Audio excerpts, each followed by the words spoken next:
It's week 4 of the NFL, and everyone's eyes goes to Jahmyr Gibbs. He really helped drive them a week ago with a 3-touchdown game.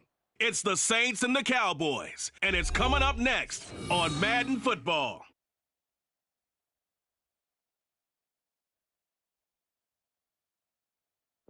We are sandwiched between Fort Worth and Dallas, Texas, and Arlington at the luxurious AT&T Stadium. Today, it's week 4, and we've got what should be a great one here, as it'll be the New Orleans Saints taking on the Dallas Cowboys. With Charles Davis, as always, I'm Brandon Gaudin. And Charles, you talk about storylines in this one. I think it begins and ends with our two quarterbacks, certainly two of the best in the business. And nowadays,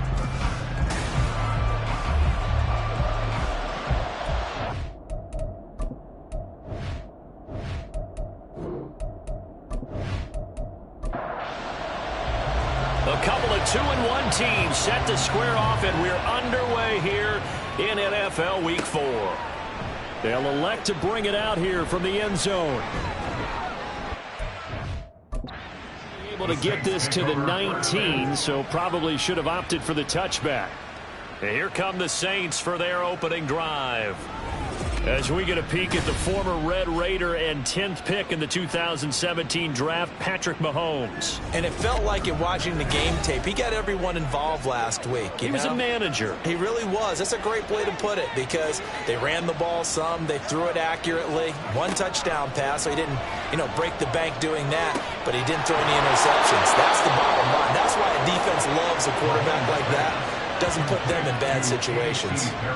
A really nice gain of 25 yards. Took just one play to move all the way to the 44 as they try again on first down. Now Mahomes.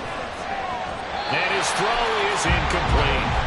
One thing that you're going to see from this offense is that they love the matchup with their wide receivers against this secondary. That one wasn't successful, but don't expect them to back away from attacking all game long. On second down, here's Mahomes. That one complete. It's tanked down. And he's going to have another first down here as the tackle's made at the Cowboys' 33. That one goes for 24 yards. And on this first drive, looks like they want to get that vertical passing game going early. And they did, and what a warning shot they just fired. If you're not going to back up and play coverage deep, we're going to attack you all game long. And once you adjust to that and you start to back off, then that opens things up underneath. A really nice start for them. Great way to get the game going. In a word, I would say productive, finding the end zone 3 different times. Is it possible that you're really underselling it? 3 touchdowns, just going to call them productive? Right. What do you want? This guy had a nose for the end zone. He was good. Had a snootful, didn't he? How about that? Big-time game. On play action, it's Mahomes. Finds his man. That's Olave on the crossing route. And he's going to have another first down here as the tackle's made at the Cowboys' 16.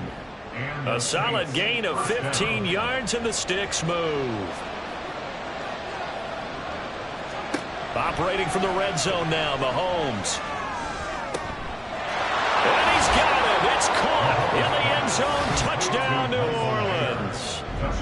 Michael Mayer, his first touchdown on the year. And the Saints will jump on top with the game's first score here this afternoon.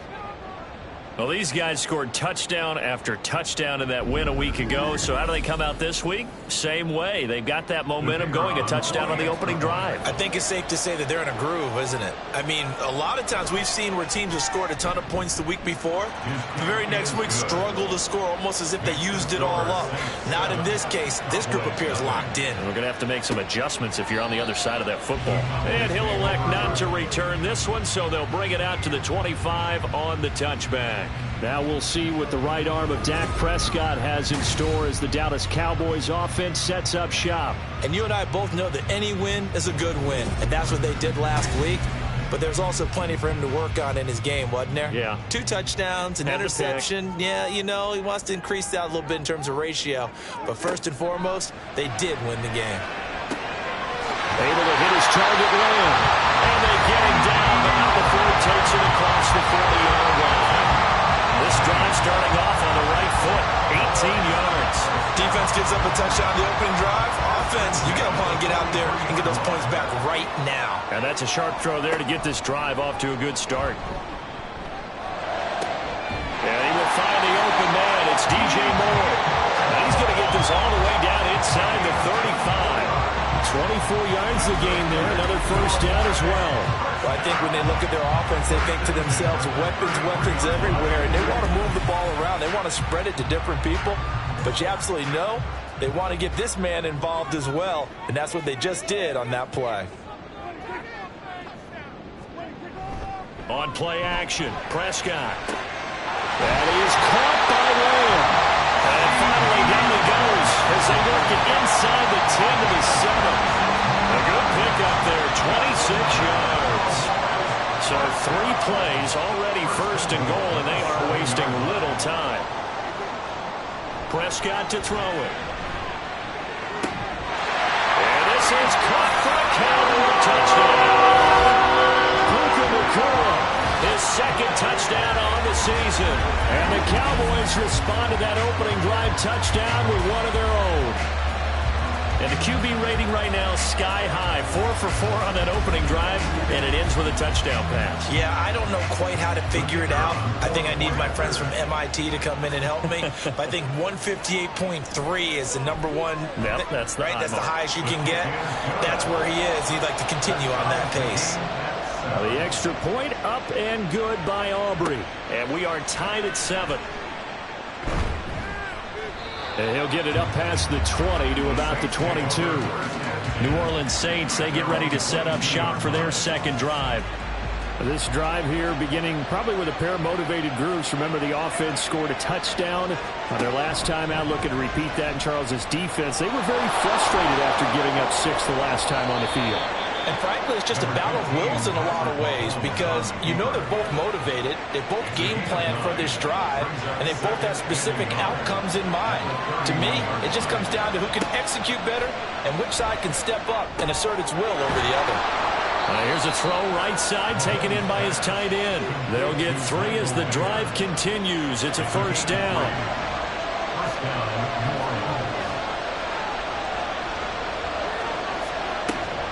They fake the give. Now Mahomes. It gets it right back to Mayer. And he'll be taken down, but not before he works it past the 50. It's another first down as they look his way again, this time 19 yards. Someone sharp in this game. I mean, a touchdown pass on the first drive and comes right back, and he's flinging it around really well here. A really nice throw there to pick up the first down. You kind of just feel a laser focus and confidence about him, and I think we saw that this week, didn't we? Talking to him and the coaches, they felt good about his performance coming up. Yeah, I was really impressed with that last practice we saw when they went through 2-minute drill, when they went through all the different situations. Ball hardly hit the ground, and I thought, yeah, he might be locked in for this one. Give him a couple on the carry there. 2nd and 8, counting down toward the midway point in quarter 1. 2nd down, and they go back to Gibbs. Give him 3 on the run there. Now they're looking at a 3rd and about 5. You look at this Cowboy defense. They're in the spot statistically that you don't want to be in against the pass. Number 32 in the league, dead last. That was a nice play right there, but overall this season, it's been an absolute disaster. And the Cowboys pressure gets there this time for the sack. Max Crosby blowing up the play and getting the sack. Well, many times when you talk about mobile quarterbacks, you get the sense that they feel like they can get out of any bad situation. They keep moving around and trying to emulate guys like the Scrambler or the Dodger. Instead, they keep losing yardage and digging themselves a hole that they can't get out of. So on 4th down, on is Lou Hedley to punt for New Orleans.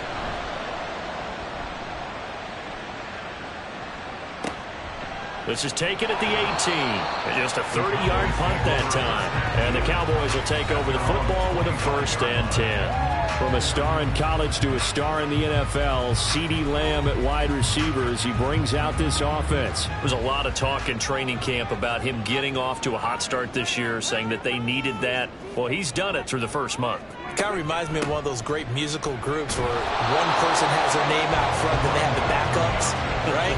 He's the guy out front because the backups, they're doing what they're supposed to be doing, but we're going to the headliner each and every time. And that's not easily done because, you know, all the defenses are kicking towards him right now. That means he's fighting his way through traffic, finding ways to get open, even when he's not supposed to be. 13 yards on his first catch. It's a first down as well.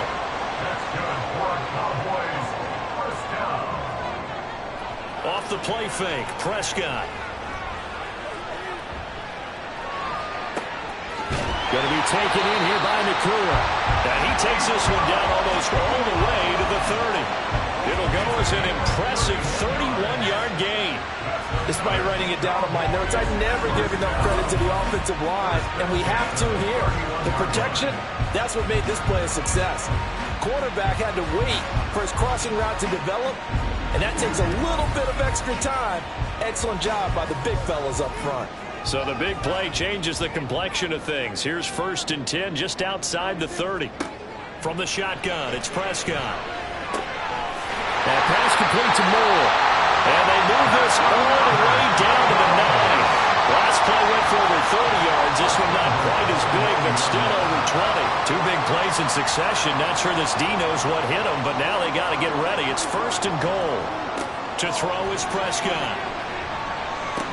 This is caught.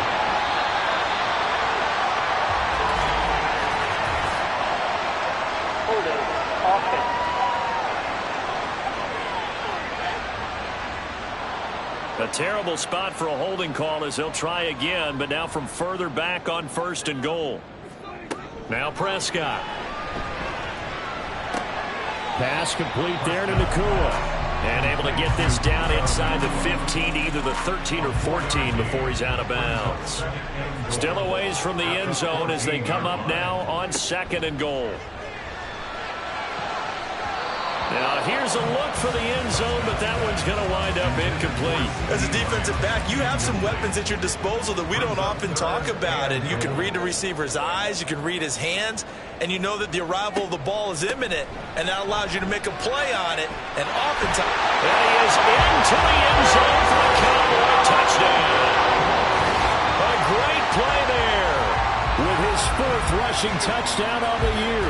And the Cowboys have taken the lead. But he decided to run it in and got it done on 3rd and goal. A lot of the times that's a passing play.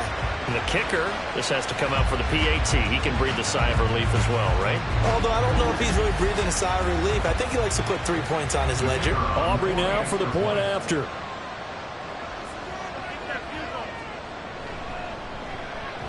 It's up and good, and it's 14-7 now here in the 1st quarter.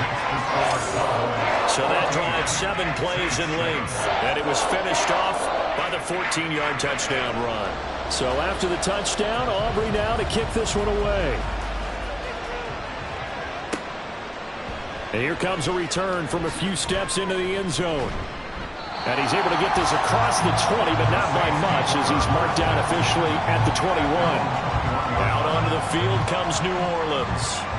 The last series for him, a little disappointing, forced a punt.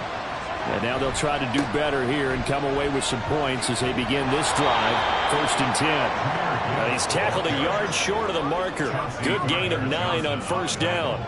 Up at the 29 now, they'll head to the line, 2nd and a yard. Working from the gun, Mahomes. He's got it complete to Gibbs.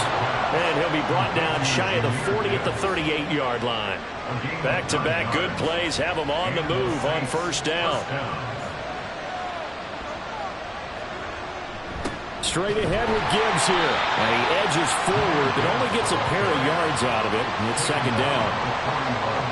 From the 41, here's a 2nd and 8. From the gun, it's Mahomes. Caught left side, here's Dell. 2nd catch for him today, and it'll wind up a 1st down. An 8-yard pickup. 1st down, New Orleans. Now a give to Gibbs, running left. And he'll go down, but not before getting this inside the 30. Through one quarter, 14-7 our score. The Saints with a football here to begin quarter number 2. So from Cowboy territory now, here's 1st and 10 at the 27. Looking to throw is Mahomes.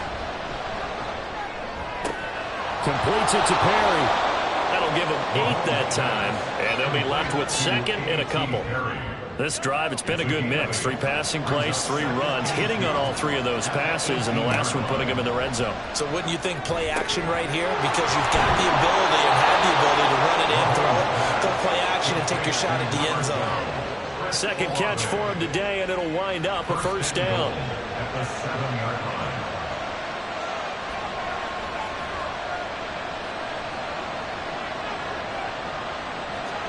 Here's Mahomes to throw. To the sideline, and wow, what a catch there. He doesn't get a lot, but he was able to get the feet down complete. 2nd and goal from inside the 5. At the 4-yard line. Gibbs. Give him right around 4 on the carry. We'll see if they want to keep pounding here on 3rd and goal. Just shy of the goal line.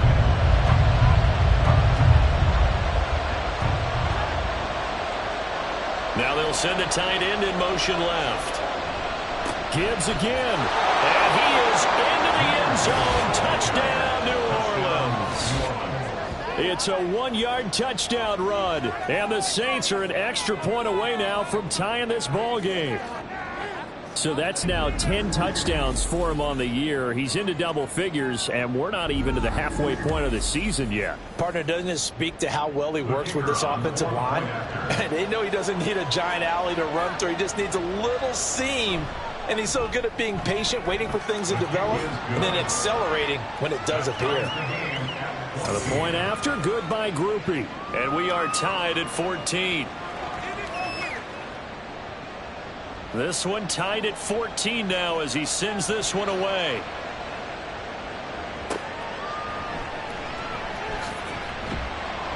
And he'll take it up past the 25 to the 26-yard line. The offense for the Cowboys now working their way back onto the field. So both of these teams, Charles, coming off touchdowns now, but this offense, they just had to stand on the sideline, watch their opponent author a really impressive drive to reach the end zone. Yeah, and I think you're not telling yourself the truth if you don't. And now off to the races down the right side. CeeDee Lamb, touchdown, Cowboys. 2 first-half touchdown passes now for Dak Prescott. And the Cowboys are able to strike quickly here as they are in for 6. So, Charles, that's 3 touchdowns on 3 drives, and it's just been an offensive barrage so far. Great word, partner, using barrage right there. I'm going to add another word if you don't mind. How about perfection? No surprise that they're leading right now.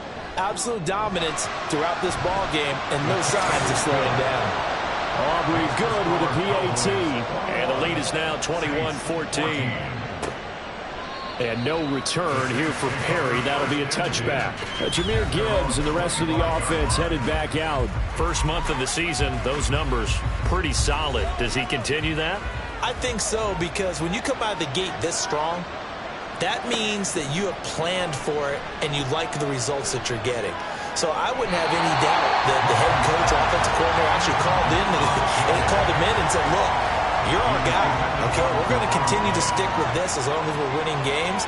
You ready for the challenge? And then they presented it to the rest of the team. I think we'll see plenty of that as this season moves on.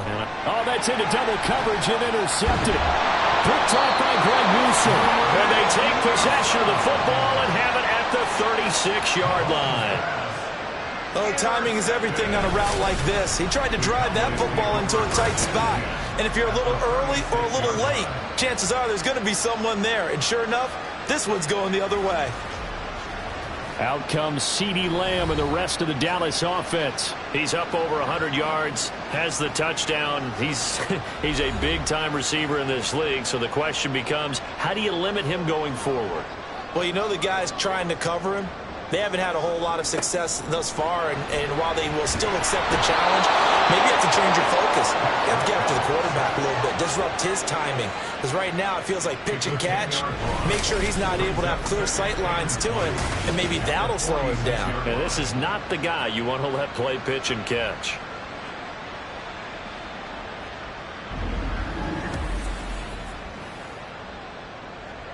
And the job becomes twice as difficult now. After the sack, it's 2nd and 20. Now Prescott. And seeing nowhere to throw, he chucks this one away from arm. Incomplete. Now it's 3rd down. An incomplete pass on that last play, and that means they'll need to come up with something here on 3rd down. Prescott now. And he's taken down here by the Saints. He could not get away that time, and it'll be a loss of 11 on 3rd down. Okay, I'm not sure you could actually draw up a better pass rush than that one right there. Nowhere to go outside. He had to keep backing up and backing up and backing up. Eventually dropped for a huge loss. Out now comes the Cowboys punter as the drive goes backwards, so he's on to punt it away. He was only asked to punt once in the victory last week as he sends this one away. Just 34 yards on the punt there, no return. And the Saints will take over with a 1st down and 10. The New Orleans offense set to take over. And we'll see if they can bounce back from that last drive. In particular, if they can bounce back at the quarterback position, Charles, after throwing their first interception of the ball game. Yeah, and some guys, you know they're going to want to try and get a big play right away and take control back. Others, they're going to look to hit a couple shorter passes, get a little momentum back that way. But for the defense, that goal's not changing a bit. They want another pick. You're exactly right about that. In fact, you've got to watch them a little bit because in coverage, they may cut down their gaps a little bit, maybe their splits a little bit in order to try and get to the ball even faster. It's a gain of 35. Running their plays over and over during the week can often get robotic for an offense, but on game day, they can often flow smoothly, as that one just did.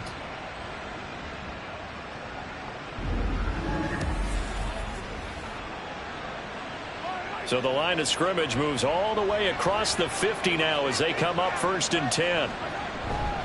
Gibbs straight ahead. And they'll get him down after a pickup of 8, 2nd and 2. That play wasn't quite as big as the play that preceded it, but still, got to like the way they're moving the football, partner. Absolutely. Pretty good room to run on that last play. Yeah, they didn't get a first down, but still, you'll take runs like that each and every time, won't you?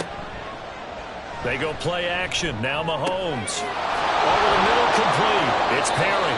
And he's going to have another first down here as the tackle's made at the Cowboys' 14. 23 yards the pickup there. Here's a 1st and 10 at the 14-yard line. Mahomes going to throw. And that is incomplete. Now the coverage a little too good there, and it's 2nd down.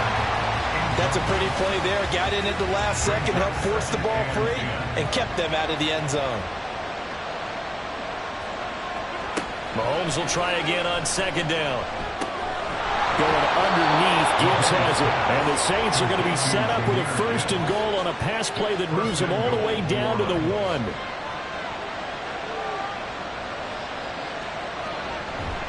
They'll run with Gibbs. And he takes it across and into the end zone. Touchdown, Saints. Jahmyr Gibbs with his 2nd touchdown here in this first half. And the Saints are an extra point away from evening this one up. Well, he finishes off the drive with a touchdown run, Charles. Remember, he also had a catch on this drive as well. And that's what running backs want to be in today's NFL, a complete back. 3 downs, stay on the field, run it, and catch it. And he gets it done. Groupie able to add the PAT. And we've got a tie game here in a back-and-forth first half. A couple of teams locked into a good one here. 21 all the score as the kick's away. And he'll go down as this drive will start at the 25-yard line. So out come the Cowboys now as their offense gets set to take over. Charles, a very uninspired effort. The last time we saw them out there was a quick 3-and-out, then they punted the football. Yeah, and you never want to get stopped so soundly during a series, but what would be even worse now is letting it happen again right here. They've got to get going. And this will leave them a yard short. Nice pickup of 9 yards on first down. Maybe a good spot to take a shot. Here's 2nd and a yard from the 34. Going back in the backfield, he'll get the carry. And he slips up past the 45 before being tackled. 13 yards and a first down, Cowboys. Brandon, I think you and I were both raised the same way in the game of football. You run to set up the pass, but I think we've discovered in this NFL, a lot of teams pass to set up the run. And that's what they've done throughout this game. They've aired it out, thrown it around the yard. Now they've come back to the running game, and they found a way to be successful with it. Another big gainer that time. This one goes for 19 yards. Good strong throw and catch right there. And so far in this game, the alleys have been open for them to get completions, and they're taking advantage of it. So in Saints territory now. Here's 1st and 10 down at the 33. Play fake. Here's Prescott. Going down the middle, and it's complete. Touchdown, Cowboys! 3 touchdown passes now for Dak Prescott, and the Cowboys have broken the tie. These two teams in this first half, it's been fun. Back and forth, back and forth. Well, it's not fun for the defensive coordinators, but offensive coordinators are enjoying it. Yeah, they're having streaks here, aren't they? Being able to put scores together and really bunch them up, and we have a tight game here. You know, we often talk about having the right shoes for the right turf. Today it's track shoes, because that's what we've seen with these offenses. Yeah, it's been an absolute track meet so far and fun to watch. Now the extra point up and good by Aubrey. And they will take a 7-point lead. So after the touchdown, Aubrey now to kick this one away. And no return here for Perry. That'll be a touchback. Jahmyr Gibbs and the rest of the offense headed back out. They're behind in the first half here, CD, but it's not through any fault of their running back. He's had a strong start to this one. And you're right about that, partner, because watching him play, you would think that his team is in the lead. He has been a lot of fun in this contest. Now let's see if they can actually make something happen and put more points on the board behind his efforts. Yeah, I'm curious to see, Charles, if they can play complementary football and get that passing game going as well. Second down and 3. At the 32-yard line. On the give, here's Gibbs. And they get him down, but not before he takes it across the 40-yard line. 66 yards rushing for him as he has been tough to stop here this first half. First down, New Orleans. On 1st and 10, here's Mahomes. Into the hands of Perry, complete. And he has a big gain inside the 40 before being dropped. Chewing up big yardage. Another nice gain there. This one goes for 20. That was a fun one to watch right there. A nice in-breaking route and plenty of room in the middle of the field. And he was able to get behind the linebackers and grab the completion for a really good pickup. So from Cowboy territory now, here's 1st and 10 at the 38. Trying the left side with Gibbs. And they're going to stop him right at the line of scrimmage. Just no cutback lane to be found whatsoever. 2nd and 10. At the Cowboys' 37-yard line. To throw, it's Mahomes. He finds his man, complete. That's Perry. And he's going to have another first down here as the tackle's made at the Cowboys' 13-yard line. A really nice gain of 25 yards. Operating from the red zone now, Mahomes. And he's got it. Touchdown, Saints. Michael Mayer with 2 touchdowns on the season, both in this game. And the Saints are within an extra point of tying up this ball game. In the second quarter, and already his 2nd touchdown reception. Absolutely the definition of a difference maker here in this first half. Clearly one of his quarterback's favorite targets in this game. And I figure he's going to draw a little more attention and coverage moving forward.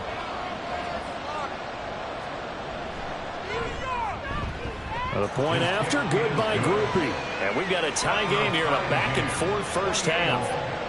So right back to square one, tied at 28 as he kicks it away. And a decent return out to the 27-yard line. Holding.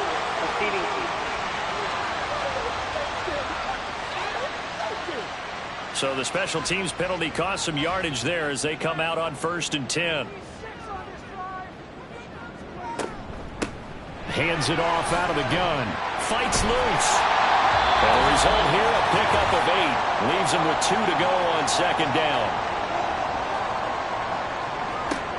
Throwing. Prescott. Left side to Lamb. Still shedding tackles. Still going. He may go.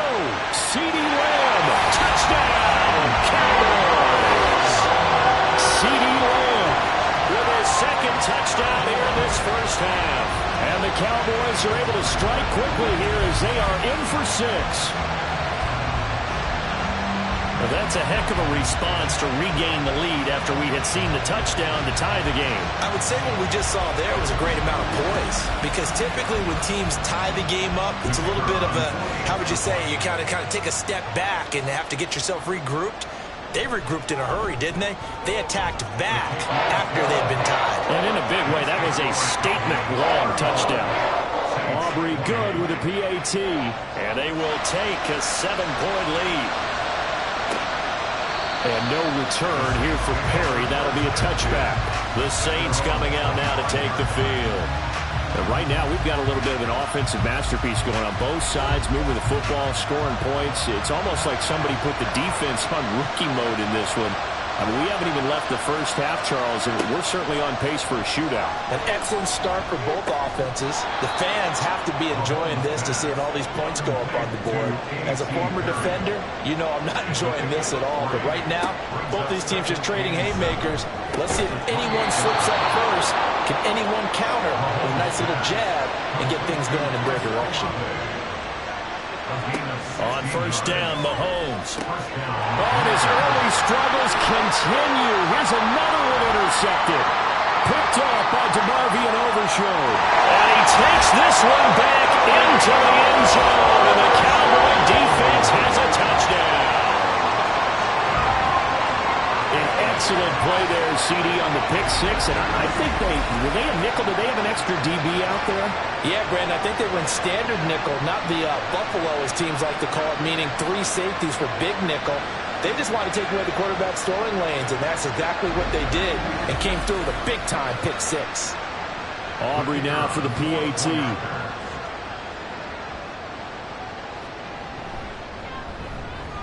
And the lead is up to 14.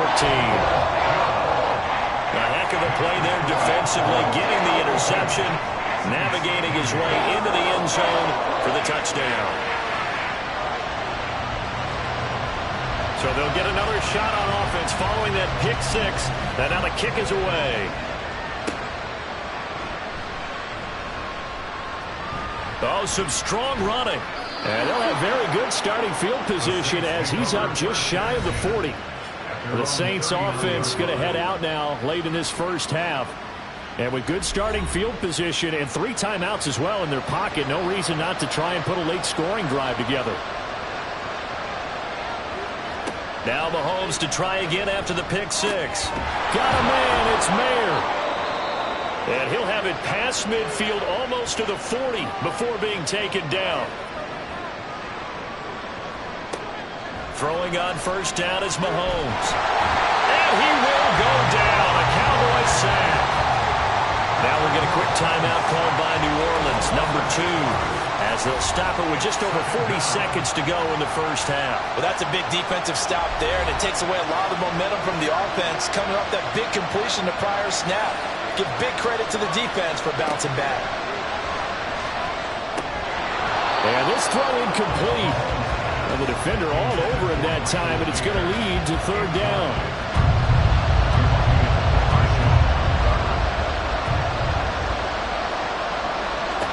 Mahomes now to throw.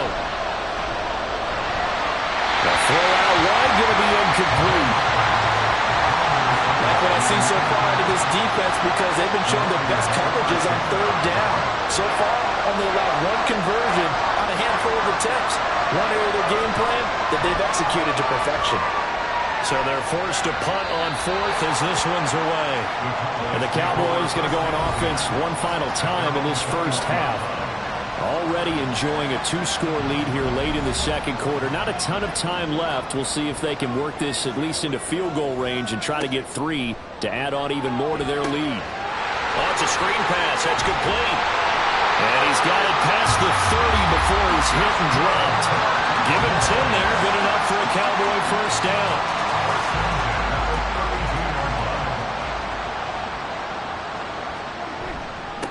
On first down, they'll go to the ground attack. And he's going to be taken down here as that will lead us to the end of the first half of play. So we've reached halftime in a wild first half. We'll take a minute to catch our breath as we'll get you over to Orlando, where standing by is Jonathan Coachman. He has our EA Sports halftime report.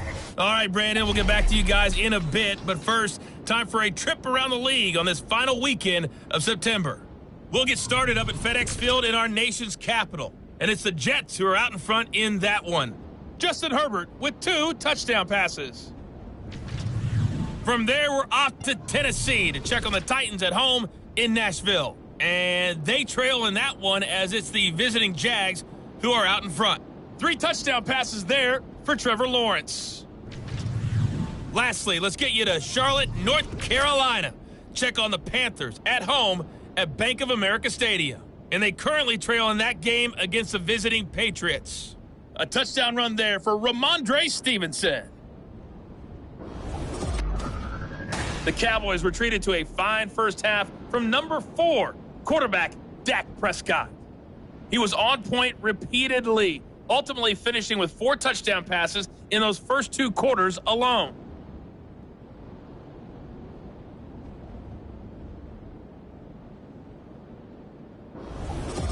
All right, Coach, thank you very much as we welcome you back for quarter number 3.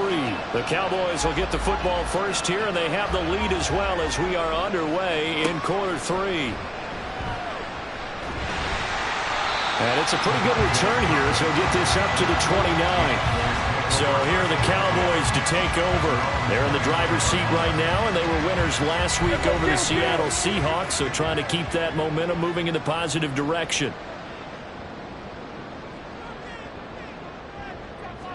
Prescott looks to throw on first. The short one there taken in by Ferguson. And the stiff arm made it a pretty little run. Not a huge gain, but a nice chunk of yardage. In need of only about the length of the football here on second down.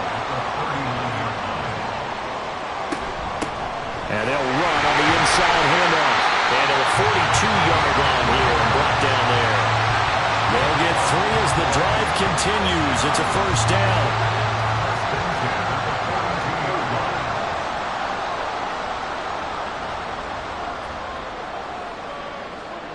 Prescott to throw it. The short one there taken in by Ferguson. And he's going to be stopped up right at the line of scrimmage. So he stopped for no gain. And it's second down. At the 42-yard line. Prescott off play action. He's going to air one out. This is caught inside the 15. Touchdown. Puka Nacua. 58 yards. And the Cowboys take a 3-touchdown lead.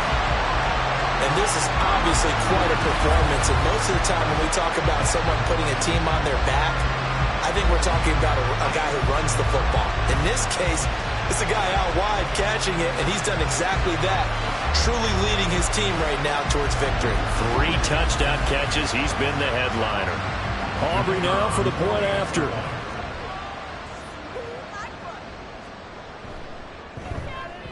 And the lead now to 3 touchdowns at 21 points. A drive there of just 4 plays. And it culminates in a Dallas touchdown. This taken in at the goal line. And good coverage there on special teams as they'll get him down shy of the 20. Now the attention turns to the Saints offense getting ready for their first possession of the second half. 1st and 10, and they've got 3 tight ends out there. A jumbo package look.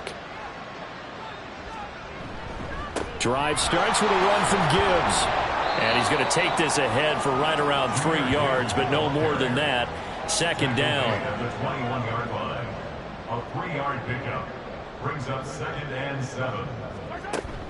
They'll go again with Gibbs. And he'll take this to about the 24, a gain of 3. Just not a whole lot of room to operate there on that carry. No, not at all. They did a really nice job staying in their proper places and not allowing any lanes to open up. Work in the middle of the field, and he's got a man complete. And he is going to have a Saints first down as they're able to get the 3rd down conversion. So from the 36 now, 1st and 10.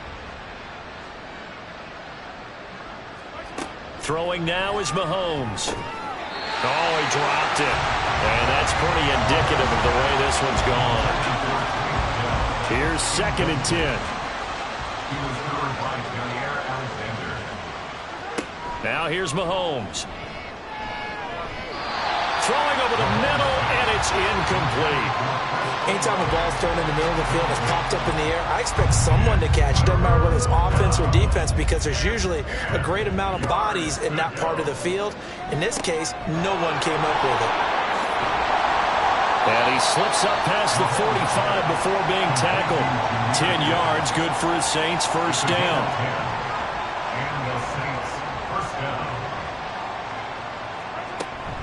Out of the gun, they'll give to Gibbs. And a good push there defensively as they stop him at the 48. Gain of just 1. They work now on 2nd and 9. At their 48-yard line. Now Mahomes. Now a quick throw there, but it's going to be incomplete. Basically, you're not going to outwork two guys very often. Double coverage. I thought he was going to go somewhere else for the football. I get it. That's a stud wide receiver. You want to try to get him the football. Yeah, sometimes you rely on him a bit too much. You forget the other options that are out there. And now the third down throw incomplete as well. Looks like another empty possession offensively. And you're at that point in the game where you can't afford too many more of these. So this is going to require some heavy thinking on the sideline to figure out what they can do to crack this defense. And no return here. Where will they spot it? They say just outside the 20-yard line. And now Dallas gets set to take the field. They're continuing to rock and roll. And at intermission, you know, maybe sometimes you fear after such a good first half of a letdown, but that wasn't the case. And what I remember most about being in those situations is exactly what you're talking about. You almost have that sense of satisfaction. You're like, we're doing really well. I remember one time someone saying, winning's fun, but so is playing really well. Why would we want to do otherwise? That was the message, to keep the intensity up, to keep things going. And that's exactly what we're seeing here from this team. Yeah, it's helped them extend their lead. Third down and 9. On third down, it's Prescott. That is caught. And past the 40 before he's out of bounds. A third down gain of 19. And while we may be looking at the scoreboard, this offense certainly is not, because they're showing no signs of backing down, even with a 3-score lead here in the third quarter. I think they keep taking their shots. They've seen blown leads happen throughout this league. They don't want to fall victim to it themselves. A first down throw for Prescott. Going to be taken in here by Nakua. And he's brought down. Another nice gain, 13 yards that time, and another first down. First and 10 at the 44-yard line. To throw is Prescott. He'll find Lamb. That's complete. And able to break one tackle, but then quickly brought down. But a nice little gain. Still a few inches short of a first down as they come up now on second down. It's second and inches. Off the play fake, Prescott. Pass complete there to Nakua. And they move this all the way down to the 9. 25 yards that time. Just picking up yardage in bunches here these last few plays. They have moved right down the field, and just like that, they're going to be set up for the first and goal.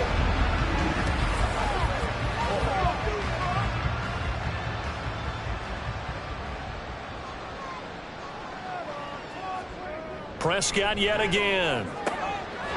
Touchdown, Cowboys. Puka Nakua, a 9-yard touchdown grab, as his guys have opened up a very comfortable lead. So another touchdown there, and even though we're still just here in the third quarter, kind of hard now to see them giving up this lead. And this is just an offense that's imposing its will right now. You name it, they're able to do it. If you're the play caller, whatever you want to select is there. You want to run it, you want to throw it, pick a play, any play. They're rocking and rolling right now.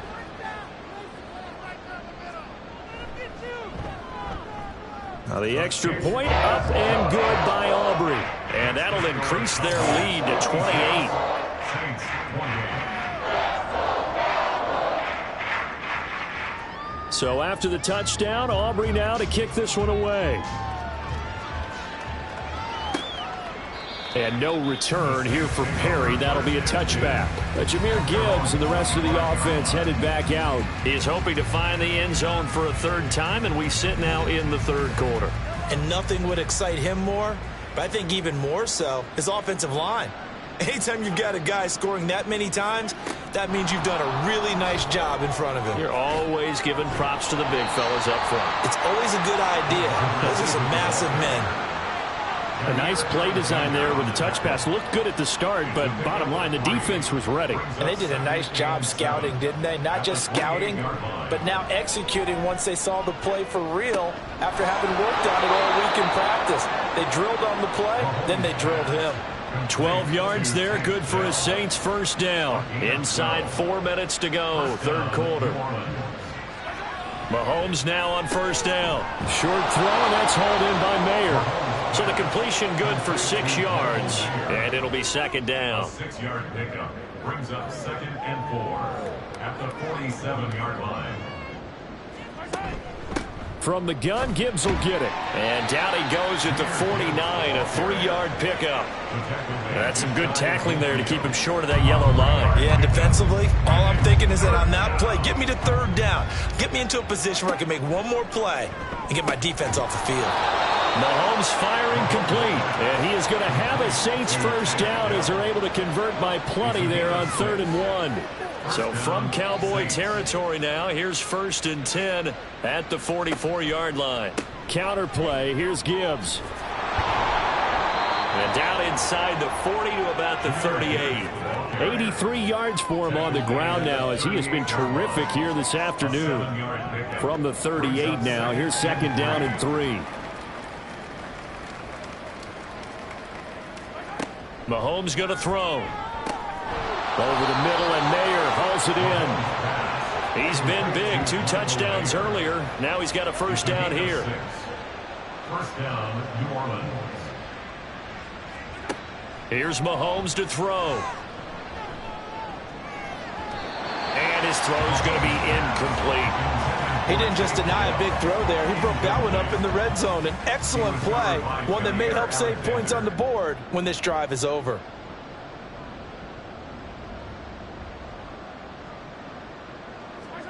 Mahomes to throw on 2nd down. He gets this out wide to Gibbs. And only able to get 2 here. Stopped at the 30. Well, offensively, that's the mismatch that you want. You want to force a linebacker to try and cover your back out of the backfield, out in some open space. The linebackers nowadays, they run like backs, and they take a lot of pride in covering. What a nice play he made there in the open field. Nothing open downfield. He keeps it himself for 11 and a first down.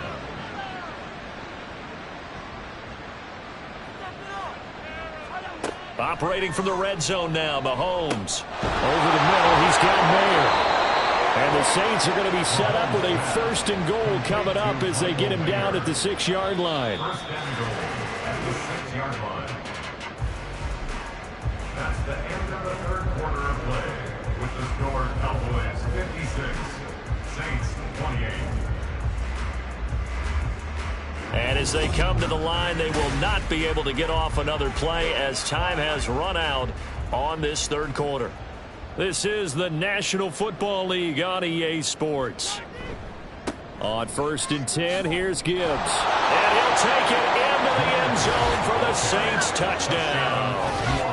Jahmyr Gibbs. A 6-yard touchdown run. And the Saints get a small measure of revenge as they cut into this 4th quarter deficit. And those 3 rushing touchdown games in this league, you know darn well, those are hard to come by. They're becoming even harder to come by as the years go by, aren't they? Isn't that the truth? It doesn't matter what you do in terms of game planning. You may be a run-first team, but you're running against an NFL defense. That's some of the biggest, fastest, best athletes on the planet. Hard to do. Cherish that moment, even as he's eager to add to that total.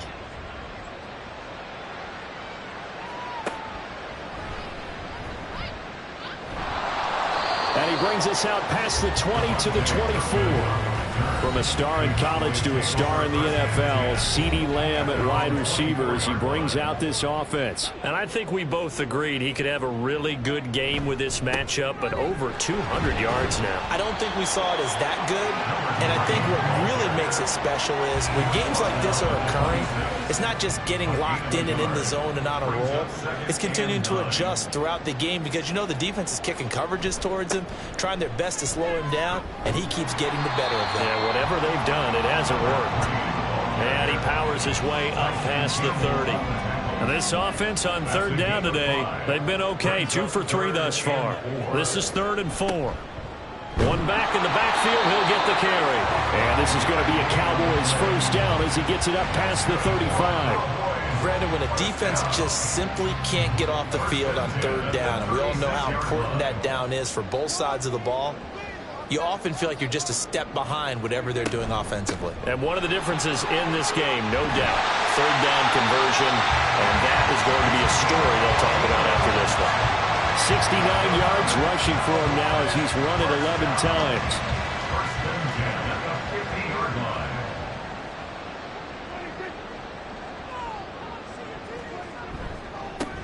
On first down, they'll go to the ground attack. They'll get this down to the 48-yard line.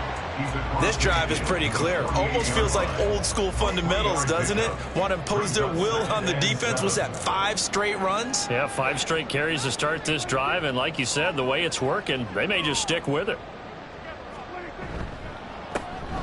On second down, they'll try and run the counter.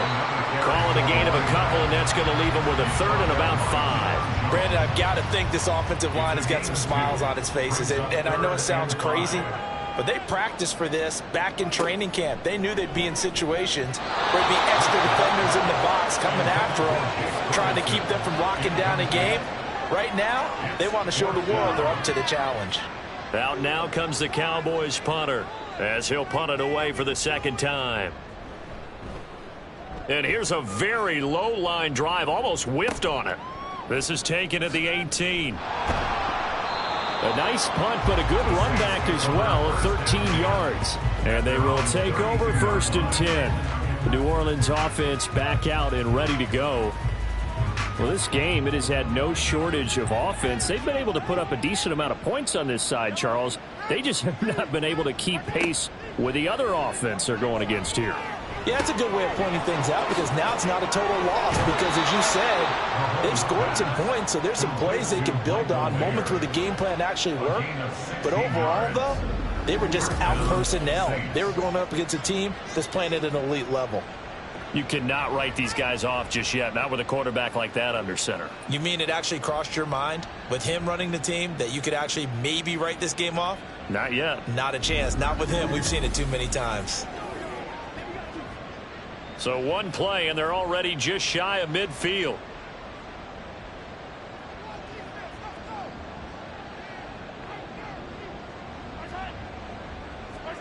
To throw, it's Mahomes. Into the hands of Perry, complete. They'll wind up getting 7 on the play, and it'll be second down. Brings up second and 3 at the Cowboys' 46-yard line. Shotgun snap to Mahomes. That's complete to Dell. 5th catch of the afternoon, and that gives him a first down. It's a gain of 6. First down, New Orleans. Looking to throw is Mahomes. Got his man complete over the middle. It's Perry. And they'll wind up getting this one all the way down inside the 20. So the ball down to the 16 here for first and 10. And again, it's Mahomes.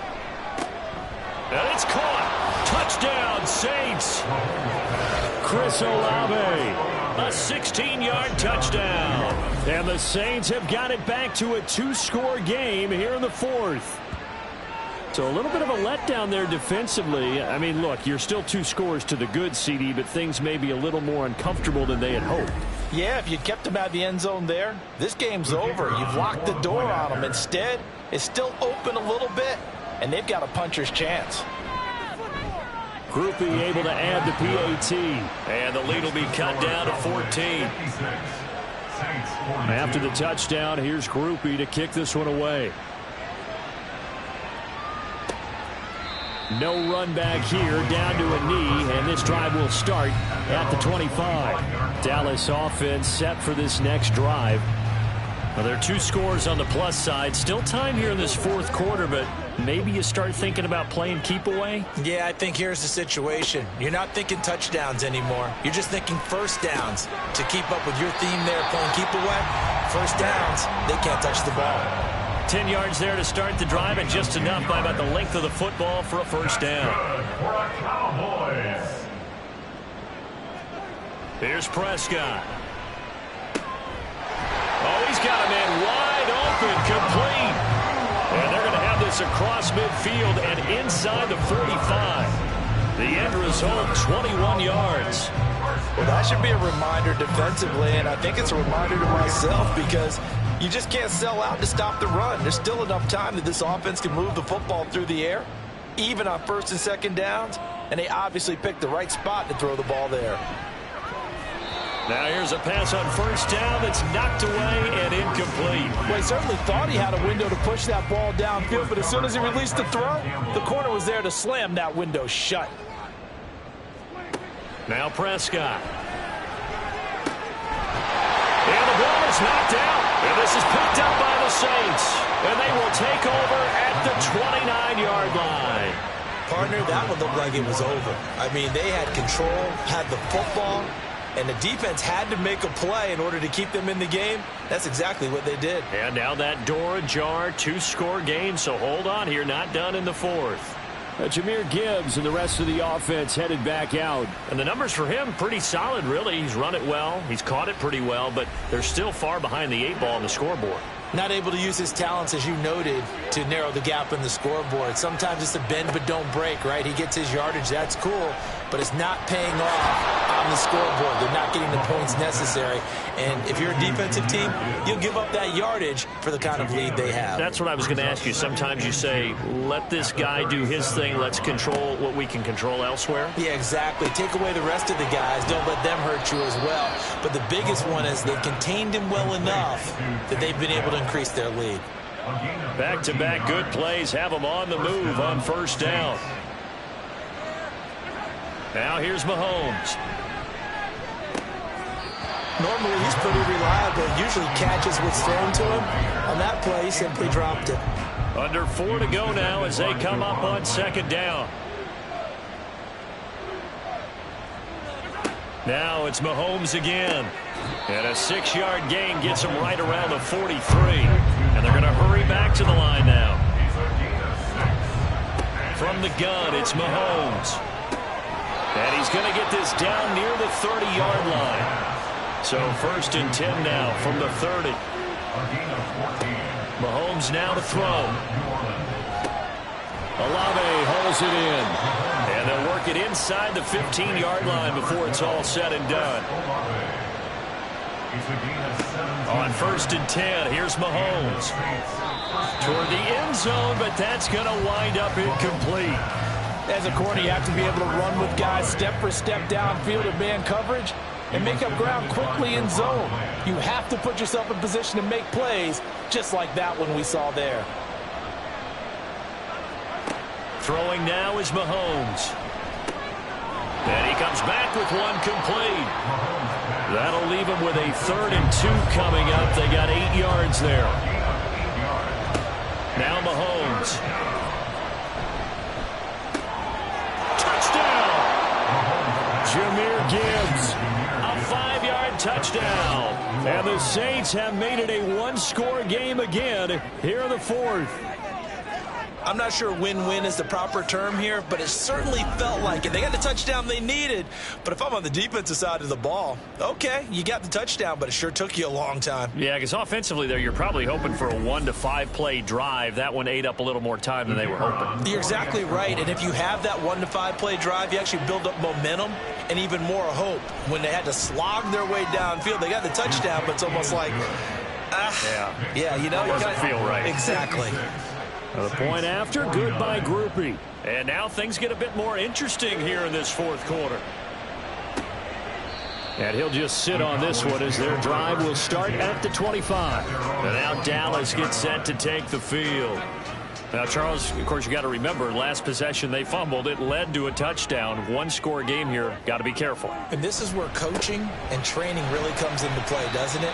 What does everyone say after an error? Next play, move on, next drive. That mantra has to come to the front. They got to take care of business right here and act like the last series just didn't happen. Fourth quarter, down to the final 2 minutes, and we've got a 1-score game. So the Cowboys in possession of the football here as we get you reset. They've got a second down now as they search for a way to get this one to the finish line. And tackled down after a gain of 3. Leaves them with 1 yard to go on 3rd down. And now we'll see a timeout used on defense as they stop it right out of the break with 1:57 to go in the ballgame. And he's going to have the first down yardage to the 35. Now we'll get a quick timeout called by New Orleans, number 2. That'll leave them with just 1 remaining in this fourth quarter of play. Now the Saints will use their 3rd and final timeout as they'll talk things over prior to this upcoming second down play. They'll try and run some clock here as they keep it on the ground. And he's going to have to protect the football and take his lumps here at this stage of the game as they stop him behind the line. Now, obviously, that's some good work there defensively, being able to stop them and bring it up a key third down. But if you're on the offensive side of the ball, there's an opportunity, because I know what defensive guys are thinking right now. Just stop them, get to the ball. That means they might not be sound defensively. There could be some opportunities. And you said key third down. Highlight that word. Put it in bold. Here we go. This late in the game, Charles, I think you maybe seriously have to think about going for it. Especially where they are in terms of field position, because this is almost like no man's land. Might hurt your punter because there might not be enough space, maybe too far for your field goal kicker. I'm like the old rule. Possession is 9/10 of the law. Possession is 9/10 of winning the game. Go for it. Get the first down. Close it out. Patrick Mahomes in the offense. Down by 7. A little over 20 seconds to go. And they've got to travel the full 75 yards, and time is obviously a huge factor here. 1st and 10. This to the sideline and over everybody. Incomplete. No flags forthcoming, though. Maybe a break there. That looked like a clear throwaway to me. Here's Mahomes. And he can't get a throw off. He's taken down. What a huge play at this point in the game. And Charles, in this one, the 4th quarter became a lot more interesting, I know, than I anticipated. Probably you anticipated. A comeback bid falling just a little bit short. You're never supposed to count a team out, and I know we didn't on air, but mentally, I just didn't see this type of a comeback, especially one that put them in a position to put the real pressure on them down the stretch. So for Dallas, they're on a nice early roll as they move to 3-1 with a win here. And they will hit the road next week to take on the New York Giants. Meanwhile, for the Saints, they'll fall back to 500 at 2-2. And they'll try to get back on the beam next week as they'll head to Tampa to take on the Bucs. Thanks for tuning in, everybody. Alongside Charles Davis, we thank our entire crew. I'm Brandon Gaudin. This is the NFL on EA Sports.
It's week 4 of the NFL, and we've got the Dolphins' superstar running back.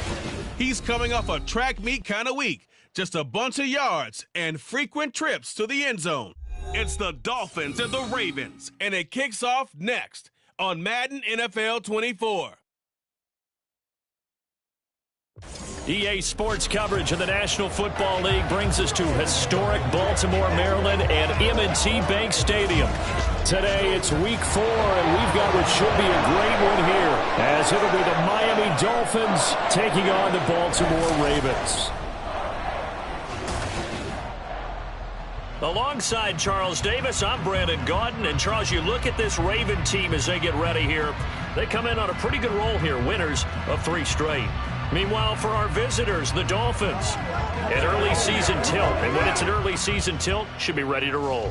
Well, let's face it, the aches and pains haven't really set in yet, and both teams eyeing a really good start to get things going.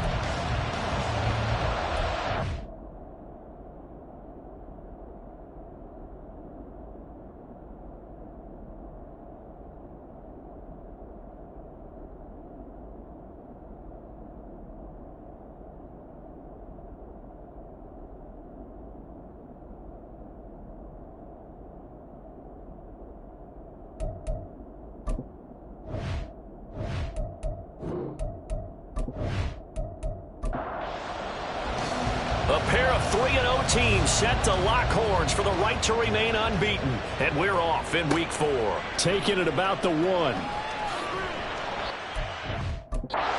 Make it to the 20-yard line and no further. The Ravens offense going to work, and as usual, it's Lamar Jackson, the former MVP of the league, at the helm. Early part of his career, defenses really had to focus on his running ability, and they still do. But now, he's turned himself into a true dual-threat quarterback. When he plants his cleats in the ground and turns it loose, good things happen downfield. Now Hall to start the drive. And he'll go down at the 26 following a gain of 6. The numbers for Hall in last week's ball game: 18 carries, 93 yards. It's a very nice winning streak that they're on, and they've really seen this offense come into its own as a unit. And one of the keys is that the ground game has been established, and it's keeping the defense honest near the line of scrimmage. Sometimes that leads to huge games for him. Other times, he plays a complementary role to someone else. But however it's getting done, they're winning week after week. That one a first down pickup of 8. The Ravens hit 3-0 here in the month of September. They coming on a pretty good roll here. Winners of 3 straight. And I thought that they played pretty well last week. Their execution, their discipline, their resilience, all on display in that victory. And he probably should have given that one off, as he's going to get hit and taken down behind the line. Officially, it's a 1-yard loss. That's going to bring up 2nd and 11.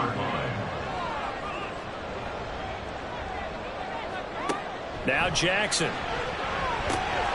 A throw taken in by Tylan Wallace. And able to get this one across the 45 before he's brought down. They get 14 on that one. That's good for a Baltimore first down. I don't care who you put on him, he's going to be a handful in one-on-one throws. Yeah, right now you're right. They're in man-to-man. Maybe need some safety help. I would say that'd be a good idea. Double team him somehow. I'm going to have to make someone else beat me rather than let him shred my defense.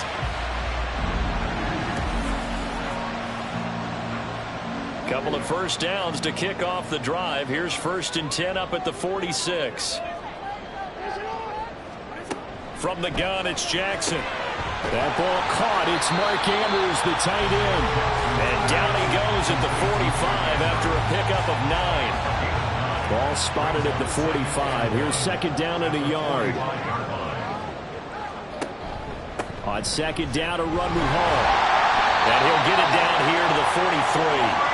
They'll get 3 as the drive continues. It's a first down.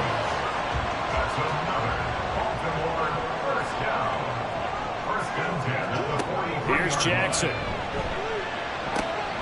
That's complete. It's Zay Flowers with it. He'll get this one down near the 20-yard line, just shy of the 20. And a nice gain of 21 yards.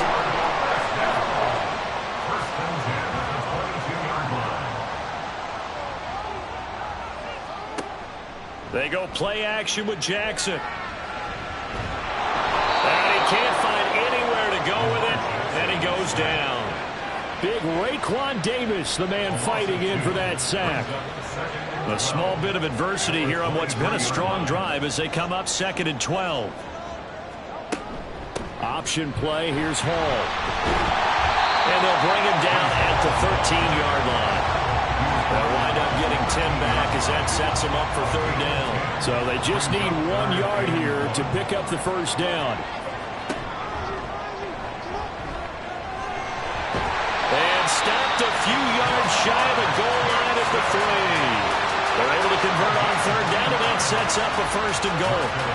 The impressive opening drive continues, and just space being created by those guys up front. We're seeing this the same way, aren't we? We are seeing an offensive line, as this game gets started, as it starts to unfold, that they are dominating the line of scrimmage. Only a yard that time, 2nd and goal. Brings up 2nd and goal at the 3-yard line. Jackson's going to keep it. Hall again. And he will take it in for a Ravens touchdown. Breece Hall, his 3rd rushing touchdown of the year. And the Ravens are on the board first here this afternoon. And that caps off what was really a balanced opening drive for them, Charles. They work in the rushing game and the aerial attack, and they end it with a touchdown. Strong in so many ways, wasn't it, partner? Their ability to throw it and run it and accomplish their goal, they've got to like the way that they started this ball game. Tucker with the extra point, and it's now a 7-0 game. So that drive, 12 plays in length.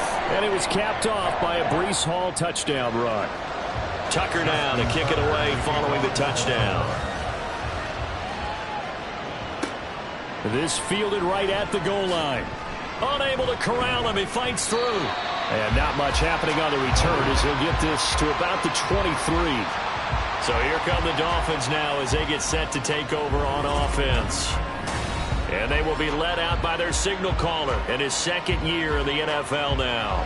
I like this guy, and the reason I do, he tends to stand an even keel. Doesn't let too much ruffle him. He will manage the game the way it needs to be managed, take what the defense gives him, and then he can strike at times. Had a touchdown pass. Yes, he had an interception last week, but he found a way for his team to win. Give him 10 yards there, and about by the nose of the football, he's going to have a first down.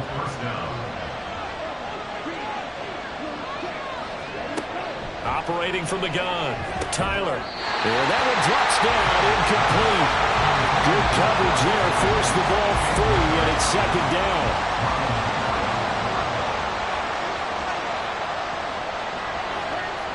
To throw again.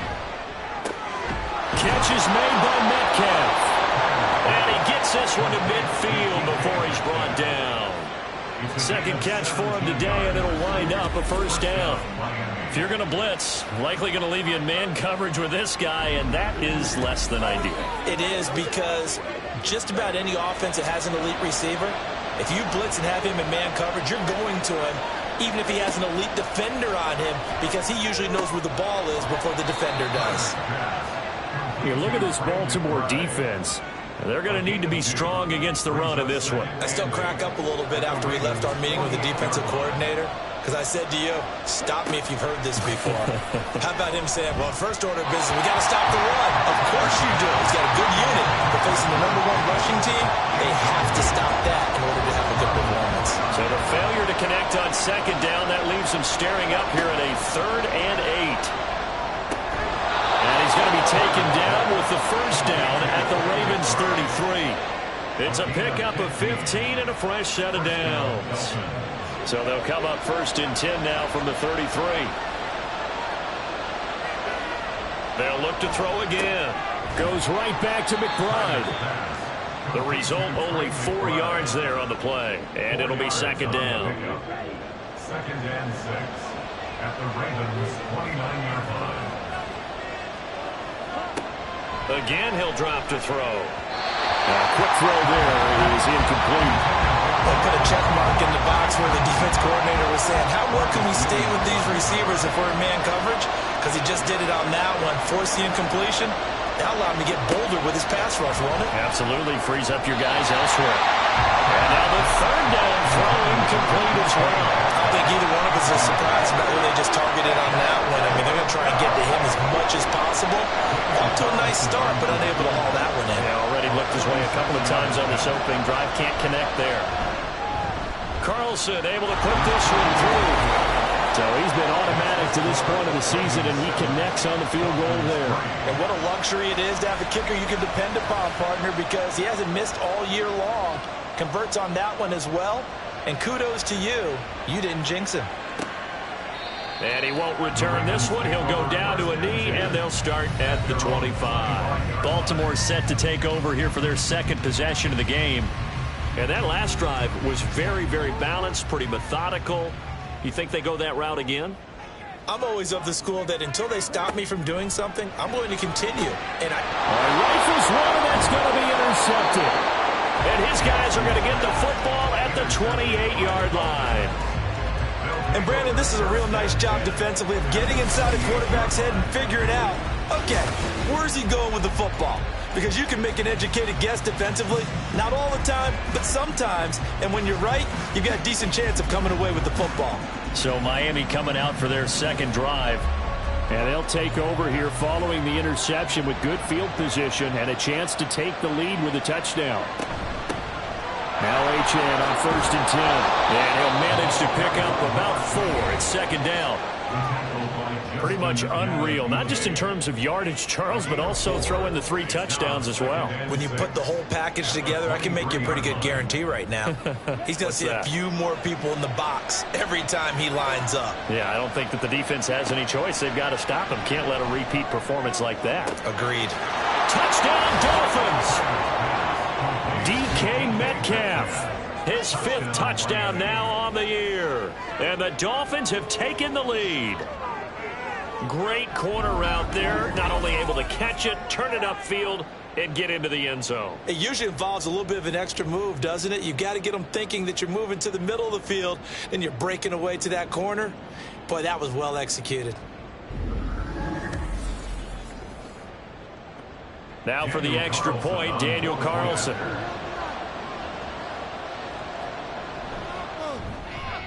And it's through, and that makes the lead 10-7.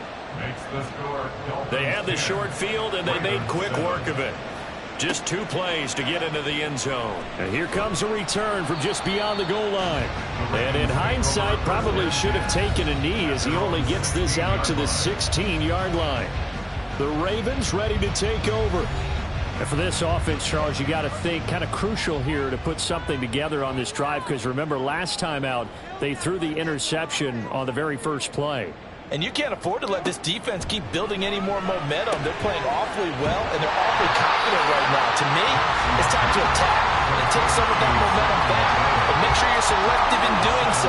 Understand where you want to throw the football, and make sure it's open before the ball leaves your hands. They run it with Hall off the option. And not much doing there, maybe a yard up to the 23. You talk about this Miami defense. They were terrific last week against Buffalo in that victory. And it was the pass rush that really keyed their victory. Got to the quarterback 6 times for sacks, and plenty of other turbulence in the pocket for him as well. Pass taken in by his big tight end. And he will have the Ravens first down as they're able to get the third down conversion. We often hear the phrase sure-handed tight ends, and he certainly fits into that category. Plus, he's got a quarterback who knows to look his way when they need a big pickup. And on this play, he finds it for the first down.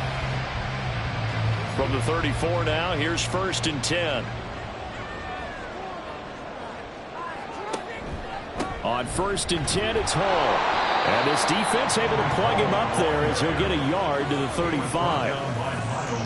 This defense for the Dolphins, they were terrific last week in the victory over Buffalo. And what keyed their victory?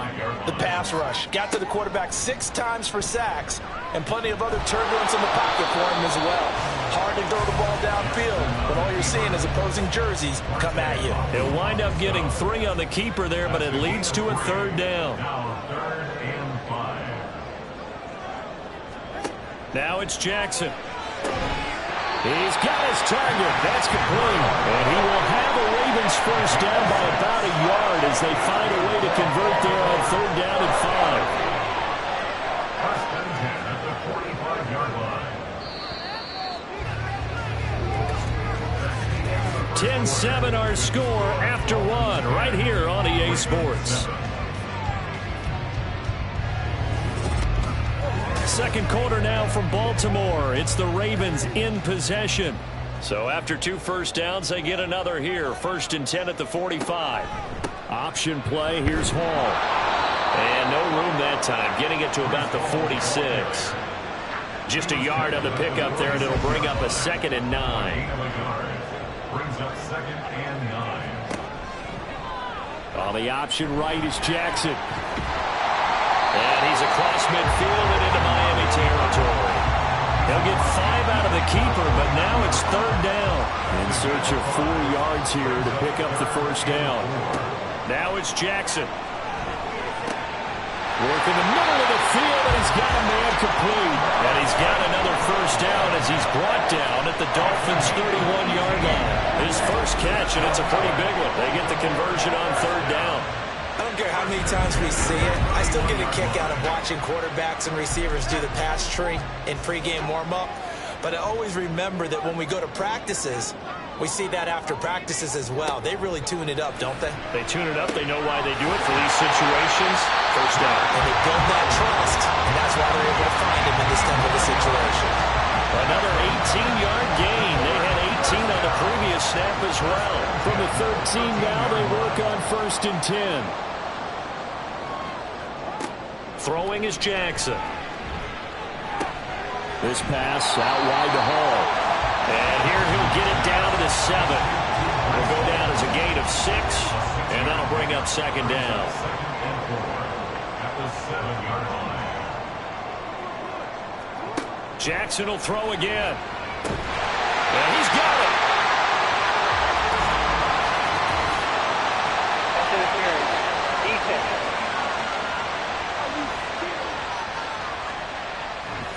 So the ball's moved to about the 1 after the penalty, 1st and goal.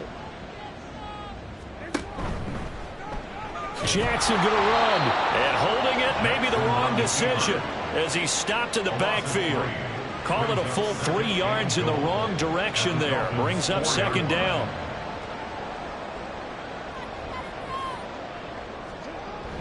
Play action. It's Jackson. Feeling the pressure here and taken down. A sack back at the 7. It was Miles Murphy who fired in and got him to the ground. 2nd goal, last thing you need to do is get pushed backwards to take a sack. But he couldn't find anywhere to go with the football. Had to eat it and ended up on the ground. And he is out of bounds here. They wind up with 6 on the hook up there, but it's not enough. 4th and goal. Now that's going to be a tough one to explain when they get together and watch a game film, isn't it? I mean, they had the right call, had the out route. He's got to know where the first down sticks are, yet he steps out of bounds that close. Not their best play. Tucker's kick is good. So 3 points on the board, as easy a field goal as you're going to get, but I can see you shaking your head. I love that peripheral vision of yours, partner, because to me, if it's the 4th quarter and you're up 6, I get it. But now, even if you run and don't get in, you're still setting them up to go a long field, 98, 99-yard drive. How do you look at your defense and not give them that opportunity? Dolphins offense returning to the field, and they'll just simply be looking to build off the confidence of the last time out where they scored a touchdown. And confidence is powerful, isn't it? When you've scored once, you feel like you can go back out there and get it done again. Doesn't matter what the defense throws at them. They feel like they're in a groove right now, and they want to get out there and show it. Yeah, hoping to stay in that groove here this go-around. Brings up 2nd and 7.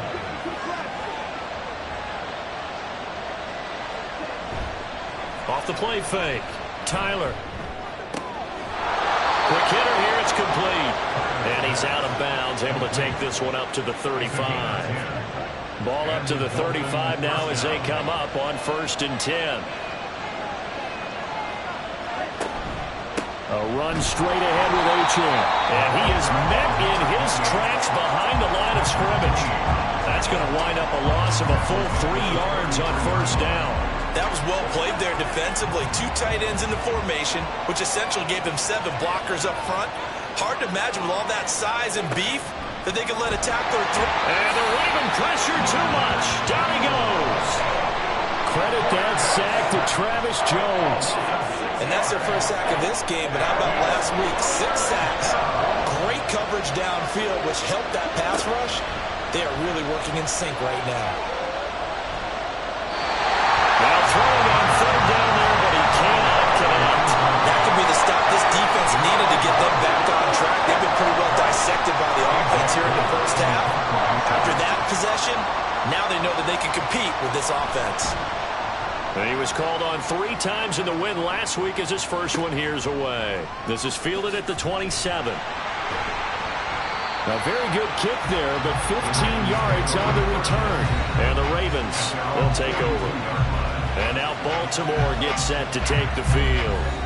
Their drive last time, it stalled out. They were forced to take the short field goal. And the key phrase, you nailed it. Forced to, because you know coaches look at these short field goals as a last resort, right? To them, that's not how drives are supposed to end. You're supposed to put 6 on the board. That's a consolation prize. Like going to the county fair, you don't get the big stuffed animal on that one, do you? No, you don't go top shelf. That's bottom shelf material. And he is going to be stopped cold behind the line of scrimmage. They wind up losing a couple there, so they go behind the original line of scrimmage, and now 3rd and 11 coming up. Backed up here, tough spot, needing 11 yards to pick up the first. On 3rd down, Jackson. It's incomplete. Took a shot, couldn't connect. Well, they came up with points in their first 2 possessions, but it looks like they'll come up empty here on their 3rd drive. The defense finally starting to get locked into them a little bit. Might have to go a little bit deeper into their playbook on their next possession. On 4th down, the punt team is on as this is sent away. A 41-yard punt there with no return. And the Dolphins' drive will start deep in their own territory with a 1st and 10.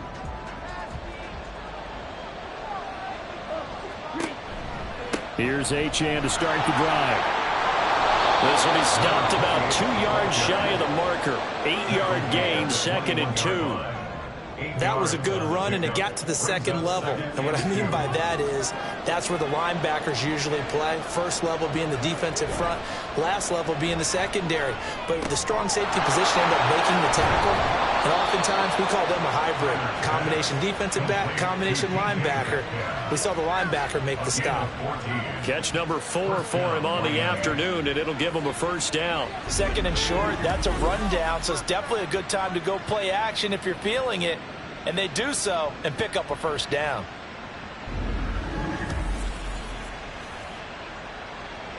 Back-to-back good plays have them on the move on first down. Back to throw. Tyler. Throw caught by Achane. And that's good for a gain of 6, and that'll make it second down. Number 6 brings up 2nd and 4 at the 42-yard line. Looking to throw. Tyler. That's going to be caught by Waddle. A short gain of just over 2 yards as the first half clock dips inside of 3 minutes. The offense on third down tonight, just 1 for 3 thus far. They're looking at third in the nose of the football. Able to find the open man. That's complete. And he's able to take it across midfield before going out of bounds. His first catch, good for 9 in the first down. They don't need to run another play here before the 2-minute warning. Let's see if they do it anyway. Up the middle, Achane. 2 yards on the pickup there. It'll be 2nd and 8. Second quarter, 2 minutes to go. Tie ball game. Here's a 2nd and 8.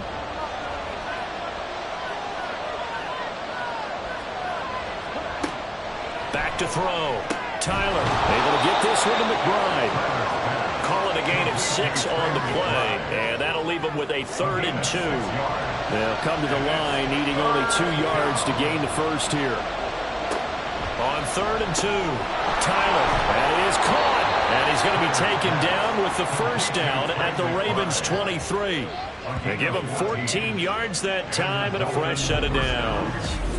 And this was a nice example of an offensive coordinator scheming his guy open. Just a little underneath route, just trying to free up some space, and it worked awfully well. Got him not just space, but plenty of room to run after the catch to pick up really nice yardage. Now this one to his tight end out on the right side. So the completion gets him just a yard, and it's 2nd down. Behind the line of scrimmage.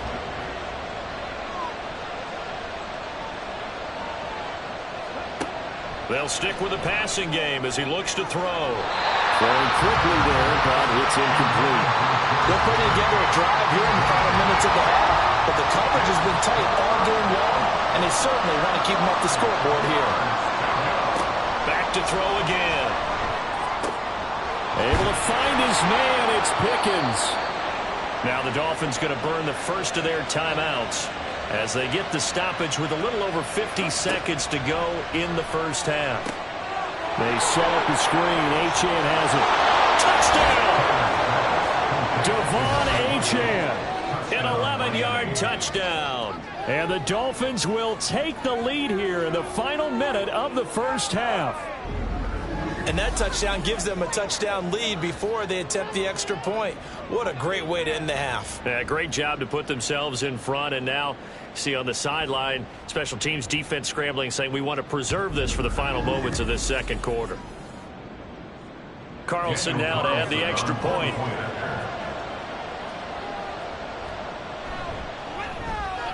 He's got it as they go up by a total of 17-10. That one in the books as a 12-play drive. And it winds up in 6 points for the Dolphins. And he'll elect not to return this one, so they'll bring it out to the 25 on the touchback. The Raven offense going to take over late in this first half with this slim deficit closing in on the end of the first half. We'll see if they can move this at least into field goal range and try to get 3 out of this drive. They'll set up the screen for Hall. Now the Ravens going to use one of their timeouts as they'll stop it with just over 40 seconds to go in the first half. Now Jackson on second down. We've already seen him catch a few passes out of the backfield in the first half, unable to connect on that one. Certainly seems like getting him the ball out of the passing game, though, is part of their game plan. It certainly is, because he catches it well, creates a mismatch. You're going to cover him with a linebacker, a corner, a safety. They feel like he can win every battle. Now a third down throw, but it misses the target, incomplete. I'll tell you what, these last couple of drives, much better from a defensive perspective. They gave up a touchdown on the opening drive, and then after forcing a punt on their last possession, it looks like they're going to get the football back again. Fair catch called. It's taken in right at the 20-yard line. So a change of possession here on the punt, and it'll be Dolphin football. The Dolphins at the line, ready for their next drive. And we'll see how this is played. Offensively, they've got the lead. Not a whole lot of time left. What do you think, Charles? Well, it's tempting to try and add to your lead, but a mistake there, that could change things in a big way. I say go ahead, take the knee, get on out for the half.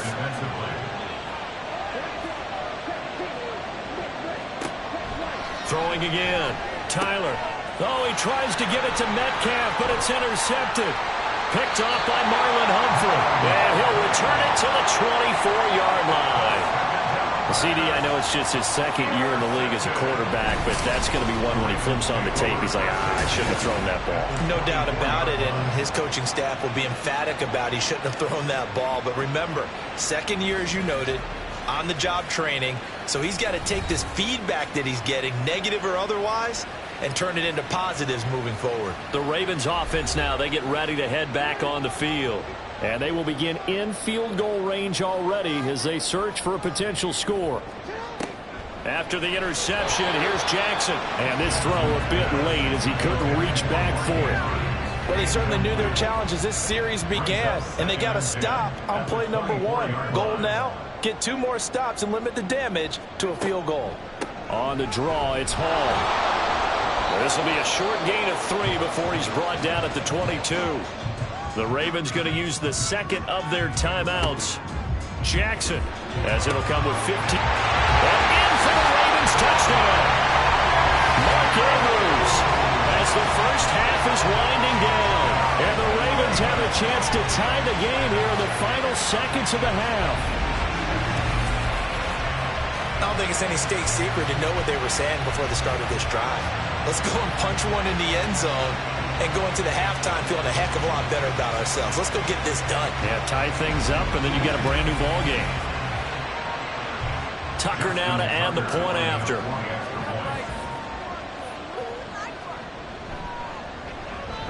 And he gets it to go, and we're all even. 17 apiece. The drive there only spanning 3 plays. So not much time to speak of remaining in this first half as the kick's away. Here's Smith to return it. And a good return as he'll be stopped just shy of the 30-yard line. First down Miami as they get set to start the drive. And with only 9 seconds remaining, and not much time, we'll see how they play this. A run there on first down and a pretty good one of 5 yards, so make it 2nd and 5. Now a timeout taken. Perhaps a chance for one more quick play and then another timeout if they hurry. We'll see. And now this throw incomplete, and that is how this first half will come to an end. So thanks to the late touchdown, it's a tie ball game here heading to break. As we'll send you down to Orlando, and we check in with Jonathan Coachman for our EA Sports Halftime Report. Coach. All right, Brandon, we'll get back to you guys in a bit, but first, time for a trip around the league on this final weekend of September. We'll begin up in the Steel City, Acrisure Stadium in Pittsburgh, and it's the Steelers who are out in front. A touchdown pass there for Kenny Pickett. From there, let's head off and check out a second game. And it's the visiting Jets who have the lead in that one. Justin Herbert with 2 touchdown passes. Lastly, let's get you to Charlotte, North Carolina.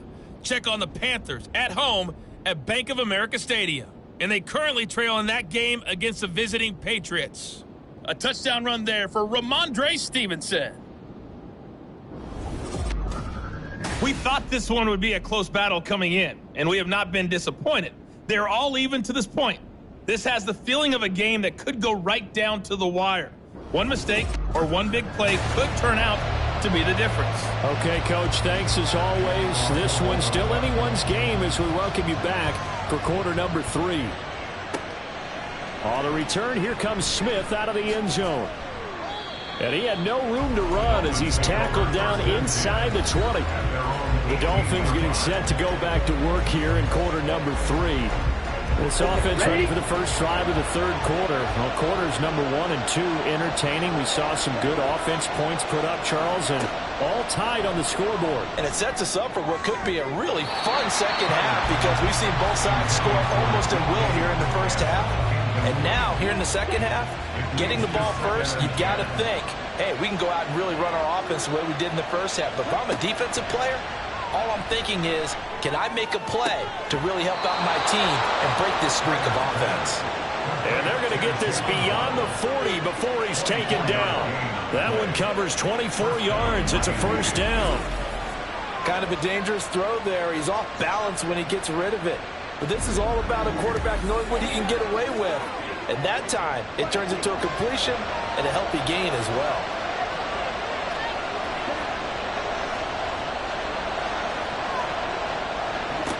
On 1st and 10, Tyler right back to Jalen Waddle for another catch. But that's what you're looking for when you want to throw the ball downfield. You want one of those guys who can play out on the perimeter, can play out wide, who can not only get open, but when they're covered, can uncover themselves downfield and create catches. Throwing again on 2nd down, but this time it's incomplete. And in the second half of the tie game, every decision gets magnified. And here, if he forces this ball, it could be intercepted. So that's the prudent play to just airmail it out of bounds. Got a man, it's Waddle, complete. And he'll be touched out here, but not before he does pick up the first. It's a 7-yard gain there, and it's good enough to move the chains. On the handoff, it's Achane. Stopped by the safety, Kyle Hamilton.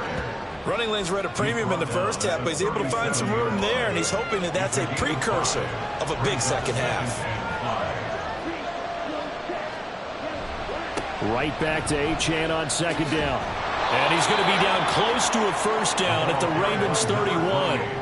After a gain of 5, they'll wind up being about a length of the football short here on 3rd down.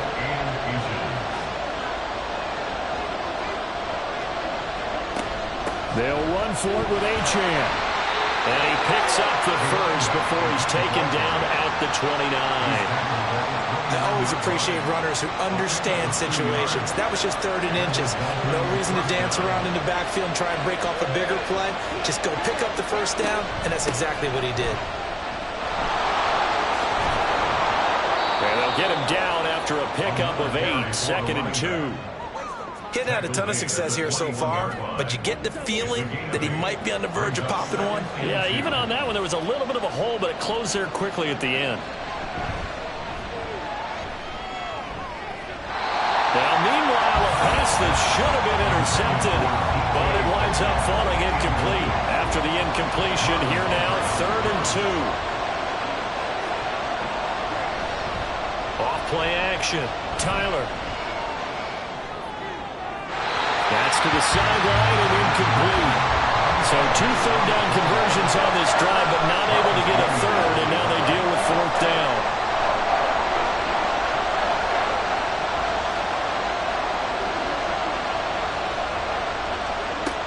Looking to throw. Tyler. And it's incomplete. They cannot convert, and they turn it over. The Dolphins can't convert on 4th down. And this long drive is going to wind up yielding nothing. And you wonder, Charles, could that decision come back to haunt them later? And it really could, because in this situation, you kick the field goal in a tight game like this, that's a good play. Yeah. But maybe what he's saying to himself is, I'm just not a big proponent of the old idea that any possession that ends in a kick I'm happy with. He wanted to be really aggressive. A little twist here in the 3rd quarter. Meanwhile, Jackson's throw into the hands of Andrews. And they're going to get this beyond the 40 before he's taken down. A well-executed 22-yard gain. First and 10 at the 43-yard line. Jackson. And that is incomplete. Well, that's a defense coordinator's got to be happy with that result. They took away all options downfield and forced the incompletion. Here's Jackson. That's caught. It's Flowers. And he's got another first down as he's brought down at the Dolphins' 39. A big one there for the Ravens. It goes for 18. So now 1st and 10 as they've crossed into Miami territory at the 39-yard line. They'll give to Hall. And that one opened up for him well as he'll take this down to the 26-yard line. A good gain again. That's now 31 yards combined on those last two plays. 1st and 10 at the 26-yard line. A short throw caught by Andrews. And they will eventually get him down, but he's inside the 5 all the way to the 3. 23 yards, the final tally. Well, this is a defense that's definitely on their heels now because they gave up the running play for good yardage one play ago. Now the pass here sets this offense up 1st and goal.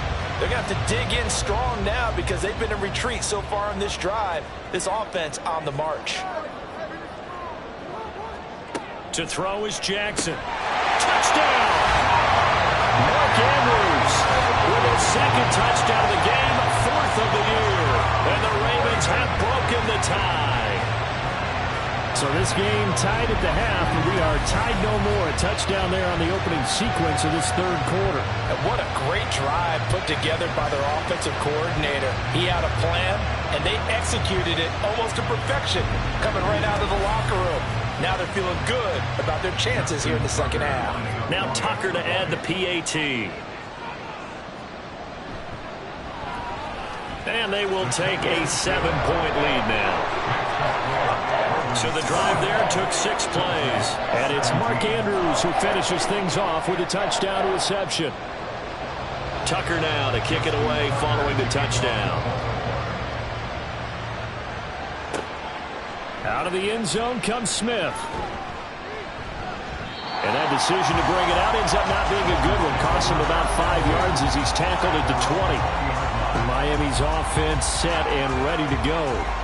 They've got some stuff to build on from that last drive because they moved the football, CD, and then they tried to go for it on 4th down, didn't convert, probably left a bitter taste in their mouths. I would say so, and I think that they go out in this series determined for that not to happen again. In fact, they don't even want to get to a 4th down opportunity. They just want to make sure they get it done within the parameters that they've set for themselves. Run their offense, get it into the end zone. Yeah, I think a little bit of determination and a dash of anger. A 2nd down pass play there, but it's incomplete. I think he could have scanned downfield forever, but there wasn't anything available. Ends up throwing an incompletion, and I think he'll take that.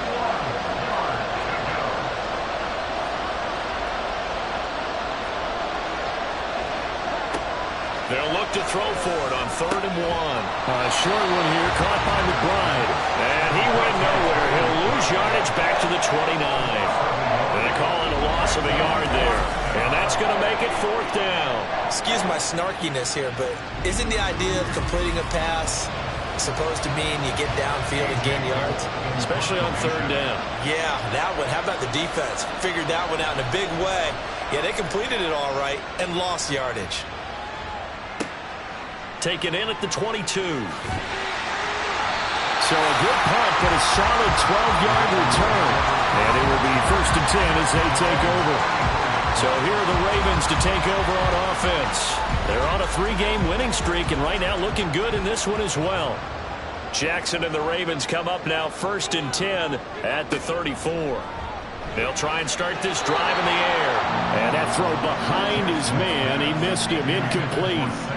Not his best throw there, but where we sit right now in the 3rd quarter, he's had a pretty good game throwing the football. He certainly has, and it's not exactly at the point where we're doing 4-minute offense yet, but they've got to think about, I'm not going to say milking the clock, but understanding clock management here.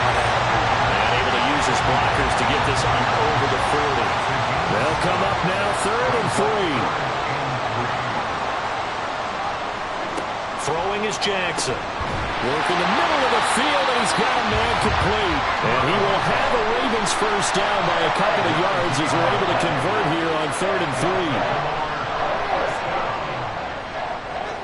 and 10 at the 46-yard line. They'll throw on first down with Jackson. That's into the hands of Flowers over the middle. And he's going to get this all the way down inside the 35. A good pickup there, 21 yards. I'll tell you what, a lot of those mid-range throws have been available because sometimes teams get too concerned about the deep ball and they leave too much space in front of them. And these guys have been taking advantage so far. So now 1st and 10 as they've crossed into Miami territory down at the 33. They run it with Hall off the option. And he'll go down here right around the 23-yard line. 65 yards rushing for him now to this point. Good position to be in here, 2nd and inches. Here's Hall again. And he's able to get it to the edge of the red zone at the 20-yard line. They'll get 3 as the drive continues. It's a first down.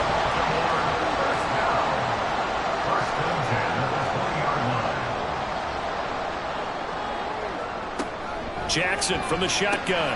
This one caught by his tight end Andrews. Well, the Ravens are going to have a 1st and goal as he'll be taken down at the 7-yard line.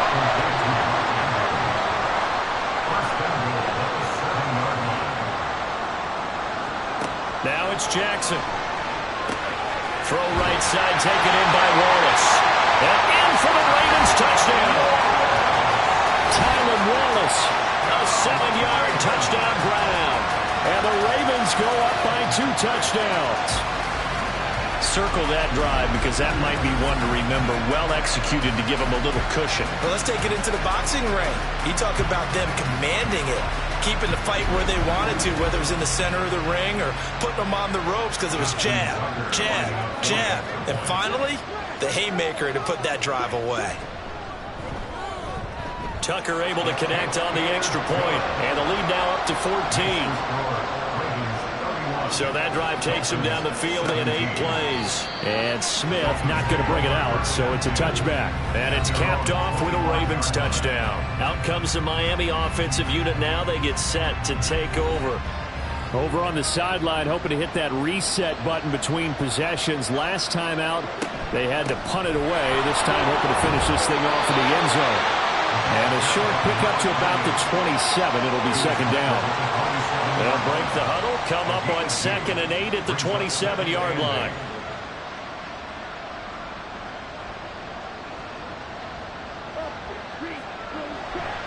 Off the play fake. Tyler. All that gets him is just a yard, and now it's 3rd down. Partner just a second earlier, and they might have had him because they certainly thought they were going to close in and drop him behind the line of scrimmage, but he had just enough time to dodge the pressure, and he ends up getting yardage before being stopped. Now throwing on 3rd down there, but he cannot connect. How about some applause for the defense there? They forced him to throw that one into coverage, and just like that, they're staring at a 4th down. Well done. Here's A.J. Cole now as he's on to punt for Miami.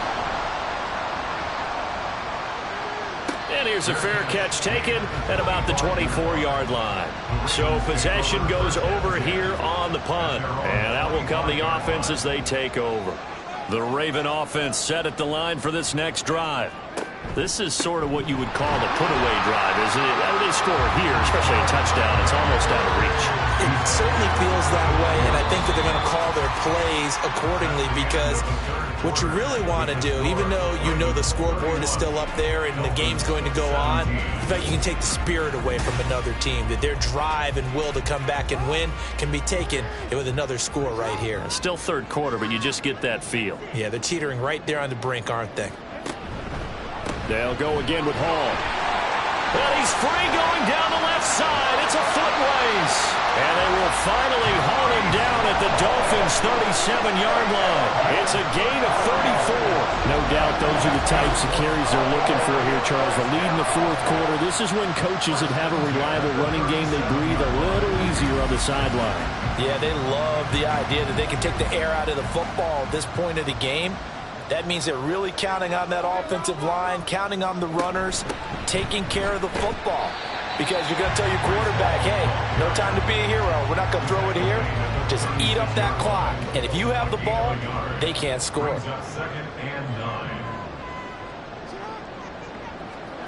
And now Jackson will look to throw it.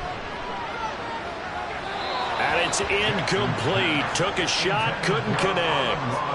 Going for the knockout blow right there. I think if I'm up 2 scores, I'd be worried about an interception, but playing this way is what got them this lead. So you may as well ride it out to the... And intercepted. Maybe the turning point they need. And the Dolphins are right back in this football game. Just a lot going on there in the middle of the field, and this one winds up a turnover. Yeah, they're running a crossing route here, and the idea of it is to get defenders confused about who to go with. But if you throw it too early, sometimes it's your quarterback that gets confused, and here he throws it into coverage and gets it intercepted. Miami set to take over. The interception was a great starting point, but now they need points pretty quickly, down 2 scores. The drive starts with a run from Achane. And that one goes for about 6 as he's taken down just shy of the 45. Well, I think after that run, the defense is getting back in the huddle and looking at each other and maybe starting to question their confidence a bit. They gave up a significant run, 6 yards, and now you're saying to yourself... And now a fumble. The ball's out, and it's picked up by the Ravens. And his guys will take over at their own 44-yard line.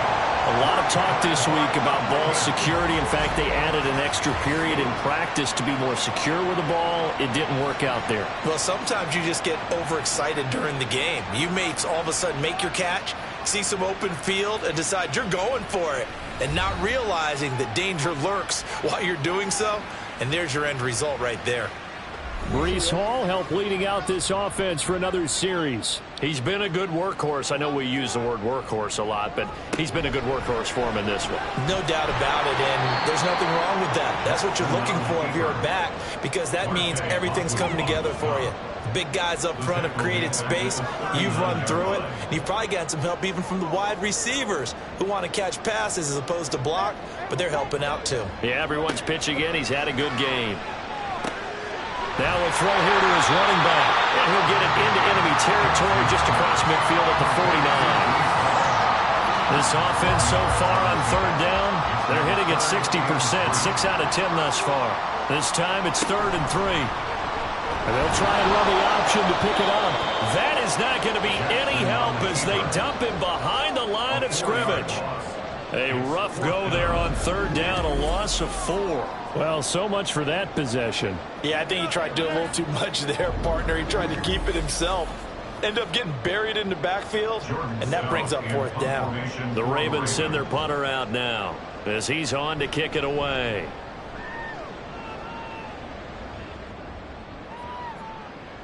And this one hits at the 1, continues on into the end zone for a touchback. Dolphins offense returning to the field. Their defense was able to force the punt. That's the good news, but this is still a 2-score game, and they need points on this drive and in a relatively quick manner. They'll start this drive out on the ground. And, boy, this defense again really making things tough on him as they stop him for no gain.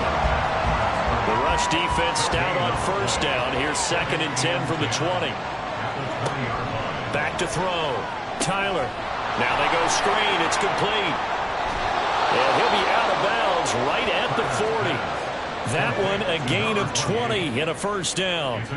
And when you have success throwing the football, the old cliche becomes true. The playbook opens up wide. And these screen passes, they become even more difficult to stop. Now a quick throw there, but it's going to be incomplete.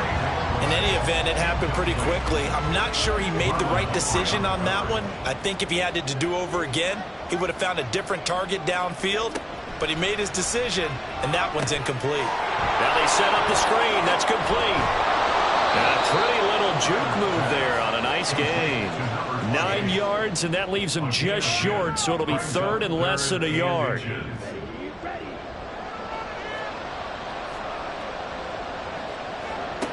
Back to throw again. A short one here caught by McBride. And he is going to have the Dolphins 1st down by a couple of yards as they're able to convert there on 3rd and 1. So signs of life in what's been a dormant offense in this 2nd half. Here's 1st and 10. Again, he'll drop to throw. They'll swing this out wide. Here's Achane. It'll be a gain of 5, and that's going to bring up second down. A gain of 5 brings up 2nd and 5 at the 43-yard line. They'll stick with the passing game as he looks to throw. That's going to be caught by Waddle. And Waddle going to have a Dolphins first down as he'll get this down to the 35-yard line. An 8-yard pickup. And the Dolphin first down. They'll look to throw again. Got his man. It's 1. And he is out of bounds inside the 30. Just about every quarterback is trained to really look downfield first before you come back and make a nice, safe throw. And in this case, that's exactly what he did. Found his running back, let him create some... Oh, it's intercepted. A drive killer there. Picked up by Brandon Stevens. And he will bring this back. It's a pick-6 and a Raven touchdown. So a fourth-quarter pick-6 here, and that one might put this game out of reach, CD. I certainly agree with that, partner. And I know one thing, though. That team that just got the pick-6, they're going to keep playing until this one's over. Better be careful. They're looking to get another one. Tucker now for the extra point.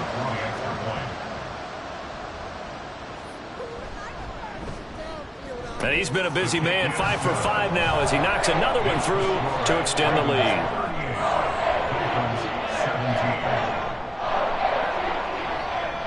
So the defense creating some points, not only getting the interception, but then returning it to the end zone for the pick-6. So they throw the pick-6. They'll get another shot at it now as this one's in the air. On the return, here comes Smith out of the end zone. And that decision to bring it out ends up not being a good one. Costs him about 5 yards as he's tackled at the 20. Miami's offense set and ready to go. Remember, they have won 3 straight, but getting to 4 straight does not appear to be in the cards as they are in a big fourth-quarter hole.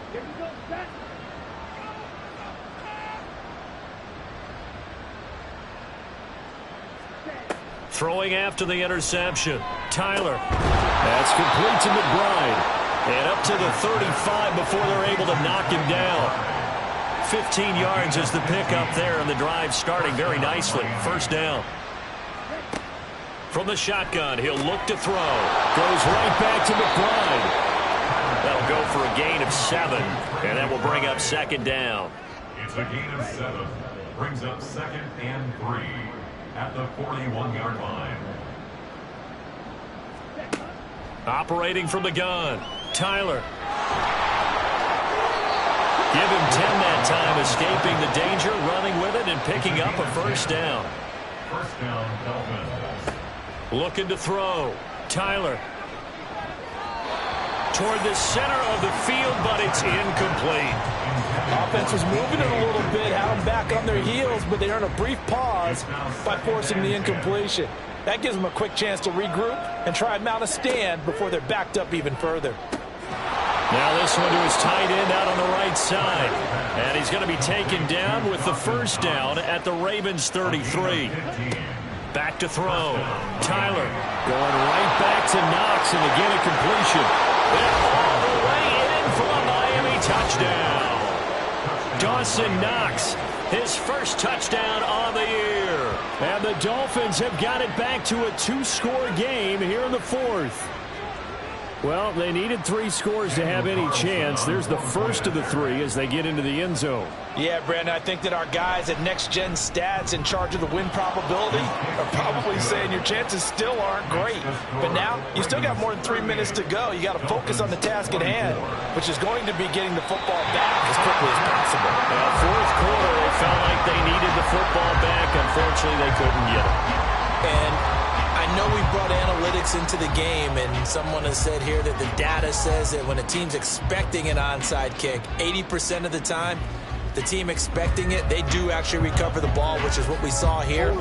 I just wonder if that number is much more of a anecdotal type of a number. Kind of like when the coaches tell us, well, when you score on special teams, 93% of the time you win the game. I'm still waiting to see that number is empirical. No gain on the play there. Second down. Gain on the play brings up 2nd and 10 at the 45-yard line.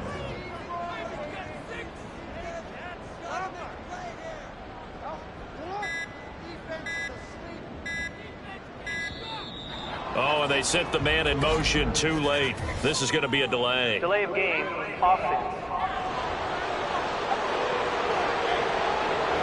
Well, the offense knew it. They were already starting to walk back as that one is accepted. Still second down. And now after the delay of game, they're operating behind the sticks, 2nd and 15.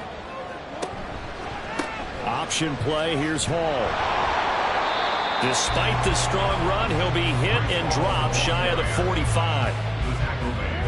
The recipe's pretty simple, I think, right? Just give your superstar the ball and continue to feed him. Yeah, don't overthink this one, right? Make sure he's touching the football, but you're also counting on his intelligence in playing the game as well. If it's not there, don't force the run. Just make sure you hang on to the football and keep the clock ticking. What a nice burst there as he'll take this inside the 30 to the 28-yard line. And they'll let the quarterback keep it here on 1st and 10. Whistles now and a timeout. So defensively, they burn it here with 1:51 left. Out of the gun, they run it with Hall. And he has the Ravens first down, and it would appear that that's going to be the one to do it. And they will take a knee here. 2nd and 11 now.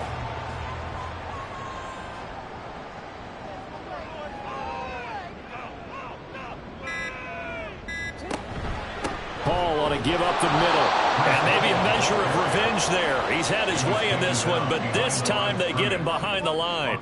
2 yards the loss, and now 3rd and 12. On this day, the ground has been his, but at least on that individual play, we just saw the defense finally with a win. Yeah, they finally got one, and that's a win for them, but all game long, he's seen the holes, and they've been huge for him. Kind of like a baseball hitter in the zone. The ball seems bigger, and he's just whacking it. These guys, they've got it going today. And the clock will roll down to zeros. 4 weeks in, 4-0. I don't think anybody needs to alert the 72 Dolphins just yet, but great start to the season. Great start. How about taking a knee at the end, and there's no better feeling for a team than to do that, to close out a victory. But you're right, at 4-0, they're sending a message to the rest of the league. They're going to be tough to deal with. Charles, a lot of happy faces heading into the tunnel as this one ends, and understandably so. Not only did they get the win, but boy, their offense was on fire in this ball game. And partner, I have no idea what the top speed is on one of those high-end sports cars. What's the top gear you can get into? This offense, they certainly were there in this one, huh? Everything clicking for them in this contest, the kind of performance that they're going to cherish. So for Baltimore, hey, they finish a perfect month of September as they move to 4-0 on the new campaign. And they will hit the road next week to take on the Detroit Lions. Meanwhile, for Miami, the defeat is their first of the year as they drop to 3-1. And they'll get a chance to redeem themselves at home next week. So for our entire crew, alongside Charles Davis, I'm Brandon Gaudin. Thanks for watching, everybody. We'll see you next time.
It's the National Football League on EA Sports.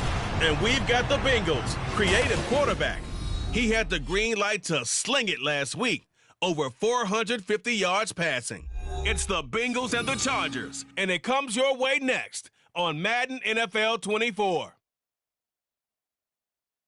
From the banks of the Ohio River, there's a look at what's now known as Paycor Stadium here in Cincinnati.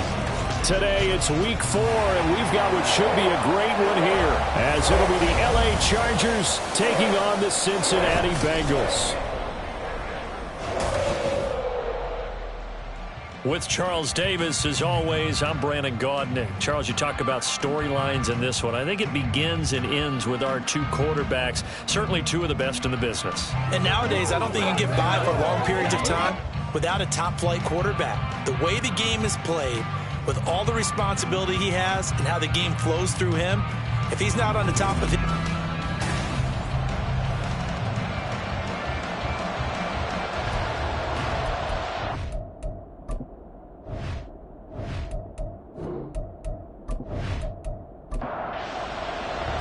It's 3-0 versus 2-1, a good early season battle as we're underway in week 4.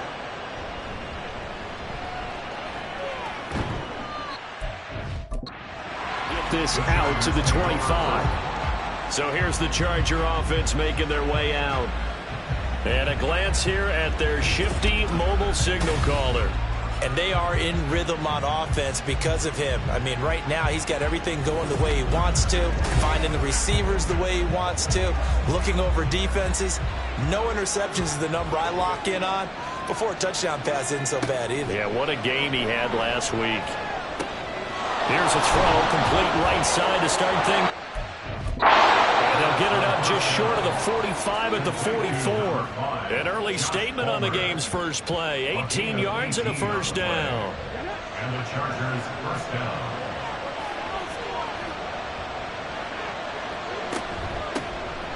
Off the option, here's Etienne. He'll get this up to the 47 and brought down there. tackle The numbers on the ground for ETN last week. There isn't a coach alive who wouldn't like those numbers. Well over 100 yards and a touchdown, too. Partner, I think all the coaches who are in that great coaching box in the sky would take those numbers. So dead or alive? Either way, they would take that kind of production. Here's a throw out wide, complete to his running back right side. And he is going to lose yardage here.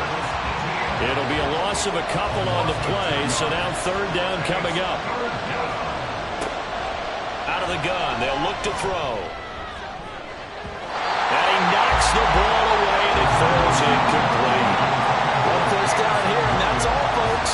Good work by this defense to hold things in check and force a punting situation. A fourth down, so the Chargers trot out J.K. Scott. He punted 5 times in the win last week as this one's away. And that one hits at the 7, but bounds into the end zone, and that'll be a touchback. So now the Bengals get ready for their first drive. And a look at a guy, definitely got a little razzle-dazzle to him. Can do it with his arm or his legs. Their mobile QB. It was fun getting ready for this game, wasn't it? Because normally we talk to the coaches and the players. I think you and I asked to talk to the trainer to see how his arm is going to be. A lot of ice after last week. After last week's game, boy, what a performance that was. And you know what else is having fun? Receivers. Because they get a chance to do what they do best, which is go out and catch the ball. Yeah, and that last week effort, he threw for well over 400 yards. The numbers for him from a week ago: 18 carries, 121 yards. I think he's exactly where he wants to be coming into a game, partner, because he has to still be riding the momentum from last week when he broke the century mark in rushing and had one of his best individual efforts of the season. I would expect that there's more from him on the way after that type of a game, and I know his teammates and coaches, they feel exactly the same way. On third and short, they'll try and pick it up through the air. And that's incomplete. That was their first third down try of the game, and clearly something was off in the execution of that play. Good news, they've got a whole game left to clean that up and start clicking on those key third down throws. They only punted twice in the win last week as he gets this one away. It'll be a 39-yard punt, no return, and it'll be Charger football here as they take over. The Chargers get set to go here for their second drive. The crowd may be losing just a little bit of the edge after back-to-back punts. They want some big plays. They want to see some offense. They want to see somebody break away, whether it's through the air or on the ground. Now it'll be interesting to see where the patience is on both sides. Each head coach, can you hang in there and not try and force something that could put your team in some jeopardy? On second down, ETN once more. And he'll get up to the 43-yard line. 7 yards there and a first down. He was solid last week, over 100 yards in their victory on the ground. They want to get that going again. Absolutely. What they also understand is that from week to week, it's not necessarily the same, but they want it to be, right? What they saw last week on the ground, they want to see in this game as well. Just a yard on the first down carry, so it's 2nd and 9.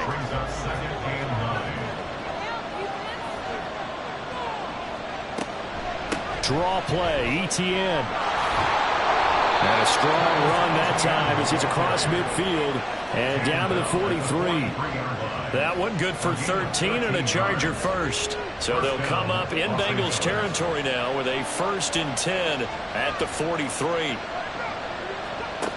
Now they'll switch it up here and look to throw. That's caught by his tight end, Gerald Everett. And he's taken down inside the 30. 13-yard gain yet again, just like last play.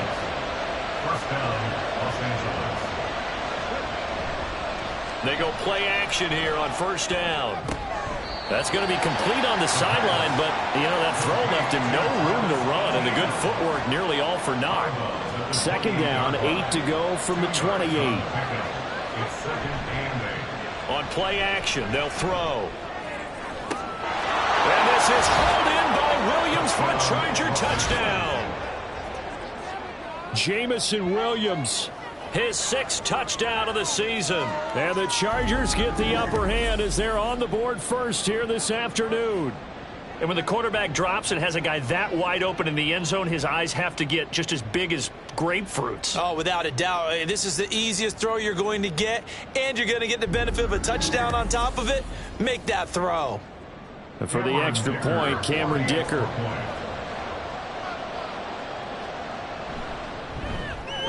He hasn't missed an extra point all season, and he won't miss this one either. And it's 7-0.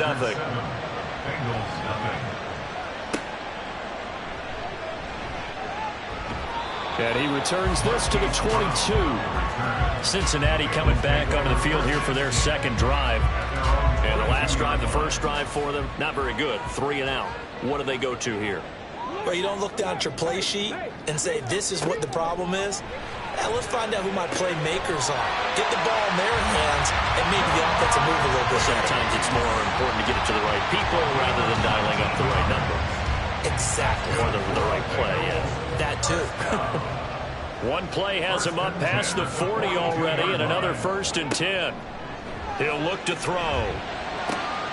That one taken in by T. Higgins. And he'll go down, but not before getting this inside the 30. Another big play here as they strike for 31. I know we love our jobs, and pretty much any play we see, we're pretty excited about. The big plays, let's face it, that's what we absolutely live for. How about that one? That was great. And what our camera missed was the fist pumps from the sideline after that catch. They're fired out. That's a big game. So now then, the big play has them all the way inside the 30 now, 1st and 10. Throwing there, but this pass is going to wind up incomplete. The Bengals sit 3-0 here in the month of September, and they've got to be pleased with the start of this season, obviously. Yeah, and you're talking about 3 good quality wins. It's got people in the locker room excited, not overly so, but that quiet confidence is starting to build. They're starting to believe that this could be their year if they stay on track. Here's 3rd and 10. They'll set up a throw. This one goes out wide for Barkley. And he is stopped just short on 3rd down. Got 9 yards, but needed 10. We can make this one pretty simple. Block the ball of his progressions downfield, forced to get it to his running back. But how about the way they ran to the football and knocked him down to force a 4th down? They'll look to throw here. Work in the middle of the field, and he's got a man complete. And he is going to have the Bengals 1st down. And they get it easily. A gain of 5 on 4th and 1. Now a shotgun snap as they'll look to throw. That's to Chase. He's got it. Touchdown, Cincinnati. Jamar Chase with career touchdown number 60. And the Bengals are an extra point away from drawing level.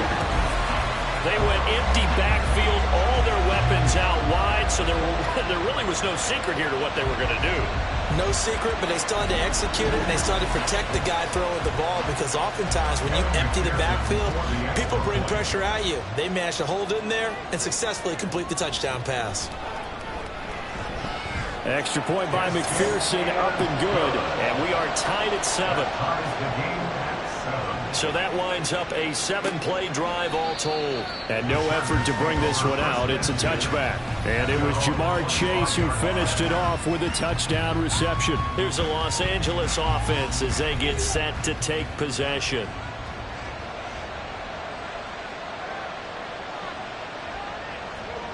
They'll come out throwing here to start the drive. Over the middle, and there's a diving catch. They may want to go back to that one. First play of the drive, good for 15 and a 1st down. I felt that one all the way up here. How about that big man laying out and making that catch? Yeah, that wasn't a 180-pound wideout. That was a tight end. On 1st and 10, it's ETN. It's a 6-yard gain on the ground, and that'll make it 2nd and 4. Well, this defense for the Bengals, they were excellent a week ago in the win over Pittsburgh. And no matter what's done throughout a ball game, it always comes back to blocking and tackling. That's the essence of football. The Bengal pressure gets him that time. Down he goes. Myles Garrett able to record his 5th sack of the season. 3rd down and 10.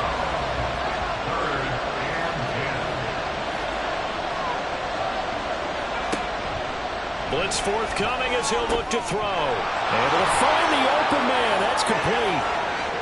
Still on his feet. And all the way in for a Charger touchdown.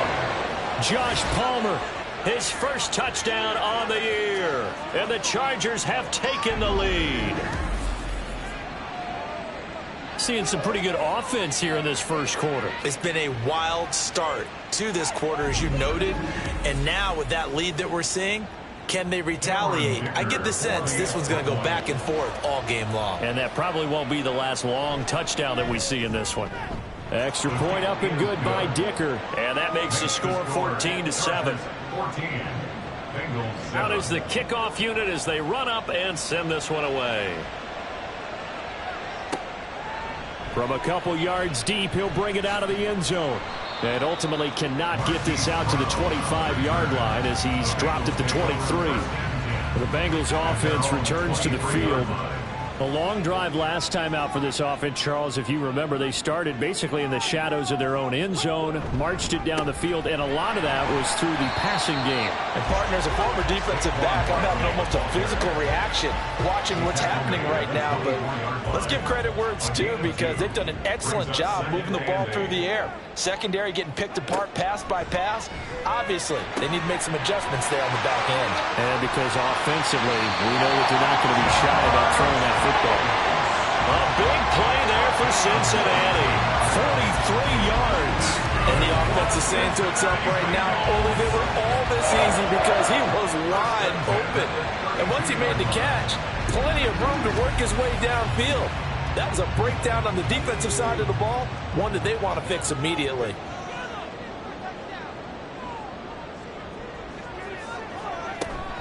A first down carry for Barkley. And he'll take this ahead for about 4. Second down coming up. And that was a quality play to start a new set of downs. That was simply an offensive line winning the battle up front and winning in a big way and giving their guy in the backfield a nice lane to hit. Ball start, offense. That flag accepted, and it backs the offense up a little bit. And that false start penalty certainly not helping their cause here. Second down and long. Looking to throw. And that falls to the ground, incomplete. A nice job of bodying him up defensively, and now it brings up third down.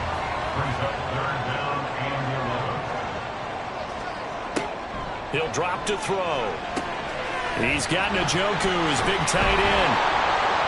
And he'll be stopped at the 27-yard line, well short of the first down marker. So the completion good for 7 there. And that's going to bring up a fourth down. For the Bengals field goal, a 44-yard attempt.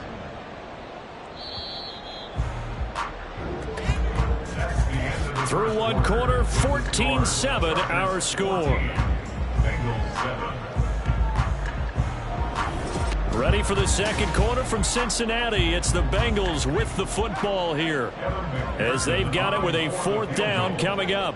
A 44-yard attempt. McPherson's kick is good. And they'll cut the lead back down to 4 now at 14-10. So they're able to end that drive with 3 points in this one-possession ball game. And ideally, you want to end every drive with points. Most quarterbacks would tell you, let's end it with a kick, right? A PAT, that's number 1. Field goal you'll take. Punts, you really don't want to do that. In this case, they'll take the field goal and get prepared for the rest of the game. And it's a pretty good return here as he'll get this up to the 29. So here are the Chargers to take over. They've won 2 straight, and they lead this one as well as they come up on 1st and 10. And they'll begin by running the option. Fancy footwork at midfield. And they'll get this well past midfield before being stopped just before the 35. A big-time gain there on the keeper, using his legs to hurt him. First down. What a run there. I mean, you've got speed, elusiveness, escapability, all rolled into one. And we all know that quarterbacks are coached. They get the ball to the guys who can do all the things you just described. You want those guys who have speed, elusiveness, and escapability all rolled into one with the ball in their hands. And guess what? It's him. So there's no sense in throwing it or handing it off when you can do all of that yourself. So here's a 1st and 10 now, down inside the 20. Back to throw. And this is hauled in by Williams for a Charger touchdown. Jamison Williams, 2 catches, 2 touchdowns here so far. And they're able to add on to their advantage. Well, only the 2 catches for him thus far, CD, but both of them have resulted in touchdowns. And I think he's on the bench right now, Brandon, smiling at his position coach and telling him, all those times you talked to us about efficiency, I'm living it right now. Extra point up and good by Dicker, and that makes it a 21-10 game. The kickoff unit is out on the field, and they will send this one away. And there will not be a return here. It's a touchback, and it'll come out to the 25-yard line. Cincinnati set to take over once again. They'll look to make some inroads here, trailing 21-10 as they come up on a 1st and 10. They'll start out on the ground. It's Saquon Barkley. And the running lane's non-existent in this first half as they'll stop him behind the line. He'll lose a yard there, and it's 2nd and 11. Brings up 2nd and 11 at the 24-yard line. Now they'll throw here out of the gun. Over the middle, that's caught by Chase. A gain of 8 there on the play. And now we've got a 3rd and 3. Coming up here looking for 3 yards to pick up the first.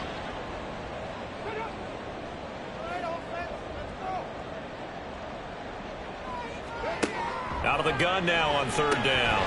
He's got his target. That's complete. And he is going to have a Bengals first down. They needed 3. He doubled that. He got 6.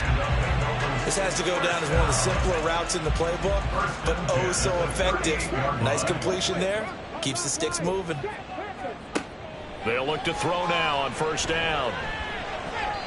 And he whips that one incomplete there. T. Higgins was the intended target. And that'll bring up 2nd down. Brings up 2nd and 10. Again, he'll drop to throw. This pass complete to Higgins. And he'll be taken down, but not before he gets into enemy territory. 12 yards there as they keep this drive rolling. It's another 1st down. 1st and 10 at the 49-yard line. They'll stick with the passing game as he looks to throw. And that's going to be caught. T. Higgins. And he takes this just a few yards shy of the red zone before going out. A good pickup there, 26 yards. It's a game of matchups, and that's why you take your receivers and move them around a bunch, especially your best guys. And when they work out of the slot, you often hear the coaches talk about how great it is because it gives you a 2-way go. You can break out or you can break in. That makes it hard to defend. They'll look to throw again. And seeing no options, he just tosses this one away incomplete. Now that'll bring up 2nd down. Makes it 2nd and 10 at the 23-yard line. Back to throw again. Well, that'll be incomplete. Well, he took a shot as he let that go. And it's going to bring up a 3rd down. Right where this set of downs started, they need a full 10 here to pick up the 1st down and move the chains. On 3rd down, he'll drop to throw. Flush to his right. And he will slide to a stop. He does have the 1st down. That good for 19 yards as they pick up the conversion on 3rd. Oh, Brandon, that's a gamer move right there. Facing 3rd down, steps up, calls his own number, and nearly makes the house call. If I'm the coach, I let him take another one right here. Give him a chance to be the first one to hit the end zone after that effort he just gave him.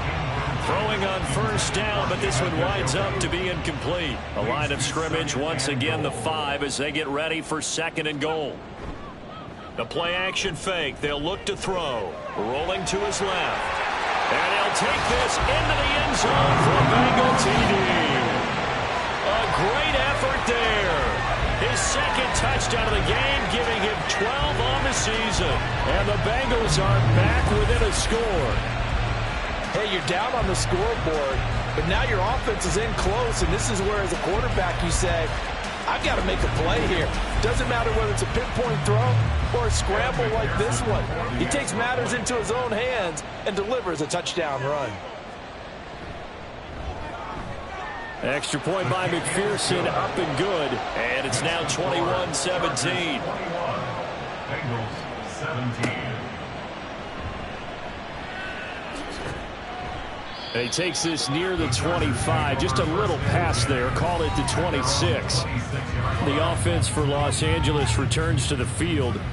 A lot of time for this unit to game plan on the sideline after that drive that they watched the other side just score. But remember, last time they were out, they scored as well. We'll see if they can seize that momentum right back. And they have had a lot of time to cool off from reaching the end zone the last time. So have they been able to keep themselves mentally sharp and into this game, even though they haven't been on the field? And you and I both know, one big play, though, gets them right back up to that level. Now he's going to swing this one out to his running back. No gain on the play. And it's second down. Well, that was a simple throw and catch, but even with that completion, 0 yards gained, so they're behind schedule on down and distance. I think they were hoping to get it to him. He could make a man or two miss, but that window closed quickly. And he'll be taken down, but not before he works it past the 50. Good coverage downfield led to him taking off, picking up the first down on a 13-yard run.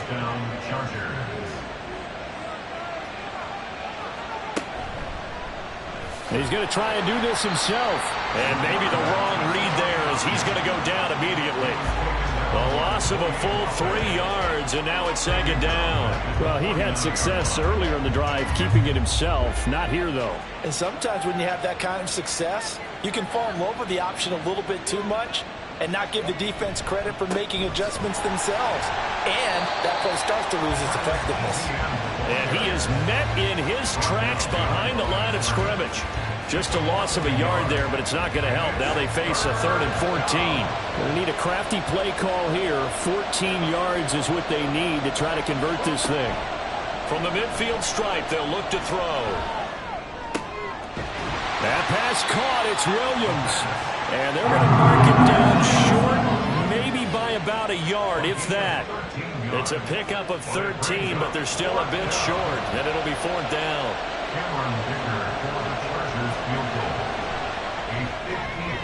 And this one is right down the middle. And they will open their lead up to a touchdown at 24-17. So it's 4th and 1. They wind up taking the 3. I'm not sure that offensive unit, judging by the sideline, Charles, was in 100% agreement with the decision. No, not at all. But the head coach has final call on this. We know that. But let's face it, offenses want to feel like, hey, you believe in us, let us go for it. We'll see if that is a problem for them moving forward in this game.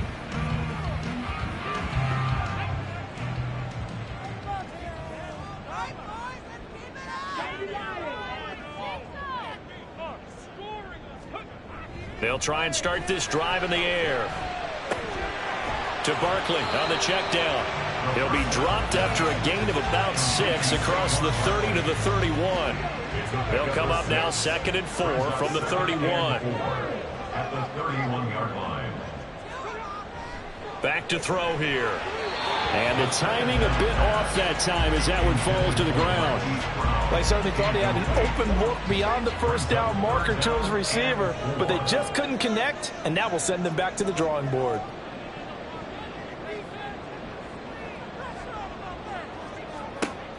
They'll look to throw.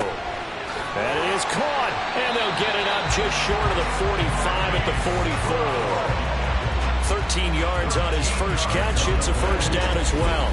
Would it be safe to say that as precise as routes are supposed to be run in the NFL, maybe they're not quite as precise in college ball? That's accurate, yeah. And I think we saw a college route in the NFL there. Just find the soft spot, find the dead zone, and find the first down. And that's what he just did. So the completion good for 6 yards, and it'll be second down.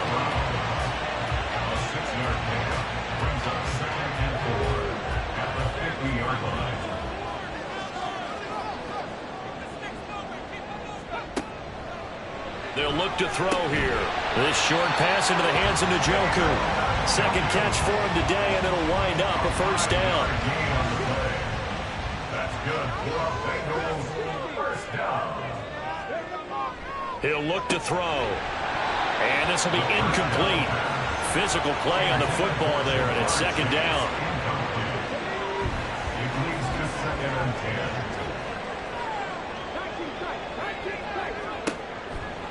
They're going to look to throw. And this is incomplete. Yeah, offenses always try to be smart about when they're trying to dial up a screen to the running back because they understand you can only go to the well so many times in a game without the defense starting to anticipate the call.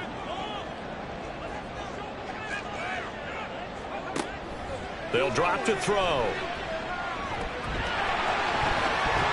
And almost, but not quite. Needed 10. He got 9. 4th down. A 53-yard attempt.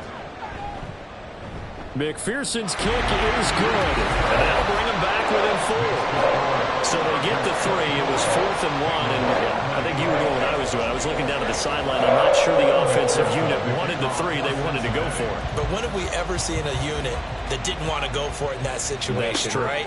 Sometimes it's just way more important to have the points on the board than to worry about any type of a gamble. And his guys will get the football right at the 20-yard line. And the LA offense ready for this next possession. Last time out, you remember their drive stalled, but thanks to their kicker, booted a long field goal to at least get them 3. Now here they'll try to do better and find the end zone. And in our experience, how much fun is it for coaches to know that they've got a kicker who can nail it from long distance? Now, the hard part is, as an offensive play caller, you don't want that in your head too much where you're relying on it, and he goes out and gets the job done for them. But I'm quite sure he would be content to just kick extra points from here on out. Yeah, absolutely no question. I think his teammates would be okay with him just kicking the extra points as well. On second down, a run with Etienne. Now the Bengals going to use the first of their timeouts. So as they talk it over, we step aside. On third down, here's Etienne. And a short gain across the 15 to the 17-yard line. The Bengals going to use the second of their timeouts as they'll stop it with exactly a minute to go before halftime. Let's take it inside his own 40. The Bengals going to take over late in this first half. And with great starting field position and one timeout in their pocket, they could still come away with points here in the late going. So good starting field position for them here as they come up 1st and 10 at their own 46. Man open left side is Brown. And a gain of 4 gets him right to the midfield stripe. 2nd and 6.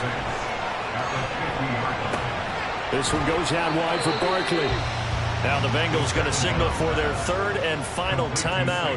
And with halftime on the horizon, they'll be out of timeouts from here forward. On 3rd and short, they'll try and pick it up through the air. And he is going to have the Bengals first down by a couple of yards as they're able to convert here on 3rd and 3. So even though it's first down, here's the field goal unit on now to try to get 3 before halftime. McPherson's kick is good. And that will do it for this first half. So we've reached halftime in a wild first half. We'll take a minute to catch our breath as we send you down to Orlando, where Jonathan Coachman has our EA Sports Halftime Report. Coach. All right, Brandon, we'll get back to you guys in a bit. But first, time for a trip around the league on this final weekend of September. We'll begin up in the Steel City, Acrisure Stadium in Pittsburgh. And it's the Steelers who are out in front. A touchdown pass there for Kenny Pickett. Next, we head off to check out another game, and it's the visiting Jets who have the lead in that one. Justin Herbert with 2 touchdown passes. Lastly, let's get you to Charlotte, North Carolina. Check on the Panthers at home at Bank of America Stadium. And they currently trail in that game against the visiting Patriots. A touchdown run there for Ramondre Stevenson. This one's been all you could hope for as an NFL fan. Just a 1-point game here at halftime. This has been as much fun as you could hope for with both these teams in it to win it.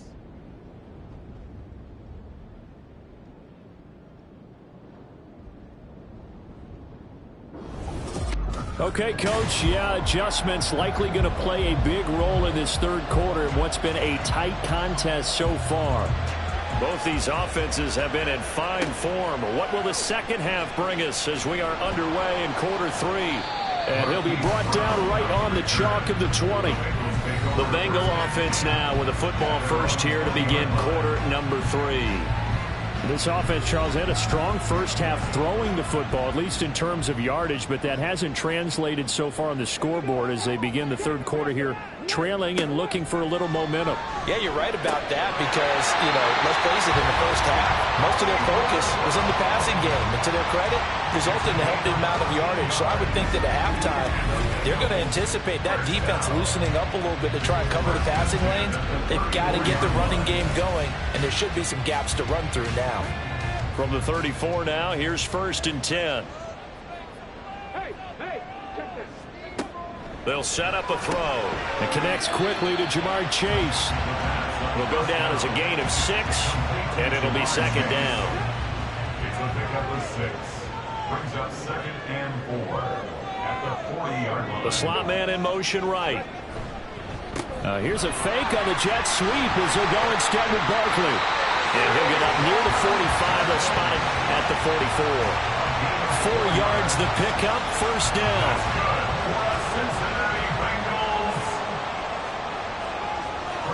In motion right goes Higgins.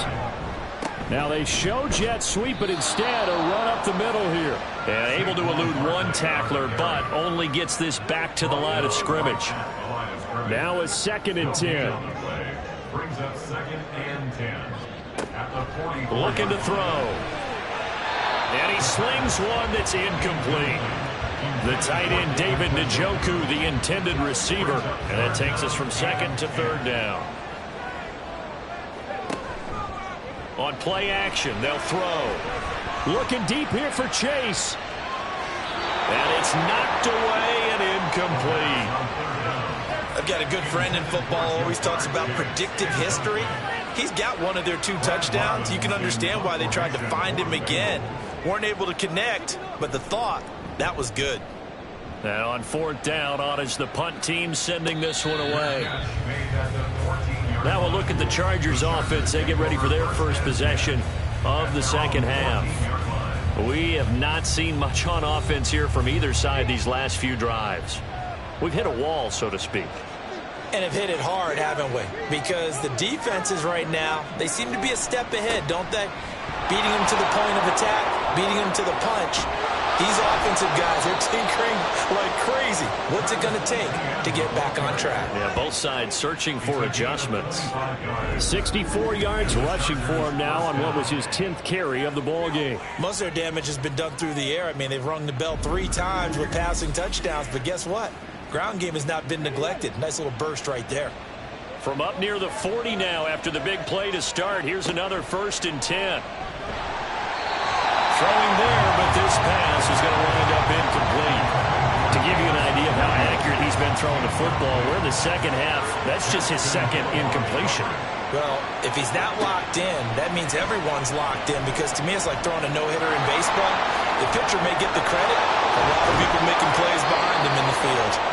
And he's got another 1st down as the tackle's going to be made at the Bengals' 45-yard line. It'll be a pickup of 16 and a Charger first. So they'll come up in Bengals territory now with a 1st and 10 at the 45-yard line. Straight ahead, Etienne. And he finds a little bit of room, enough for 4 yards. It'll be 2nd down. Nice chunk of yards on 1st down. It really opens up your options for what you want to do on 2nd. You go right back to him and hope he explodes, or sucker the defense in before throwing over the top.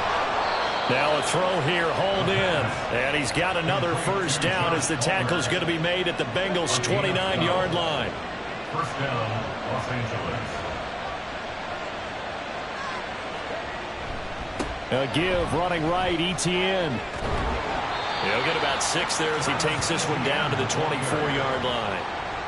That's a strong pickup right there on 1st down, and as this drive goes on, we're seeing an offensive line and running game imposing its will. 2nd and 4. Out left, he's got it to Everett. That good for 6 as they keep this drive right on rolling. Many different ways to create space, but on that play, he did it with that big, wide body of his. Didn't get a whole lot of yardage on the play, but it did what it was supposed to. Pick up a first down. Able to fight for about 4 yards there to the 13. What a luxury to have a guy like this who can not only spell your starter, but can come in and keep drives going. Back to throw. Firing quickly here, and that's complete. Only able to gain a couple there, and now it's 3rd and 4. A 2-yard gain on the play. And it's 3rd down. He'll drop to throw. Screenplay, here's Etienne. And the Chargers are going to have 1st and goal as they try to finish off this drive with 6 points. Sometimes when you run a screen pass down in the red zone, it's really tough to create a lot of room to operate. The field's pretty condensed, but that was really well designed there, and they're able to pick up a first down. And they'll run with Etienne. And a minuscule gain of maybe a yard from the 6 to the 5. The yards may start getting a little tougher to come by down here near the goal line. That's good work defensively there on first down, holding them to a short gain. One more time with Etienne. And he'll get blown up behind the line of scrimmage. Back at the 6. That'll be a loss of a yard, and it leads to a 3rd down. And now 3rd and goal coming up. The loss on 2nd down. That just means this crowd's going to get even louder. And they'll get a little bit of extra help from the defenders as they exhort them to join them in the effort. They'll look to throw on 3rd and goal. And this will be caught in the end zone for a Chargers touchdown. Josh Palmer with his 2nd touchdown of the afternoon. And the Chargers are able to stretch out their lead. In order to lead in a game, you're going to get plenty of contributors, but that's his 2nd touchdown catch of this game. He's one of the key guys in this one. And you better believe he'll be looking for the hat trick here as this one continues to go. Dicker down to tack on the extra point.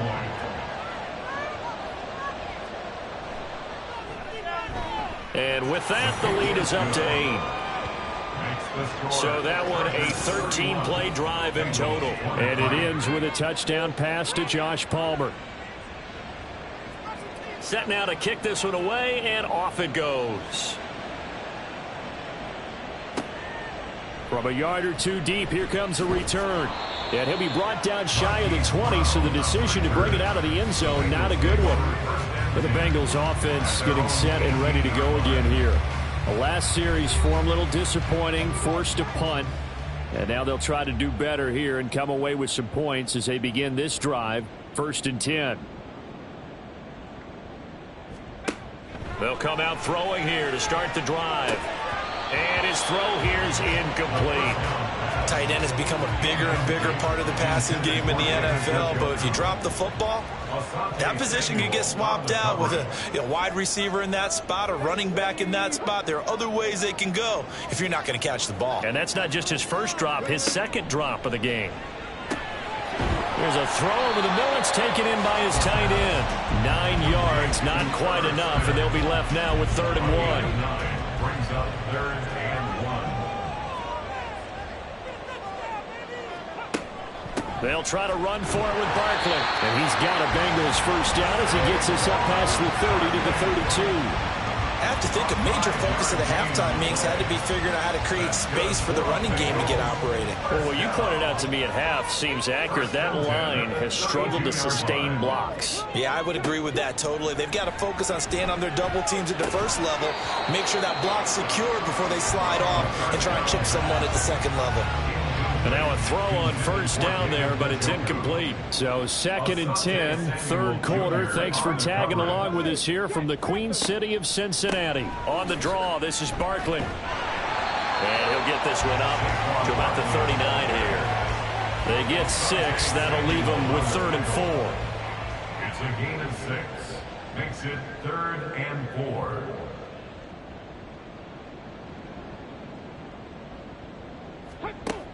Out of the gun, they'll look to throw. Pass taken in by his big tight end. And he's going to have the Bengals first down as they're able to get the 3rd down conversion. Well, a lot of times when you get a magical third down situation like this, you have to think about your tight end, and he comes through for him, picking up the first down. 2 first downs have him up near midfield now on 1st and 10.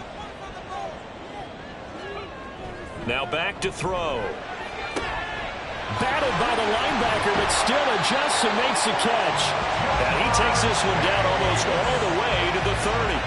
That one good for 20 on the catch and run. But that last throw, Charles, puts him over 15,000 yards passing now for his career. And Brandon, they're not going to stop the game and give him the game ball here, but that's still a pretty impressive number, and he's got plenty of more good football ahead of him. Although I would say the team should give him a game ball after it's all over.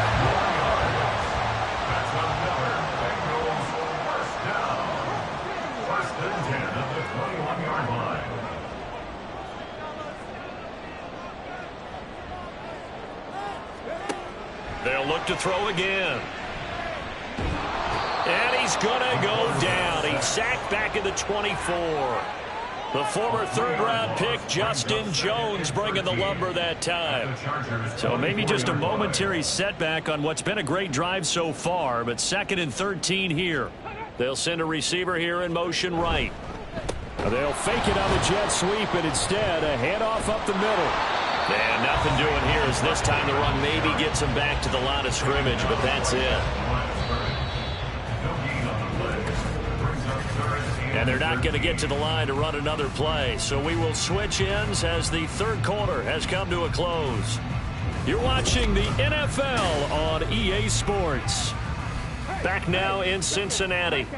And the Bengals on 3rd down. They've converted 6 times and could use a 7th here. This is going to be 3rd and 13. And it's intercepted at the goal line. Sauce Gardner picks it off. And the Chargers are going to get the football back at their own 17. If you combine last week and this week, he's got a hat trick going because he had 2 interceptions a week ago. He's seeing the ball so well and understanding where receivers are and positioning. I mean, just watching him work with such great technique and paying it off by actually catching the ball when he has a chance, he's helping his team in a huge way. The Charger offense making their way back out there. They get the crucial turnover, just huge, but now they've got the football deep in their own territory, and you got to be careful because if you give it right back, there goes your lead. Have to be extremely happy with their defense. They received a gift. That takeaway, even though they're deep in their own territory, now they have the football. And you know there's always that alpha on defense, that grouchy guy. Forget what the coaches said. I'll guarantee you, he told the quarterback, we just took care of you, now you take care of us. And he's taken down. It's a gain of 3 from the 17 to the 20. So 7 yards from the first down here as they come up to the line of scrimmage. On 3rd down, he'll drop to throw. And he'll be taken down by the Bengal pressure. Myles Garrett able to get in there for his 2nd sack of the afternoon. Well, someone's closing in on the league lead in sacks. He came into the game in the top 5. Now you add 2 more to his total.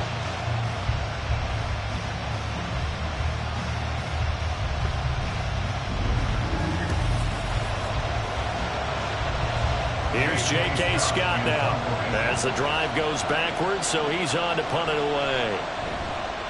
He's averaging just under 50 yards a punt as he gets this away. A 40-yard punt, no return, and the Bengals will take over here 1st and 10. So now the Bengal offensive unit back out onto the field. Not an ideal way to end their previous drive. They threw the interception, Charles, after they had built up some momentum. They were moving the football, but something to at least build on for this offense as they run back out here. Yeah, you're right about that. Up until that last play, everything was working pretty well for this offense, gaining chunks of yardage, getting first downs, really making a push for the end zone, and looked like they had a nice rhythm going. Now you got to have a short memory here. Don't focus on the interception. Focus on what came before it and get back to it. 10 yards there on the Bengal first. So signs of life in what's been a dormant offense in this second half. Here's 1st and 10. Up the middle with Barkley. Dancing away at the 35. And a good push up front, and he's able to navigate his way down inside the 30. 46 yards rushing on 12 carries for him now.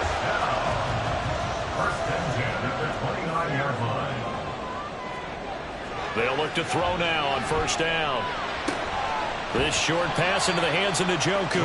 Short completion, just 4 yards, and it'll be second down. 4 yards on the pickup. Second and 6. At the 26. Barkley, inside handoff. And not much of a hole there as he gets it down to about the 24-yard line. Call it a gain of a yard, and it's going to bring up 3rd and 5. They'll need 5 on this play to move the sticks. He'll look to throw. This pass complete to Higgins. And he'll be taken down, but he does have first down yardage. The drive stays alive, a 3rd down gain of 8.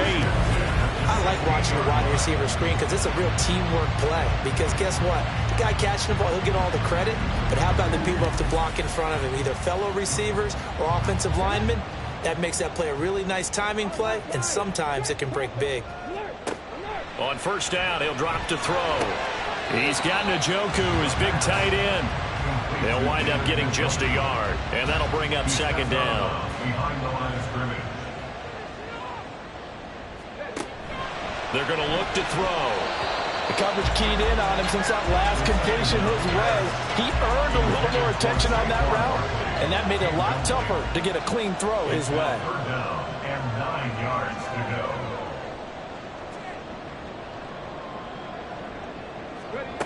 Again, he'll drop to throw. Open man is Higgins, and he's got it. Touchdown, Cincinnati. A 16-yard touchdown.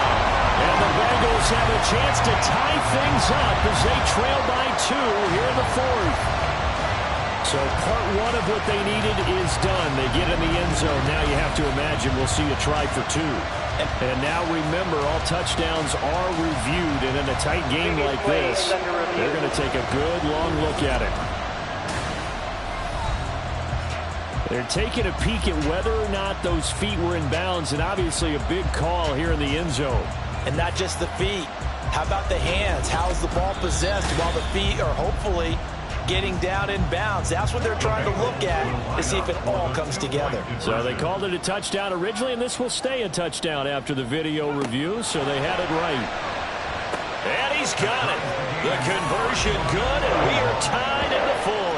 Still time to work with on the clock, but they wanted to tie now, and they got it. And I love their aggressiveness. Go ahead and get it done, get the game tied. Now your team has the momentum, and you're staring across the field saying, let's see if you can match us.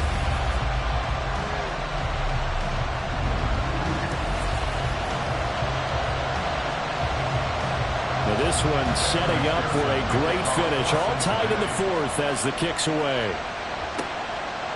And here comes a return from just beyond the goal line. And the decision to come out of the end zone is going to cost him 5 yards as he's taken down right at the 20. L.A. readies for its next possession. They no longer have the lead after that last touchdown, all tied up in the 4th quarter. And a chance for this offense to mount a potential game-winning drive right here. Now Etienne to start the drive. He is taken down at the 21 after a short gain of 2. A big part of a middle linebacker's job is being able to take on blocks and then go make plays. But the best ones, they have those big guys in front of them playing defensive line. They'll hold blockers off of them and allow them to flow sideline to sideline and make the big hits. So give him 2 yards there on the completion. And now 3rd down and 6 to go.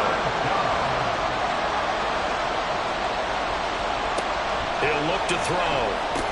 They'll try and set up the screen to Etienne. And he's not going to sniff the first down here. He stopped at the 25. That's going to bring up 4th down. Only a gain of 2 there. Here's J.K. Scott now as he'll punt it away for the 4th time today.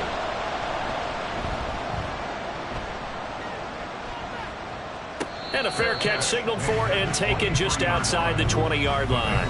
Jamar Chase hoping to be at center stage yet again as the offense returns to the field. And I know that they've double-teamed him a couple times, but not a ton. Whatever they're doing isn't working. He's up over 100 yards. We'll see how they adjust. And when they do that, they weaken their defense in other places as well. And how many times have we done games where we've seen a guy have a big game like this, but it's usually not by himself, is it? Usually it opens it up for other people to have big games as well. Give him a gain of 5 on the completion, and that'll make it second down. Brings up 2nd and 5 at the 27-yard line. A give to Barkley out of the gun. Shifts past him. 55 yards rushing for him in the ball game now on 14 carries. I know this type of running back. I mean, this size, this intensity usually gets better as the game goes on. I just tell you from experience, the first few quarters, oh, you're eager. You come running up there, I'm going to tackle this guy. By the fourth quarter, you're coming up and thinking about it. And D-line wearing down fourth quarter. Yeah, that's not a guy they want to see consistently. Under 4 to go now as the clock runs and they come up on second down. At the 42-yard line. They'll look to throw. That's to the right side and complete to Njoku.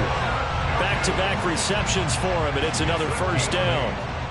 That's good for a Bengals first down. 1st and 10 at the 50-yard line. A handoff to Barkley. And he's going to be brought down inside the 45 at the 43. It's a 7-yard carry to set them up with a 2nd and 3. Brings up 2nd and 3. They'll give it to Barkley off the option play. And this won't be enough to pick up the first. A gain of 2, 3rd and 1.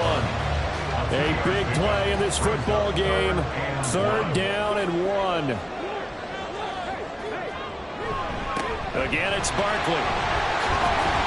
On a nice burst there as he'll take this inside the 30 to the 28-yard line. Getting down to the good stuff. All tied with 2 minutes remaining on EA Sports. So the Bengals in possession of the football here as we get you reset. They've got it 1st and 10 as they search for a go-ahead score. They run with Barkley on 1st down, and he gets about 5 out of it. But they picked up a little bit of yardage there, and now, in this situation, should be in no hurry to run a play really fast. Let the clock wind down. On 2nd down, here's Barkley. And they'll bring him down at the 18-yard line. The Chargers going to signal for the first of their timeouts as they'll head to the sideline and talk over what to do next. And he's going to get a solid gain of 9 before being brought down. 2nd and right at a yard. Now a fake on the jet sweep, and they'll instead run up the middle. Chargers going to use their 3rd and final timeout as the clock will stop with 1:06 left to go in the game. And he will take it all in for a Bengals touchdown. Saquon Barkley. He has career touchdown number 78, tying in with both Eddie George and Frank Gifford on the all-time list. And the Bengals have broken this deadlock and have taken the lead here in the 4th.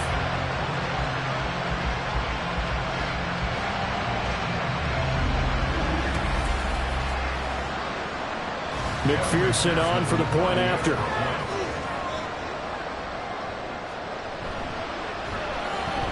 And they will take a 7-point lead now.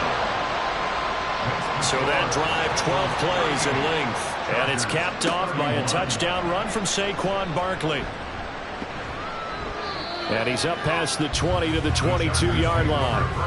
So the Chargers now down by 7, 57 seconds to go. They've surrendered a double-digit lead but can rescue themselves late as they come up on 1st down. Back to throw.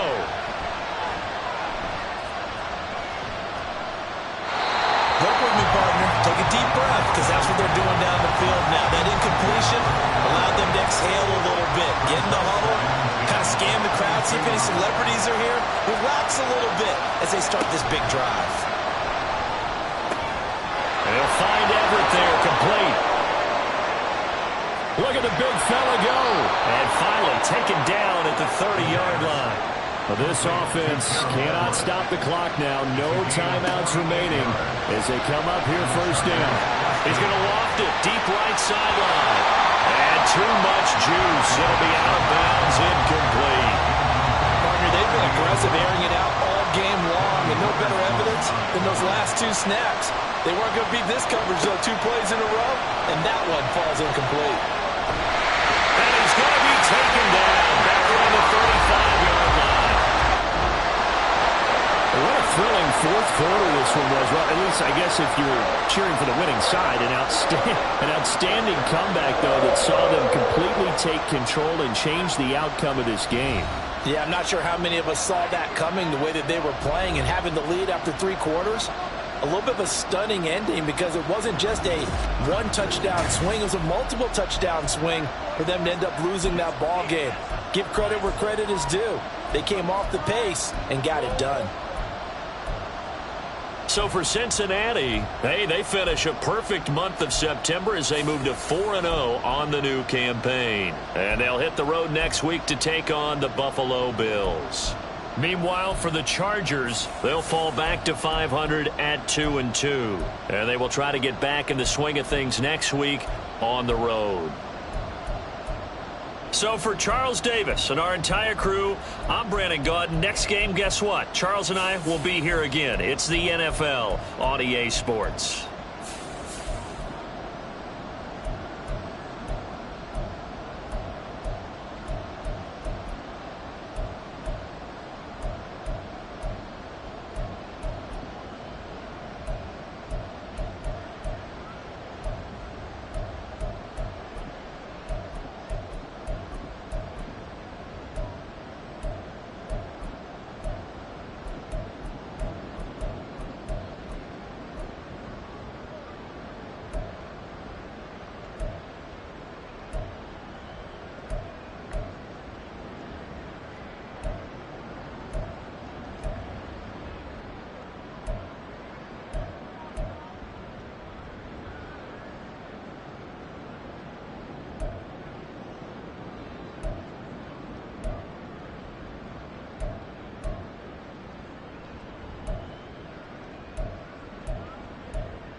It's Madden NFL 24, and we'll see Bijan Robinson. He's coming off a nice showing last week, racked up a lot of yards, and reached the end zone once. It's the Falcons and the Eagles on Sunday night primetime. We're just a stone's throw from the Delaware River. We've got some water to contend with ourselves. A steady rain falling at Lincoln Financial Field. Tonight, we've got a great Sunday night matchup on tap, as it'll be the Atlanta Falcons taking on the Philadelphia Eagles. With Charles Davis, as always, I'm Brandon Gaudin. Charles, you talk about storylines in this one. I think it begins and ends with our two quarterbacks, certainly two of the best in the business. And nowadays, I don't think you can get by for long periods of time without a top-flight quarterback. The way the game is played, with all the responsibility he has and how the game flows through him, if he's not on the top of his game, your team's not going to benefit at all.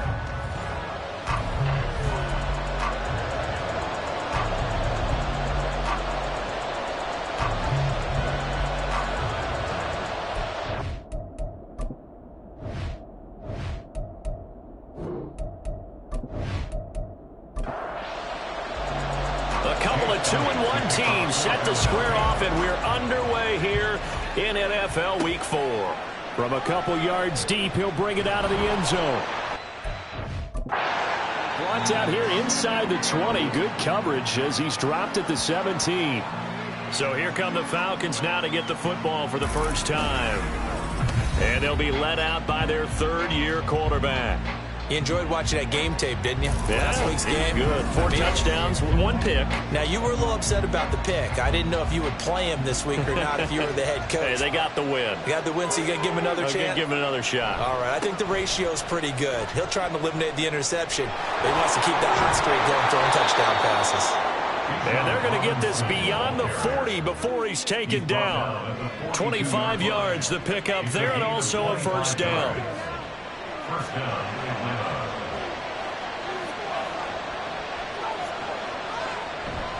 Play action. Stroud now. And that one's going to be off target and incomplete. Chase Claypool, the intended target. And it's second down. You look at this Eagle defense. They are number 2 in the NFL against the run right now, Charles. Numbers don't tell you everything, but they do paint a pretty good picture. We're talking about 2 top 5 units going at each other. One in running the ball, one in stopping the run. I think this is going to be a whole lot of fun myself. Stroud on third down now. He sets to fire deep. That's going to be knocked away and incomplete. I'm going to see this offense try to spread the field a little bit and utilize the outside third of the field, especially against man coverage. But that time, the defense was up to the task, forcing the incompletion. The punt team on now as Pinion sends this one away. It'll be a 41-yard punt, give him 5 on the return. And it will be Eagles football, 1st and 10. Philly's offense getting ready, and Jalen Hurts ready to lead them. The second-round pick who started his career at Alabama, then finished with an electric senior season in Oklahoma. And last week's loss came despite a clean game on his end, throwing the ball with 2 touchdowns and 0 interceptions. His job this week is simple. Do it again. Continue to avoid turnovers and hope that what sunk them last week resolves itself this time around. And he's got it past the 30 before he's hit and dropped. Line of scrimmage, the 31 now on 1st and 10.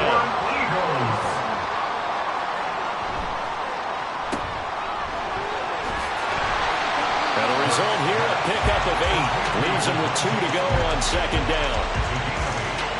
Second and a couple. At the 39-yard line. First carry for DeAndre Swift. 9 yards to pick up there, and it's a first down. The Eagles at 2-1 now to start the campaign. And they were looking good until last week's loss took them from the ranks of the unbeaten. Yeah, I don't think anyone was expecting this team to push the 72 Dolphins, but still, you got to take a lot of positives from this first month. If they can bounce back and move the 3-1, they'll be pretty well set up for the remainder of the season to follow. 2nd and 10.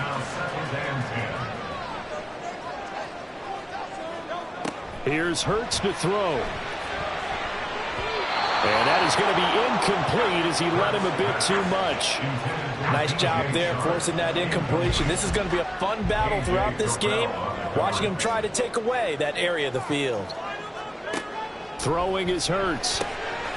He's got his target. That's complete. And that's going to be good for another first down as the tackle's made at the Falcons' 39.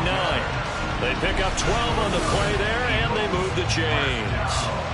Solid opening drive so far, Charles. They moved this football into field goal range, but you know that they want to cap this off with 6 and not 3. Absolutely. As one of the better coaches in the league always tells me, on offense, I want to throw body blows all game long and finish it with uppercuts. Well, here are the body blows right now.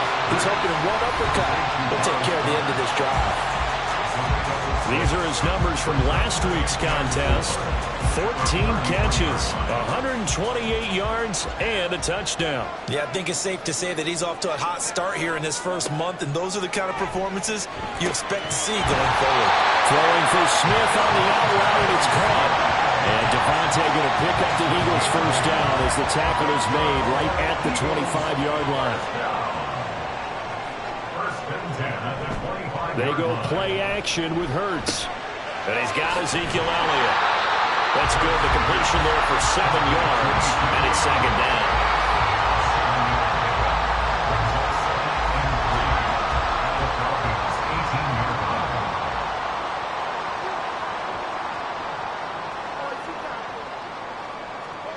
Hurts. Open man has got it. The tight end. 4 catches now on this drive alone. They can't stop it. It's another first down. Well, no question, this is exactly how they wanted to start this football game. And nice pass there. Now they're set up beautifully, Charles, to finish this off with a touchdown. Yeah, but they've still got to finish it off, partner, and that means... And that's going to be caught for an Eagles touchdown. A.J. Brown, his 3rd touchdown now on the year. And the Eagles put the Knights' first points on the board as they take the early lead.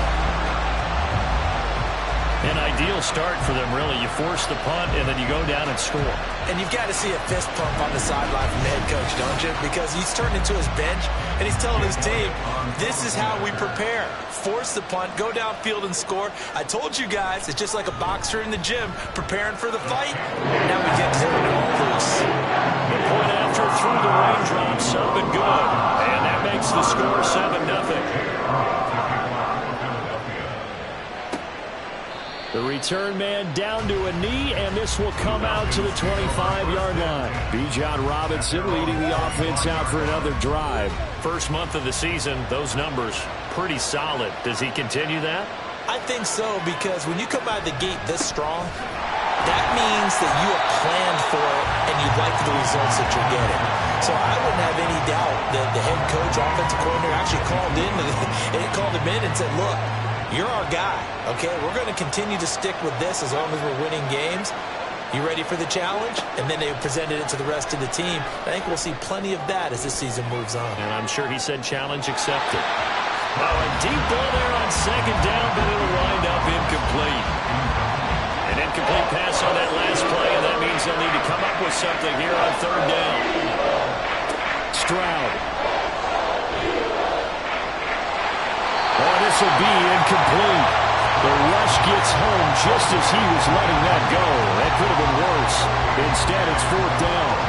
So on now is the Clemson man, Bradley Pinion, to punt this one away.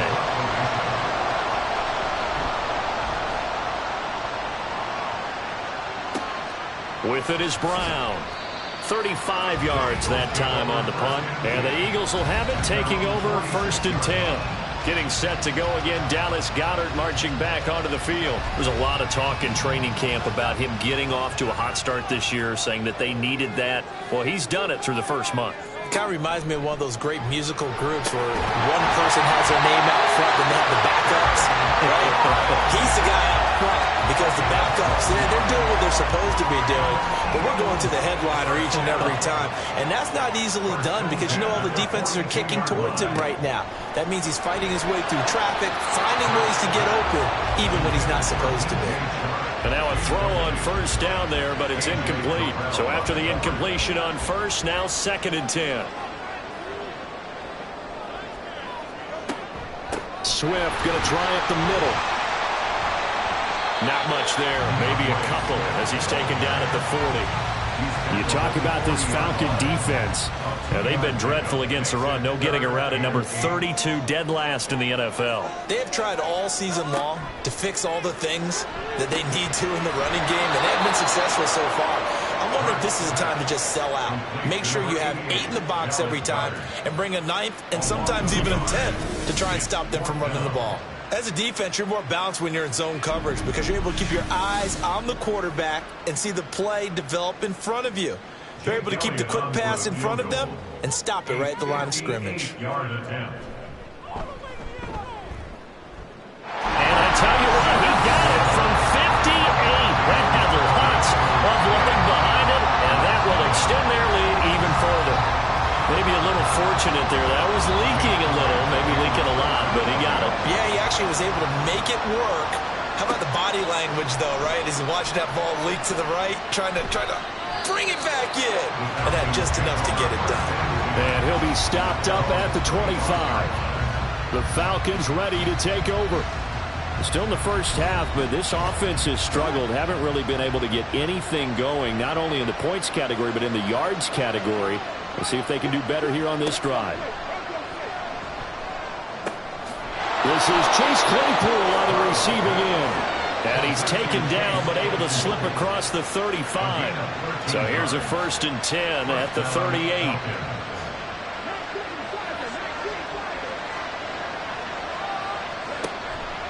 On the counter, this is Robinson. Well, I'm not quite sure how he got away from that first tackler, but he won't even be able to get it back to the line of scrimmage there as the defense rallies behind him. This defense is a difficult one to prepare for, one of the best in the league. They'll come at you from all angles, and they did a nice job there stopping him for a loss. And he can't get rid of it. He's taken down. Buried for the sack by big Jalen Carter. And no matter what the situation, the O-line just hates that because they feel like they didn't protect little brother back there, right? Yeah, and that's just so difficult for them because just think about every single play. When you decide to throw the football, you're dealing with some of the best athletes on the planet. We talk about guys, if they weren't playing football, they'd be starting in the NBA at power forward. It's really a difficult task. On now to punt. Here's Bradley Pinion. And he's getting a workout here in this first quarter as he gets it away. Fair catch signaled for and taken at about the 15-yard line. They call it 38 yards on the punt, no return. And they will take over 1st and 10. Play action. Here's Hurts. Eluding the pressure right. And he's going to have to eat this one as down he goes. A loss of 4 that time on the sack, and it brings up 2nd. And 14 at the 12-yard line.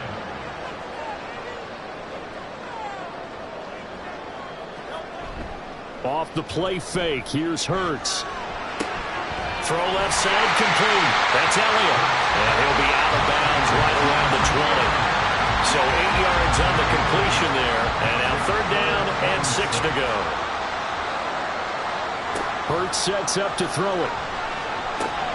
Pass taken in by his big tight end. And he is going to have an Eagles 1st down as they're able to get the 3rd down conversion.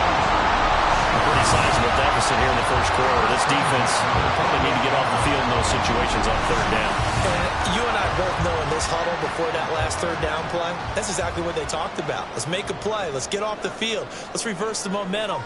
Instead, they got hit with another 1st down. Almost back to the drawing board.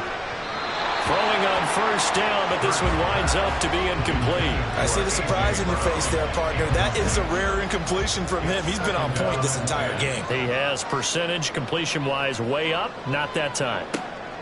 2nd down. Here's Jalen Hurts. Complete. Smith has it. And give him yards here as he stopped near the 35 at the 34. 10-0 the score after one on EA Sports. Now second quarter action from Philadelphia, and it's the Eagles in possession. The Eagles on third down. They've been okay, 2 for 3 thus far. This is 3rd and 4. A throw there, but that's going to wind up incomplete. Coverage was awfully tight there on third down. They actually closed off all the passing lanes, forcing the incompletion and bringing up 4th down. On 4th down, punt coming from Braden Mann. Yeah, last week in the loss, 5 punts as he gets this one away. This is brought in at the 21. They'll net only 35 here following a 43-yard boot, 8-yard return. And it will be Falcon football. Atlanta now coming out on the field. And this not an easy situation. You're down early, in the elements, you're on the road. How do you get the mojo back? Well, one thing is to remember that as an offensive player, you have a much better idea of what you're trying to accomplish and where you're trying to go than the defender. So in this case, because you know it, you can make your cuts with a little more decisiveness. Maybe a second fake, some double moves, things of that nature to go ahead and try and put some pressure on the defense.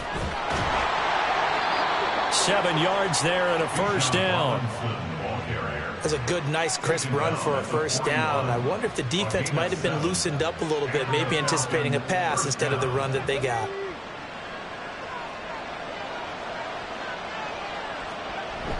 Stroud sets up the play action.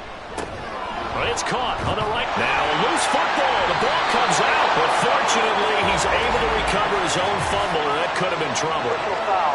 Roughing the passer. Defense.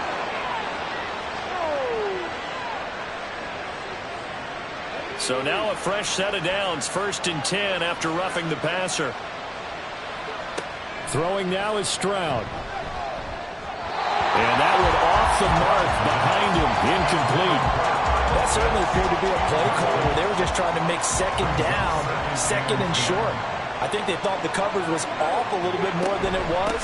Nice job there pressing up on it and forcing the incompletion. And he's going to get stopped up quickly. Give him a yard down to the 43. The first down line at the 34 here on 3rd down. And Stroud now to throw. Able to find the open man. That's complete. And he'll be out just a yard or 2 shy of the 30. His first catch of the game, good for 11 and a first down. Yeah, these are the types of plays they're going to need to hit on if they're going to get back into this game. It hasn't been the greatest of first halves, but this is a nice throw here on 3rd down, and they keep the drive going. On 1st and 10, it's Algier. And he'll get this just inside the 30-yard line. Give credit to the defense for stringing that play out, and they gave up no cutback angle. You know he was trying to dart through. No place for him to go. A nice job there, only giving up a 3-yard gain. Stroud's throw complete there to Smith. And he'll be out of bounds as he gets this down to about the 21 or 22. This offense finding its legs now. Here's another 1st and 10. Stroud off the play fake. Under pressure, and he'll go down back at the 26-yard line. That's Gregory Rousseau getting in there to bring him down. This has been a good march down the field, but now they're stuck looking at a 2nd and 14. Play action. Here's Stroud. And this one complete to Smith. So they'll get 8 out of that completion. And now 3rd down and 6 to go. They are in need of 6 yards here if they hope to move the chains. Here's Stroud.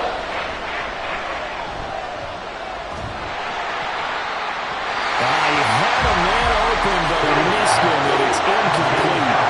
And based on my math, they've only converted 1 time thus far in this game, so you can see the frustration starting to come out a little bit. 3rd downs, they've been a problem for them all game. They've got to start becoming solutions.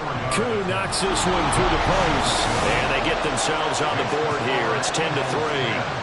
So the 3rd drives the charm. They are on the board, albeit with just a field goal. Yeah, 3 points from 3 drives. That's not going to win you a whole lot of football games. Hopefully the fact they were able to move the ball a little bit can wake up their offense. From a yard or two deep, here comes a return. And they'll get him down right around the 25, actually the 26 officially, so a net gain of 1 there. So here are the Eagles to take over. They were losers to Kansas City a week ago, but they are out in front right now. Hurts and the Eagles come up here 1st and 10 at their own 26.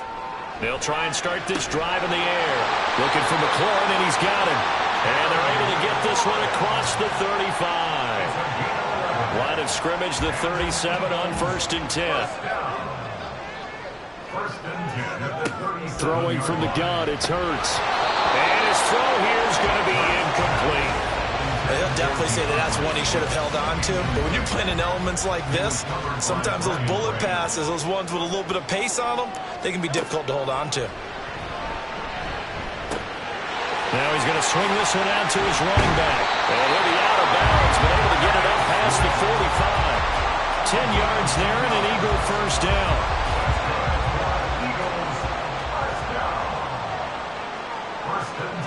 Throwing is Hurts. This short throw caught by Goddard. They'll wind up getting just a yard out of it, and that's going to bring up 2nd down. Brings up 2nd and 9 at their 49-yard line. From the gun, it's Hurts. And this is caught. It's Brown. And he will go out right near the 35-yard line. He had the touchdown earlier. This one's going to get him a first down.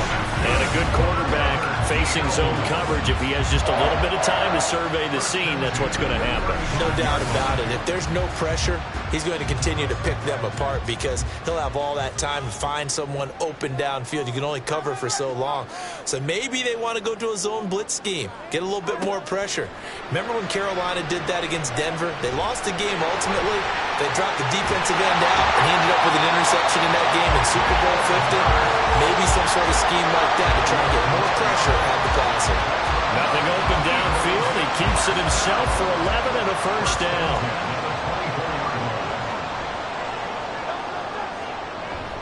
They go play action with Hurts. Able to slither by. And down inside the 15, shy of the 10. A nifty bit of scrambling there. 12 yards, first down. I can't be sure how much of that was planned pre-snap, but it certainly opens up some avenues for their offense. And if he can stay a threat to break off those kind of runs, it'll pull defenders away from coverage and open up some choice throwing lanes for him moving forward. This will be stopped about 2 yards shy of the marker. 8-yard gain, 2nd and 2. From the 4, it's 2nd and a couple. Here's Hurts to throw. Firing quickly, but it's incomplete. Brandon, some of those windows to throw the football that exist when you're between the 20s, they don't exist when you're this close to the goal line. But as a former DB, I liked it closer to the goal line. Tighter windows made it easier to cover people, actually. Hurts. Now here's a look for the end zone, but that one's going to wind up incomplete. Back-to-back incompletions of what was once a nice drive. Stalled out here. I'm going to give credit to the secondary partner. Never gave up as they gave up a few yards, and they came through on that play to deny that pass and force the 4th down. Hurts. And it's incomplete. They cannot convert, and they turn it over. The Eagles unable to convert there on 4th. And this 11-play drive is going to lead to nothing on the scoreboard. So a tough pill to swallow there. A would-be touchdown pass in and out of his hands on 4th. Sometimes it just comes down to execution, doesn't it? Because we're always questioning, should they go for it, should they not? Is it the right play call, is it not? In this situation, everything was right except for the finish. You have to catch the ball and convert. They'll come up 2nd and 7. A 3-yard pickup brings up 2nd and 7. Again, it's Robinson. And they get him behind the line, so that short gain on first down quickly negated. It'll go down as a 2-yard loss, and it brings up a 3rd down. They'll come to the line here needing 9 yards to pick up the first. On 3rd down, Robinson. And he'll take this forward only up to about the 7. Just a 2-yard pickup, and that should necessitate a call for the punt team here on 4th down. Well, they got off the field on 3rd down. An excellent job, an excellent defensive series. We always talk about adjustments and usually only at halftime. But the best teams adjust series to series. And on that series, they adjusted so well that they got the job done in fine style. The punt team on now. As from their end zone, they get it away. Now Brown. It'll be 37 yards there on the punt. And the Eagles will have great starting field position here as they take over. Here's the Philadelphia offensive unit now as they head out to take over possession. A kind of a lucky break on the prior drive, Charles. The turnover on downs that the offense had didn't come back to bite them after the other side. Their defense came through, was able to hold them without any points. I would agree with you, Paul. A little bit of a lucky break indeed, but you know what they'd say to us? No luck, just pure skill. We rose to the challenge, and we didn't permit a score. That's how we roll. I'm kind of curious, Charles, if they might temper their aggressiveness now offensively if they get in that 4th down spot again. Yeah, one would think so, but maybe because they held them, they might go for it again. So from the 17 now, here's a 1st and 10. Hurts. He's got Dallas Goedert, his tight end, over the middle. So 5 yards here, 5 on the play. And that will bring up 2nd down. Brings up 2nd and 5 at the Falcons. Out of the gun, they'll look to throw. He delivers another to Goedert, complete. So give him 5 yards there on the pitch and catch. And that's going to make it 3rd down and less than a yard. Creeping up on a minute to play in this first half. On 3rd and short, they'll try and pick it up through the air. And he'll be taken down, but he does have 1st down yardage. And in a lot of ways, that catch is expected.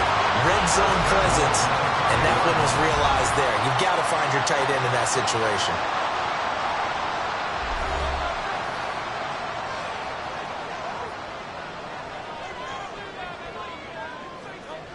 Hurts sets up to throw it. This is caught. 3 yards is the gain that time. 2nd and goal. Got to give credit where it's due. Really nice defense on that play. The pitch and catch was successful, but not any run after it. Swift is into the end zone. Touchdown, Philadelphia. Just power football there. Down near the goal line. Give it to him. He's able to push his way across. Yeah, they went heavy there. Sometimes you have those big offensive linemen come and have to report like they're eligible. But all they're doing is getting a good stance, blocking, and getting their runner across the goal line. Elliott now to add the extra point.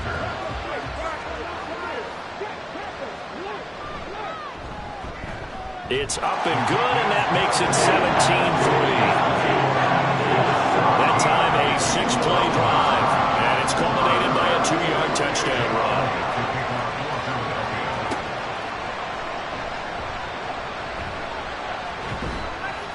And they'll get him down inside the 30 at the 27. And the Falcons going to get one more drive here in this first half.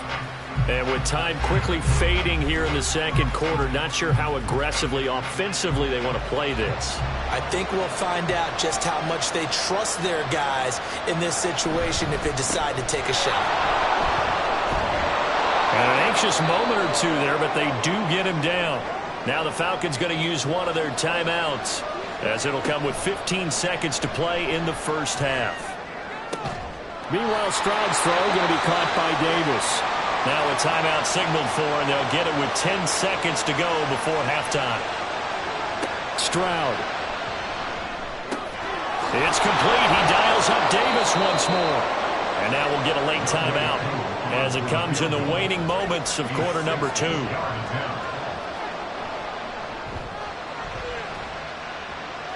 this is off target to the left. Didn't get there anyway. It's no good. So we've come to halftime here in Philly with the Eagles on top. As we'll get you down the coast to Orlando for Jonathan Coachman at our EA Sports Halftime Report. Coach. All right, Brandon, thanks very much. We'll get back to you and Charles in a minute. But first, time to give the folks at home a look at what's going on around the NFL. We'll get started up at FedEx Field in our nation's capital, where it was the visiting Jets who were able to get the road victory. Justin Herbert leading the way in the victory with 3 touchdown passes. From there, we'll head down to Charlotte to check on the Panthers at home at Bank of America Stadium. And things didn't work out so well as they fall to the visiting New England Patriots. Ramondre Stevenson, a touchdown run in the victory. And finally, a good one on Monday Night Football between the Chicago Bears and the New York Giants.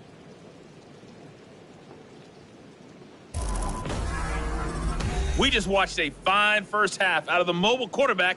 That's Jalen Hurts. He's got a touchdown pass on the ledger as his guys were able to build a double-digit lead. All right, Coach, thank you, and we welcome everyone back for quarter number 3. Forecast calling for more of the same. The rain set to continue as we are underway in the second half. And he'll be tackled just shy of the 25. The Eagles ready to go on offense to begin quarter number 3. Hurts and the Eagles come up here 1st and 10 at their own 24. Third quarter starts with a run from Swift. And they'll get him down after a pickup of 8, 2nd and 2. You know what really fires up offensive linemen? When the guy that is carrying the ball behind them can create his own space and break a tackle along the way. 2nd down, here's Jalen Hurts. It's caught, Smith. And they get him down, but not before he takes it across the 40-yard line. 2 catches in the first half. Now he's got a 3rd here, and it's good for a 1st.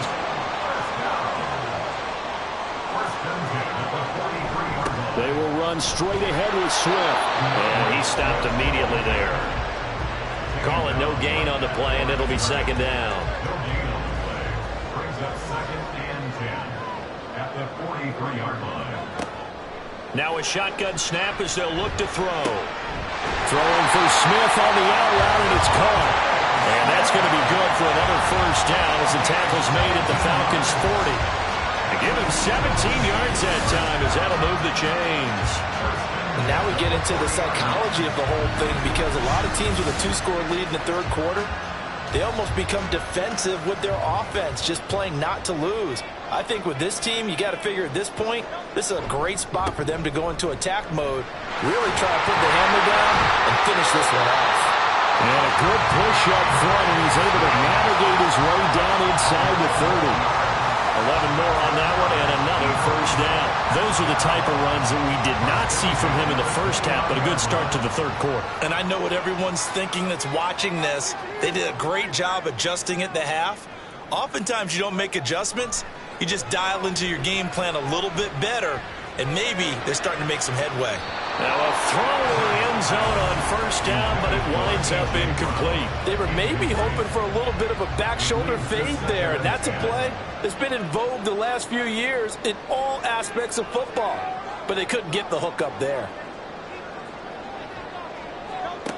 2nd down, here's Hurts. This short throw caught by Goddard. They get 7 out of that, so they're left with a 3rd and 3. Let's not quibble about the gain there on 2nd down. That was a positive play because that was a take-what-you-can-get situation. Got out to the tight end. Now it gives them a much better opportunity to convert on 3rd down. Work in the middle of the field, and he's got a man complete. And they will touch him down, but not before he gets the 1st. That one good for 7 as this long drive continues, and the chains move again. They'll throw on 1st down with Hurts. And it's caught. Touchdown, Eagles. Dallas Goedert, a 14-yard touchdown.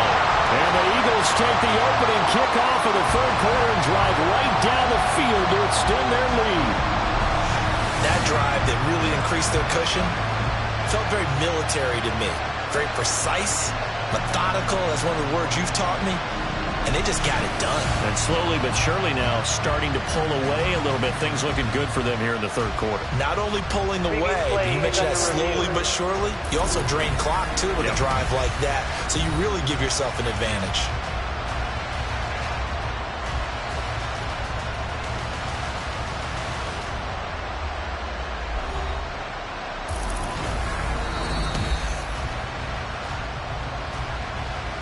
It looks like a jumbo set with 3 tight ends here for 1st and goal.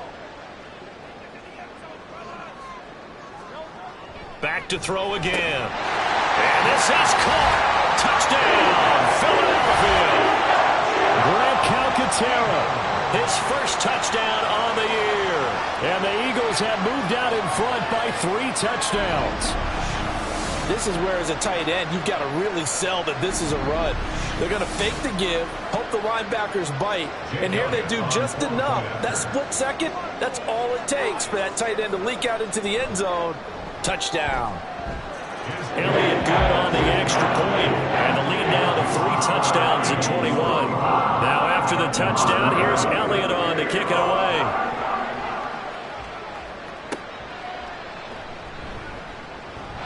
Fighting his way through contact, and he won't quite make it to the 25. Here comes the Falcons offense. It's their first possession of the second half now.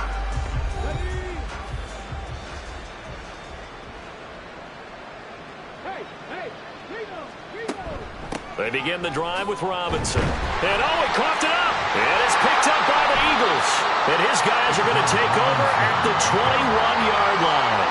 He's now lost fumbles in back-to-back weeks. And, of course, you remember last week's game, such a close affair. That hurt him.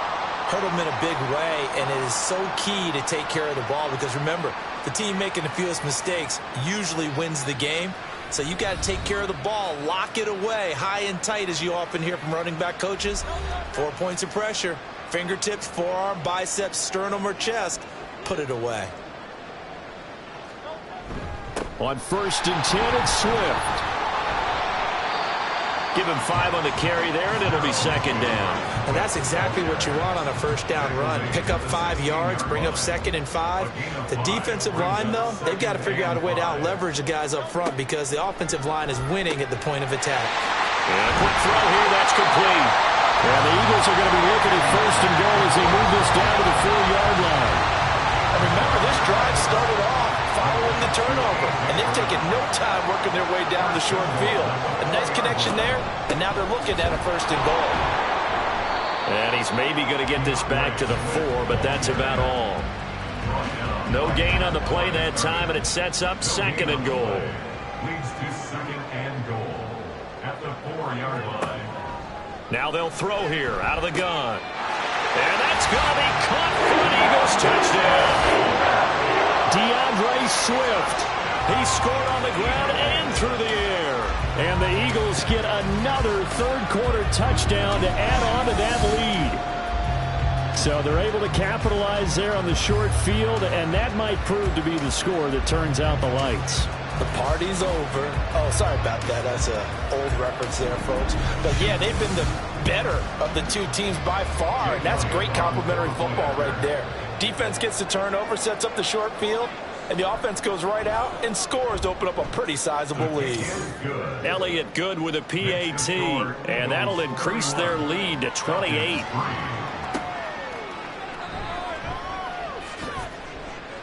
Pushing his way through. And a nice return sets him up pretty good here right at the 30-yard line.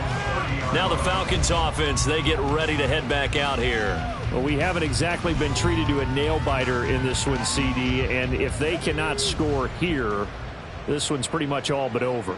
Are you saying that you feel like people are starting to think about getting out of here, maybe beating the traffic in order to get home or to their final destination? Yeah, I don't think there's a whole lot of reason to hang around, especially if they can't score here. Yeah, you're right about that because it has been pretty clear who the better team has been in this one. And in a league that we talk about every game being a one-score game as we go into it, watching this blowout, let's just say it's been unusual. Throwing on 1st down, but this one winds up to be incomplete. After the incomplete pass, here now is 2nd and 10. Back to throw. Here's Stroud. That helps the completion percentage, but not much else, and now it's 3rd and 10. Give them the completion, no gain, but let's focus in on that tackle. Open field tackling, the hardest thing to do in the game, I believe. But when you get outside the tackle box, it becomes a numbers game. The defense had more than they could block. And taking it across midfield and inside the 45. A nifty bit of scrambling there. 12 yards, first down. Robinson up the middle. 5 yards on the carry. Good pickup on first down. Brandon, 5 yards on that run. Let's get back to the huddle and make sure if you're a back, you spend time with your offensive line and give them credit. Hard to move those 300-plus pounders at the line of scrimmage, and they did for a significant chunk of yardage. A throw over the middle, taken in. And he's brought down after a very nice gain. A big pickup of 38. First and goal, Atlanta.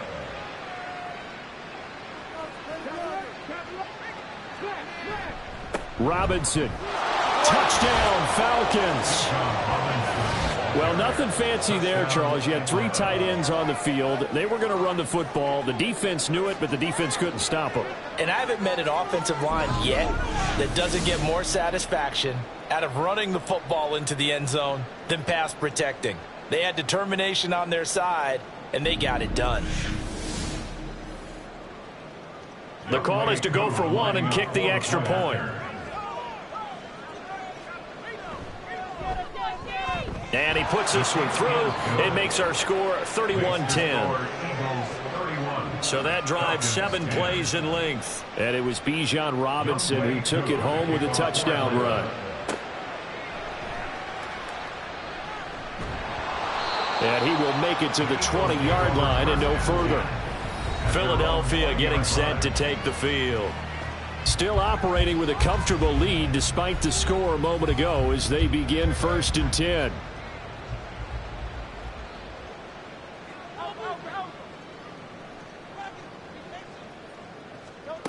They'll come out throwing here to start the drive. Throw right side, caught by Goddard, the tight end. And they're able to get this one across the 35. Successful start to the drive, 17 yards, and moves the sticks. From all the way up at the 38 now after a good start to the drive. Throwing from the gun, it's Hurts. To the sideline and incomplete. And those two just have been in sync thus far. They've done a nice job against him, but still, with his talent, you would expect them to have more completions to him in this game. Throwing is Hurts. He finds his tight end, Goddard. That's complete. And that's going to be good for another first down as the tackle's made at the Falcons' 45-yard line. He goes for 18 there as the drive will continue. This offensive game plan has just been sensational. I mean, when you think about all the different ways they've gotten their receivers open so far, it's really been impressive. Scheme, design, execution. So 1st and 10, and if they score on this drive, might have to start digging in our second half blowout material. Throwing there, but this pass is going to wind up incomplete. Well, they've been back on their heels a little bit here on this drive, but a chance to exhale just a little bit there with incompletion on first down. Now they have to gear up, try and get 2 more stops, and escape this drive.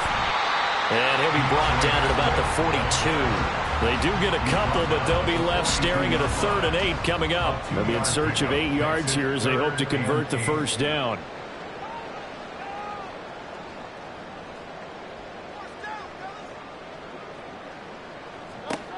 Out of the gun now on 3rd down. Oh, he had him. He was open, but he couldn't get it to him. It's incomplete. Had an open man that time, but ended up putting a little too much heat on it, don't you think, partner? Absolutely. Just needed a touch more air under it. Instead, he fired an absolute bullet. And this kick is not going to be close. It's well short, well right to boot. And the lead will hold at 3 touchdowns. And this is a commentary on today's kickers and just how good they are that a coach would think about running his guy out there to try a 59-yarder.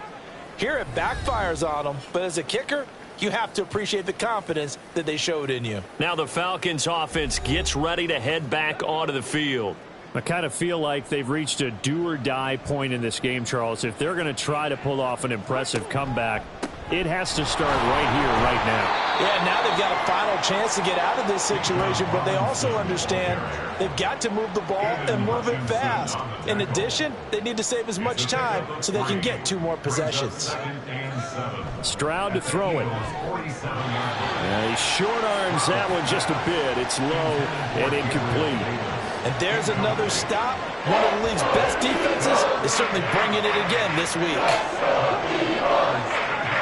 Stroud on third down now. Here's a screen for Robinson. And they stop him up short of the first down as they get him at about the 43. He did his best to just get 4 out of that, but not enough. And now fourth down. Here's Bradley Pinion now as he'll come on for his 5th kick of the night.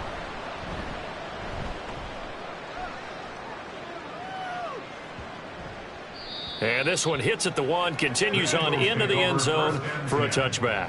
Already at the line, this Philly offense set to go. On first down, Hurts.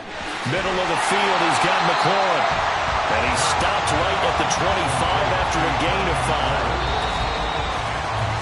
5. 1 quarter remains here on a Sunday night. We'll return with more after this break. You're watching the NFL on EA Sports. And welcome back. We are in the city of brotherly love, Philadelphia. Here's a 2nd and 5 now from the 25. A lot of happy faces in the crowd at this point as their guys have a big lead here to start quarter number 4. And he's able to get out to the 32, brought down there. 6 yards to pick up, and that's a first down. Hate to be blunt, but it is just continuing to prove to be the case that this O-line is manhandling this D-line right now. They deserve to roll up their sleeves and show up their biceps because they're doing exactly what you just described, manhandling the defensive front. They've got the leverage, they're powering through, and they're controlling this game. 2 yards on the carry there. It'll be 2nd down. A gain of 2 brings up 2nd and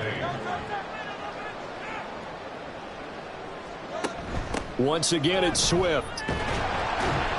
He'll get about 4 as he's past the 35 to the 38-yard line. When you find that kind of yardage, you couldn't be more confident as a ball carrier. And guess what? You're going to go back and tell your offensive coordinator, I'd like to keep carrying it, thank you.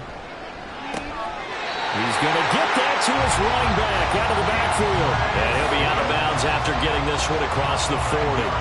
They get 5 out of that one, and it moves to James.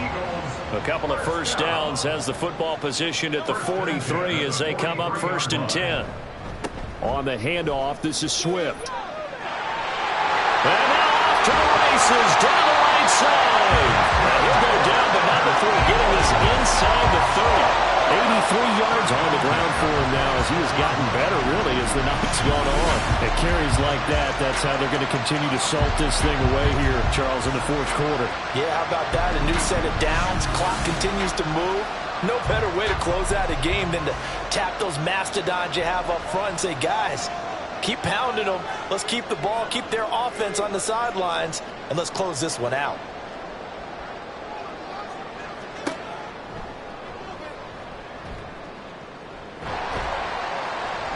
They get him to the ground right on the cusp of the red zone after a pickup of 5 or 6.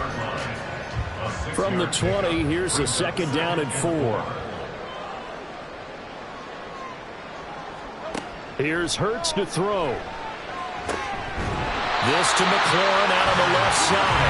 And able to get this down inside the 15, either the 13 or 14 before he's out of bounds. From the 13 now, they work on 1st and 10. Hurts sets up to throw it. Out to the left there and complete to the tight end Goddard. And the result here, a pickup of 8. Leaves him with 2 to go on 2nd down. From the 5, here's 2nd and 2. At the 5-yard line. Back to the running game with Swift. And he'll only get a yard to bring up 3rd and 1. We talk about defenders, specifically linebackers, keeping their eyes in the right spot. He had that eye down the entire time. And you know that's not easily done because they... Touchdown! A.J. Brown with his 2nd touchdown of the game, 4th of the year. And the Eagles look like they're going to get back in the win column as they extend their lead here this 4th quarter. Boy, he has been fun to watch throwing the football in this one. And certainly not fun for that defense, though, Charles. Now up to 4 touchdown passes in this ball game. Yeah, we're supposed to be neutral, but I'm feeling their pain right now because he has absolutely carved up the secondary. A clinic on how to attack a defense and take them out of the game. Elliott good on the extra point, and that'll increase their lead to 28.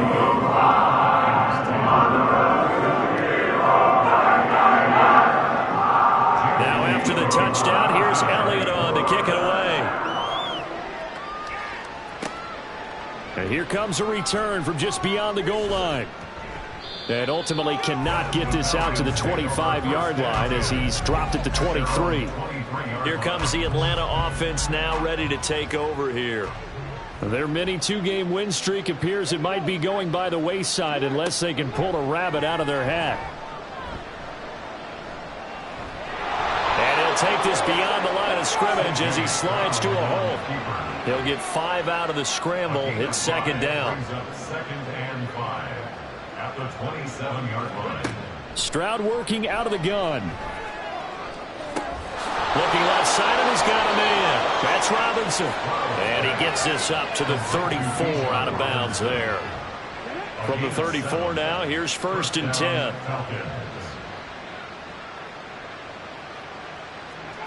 A shotgun snap to Stroud. Able to hit his target, Claypool. And they bring him to the ground just shy of midfield. 15 yards, first down, Atlanta. And the Falcon first down. Stroud sets up the screen to Robinson. And he'll get it down here to the 43. 7 yards there on the first down screen play. From the 43, it's 2nd and 3. At the 43-yard line. Stroud looking to throw. Looking there for Pitts, but intercepted. And the Eagles are going to take possession here at their own 47-yard line. That's now his 2nd interception in as many weeks from his linebacker position. And think about all the different techniques he has to employ in a passing situation. Is he spot dropping because it's zone? Is he picking up man-to-man? Is he having to run with a running back or a tight end?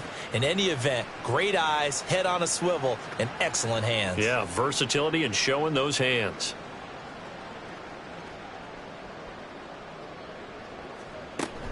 On the ground, it's Swift to start the drive. And he's over midfield and into Falcon territory. 5 yards is the tally on first down. That brings up 2nd and 5. Brings up 2nd and 5. They'll stay on the ground with Swift. And he's dropped just before the line to gain. 4-yard pickup leaves him with 3rd and 1. That's a gain of 4. Brings up 3rd and 1. From the gun, it's Hurts. This short throw caught by Goddard. And he is going to have an Eagles first down as they're able to convert by 20 there on 3rd and 1. When you have someone throwing it that well, that confidently, you don't have to call the game in fear at all, do you? You just go ahead and play. Yep, confidence with a lead to throw it here in the 4th, and boom, he's on the money. Yeah, you don't have to tuck your head in and go like turtle at this point. You just go ahead and play.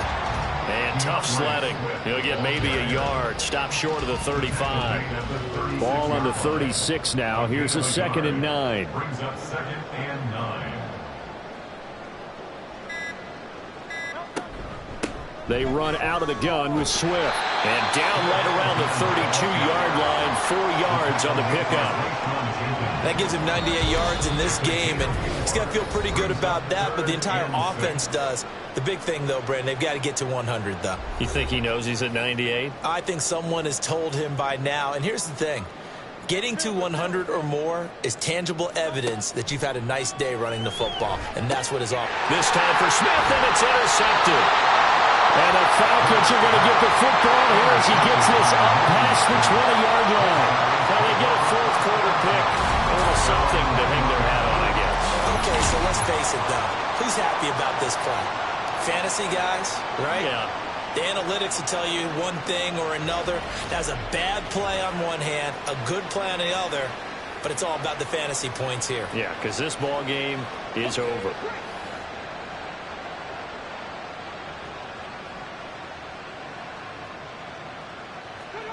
Trying to shake off the interception. He'll look to throw.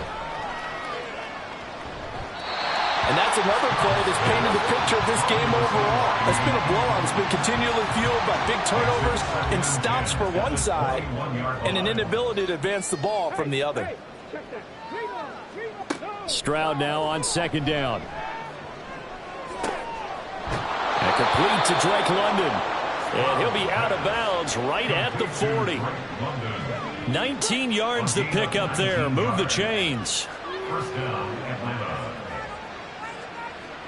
1st and 10, it's Stroud. Pass incomplete, but the flag in the backfield, and this might be a roughing call. Personal foul. Roughing the passer. Defense. So now a fresh set of downs. 1st and 10 after roughing the passer. Here's Stroud. That's going to be caught by Pitts. And they're going to be set up down around the 15-yard line. So after the big play, look at this, all the way down at the 15 now on 1st and 10. They run the draw here with Robinson. He will push his way down to about the 14. Taken down on the play by Aiden Hutchinson. They work now on 2nd and 9. 1-yard gain. Brings up 2nd and 9. Throwing now is Stroud. 14-yard line. Now this is intercepted. He was trying to get it to Davis. And the Eagles are going to take over once again, and they'll have it at their own 8-yard line. So many times we end a game, and as we're recapping it, we're talking about what offenses did and how they won the game. Let's flip this one over. The defense, they frustrated the offense the entire ball game. That's why they're walking out of here with a victory. And they're going to love to walk out of here with that as their final act, that interception. Good way for them to end it. The Eagles just about set to go to work on offense. Well, they don't need to score here, that's for sure. They could just kneel it. They've got the huge lead late 4th quarter, but we'll see how they're feeling, Charles.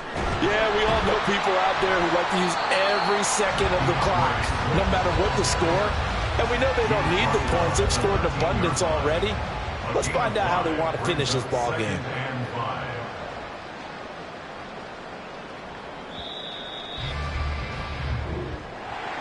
This was a really nice display, Charles, of complimentary football, especially how much they were humming in the second half to pull away and get the victory. Really a complete performance. And so much fun when you're able to have everyone contribute, both sides of the ball. You go back in the locker room and you just savor it, right? Because that's what football's all about. A true team game, and they got it done in this one. So for the Eagles, they're on a nice early roll as they move to 3-1 with a win here. And they'll get to stay home again next week. Meanwhile, for the Falcons, they'll fall back to 500 at 2-2. And they'll get a chance to redeem themselves at home next week. That'll do it for us. For Charles Davis and all our hardworking crew, I'm Brandon Gaudin. You've been watching the NFL on EA Sports. For more, find us on Twitter at EA Madden NFL. The Eagles are winners here as we say so long from Philadelphia.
It's the NFL on EA Sports. And coming up, it's the 49ers creative quarterback. He was a tour de force a week ago, 6 passing touchdowns. It's the 49ers and the Packers, just ahead on EA Sports. This is such a special place. You drive through the streets of Green Bay, no tall buildings, quaint houses, and then boom, right there in the middle of the neighborhood is iconic Lambeau Field. Today, boy, what a matchup. 2 NFL franchises with so much history, so much tradition, getting set to do battle here, as it'll be the San Francisco 49ers taking on the Green Bay Packers. With Charles Davis, as always, I'm Brandon Gaudin. And Charles, you talk about storylines in this one. I think it begins and ends with our 2 quarterbacks, certainly 2 of the best in the business. And nowadays, I don't think you can get by for long periods of time without a top-flight quarterback. The way the game is played, with all the responsibility he has and how the game flows through him,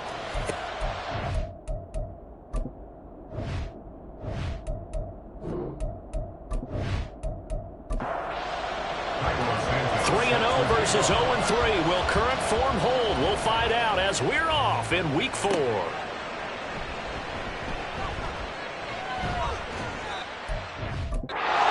This drive just across the 30. Pretty nice work on the return.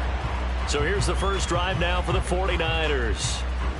And they'll be led out by their third-year quarterback. I know teams always talk about having a 24-hour rule after a game, and eventually we end up rolling our eyes. But it works both ways, right? 24 hours if you win, 24 if you lose. But, boy, it's a fun 24 when you win the game and you win NFC Offensive Player of the Week, isn't it? Absolutely. A pass there over the middle to start things out. The numbers for him from a week ago. 9 catches, 108 for the yardage and the score, too. Yeah, I think it's safe to say that he's off to a hot start here in his first month, and those are the kind of performances you expect to see going forward.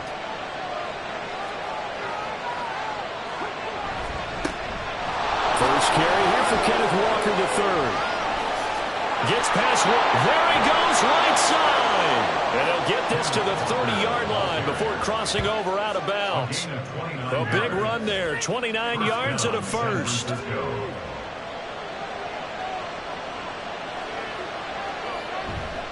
Here's a play fake as they set up to throw. His throw incomplete. The Niners hit 3-0 here in the month of September. They coming on a pretty good roll here. Winners of 3 straight. And let's remember that last week that this offense, they played about as well as they possibly could play. Touchdown after touchdown. They were absolutely unstoppable in that game. They'll be hard-pressed to do it again, repeat that type of performance. But, boy, were they sensational just a week ago. Here's 3rd and 3. Out of the gun, they'll look to throw. Pass taken in by his big tight end. Touchdown, 49ers. George Kittle, his 3rd touchdown now on the year. And the 49ers have taken the early lead on the road here at Lambeau.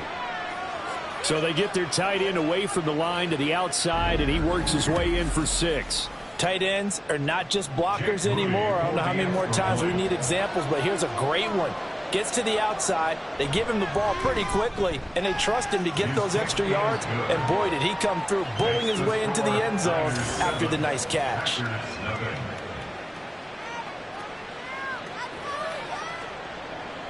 Here is Wisnowski to boot it away following the touchdown. Taking it about the 1. And he won't get this to the 20-yard line as he's down at the 19. So here comes the Packers offense now onto the field. They'll be led out by the former number 3 overall pick back in 2021. It's Trey Lance. And it's funny how we always talk about how analytics are starting to creep into the game. One analytic that's been there for a long time, teams that start 0-3 usually don't make the playoffs. So we know one quarterback today that's determined to end that slide right now. It's not impossible, but this is a must-win for him and his team. And he takes us beyond the 35 before going out of bounds. The drive starting play, a good one. Give him 19. One play has him to the 37 here for 1st and 10. Play action, now it's Lance.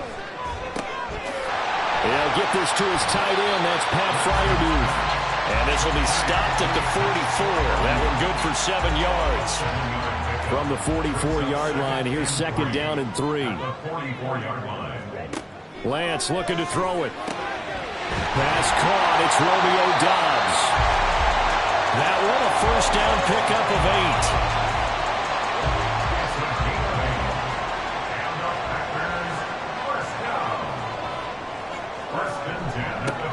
Now the man from UTEP, this is Aaron Jones. And he'll get it down here to the 43. Give him 5 on the carry there, and it'll be 2nd down. Brings up 2nd and 5 at the 49ers 43-yard line. They'll go again to Jones. And he is going to be stopped cold behind the line of scrimmage. Call that a loss of a yard, and things get a little more difficult here. 3rd and 5. 3rd and 5. The Lance going to throw. He had a man open, but he missed him, and it's incomplete. He already came through for them on this drive. No surprise that they were hoping he could do it again. On 4th down, the Packers call on Daniel Whelan to punt. And just a single punt for him in the loss last week as he sends this one away. Back out there comes the 49ers offense ready for their 2nd drive. They have to be thrilled with that first drive. They got him the touchdown. Now they'll be looking to make it a 2-score advantage here on the road. And you know they spent all week in practice, in meetings, talking about taking an early advantage. Being the road team, going up a score, that takes the crowd out of the game and puts them down in the minds of their opponents. And he'll get this up to the 34-yard line. 42 yards rushing for him now in his first 2 carries of the ball game. He was well over 100 yards last week. He told us this week, a little ambitious, that he wants to hit that 200 mark. We'll see. Makes sense, though, doesn't it? Have we ever run into a running back that had a great game the week before that didn't think? And now off to the races, down the right side. Touchdown, 49ers. Justin Jefferson. 66 yards. And the 49ers are able to strike quickly to add on to their lead. Well, this has been a flawless start for them. They score, they get the stop, and they score again, Charles. Complimentary football at its finest. You've just mentioned how they got it done. They scored. The defense got the ball back for them. They score again. That's the way you win ball games. Footing always a concern, but the extra point's up and good. And it's now 14-0. Here is Wisnowski to boot it away following the touchdown.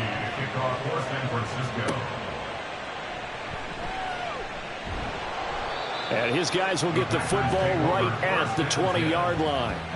The Packers offense here coming back out for their second drive. They've been outplayed early, no question. Down 14-0 already as they come up 1st and 10.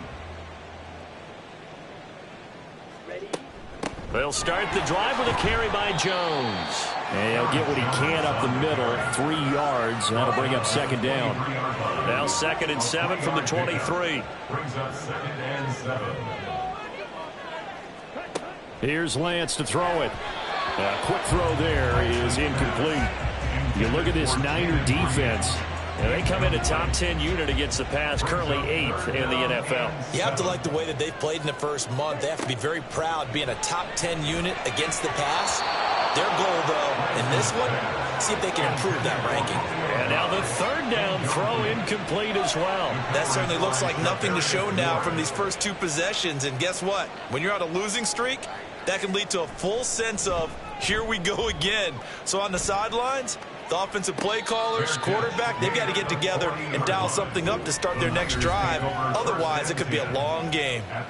It's just a 32-yard punt with no return. And the Niners will go on offense, 1st and 10. They'll run with Walker to begin the drive. And he sneaks his way forward only for a couple here. 2nd down. Counting down toward the midway point in quarter 1. Here's 2nd and 8. Man open, that's Deebo Samuel.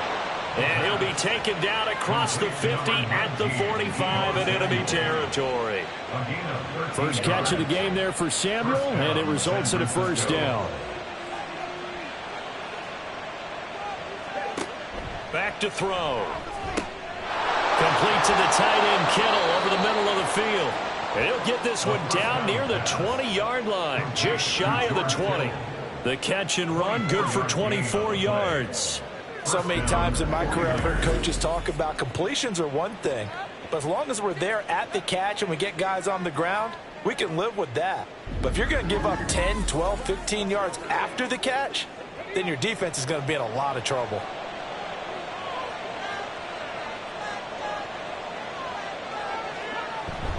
Walker now on 1st and 10. And he'll work this forward for about 3 at 2nd down. Brought down at the 18-yard line. 2nd and 7. Brings up 2nd and 7. They'll set up to throw. This will be caught just inside the 10. And the Niners are going to have a 1st and goal as he's taken down at about the 8-yard line. San Francisco.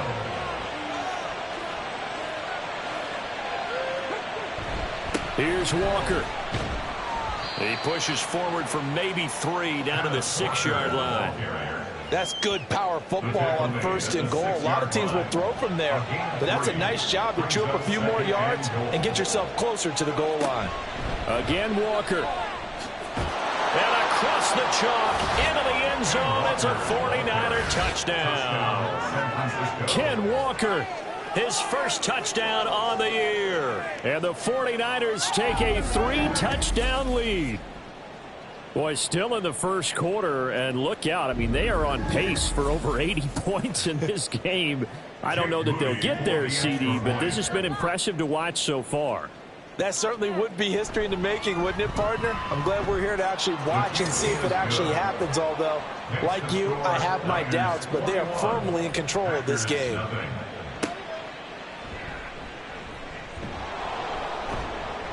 And no chance to get away as they'll get him down at about the 17-yard line. And Green Bay getting ready to go as they take the field. Well, CD, you kind of feel like they're in a bit of a danger zone right here because now you're down 3 scores. And I know we're in the first half, but the way this offense hasn't been able to generate anything, you feel like they probably need to get something going on this drive, right? Yeah, and sometimes I overuse that this is an important possession, but I think this has to be the possession where they come up with an answer, because only a few teams in league history have ever come back from a 4-score deficit. And if they don't score here, that's what they could be facing the next time they get the ball. After the incompletion, here now, 3rd and 2. They'll try and run for it with Jones. And he's able to get it to the 33. Good enough for a first down. It's a 7-yard gain and good enough to move the chains. So they'll come up 1st and 10 now from the 33. Now Lance. Drops it to Jones in the flat. And he's going to be taken down right at the line. So no gain on the play. And it's 2nd down. At the 33-yard line. And Lance now to throw. And he'll slide to a halt here. Still a little shy of the first down marker. The improv act there, good for 9. And now they'll be looking at a 3rd and short. 3rd and 1. To throw, it's Lance. Work in the middle of the field, and he's got a man complete. And he's going to have the Packers first down. It's a gain of 6 that time on 3rd and 2. A couple of first downs on the drive already, as they'll go from the 47 now on first down. At the 47-yard line. Here's Lance. Completes it again to Dobbs. So the completion results there in 9 yards. And that'll give them a short yardage situation here for 2nd down. Brings up 2nd and 1 at the Niners' 44-yard line. They go back to the ground with Jones. A minimal gain there on the 8th play of the drive. Brings up 3rd down. 21-0 our score after 1. Back for the 2nd quarter in Green Bay. It's the Packers in possession of the football. The Packers on 3rd down. They've hit 2 for 4 thus far. They're looking at 3rd and a few inches. Off of play action, here's Lance. And he'll be taken down, but he does have first down yardage. That's good for 9 yards as they convert on the 3rd down play. This offense finding its legs now. Here's another 1st and 10.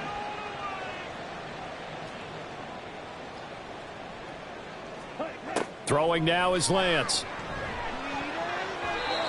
That is incomplete. So it looks like they stopped some fighting them on this series, because it seemed like things were headed for the red zone. But this defense gets 2 more stops. They can keep them out of that area. On 2nd down, it's Jones. And just good downhill running there as he'll take this to the 15-yard line. That good for 19 and a first down. I think they like this drive a little bit better there, partner. Running game helping out, picking up some of the slack. Because remember the last drive, they went 3 and out. After the run by Jones, here's 1st and 10. Looking to throw. Lance. And he's got his big tight end here. And it's a Packers touchdown. Pat Freiermuth. A 15-yard touchdown grab. And the Packers get a bit closer. That seemed like a much-needed touchdown after 21 unanswered points to start the game. It's not often that you equate a football game to a golf tournament, but it's like you don't want to shoot yourself out of the tournament too early. So they needed that touchdown to make sure that they got an opportunity to not just get back into this game, but a chance to win it later if they continue to play well. Santos able to tack on the extra point, and they'll cut the lead to 21-7. Now after the touchdown, here's Santos to kick this one away.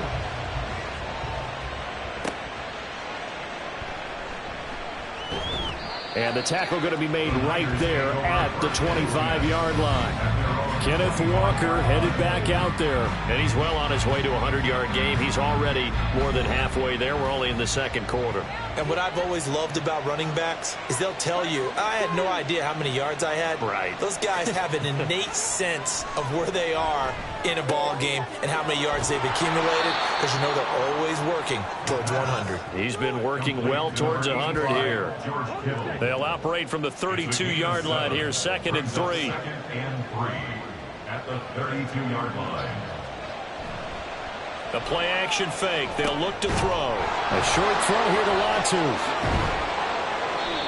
Second catch for him today, and it'll wind up a first down. And defensively, they were in zone coverage there. Do you have to be a little careful? You're losing, playing against a good quarterback like he is, to not play too much zone? Yeah, you have to be careful about how much time you're giving up. I think it's a good point you just brought up. So maybe if you still want to play zone, you go to a zone blitz scheme, and you can drop anyone out of your defensive front, defensive end, defensive tackle. It doesn't matter. You just exchange someone to bring more pressure towards the quarterback and still try and cover downfield. And Mitchell going to have a 49ers first down as a tackle made up at the 48-yard line. A gain of 5. First down, San Francisco. Again, he'll drop to throw. Connects with Kittle underneath. It'll be a gain of 5, and it'll be 2nd down. Nice rhythm throw there on first down. He located his tight end, made a nice easy pitch and catch. Hoping he can break a tackle or two. Wasn't able to do that there, but still good yardage. And he's dropped just before the line to gain. 4-yard pickup leaves him with 3rd and 1. This will be play number 7 on the drive. 3rd and a yard. They'll try for the first with Walker. There he goes, right side. Down to the 10. Touchdown, 49ers. Kenneth Walker, his 2nd rushing touchdown on the year. And the 49ers are able to widen their advantage. We see this a lot on 3rd and short yardage, especially down here in the red zone. They're going to sell out to stop the run, try and hold them to a field goal. But once the running back gets past the first wave, the resistance can evaporate after that. And he not only picks up the first, but he takes it all the way into the end zone.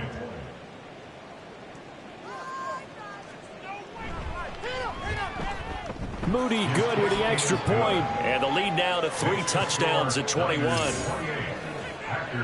So the drive winds up going 75 yards in 7 plays. And it was Ken Walker finishing things off with a touchdown run.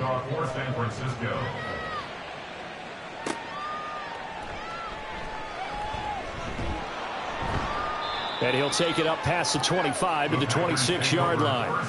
Green Bay's offense ready to go again. And that last drive was very, very balanced, pretty methodical. You think they go that route again? I'm always of the school that until they stop me from doing something, I'm going to continue. And I think that that's exactly what they'll look to do. But the beauty is the balance that they've created sets up opportunities for big plays. Looks like a run, turn it into a play action, and throw one deep. And Lance will try again on 2nd down. That's complete to Dobbs. And he's taken down but able to slip across the 35. Line of scrimmage, the 37 on 1st and 10. Now a shotgun snap as they'll look to throw. Got Dobbs over the middle. Give him a gain of 5 on the completion. And it'll be 2nd down. Brings up 2nd and 5. At the 43-yard line. Now Lance again. He's got the hook up with Dobbs. And he's dropped just before the line to gain. 4-yard pickup leaves him with 3rd and 1. The Packers on 3rd down. They've converted 3 out of 5 thus far. They need just a yard here. It's 3rd and 1. A short one there to Freiermuth. And brought down, but not before he was able to break the tackle, and the extra effort moves the sticks. That's good for a Green Bay Packer. 1st and 10 at the 48-yard line. On the counter, here's Jones. And not a whole lot of room to operate there on the first down run. He gets maybe 3. Here's 2nd and 7. 3-yard pickup.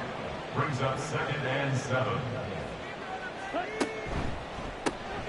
He finds his man complete. That's Reed.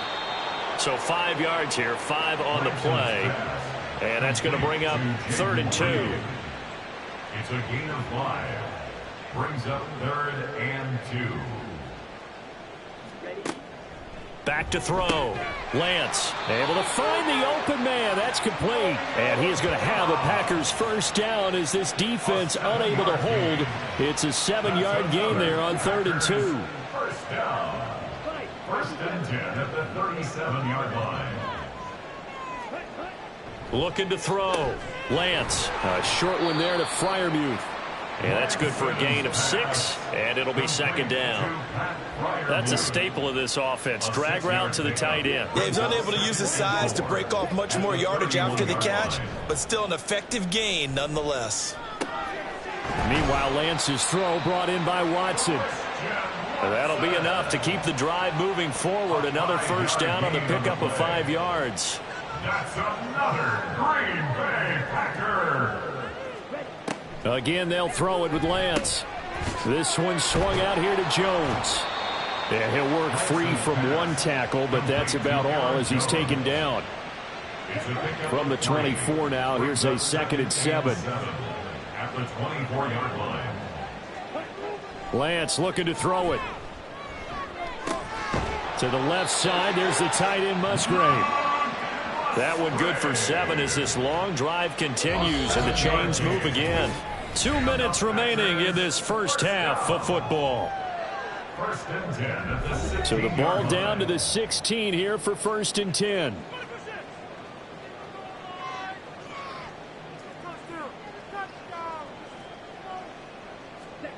From the gun, it's Lance.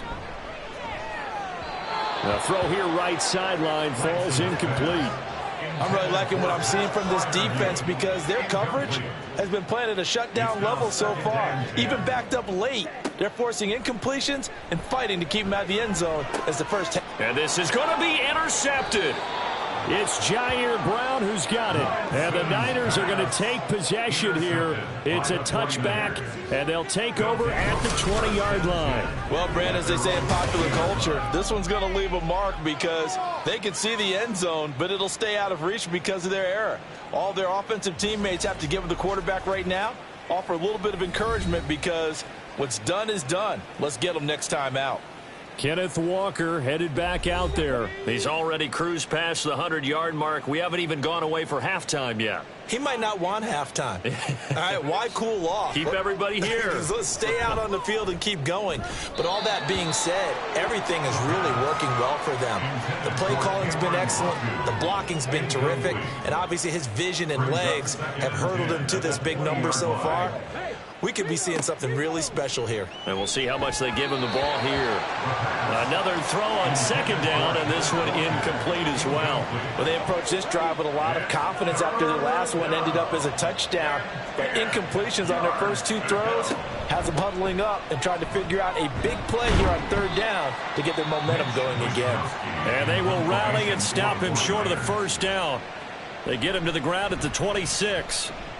Wishnowski on to punt as he sends this one away.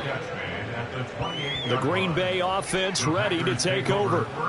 A big mistake last time they were on the field, tossing that interception inside the red zone and really taking away what had been a pretty successful drive up to that point. Yeah, and I don't think there's any question about it. As they head out on the field for this drive, that whole offensive unit is just thinking redemption. You know, they moved it really well, didn't pay it off. This time, they want to make sure that ball ends up in the end zone, and they're the ones possessing it. Now they got to get to the line quickly. On 1st down, Lance buying time to his left. And he can't find a receiver, and he's brought down. And they're going to speed things up here. A 4-yard loss. And Lance going to throw. And he drops it incomplete. And their struggles continue here. Some of the fans here don't seem too happy about what we've seen in this first half. No, not at all. And I understand why. They've looked lethargic, out of sync, and it shows on the scoreboard. And he fends him off. That is caught. And he has a big gain inside the 40 before being dropped. Now the Packers going to go ahead and use the second of their timeouts as they get it right at the 30-second mark of this first half. And that one will fall incomplete. Clock here now just under 30 seconds to go in this first half. Back to the air on second down. It's Lance. And he can't find anywhere to go with it, and he goes down. Now the Packers going to burn their third and final timeout. And with halftime on the horizon, they'll be out of timeouts from here forward. Sometimes it's just not your day. There's another failure right there on third down.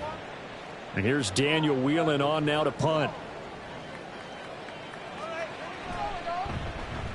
He's been a busy man here in this first half as he gets it away.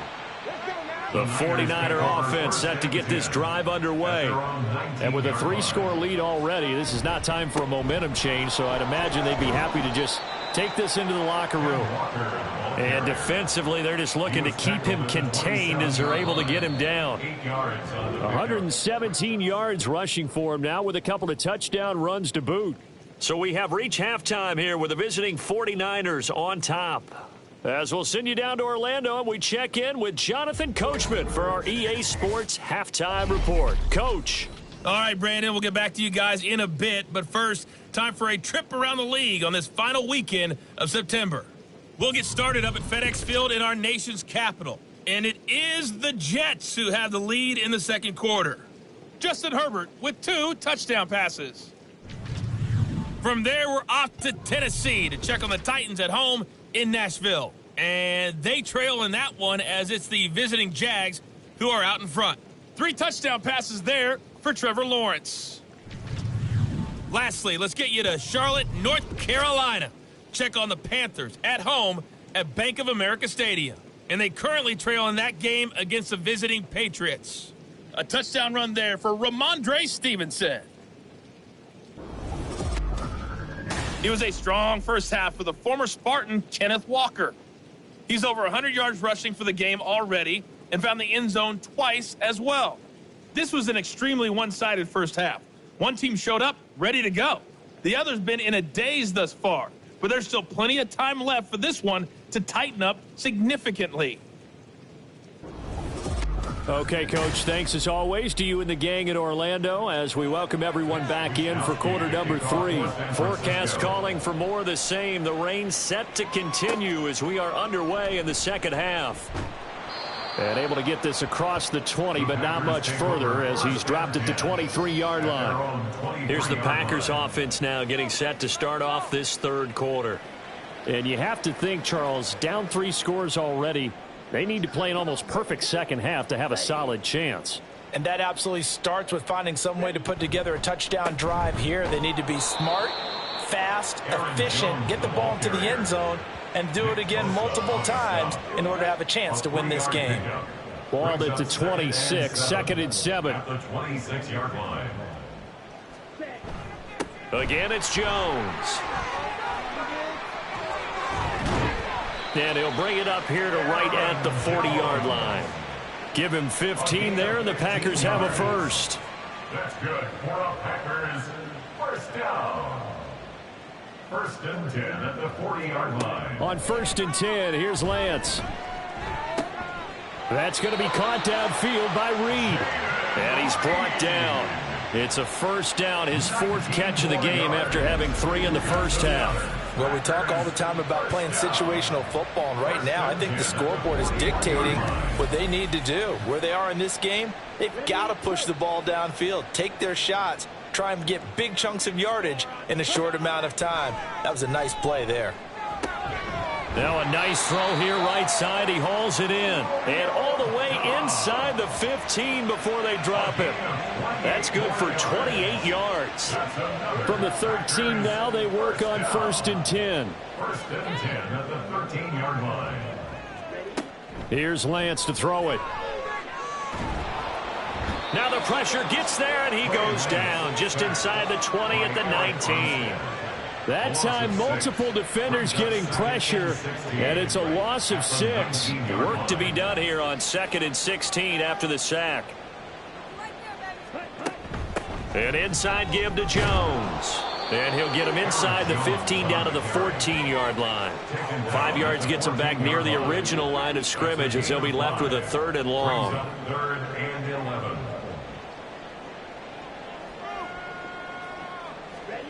And Lance now to throw. And he's got it. It's caught for a Packers touchdown. Romeo Doubs, a 14-yard touchdown. And the Packers are able to cut into this lead as they score on the opening drive of the second half. That's a score you felt they had to have here in the 3rd quarter to get back in this game. And you know that there's an emphasis on their side. Hey, we know this. We know where we are. But sometimes that binds you up so much that you try too hard and you don't get the score. A perfect combination of urgency, yet relaxed enough to get it done. Santos with the extra point, and that cuts the lead to 28-14.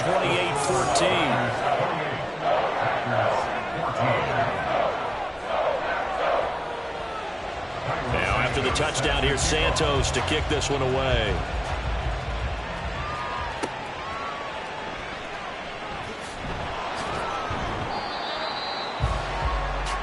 So here are the Niners to take over on offense. They're on a 3-game winning streak, and right now looking good in this one as well.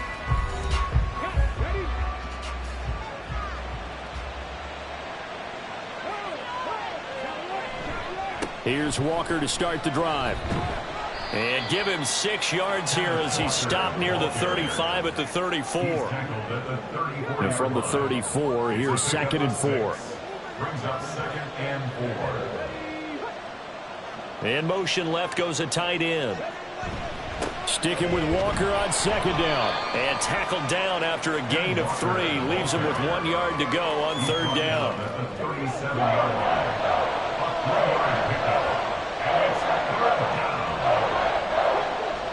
They're going to look to throw.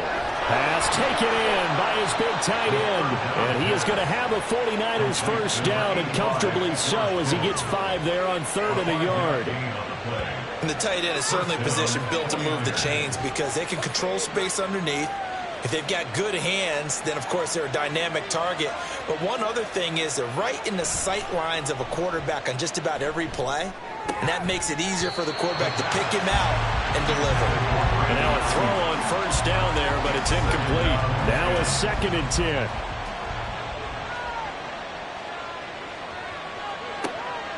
They'll drop to throw. Setting up the screen here. This is Walker. And he'll get it into enemy territory just across midfield at the 49. 9 yards, not quite enough, and they'll be left now with 3rd and 1. Back to throw again. He's got his target. That's complete. And he is going to have a Niners first down, and comfortably so as he gets 5 there on 3rd and a yard. Got to say, I was a little surprised to see him, Charles, come out in the shotgun on 3rd and less than a yard. Yeah, but the way the NFL is nowadays, we hardly ever see anyone really run for it on short yardage. So they're going to throw the football more times than not. That was a nice, easy rhythm throw right there, and they pick up the first down. Throwing on first down, but this one winds up to be incomplete. Here's 2nd and 10.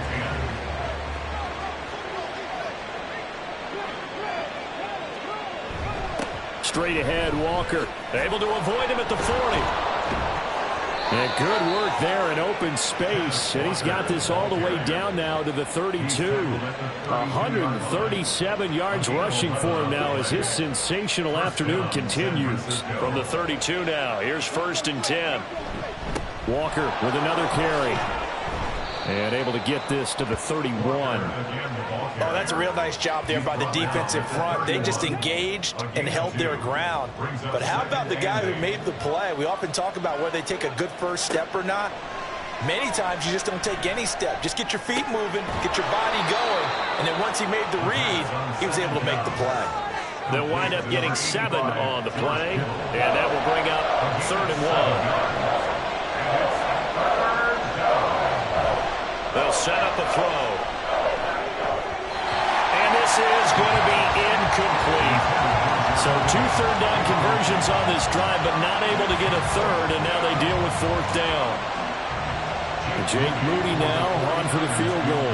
From the right hash, it's a 41-yard attempt. And his kick is good. And that will extend their lead even further.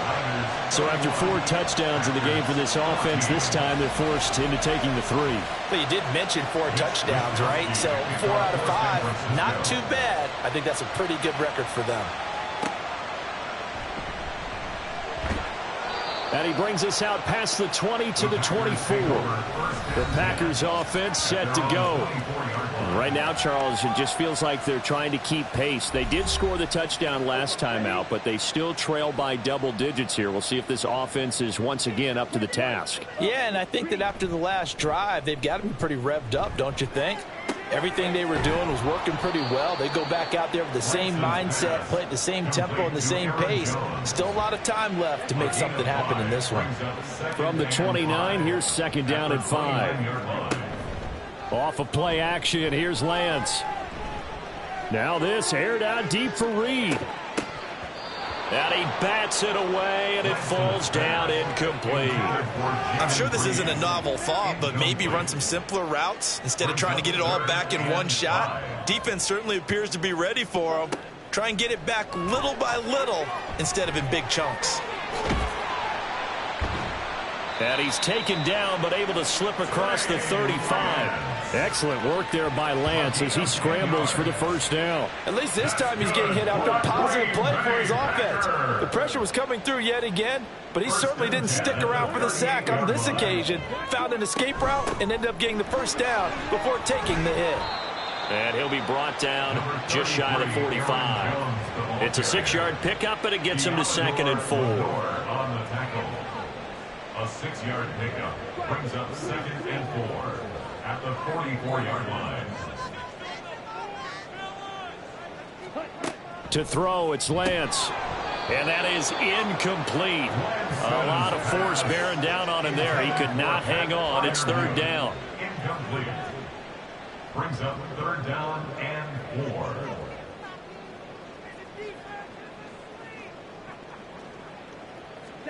Now Lance. Open man, he's got Reed. And he gets this to the other side of midfield across the 45 before going out. 5th catch of the afternoon, and that gives him a 1st down. A little football 101 there. You just see the receiver try to run down the defender, meaning he goes right at him and really trying to move him a little bit towards the center of the field so he can put his foot in the ground and break to the out, to the sideline, and make a catch. A throw there, but that's going to wind up incomplete. This could be the start of a nice stand from this defense now after getting walked backwards on this drive. Come through with another one here, and you have them staring at a 3rd and long, and that puts the defense in a position to dictate to the offense. 72 yards rushing for him now in the ball game. Not too many offenses want to turn down long drives, but when you're down what they are, they've got to pay it off with some points. From the gun on 3rd down, Lance. And this pass broken up. The contact well timed there, and now 4th down. Well, how about the coverage we just saw break out on 3rd down? Dime defense, blanketed the field with extra defensive backs and speed, unable to find an open hole to complete that pass. Able to find the open man. That's complete. And inside the 20 before he's brought down. Facing a 4th down, they come away with 18 yards and the 1st down conversion. Both sides were holding their breath there on that 4th down play, and the offense can breathe a sigh of relief. And both knew exactly where the 1st down markers were. You know the defense is trying to guard those sticks and try and keep people in front, but somehow, some way, those guys found a way to pick it up. Lance now on 1st down. Here's Freiermuth again. And he'll take it from the 18 to the 15. A gain of 3. It's a pickup of 3. Brings up 2nd and 7 at the 15-yard line. On 2nd down, here's Lance. Being chased out left. And he's going to be brought down just shy of the 5 at the 6. A good decision in the end to pull it and run, get some 9 yards and a 1st. Green Bay Packer. 1st and goal at the 6-yard line. That's the end of the It'll be 1st and goal when we come back. We'll return with more after this. You're watching the NFL on EA Sports. Back now at Lambeau. 1st and goal, and they got to be thinking a chance to get right back into this football game. Here's Lance. Throwing the out route incomplete. It's Reed.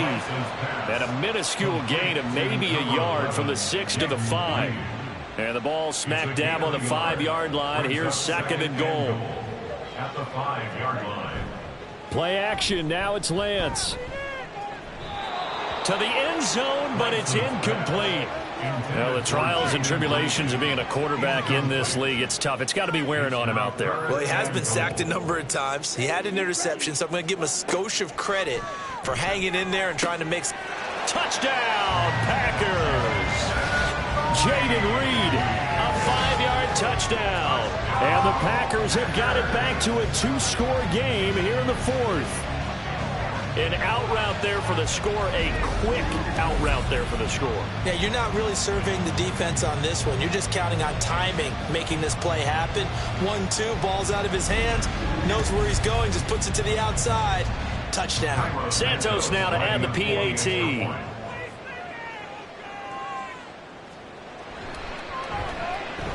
And the lead is trimmed down to 10. That drive a long one, spanning 15 plays. And the result, a Green Bay score. Now after the touchdown, here's Santos to kick this one away.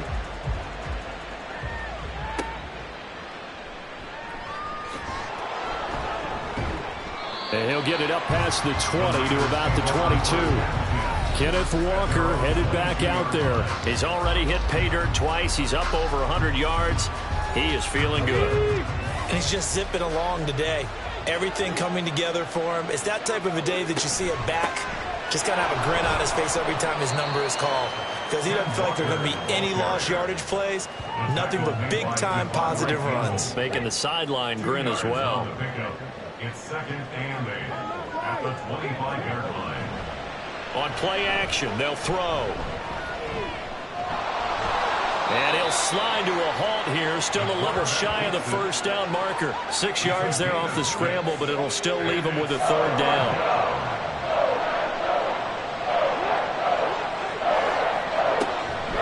Up the middle, here's Walker.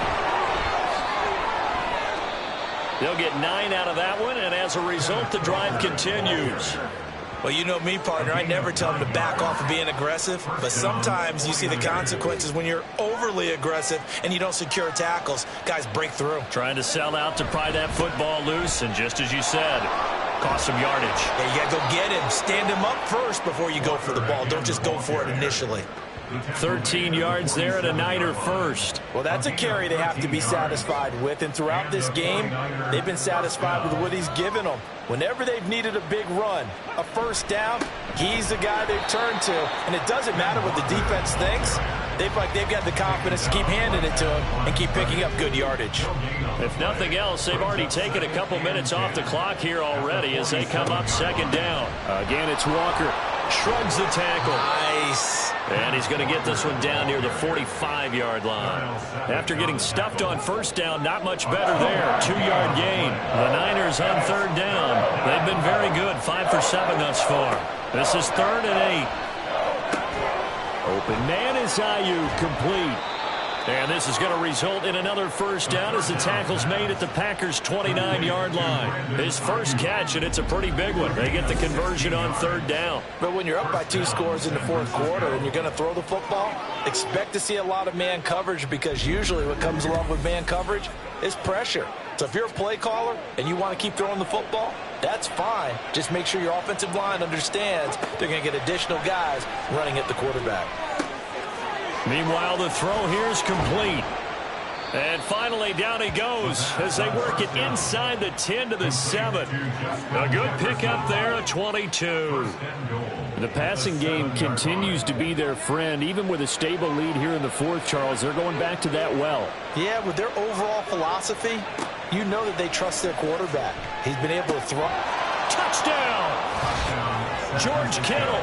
with his second touchdown of the game, 4th of the year. And the 49ers are about to make it 4 straight as they add to this fourth quarter advantage.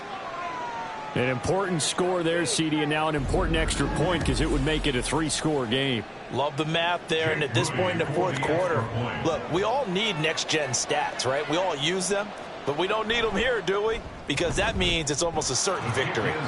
Moody good with the extra point, and that'll make this a 3-score game now. The lead moves to 17. Here is Wisnowski to boot it away following the touchdown. And he returns this to the 22. The Green Bay offense now about ready to take possession here. And you see a lot of frustrated faces as they are inching closer to a 4th straight loss. I'll tell you, far from ideal conditions to play in, but neither offense has had much trouble. Plenty of points to go around. 1st and 10. Lance looking to throw it. Now a quick throw there, but it's going to be incomplete. At this point, down big, you'd have to imagine this defense, they're just going to sit back, blanket the field as best they can. Yeah, this is actually the easy part of the game for them because, just as you noted, they can sit back, keep everything in front of them. But they blanketed the field the entire game using a variety of coverages. And he will fight his way forward to about the 23-yard line. They'll come up now 3rd and 9. Brings up 3rd down and 9. And Lance going to throw. And he will slide to a stop. He does have the first down. Give him 18 on that play, and Green Bay has the first as well. That's good for a Green Bay. On 1st and 10, here's Lance. Setting up the screen here, Aaron Jones. This will be stopped about 2 yards shy of the marker. 8-yard gain, 2nd and 2. It's a gain of 8. Brings up 2nd and 2 at the 50-yard line.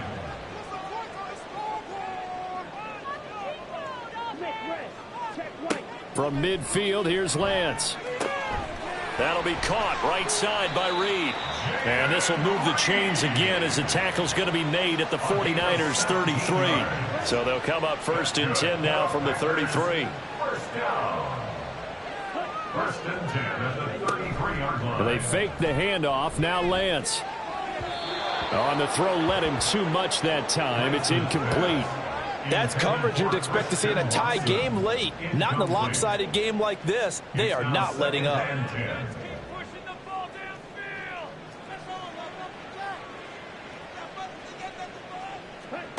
Now Lance again.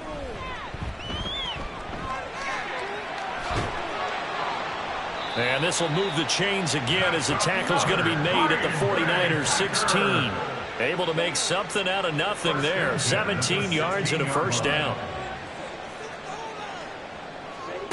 Throwing now is Lance. He's down inside the 10 to the 8. And it comes on a gain of 8. I do think it's fair to say that they were caught off guard a little bit. We decided not to throw it on 1st down. But give them credit. They recovered in time to deny him the first down yardage. But it's only 2nd and short. So that run is still likely to lead to a new set of downs. 1st and goal, and they got to be thinking a chance to get right back into this football game. Sliding out of the pocket. And he's going to take it in. Touchdown, Packers. Trey Lance, a 6-yard touchdown run. And the Packers are able to cut into that deficit. That's a really good decision right there outside of the pocket. You've got to know the right time to shift from passer to runner. He was looking and looking. Nothing there. You can almost feel the brainwaves firing as he calculates, I think I can win a race to the pylon. And he turns out to be right. Touchdown. Santos able to tack on the extra point. And the lead is trimmed down to 10. And the 49er hands team does its job. The risk reward of the onside kick. When you don't get it, the risk comes out to play. And here they gave up great field position. And that's the key to everything, because you're trying your best to press advantages when you have them. And field position leads you to that type of play calling. And whether you want to blitz or whether you want to throw the ball deep, those types of things, now that they've given up that type of field position, the advantage is switched to their opponent. From the gun, it's Walker. And he takes this just a few yards shy of the red zone before going out. 23 yards on the pickup there and a first. Brendan, every great running backs coach I've talked with has always talked about when you have great vision, you're not consciously thinking about your cuts and your moves. You're just doing them. And I think that's what we're seeing tonight. He's about to run them into submission, hasn't he? You took the words right out of my mouth. I was just going to use that phrase. He has run them into submission. Wave the white flag. And they've got it inside the 10 at the 8. That gain of 15 gets him on the doorstep, 1st and goal. Well, it is our business to analyze what we saw out there. And on that play, I saw a defense staying in base, not taking a chance, not blitzing in a situation where they absolutely need the football back. That's either a case of overthinking it or not thinking it through. If you do blitz, do you have to be careful about where you're coming from, or are you just coming from all angles? You have to be careful about where you're coming from, obviously. But at this stage, you have to take a few chances as well. Brings up 2nd and goal. 2 minutes left to play in this football game here on EA Sports. So it's 49er football here as we get you reset. They've got a 2nd and goal now as they look to add a few more points here onto their total. And he's going to take it in. Touchdown, San Francisco. Ken Walker, a 6-yard touchdown run. And the Niners are going to be moving to 4-0 as they extend their lead. Starting to really smell a 4-0 start right now. Yeah, I can't ask for a better first quarter of the season than that. And you're not supposed to look ahead, but guess what? You're going to? They have to, because when you get to if you get to 4-0, you're not just thinking playoffs now. You're thinking about, okay, this team has the capabilities of winning a Super Bowl. They could very well be the best team in the NFL at this moment. I think they played the best. I mean, there have been a few hiccups offensively and defensively, but probably the best team we've seen, right? And has the ability to get better. And out a little across the 25 to the 27. The Packers offense now, they get ready to head back on the field. Well, we said it at halftime that they would need a nearly perfect second half to erase that deficit that they were facing, CD. But unfortunately, the second half has pretty much been a carbon copy of the first. Yeah, that early lead was almost insurmountable the way their opponent was playing. And, partner, they do have some good news, though. This one is getting close to being over, and they can try and hit the reset button starting tomorrow. And he'll have it past midfield almost to the 40 before being taken down. Here's a throw out wide complete to his running back right side. And this one's going to go the wrong way. Losing yardage back at the 42. Working from the gun. Lance. Past the 20. And this will move the chains again as the tackle's going to be made at the 49ers 18. Lance looks to throw again. And this one is going to be off the mark, too far out in front. Even with such a big lead late, the effort hasn't lapsed one bit. If the offense wants to score some points in this one, they're going to have to earn it. These guys are not giving up anything. And Lance will try again on 2nd down. And he's got it. And it's a Packers touchdown. Christian Watson, an 18-yard touchdown grab. And the Packers are able to make some inroads here to that deficit. And yeah, that touchdown counts for their team, but I think it counts more for the fantasy guys, doesn't it? Yeah, it's just something maybe positive to look at on film, but this one's over, let's be honest. Yeah, I agree with you totally on that one. Santos with the extra point, and the lead is trimmed down to 10.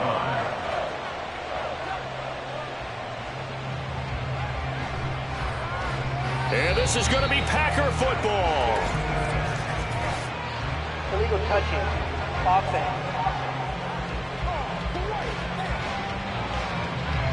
Well, CD, you understand. I mean, they're so eager trying to get back in this game here in the 4th quarter, but they touched that one a little too early before it went 10 yards. Brandon, in such a high-stakes scenario, everyone's feeling the pressure on this play. The special teams coordinator, which one is he going to pick in terms of kicks? Can the kicker execute it? Can the team wait for 10 yards? So many variables, and in this case, they didn't get it done. The Packers going to use one of their timeouts as the clock will stop with 34 seconds to go in the game. And he will have a Niners first down, and that ought to be the one that seals the victory. And they take a knee.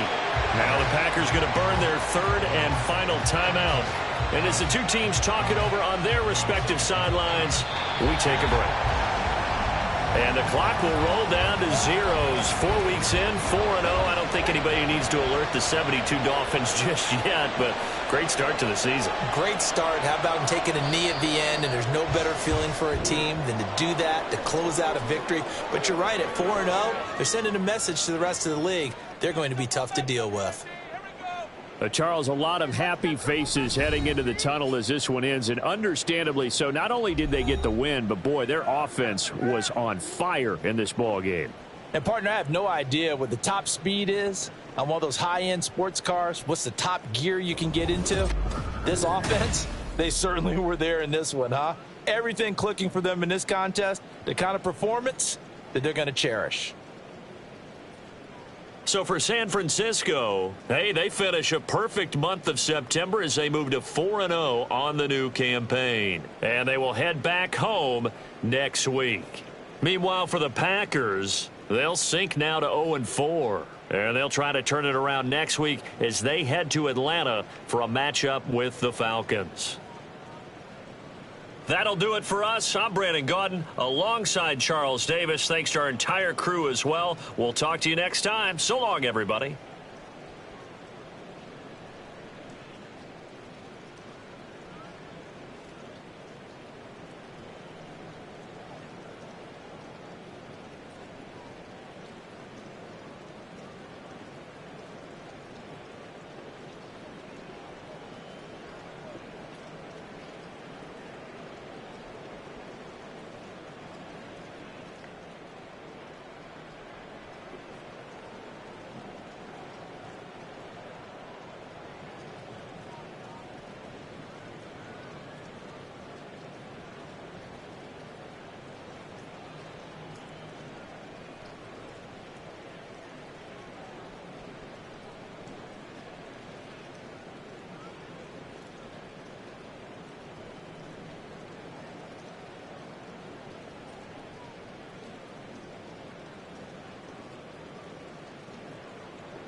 It's week 4 of the NFL.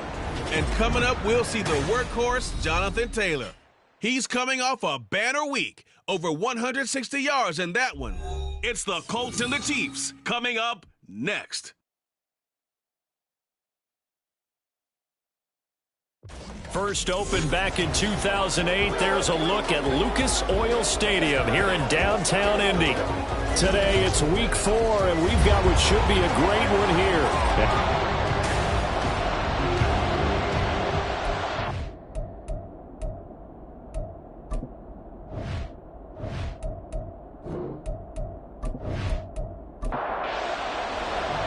Just about set for football. The veteran Matt Gay has it teed up, and we are underway now at Lucas Oil's.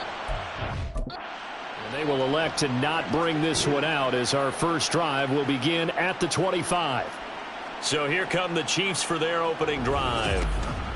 And they'll be led out by their quarterback now in his 3rd season in the league. Partner, you know how guys always tell us it's not about the numbers, it's about the win. It's about the numbers, too. Almost 400 yards passing by him last week. What can he do in this one? Well, earned him AFC Offensive Player of the Week. Maybe he'll try to get 400-plus here and duplicate that honor again. And that's going to be a Chiefs first down as he's got this past the 35 to about the 37. Good job there. Pretty simple. The hole was created. Runner just darted right through. Yeah, that's the kind of play teams are looking for to have some success early in a ball game. And if you're an offensive play caller, you mark that run down. Make sure you keep coming back to it throughout the game until they stop it. And he'll grab a gain of 5 out of this up to the 41-yard line. From the 41, here's 2nd and 5. Out of the gun, they'll look to throw. This one complete to Mecole Hardman. And Hardman's going to pick up a Chiefs first down as he's up to the 47.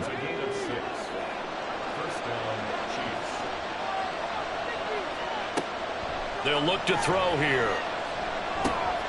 Well, this one complete. It's Rashee Rice. And he'll go down, but not before getting this inside the 30.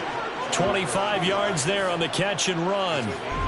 Well, that certainly has to feel good. And it's not all the time that the play caller should get all the credit. Sometimes I think in the huddle, the quarterback just says, hey, who's going to make a play for me? I just need something right here.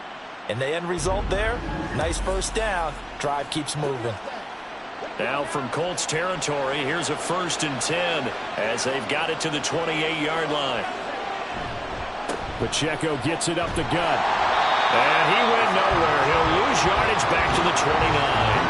Officially, it's a 1-yard loss. That's going to bring up 2nd and 11.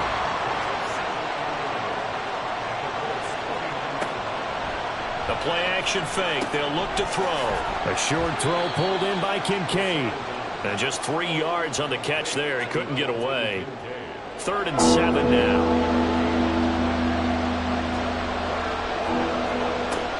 They're going to look to throw.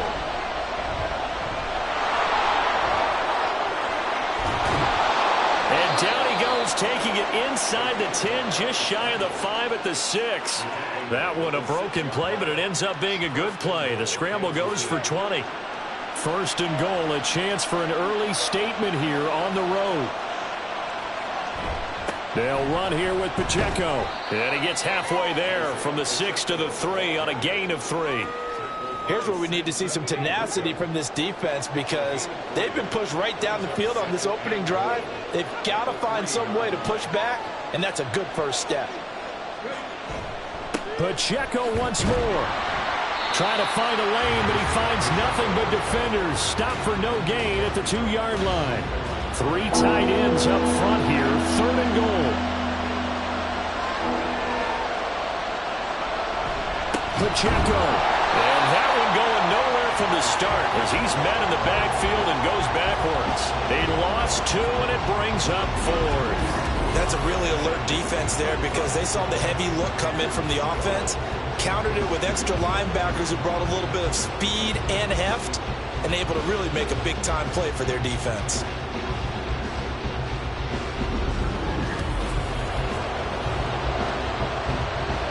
Now Harrison Butker for the field goal try. This will be just a 21-yard attempt. Butker's kick here is good. So a long drive gets them down inside the 5, but ultimately they settle for just the field goal. And I have to think that if maybe they were a yard closer, that would have made their decision tougher, and I think they likely would have gone for it. But in this situation, they just decided to take the 3, and I think it was a smart move. And a nice job there on special teams to limit him to inside the 15 as he's dropped at the 14. So now the Colts backed up to start their initial drive. They'll be led out by a first-round pick in the 2020 draft out of Utah State. This is Jordan Love. And what I loved about meeting with him before the game was talking to a guy who takes ownership of his performance. 2 touchdowns, 2 interceptions last week, but all he focused on was the loss, okay? And he did say, if I change my stats a little bit, not necessarily for me to look better, but that'll help my team. These are his numbers from last week's contest. Charles, how do you think he ran the football? I thought he definitely had his moments. I did think that they could have utilized him a little bit better, and I'm definitely going to keep an eye on him to see how they're going to use him this week. 2nd down, another run with Taylor. And he'll get this up to the 30-yard line. A 14-yard gain for Indianapolis and also move the sticks. That's pretty much meat and potatoes right there, wasn't it? Just go right at them and let your big horse charge up the middle. Not too fancy there, was it? Nothing fancy at all, challenging that defense, and on that goal, that he's taken down, a Chiefs sack. That one will set him back nearly 10 yards here on 1st down on the sack. But defensively on the previous play, they gave up a pretty good chunk of yardage, but right there, they got a good portion of it right back. And if we just flip it around from the offensive perspective, took a nice step forward, and how about a couple of leaps backwards after that play? They've got to figure out a big call coming up here to try and gain that yardage back. Love looking to throw it. And that falls to the ground, incomplete. A nice job of bodying him up defensively, and now it brings up 3rd down. Love from the gun. And that will be incomplete. I know coaches tell us all the time that having a powerful arm isn't the #1 thing they look for in a quarterback. But when you're trying to throw inside routes and you need to put some heat on it, it helps have the big gun. In this case, just a little bit too much. That's pulled in at the 32. It'll be a 44-yard punt. The return goes for 8. And it's Chiefs football, 1st and 10. Kansas City taking the field for their 2nd drive. They've got a 3-0 lead and the football as they start 1st and 10. They'll come out throwing here to start the drive. That's complete to his receiver, Godwin. The numbers for him from a week ago. 7 catches, 126 yards, and a trip to the end zone as well. Yeah, I think it's safe to say that he's off to a hot start here in this first month, and those are the kind of performances you expect to see going forward. 2nd and a couple. Back to throw.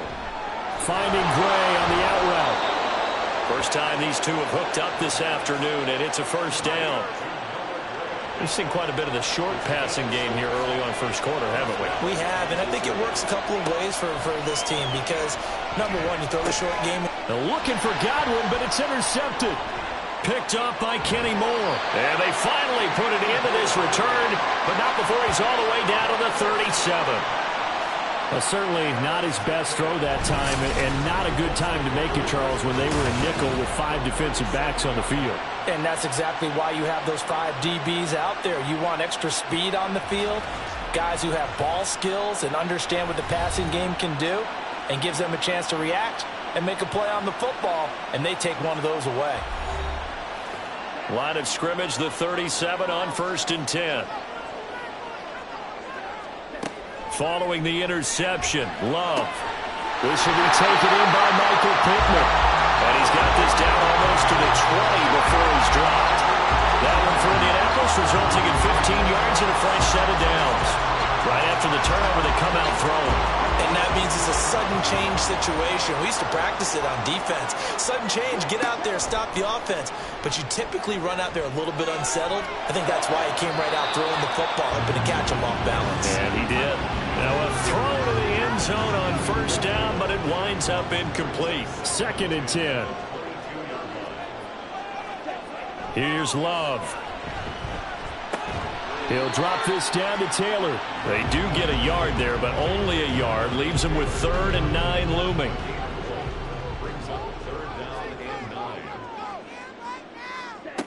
Love. Throw out wide is incomplete. The Kansas City defense tough to throw on there, and now it's 4th down. Oh, that's going to hurt a bit because they needed to come through with a completion there. Now a drive that started with great field position is facing 4th down. Gay's kick is good, and that will tie us at 3-3. So, Charles, they get to them with their first turnover of the game and then make it hurt a little bit extra with a field goal. And anytime you give the ball up, what's the first thing a coach tells his defense? Don't let them score off of this. You've got to put out the fire. In fact, in 2021, that's what one NFL coach termed his defense. The firemen. Go out there, guys, and don't let them put some points on the board. The Chiefs offense ready to go again. And we'll see if they can bounce back from that last drive. In particular, if they can bounce back at the quarterback position, Charles, after throwing their first interception of the ball game. Yeah, and some guys, you know they're going to want to try and get a big play right away and take control back. Others, they're going to look to hit a couple shorter passes and get a little momentum back that way. But for the defense, that goal's not changing a bit. They want another pick. You're exactly right about that. In fact, you've got to watch them a little bit because in coverage, they may cut down their gaps a little bit, maybe their splits a little bit in order to try and get to the ball even faster.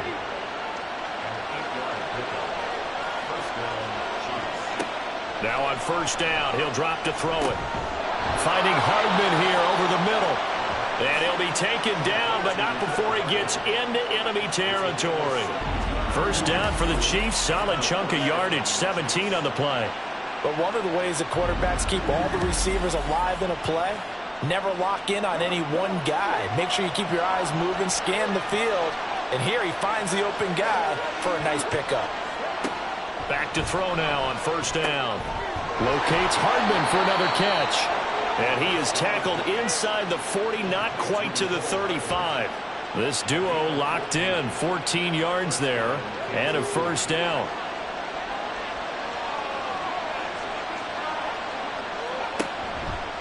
Here's a play fake as they set up to throw. And they're able to get this one past the 30 to the 25-yard line. Nothing open downfield. He keeps it himself for 11 and a 1st down.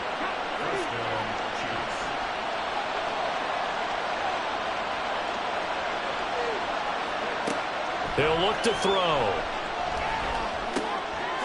Now he'll dump it underneath to his running back, complete. And down inside the 15, shy of the 10.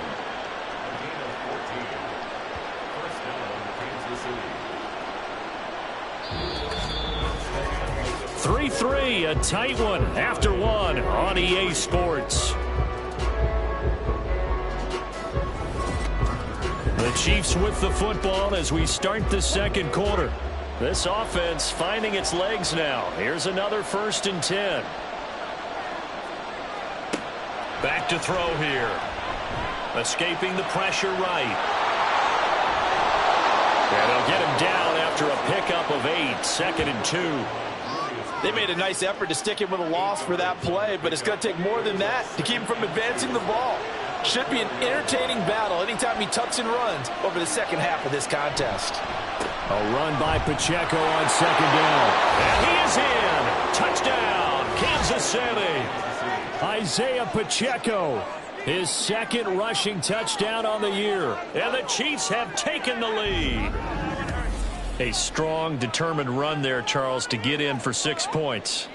This is why it's such a team game, isn't it? And I know it sounds really generic and it sounds almost trite, but the blocks were made up front, offensive line, collective victory at the line of scrimmage and downfield. And how about the finish to the run all the way into the end zone?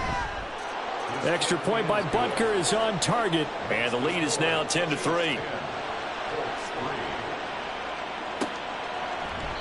No run back here, down to a knee, and this drive will start at the 25.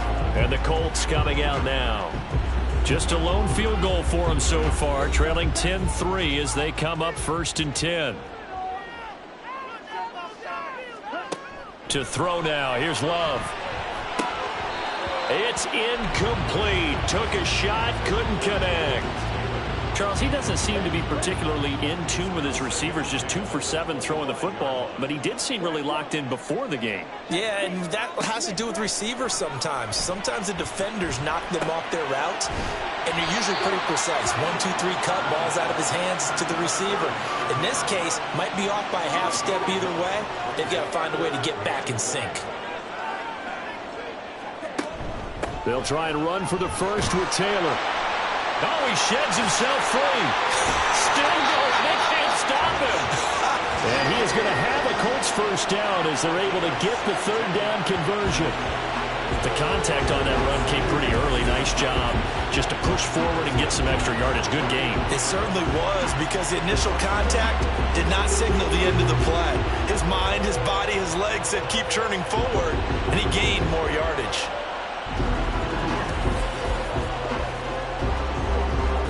So now 1st and 10 in Chiefs territory at the 49-yard line. On the option, Love will hang on to it. And that play goes nowhere. Taken down, losing yardage at the 50, right at midfield. He'll lose a yard there, and it's 2nd and 11. Pretty good job there defensively of stringing that one out. Yeah, you've got a quarterback who's waiting and waiting for something to develop, and it just never materialized, and down he went behind the line of scrimmage. From the midfield stripe, they'll look to throw. And his throw's going to be incomplete. Not sure what happened out there, but it looked like the timing was a little off on that throw. Well, you know I'm a defender, so what am I going to say? Great defense. Darn right. They did something to disrupt that timing. On 3rd down, Love. And a throw for Pittman is intercepted. And the Chiefs are going to take over at their own 41. Well, we saw plenty of that during his much-heralded college career. He parlayed that into becoming a first-round selection, and now here he is making interceptions in the National Football League. And this is a guy that has all the physical tools, but the thing that sets him apart is what he's got between his ears. And that's the sixth sense for knowing where the football is going. Just an excellent play there to create the turnover. Here's the Kansas City offense now as they get set to take over. They'll start in excellent field position following the INT. They'll start the drive here with Pacheco. That's a good acceleration there as he's across midfield to the 48-yard line. 10 yards there to start the drive, and just enough by about the length of the football for a first down.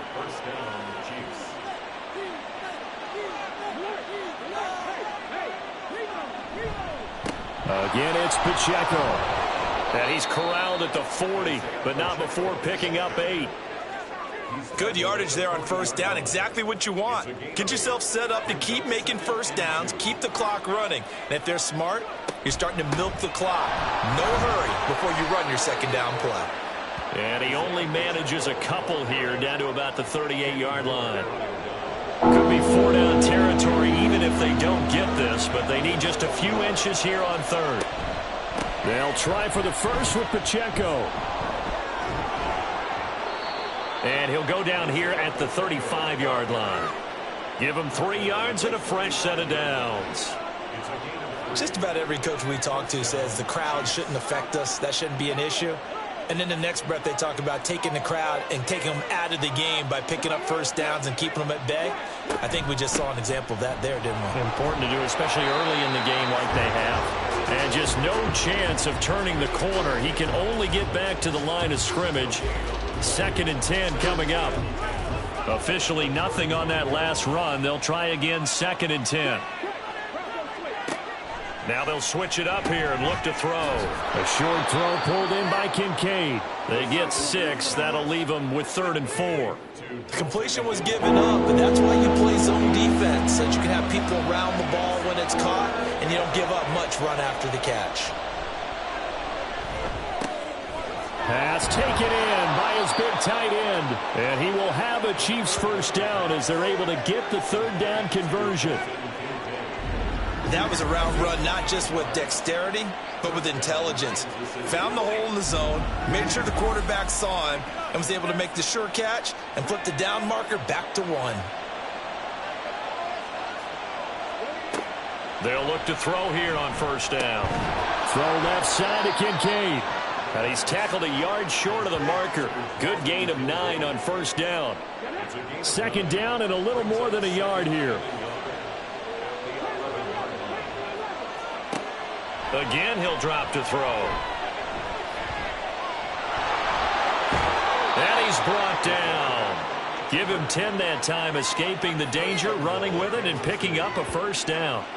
No shortage of impressive moments from him thus far. Now he's halfway to the century mark, and we're still in the first half. There's been no answer for his running ability so far by the defense. I can't wait to... And that is caught for the touchdown, Kansas City. Chris Godwin with career touchdown number 75. And the Chiefs have taken a 2-touchdown lead now. Well, that's just how they drew it up, CD. His first read was there, got it to him quickly, and into the end zone. Absolutely excellent execution by all involved. And the coordinator, got to give him credit, found the perfect play call. Quarterback let it fly as soon as the target came free, and his guy made a nice catch. Just how you draw it up in practice and then execute it in the game. Now after the touchdown, here's Butker on to kick it away. And this will not be brought out. It's a touchback. The Colts getting another possession here on offense. It's been very much a slow start for them. 3 drives and just the 3 points, CD. Yeah, if you're into the points per drive ratio, that answer is 1. And that's not going to get it done in a ball game. They've got to find a way to finish these drives in end zones, not having balls go through goalposts. Throwing on first down, but this one winds up to be incomplete. An incomplete pass leads to 2nd and 10 from the 25. Off the play fake, Love. Oh, everything falling apart now. Another one intercepted. Picked up by Nick Bolton. And they are going to set up shop at the 32-yard line. 2nd straight drive now here, Charles, that have ended with an interception. And I just wonder, because I don't think it's going to rattle him necessarily. I also wonder if it's going to unnerve him a little bit. Does it lead to another one? Or does he find a way to pull it together and become sharp again?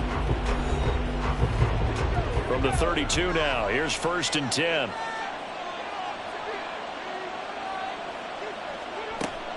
They'll run out of the gun with Pacheco. And he is met in his tracks behind the line of scrimmage. After the loss to start out, here's 2nd and 11.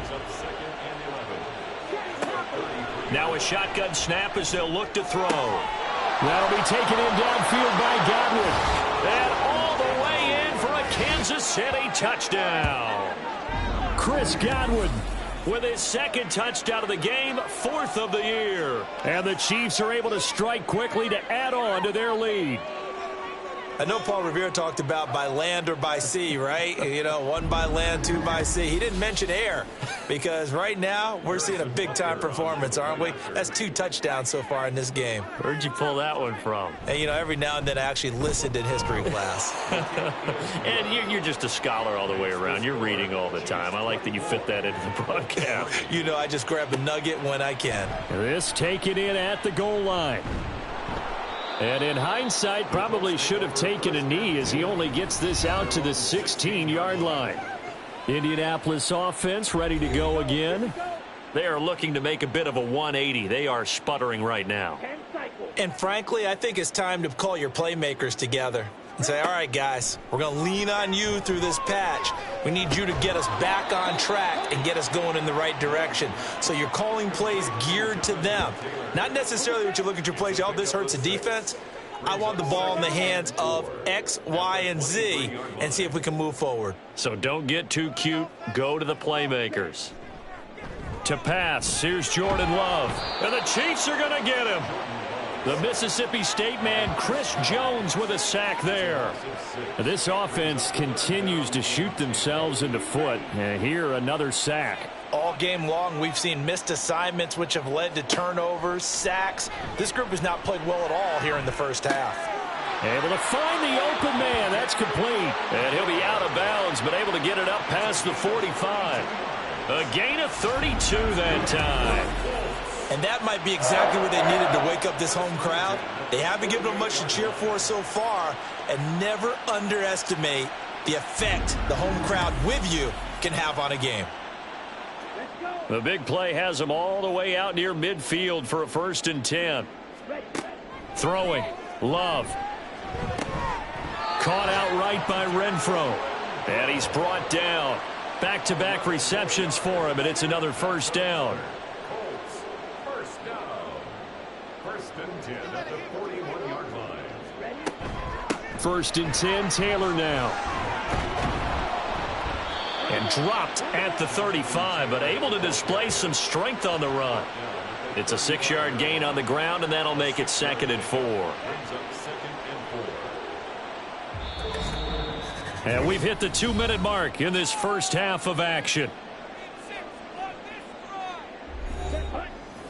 We remind you that coming up at halftime, Jonathan Coachman will be alongside. He'll have highlights and analysis from Orlando of this first half of action. The throw over the middle, taken in. A gain of 5, good enough for the 1st down. That's now 4 completions in a row. A good bounce back following the interception last drive. Certainly not letting it affect him, that's for sure. And we all know interceptions are going to happen. So the big trick, don't let it affect you going forward. Most of the good quarterbacks, they just tell the ball boy, get that one out of the rotation, give me a fresh ball, and let's go. He's got his offense moving again. Love looking to throw it. Over the middle, it's complete. And tackled down after a gain of 3. Leaves him with 1 yard to go on 3rd down. 9th play coming up here on this drive. This is 3rd and a yard. Now Love. Oh, had his hands on it, couldn't bring it in. Pretty symptomatic of how this game's been going. Sometimes the game is pretty simple. Put a few extra defensive backs on the field, give them nowhere to throw the football, force the incompletion, and get off the field on 3rd down. They'll run for it. It's Taylor. He needed a yard. He didn't get anything. And this 10-play drive winds up yielding nothing. A chance to get some momentum here in the 2nd quarter, getting their first trip into the red zone, but unable to get it across. And if I'm the head coach, sure, you feel some disappointment, maybe a little bit of deflation there because you didn't get it in, but I'm going straight to rah-rah mode. All right, guys, we didn't get it this time. That's only the 2nd quarter. We'll be back. Let's get it later on. I want to keep this team up. I don't want them to feel like they've let everyone down. Positive. Got to be positive in this situation. It's too early to think that you don't have a chance to win this game. And they're able to get this one across the 35. The Chiefs will use the first of their timeouts as they'll stop it with just over 40 seconds to go in the first half. That is caught. It's Chris Godwin. There he goes again. And all the way in for a Kansas City touchdown. Chris Godwin on his way to a monster game. 3 first-half touchdowns. And the Chiefs are able to widen their lead here in this first half. They have really had their way so far in the first half, but they wanted to continue to build on their lead. They know that no lead is safe in this league, so they decided to try their best to get one more as they headed into the half, and they got it done. Extra point by Butker is on target, and the route is on here in this first half.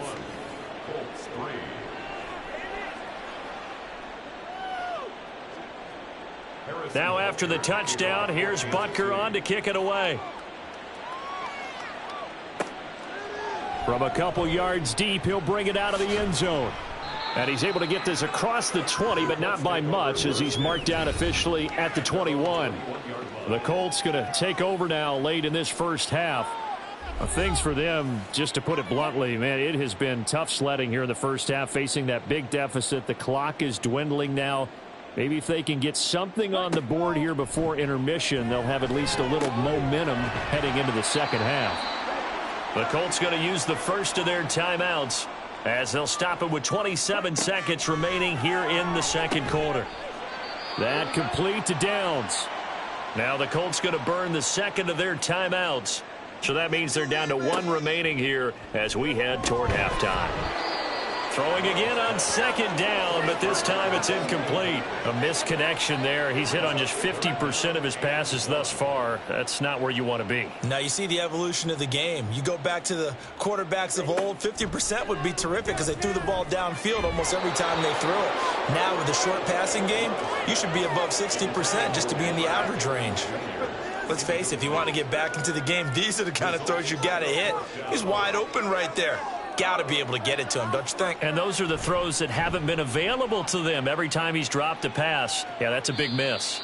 And this is going to be ruled out, I think, just inside the 20. Yes, it will. Side judge calls it at the 19-yard line. And they're just going to run it here up the middle. And he'll just push his way forward for a few as the clock will run. And give him 4 yards there. It'll be 2nd and 6. So we've reached halftime with the visiting Chiefs on top as we send you down to Orlando, where Jonathan Coachman has our EA Sports halftime report. Coach. All right, Brandon, we'll get back to you guys in a bit. But first, time for a trip around the league on this final weekend of September. We'll get started out in Denver, and it's the Broncos who are out in front. Jerry Jeudy, 2 touchdown catches on the afternoon. From there, let's head off and check out a second game. And they were losers in their ball game as they were outplayed by the visiting New York Jets.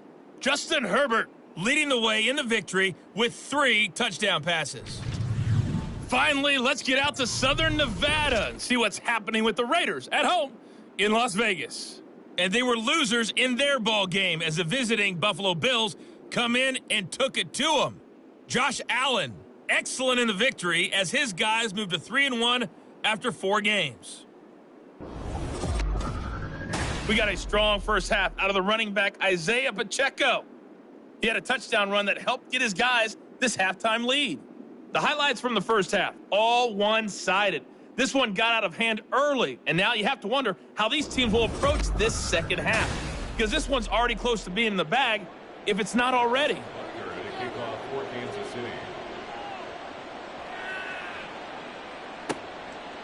And we will not have a run back here as the second half starts with a touchback. Out come the Colts. They'll have it first here to start quarter number 3.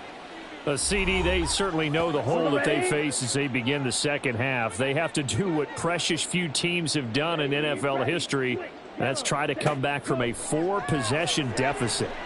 And, partner, you know, as that team gathers, they're saying to each other, you never say never, right? Because if you're on an NFL roster, that's how you have to think. You can always come back and win a ball game.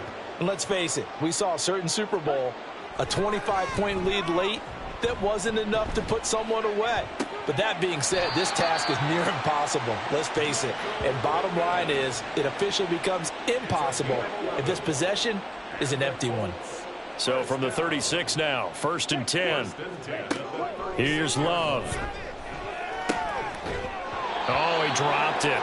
And that's pretty indicative of the way this one's gone.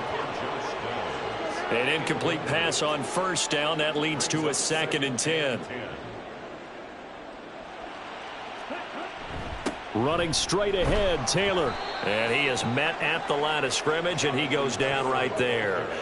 No gain on that one as it brings up a 3rd and 10. No gain on the play. It's 3rd and 10. Love.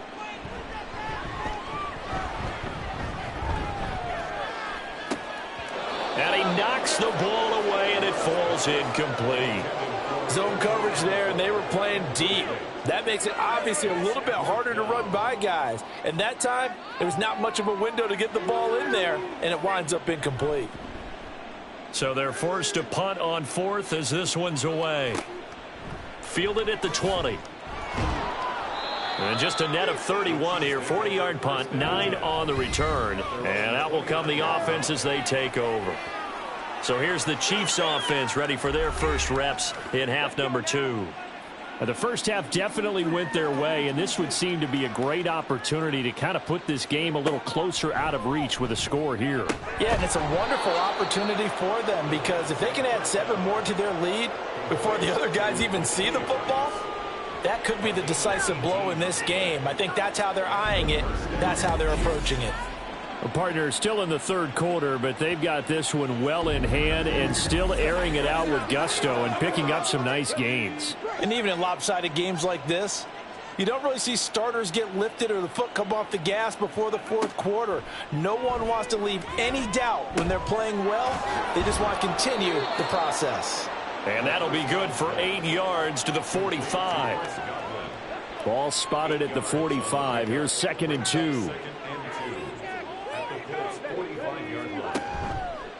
Off the play fake, he'll look to throw. Right back to Chris Godwin. And they'll get him to the ground. He has another first down at the Colts 23. A gain there of 21 yards. So 1st and 10, and if they score on this drive, might have to start digging in our second half blowout material. They'll look to throw again. This taken in by Kincaid. And able to get this down inside the 15 to either the 13 or 14 before he's out of bounds. From the 13 now, they work on 1st and 10. They'll stick with the passing game as he looks to throw. Over the middle, he finds Godwin complete. And the result here, a pickup of 8. Leaves him with 2 to go on 2nd down.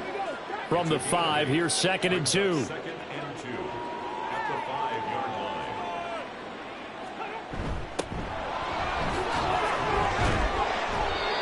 They give them 2 yards there as they're set up now with a 1st and goal. Well, we always talk about good down and distance, allowing offenses to expand their playbook. Well, 2nd and 2, that means your playbook's wide open. You can run just about anything. But a lot of times the play call... Under pressure, down he goes. Sacked at the 10. It'll go as a loss of 8 and a tough result there on 1st and goal. So a great play there for this highly regarded linebacker making his first career sack. And his versatility on display right there. Look, we've known him primarily as a tackler and a cover man, but he can go get the quarterback when the situation calls for it, as he just did right there. Moved back to the 10. They'll try on 2nd and goal here. They're going to look to throw. To the right side here, caught by Kincaid. And he's able to get this down to the 5-yard line before he's out of bounds. 3rd and goal as they look to pour some more salt in the wound. He'll look to throw. To the goal line, but it's incomplete. That was a touchdown if he could have hung on. Instead, it was a well-timed collision to jar that one free.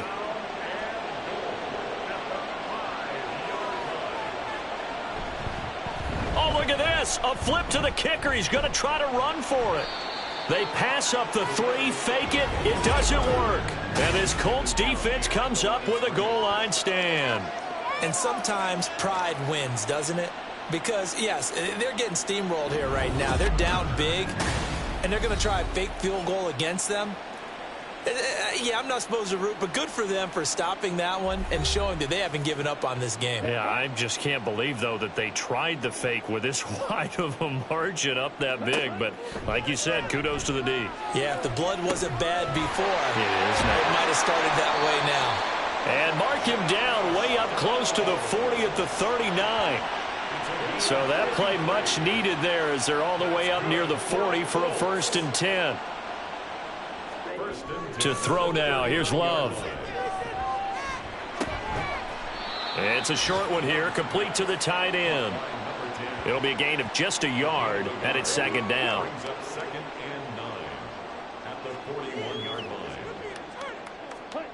Love now. The open man here, Renfro. So the completion good for 6 yards. And now we've got a 3rd and 3. Brings up 3rd and 3. Off the option, here's Taylor. And Taylor, I don't think he got there. No, he did not. Unable to break free, and he's marked short. No gain on the play there. A nice job defensively. And it likely forces a punt situation on 4th. I apologize in advance, partner, but the beef eaters on the interior of this D-line, you just know they were licking their chops on 3rd and short. And yes, they were rewarded with a tasty dish, stuffing that one short of a first down. This one angles out of bounds at a good spot in the coffin corner. And they're going to mark this out of the 5-yard line. And now here comes Kansas City. That is how you flip field position. That's an absolute bomb of a punt. Downs it inside the 5-yard line. Absolutely ideal. From that position, you're hoping to get it down inside the 15, inside the 5. Superb. And nothing much materializing there on the first down run. He'll get a couple, and that's it. 2nd down and 8. It's 2nd and 8. Out of the gun, they'll look to throw. This to the tight end, Kincaid. That'll give him 60 yards receiving now as he's got a first down. A gain of 9 yards and a first down, the Chiefs. Looking to throw. Now throw right side taken in by the tight end, Gray. And he's going to get this one across the 30-yard line. 17 yards on the catch and run. It's a first down. Well, I certainly don't want to pile on, but this defense has just not been up to the challenge in this game, and this continues as we see here. Coverage, not been very good. Soft in spots. And there's an easy throw and catch for another first down. So they'll come up 1st and 10 now from the 33. Headed straight, it's Pacheco. 58 yards rushing for him now to this point. If you're in the offensive huddle, you're smiling after that play because you've certainly got them guessing now. 2nd and short, could they just hand it off for another big gain? Or do they take advantage of this spot to take a big shot downfield? And he'll get up near the 45. They'll spot it at the 44. 4 yards the pickup, first down. Pickup on the play. First down, Kansas City. Here's Pacheco once again. And he's going to take this one across midfield and into Colts territory. A solid run on first down. Gain of 7 leaves him with a 2nd and 3. It's a gain of 7. Brings up 2nd and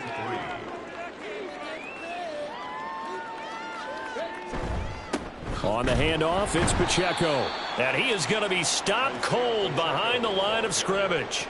It'll be a loss of a yard, and that's going to lead to a 3rd and 4 coming up. And it's 3rd down. They'll look to throw here.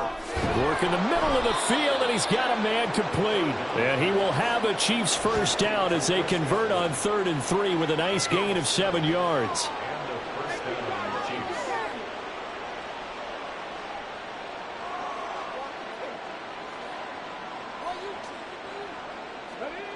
On first down, he'll drop to throw. He'll check this one down to Pacheco. So they'll get nothing out of that play, and that'll bring up 2nd down. Now, they couldn't get anything going there out on the right side in the flat of the swing pass. And didn't we have a discussion with their staff about wanting to get the backs more involved in the passing game? Huge emphasis for this game, but obviously the defense had other plans and really made a nice play. Now, meanwhile, a final play here is incomplete, and that's going to take us to the end of the 3rd quarter of play. So they'll get a little extra time to come up with his 3rd down play as we played 3 quarters. You are watching the NFL on EA Sports. The offense on 3rd down, they've converted 4 times out of 6. Not bad. This is 3rd and 10. Back to throw again. A short throw pulled in by Kincaid. And he stopped up short of the first as they tackle him down at about the 36. So give him 5 yards there on the pitch and catch. And it'll be 4th down. Again, he'll drop to throw.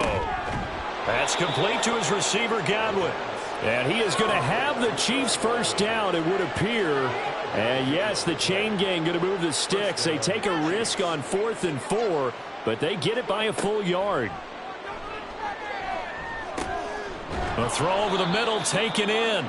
It'll be a gain of 5, and that'll make it second down. A gain of 5 brings up 2nd and 5 at the 26-yard line. They run it with Pacheco from the gun, and he'll be tackled at the 23 after a gain of 3. But that call makes sense because they've been throwing it well on this drive, and once again they show passing formation, showing the shotgun. Then they ran out of it. That's a nice play by them defensively, though, to hold it to a short game. Completes it to Hardman, and he will have a Chiefs first down by about a yard as they're able to convert on 3rd and 2.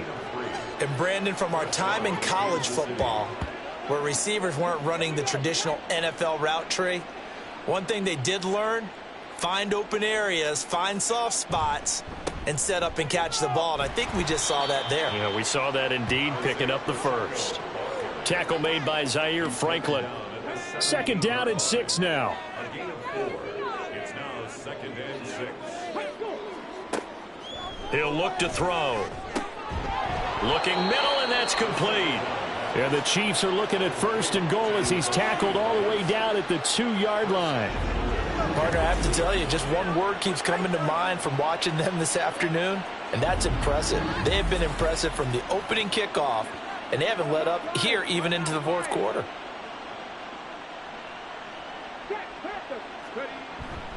Here's Pacheco.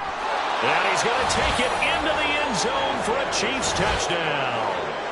Isaiah Pacheco with his 2nd touchdown of the afternoon. And the Chiefs are going to be moving to 4-0 as they extend their lead.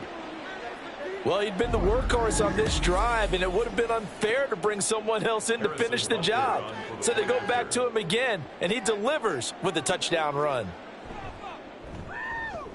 Extra point by Butker is on target. And this one was over a while ago as they just add on to that big lead. Now after the touchdown, here's Butker on to kick it away. And he'll just sit on this one as their drive will start at the 25. Now the Colts offense gets ready to head back on the field. And they unfortunately are staring at a mini losing streak developing, trailing here in the 4th quarter. This would be their 3rd straight defeat. Jordan Love ready on 1st down here. Oh, he's got a man wide open, complete. And they'll get this well past midfield before being stopped just before the 35. So how about that for a chain mover? They're all the way down inside the 40 now for 1st and 10. Love from the gun. Throw left side taken in by Pittman. And he works it past the 30, almost to the 25.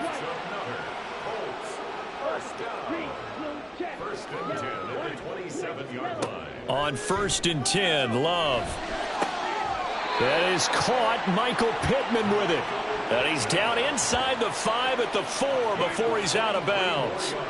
So 3 plays already 1st and goal, and they are wasting little time.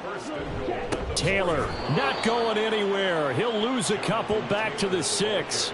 A loss of 2 there, 2nd down. I think this offense, specifically this running game, they're going to have to find a way to turn the page because they haven't found a way to run it effectively thus far, and it's cost them. Again, it'll be Taylor. And he's able to get it down to the 2-yard line. Give him right around 4 on the carry. We'll see if they want to keep pounding here on 3rd and goal. It's now 3rd and goal. They'll look to run with Taylor. Yeah, boy, a good surge defensively. It'll depend on the mark, but I'm not sure he got there. Only a yard that time, so now a decision to be made here on 4th and goal. This defense continues to be good on 3rd down. I mean, they haven't allowed a touchdown offensively. Are you saying, let's go for this? Let's try to get it in the end zone. I don't know about that because of what you just described. They've been so good, and they don't give up the big play that you would expect in downs 1 through 3. And he takes this one in for a Colts touchdown. Jonathan Taylor, his 6th touchdown of the season. And the Colts are finally into the end zone here in this 4th quarter. This defense held out as long as they could, but ultimately the running game wears them down from the 1-yard line. And that gets set up throughout the entire drive, doesn't it? And when you put those big bodies and determination into that carry, The end result, touchdown. Extra point by Gay is up and good. And that'll cut the lead down a bit to 28. Taken at the goal line. And he'll be brought down right on the chalk of the 20. Get a look at receiver Chris Godwin as this offense returns for their next drive. This defense, they wouldn't mind not seeing him again for a while. 3 trips to the end zone. How about that? I think right now they would happily go to their general manager and say, is there any way you could get a trade for him? Bring him over to our team so we don't have to cover him anymore? Because he is really having a heck of a ball game, isn't he? Boy, he is. I don't know that mid-game trade's going to happen, but good thought. Pacheco gets it again on second down. And he's taken down but able to slip across the 35. 93 yards rushing for him now as he has been tremendous all day long. Well, we're beyond the tone setting right now. This guy's been the bell cow all day, and they'll continue to rely on him to move the chains, drain the clock, and lead his team. On 1st and 10, here's Pacheco. And this time they were waiting for him as he'll be knocked down before he can get back to the line of scrimmage. Call it a full 3 yards in the wrong direction there. Brings up second down.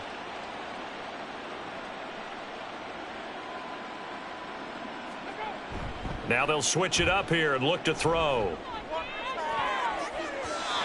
And his throw is incomplete.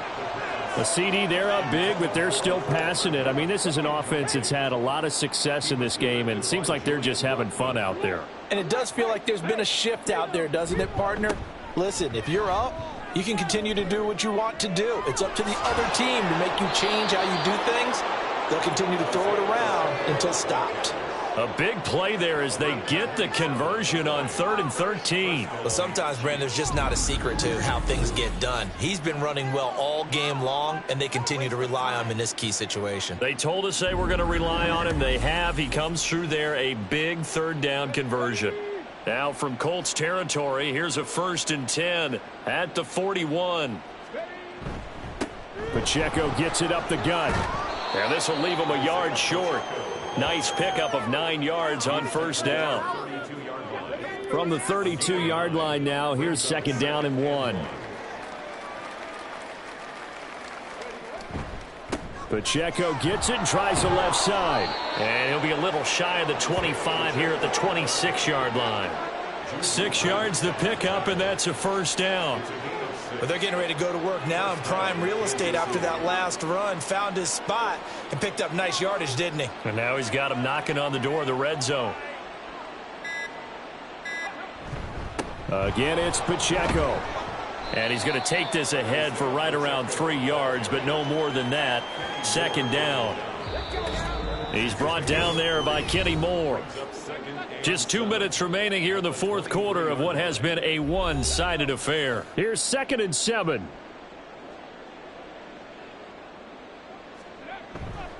Here's Pacheco headed right. Call it a gain of 5 there on the run, but they'll remain a yard or 2 short here with 3rd down coming up. 18-yard line. 5 yards on the play. And it's 3rd down. They'll try for the first with Pacheco. And he'll be taken down at the 2-yard line. They're able to convert on 3rd down, and that sets up a 1st and goal. Another example of this offense really having their way, Charles, and another big chunk play there on the ground. And when you look at the defense, they've got to do a much better job of wrapping up when they tackle. A lot of great opportunities continue to slip through their fingers, as do the runners. Pacheco trying to get to the goal line, but he's going to be stopped just short at the 1. Only a yard that time, 2nd and goal. Brings up 2nd and goal.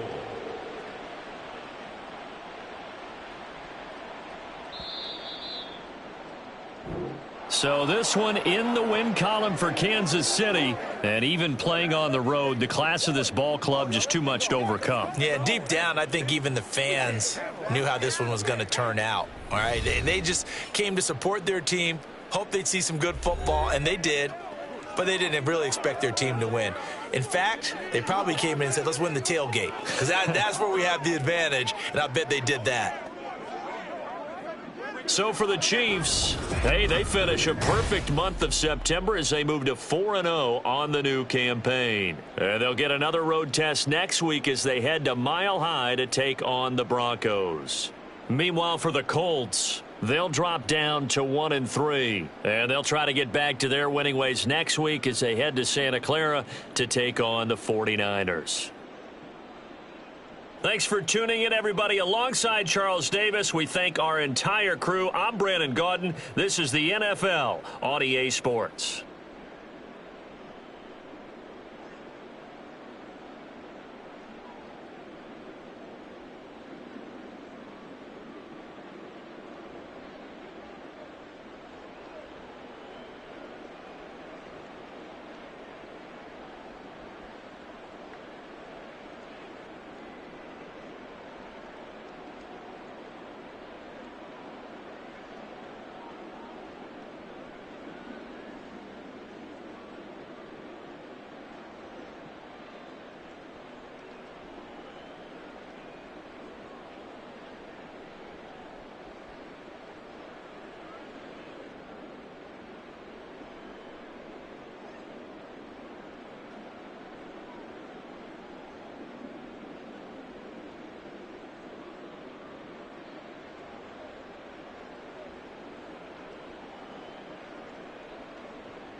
It's week 5 of the NFL, and we've got C.D. Lamb. He was perfect for them a week ago, getting a pair of touchdowns and some massive yardage. It's the Cowboys and the Giants. All that and more coming up next.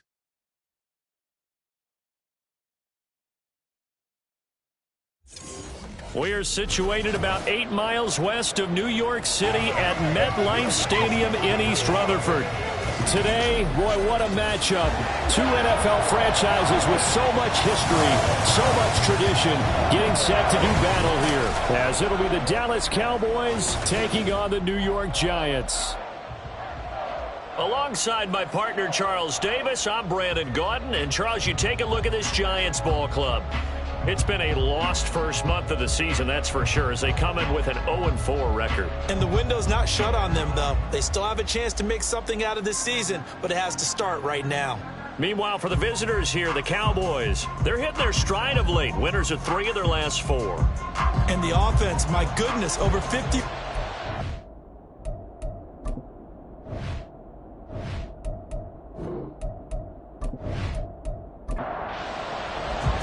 Seems like we were just starting training camp, but here we are in October, and off we go on EA Sports. No run back on the opening kickoff. It'll come out to the 25. First look at the Cowboys offense as Dak Prescott gets ready to guide them. You and I both know he'll never cop to it, but we both heard the rumor that he's in competition with another quarterback in the league for who would win the most NFC Offensive Player of the Week awards. Heard he won last week, and he texted him and said, I just got one. Not supposed to tell you who. We will say it's within the same division, though. A little competitiveness going on. Now here's a pass on first down that's knocked away and incomplete. You talk about this Giant defense. They've been pretty solid against the pass. Toward the middle of the pack, number 14 in the NFL. And while teams don't like to talk about it, they're pretty proud of their rankings. But this ranking is going to be put to the test today because they're going up against a top 5 passing offense in this one. And just play number 3 here on the opening drive, and it's an early 3rd and 1. To throw is Prescott. Going right back to Ferguson. And he's going to be stopped up right at the line of scrimmage. So he stopped for no gain. And that's going to make it 4th down. Out now comes the Cowboys punter. He'll kick it away after a 3-and-out on the opening drive of the game. And he was called on 3 times in the win last week as his first one here's away. 36 yards on the punt with no return. And it'll be Giant football 1st and 10. So out comes this offense to take over for the first time. And here's a look at their leader, standing 6'4". And this is a game for grit, determination, and somehow finding a way not to panic. What a horrible start for them. I mean, they haven't won a game yet. So now, as a quarterback, you're not just talking to your team. You've got to demonstrate to them what they need to do to win. He's got to be the leader by how he plays. And he's going to lose yards. They take him down at the 26. At the 26-yard line. A first carry for the former Oklahoma Sooner, Joe Mixon. And he'll push his way forward to about the 32. He gets them a little over half of what they needed. Now they're looking at a 3rd and 5. They'll set up to throw. And the throw there going to be incomplete. And 3rd down is a key down in any game you play. And 3rd down defense, something we've got to watch in this one. Got to be effective on the passing downs. That's a pretty good first step right there. And now the punter, Tress Way, as he sends this one away. It's taken to the 26. We'll call that a punt of 38 yards officially. And the Cowboys will take over the football with a 1st and 10. Second drive forthcoming here for the Dallas Cowboys. The crowd may be losing just a little bit of the edge after back-to-back punts. They want some big plays. They want to see some offense. They want to see somebody break away, whether it's through. And now off to the races, down the right side. Yeah, he's going to be out of bounds, but not before he takes it inside the 40. A big run there, 29 yards and a 1st. Good, strong, explosive run that started inside, which means you've got to control those defensive linemen, the defensive tackles, the nose guards. Those guys have to be controlled. How about the offensive line, the job they just did? Yeah, key that A-gap usually on those runs, right? That's where it all starts because everyone wants to kind of control that area. It disrupts things from the defensive side and the offensive side. As we just saw, it opens up possibilities. And now a throw on 1st down there, but it's incomplete. They'll try again from the 36 on 2nd and 10. Now Prescott. Looking left sideline, incomplete. How about that? Red man coverage, a decided to test him early, but it proved up to the task and forced the incompletion. On third down, it's Prescott. Able to find the open man. That's complete. And they're going to have another first down as the tackle's made at the Giants' 22-yard line. A third down conversion with a strong gain of 14.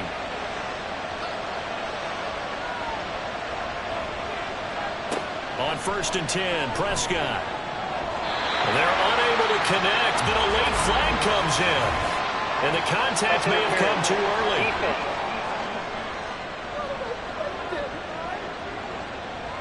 So now then the penalty's got him set up with a 1st and goal. To the air again, Prescott. And that is caught. Touchdown, Cowboys. Jake Ferguson, his 3rd touchdown now on the year. And the Cowboys will jump on top with the game's first score here this afternoon.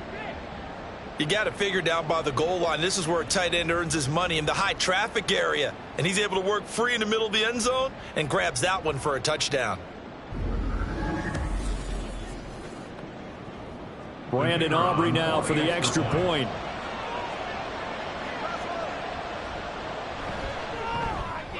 And this is up and good to make it 7-0 Cowboys. So that drive spanned 5 plays, and it's capped off with a Cowboys touchdown. So after the touchdown, Aubrey now to kick this one away.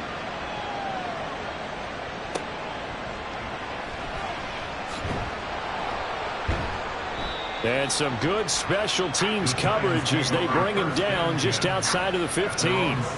So the Giants getting the football back here for their 2nd drive. And the last drive, their 1st drive, 3 and out. What changes here, if anything?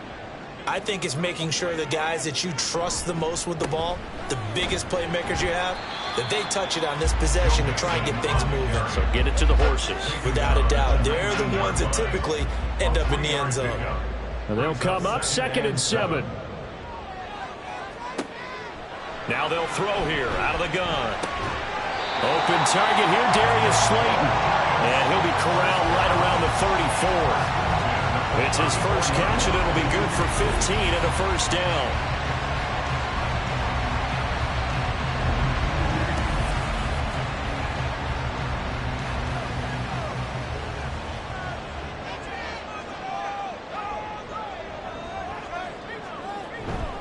Now it's Mixon running right. He'll get a nice chunk there on the 1st down run, and it's 2nd and 4.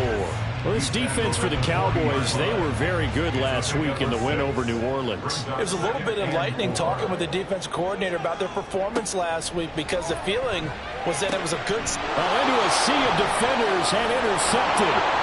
Picked off by Greg Newsome. Now inside the 25. And he takes this one back into the end zone, and the Cowboy defense has a touchdown. Still in the 1st quarter, but what a great start for them. I mean, they've controlled the airways, Charles, on both sides. They had the passing touchdown, then they intercept the pass of the other squad and take it back for another score. Brandon, I know we have a ton of time left, but what an early backbreaker they just delivered. They're up early, and they appear to be totally dialed in. And that offense, they're forced to run right back out, still shaking up a bit, but feeling the pressure to put something on the scoreboard. They've got to be careful here. Now the extra point up and good by Aubrey. And that'll make the score 14-0.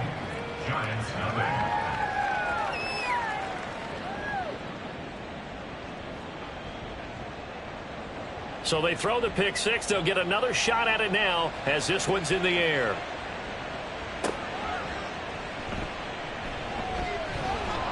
And good coverage there on special teams as they'll get him down shy of the 20. Possession of the football going back over to the Giants. They find themselves in a good-sized hole here, and a good-sized hole early on in this game as they come up on 1st down. After the pick 6, they go right back to the air. Oh, an absolutely filthy juke. He's got some space now. And they nearly get this all the way to midfield. Mark him down at the 49. Good yardage after the catch. Is that play good for 30 and a first? Seems like all the fireworks in this first quarter have been on the other sideline, but here they're saying, hey, we've got some explosive guys on our side too. And that's a big play in a game that's looking like it might be full of big plays. They'll look to throw here on first down.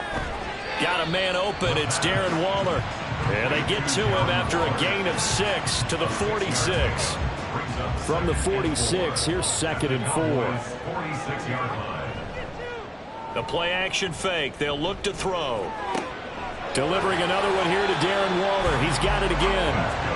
Back-to-back receptions for him, and it's another first down.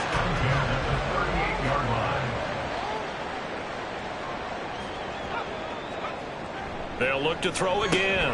Hyatt there to grab it. This will be stopped about 2 yards shy of the marker. 8-yard gain, 2nd and 2. 2 yards to go, 2nd down. At the 30-yard line. Back to throw again. And his throw's going to be incomplete. Darren Waller, the intended receiver, and it's 3rd down and 2. You look at this Cowboy defense.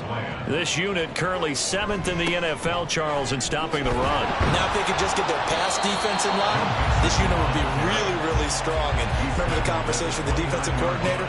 He wants him to rush the passer better. He wants to see the quarterback on the ground. They've got to create some sacks. And he said it starts early and often. We'll see if they can get to him. Well, they picked up a portion of it, but not all that they needed. Now that leads to a decision on 4th and 1. Let's see what they decide to do.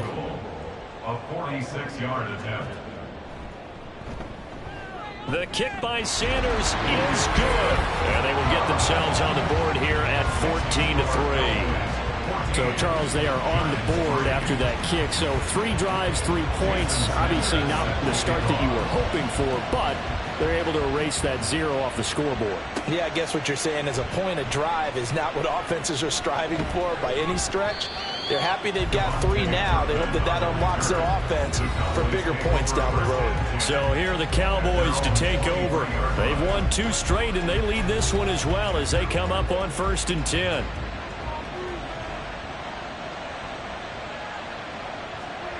Prescott now. That's caught. Puka Nacua. That'll go for a gain of 7. And that's going to bring up 2nd down. A 7-yard pickup brings up 2nd and 3 at the 29-yard line. Looking to throw. Prescott. And they will not get the connection there. It's incomplete. This defense can use some more of these types of plays. How about him reading it, driving on the football, and he's right there for the pass breakup. 3rd and short yardage. Prescott. Going to be taken in here by Nacua. And he will be very close to a first down, but I see the closed fist of the referee, and that means 4th down. Out now comes the Cowboys punter as he'll punt it away for the 2nd time.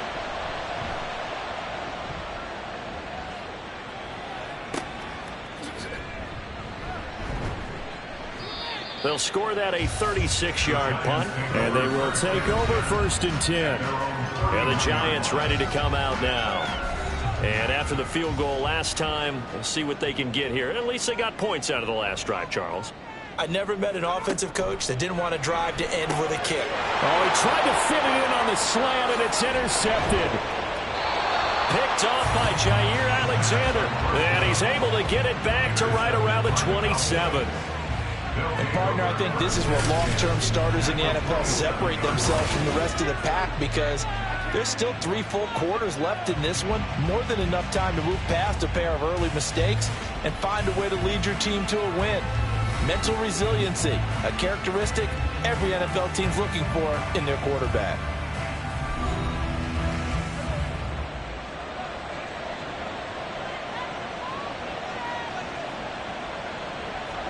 Following the interception, here's Prescott. A short one there, taken in by Ferguson. And taking it to the 15-yard line before he's brought down.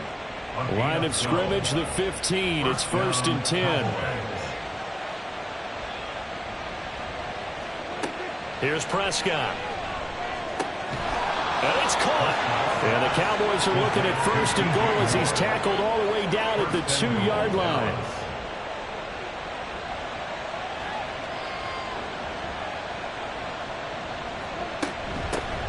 They'll try and run for it on 1st and goal. And he will take it in for a Cowboy score. A great play there. His 5th rushing touchdown now on the year. And the Cowboys are able to extend their lead. Well, wherever he is on the field, he is certainly slippery with a football in his hands, and he proved it right there. And normally moves like that aren't supposed to work this deep in the red zone because there's not enough space. Normally way more effective when you're working out in the open field. But here, incredible shiftiness, excellent contact balance, and he works his way into the end zone. Aubrey good with a PAT, and the lead is up to 18 now. The drive there only spanning 3 plays, and it's culminated by a 2-yard touchdown run. And makes it across the 20 as his guys will set up shop at the 23-yard line. The possession switching back to the New York Giants. And for this offense, Charles, you got to think kind of crucial here to put something together on this drive, because remember last time out they threw the interception on the very first play. And you can't afford to let this defense keep building any more momentum. They're playing awfully well, and they're awfully confident right now. To me, it's time to attack and take some of that momentum back, but make sure you're selective in doing so. Understand where you want to throw the football and make sure it's open before the ball leaves your hands. Now 2nd and 9. Here's a play fake as they set up to throw. He's got Bellinger. And he's able to get this one up to his 30 before he's out of bounds. It'll go down as a gain of 6, and now it's 3rd and 3. Back to throw here. He's got his target. That's complete. And he will have a Giants 1st down as they're able to get the 3rd down conversion. So from the 39 now, they'll come up on a 1st and 10. Again, he'll drop to throw. And his throw here's incomplete. Darren Waller, the intended receiver. And now it's 2nd down. He was defended by Deron Bland. They'll stick with the passing game as he looks to throw. Under pressure, and he'll go down. They'll sack him on what ought to be the final play of this 1st quarter. Micah Parsons. Credit him with a sack, and it goes as a loss of 6. 21-3 is your score after 1. Ready to roll for the 2nd quarter from MetLife Stadium. The Giants with the football, as they've got it with a 3rd down and long coming up. He's going to air one out. And unable to connect. Incomplete. Now give them credit. They took their shot, but it's going to bring up 4th down. Well, their first 2 drives only yielded 3 points. They might be thinking it's time to make something happen. Push the ball downfield and try and gain some points that way. Unfortunately, incomplete. Taken in at the 22. It's a 42-yard punt, but 8 on the return. And it will be 1st and 10 as they take over. Dallas offense set for this next drive. This drive here beginning probably with a pair of motivated groups. Remember, the offense scored a touchdown on their last time out, looking to repeat that in Charles's defense. They were very frustrated after giving up 6 the last time on the field. And frankly, it's just a battle of wills in a lot of ways, because you know they're both motivated, they both game plan for this drive, and they both have specific outcomes in mind. To me, it just comes down to who can execute better and which side can step up and assert its will over the other.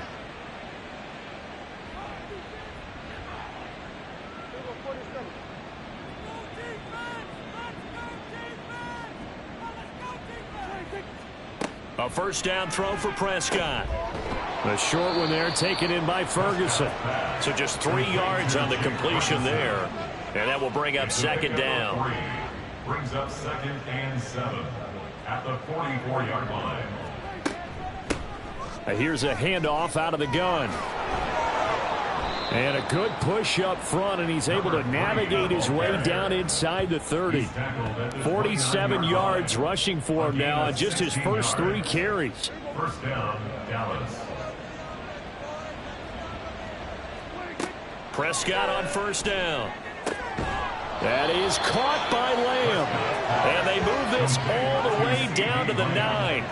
Chewing up big yardage. Another nice gain there. This one goes for 20. 2 big plays in succession. Not sure this D knows what hit him, but now they got to get ready. It's first and goal. To throw is Prescott. Looking end zone, but it's incomplete. Another shot from the 9 on second and goal.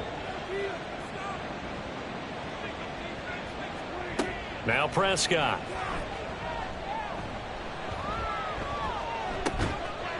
And this ball is caught by Lamb. Touchdown, Dallas.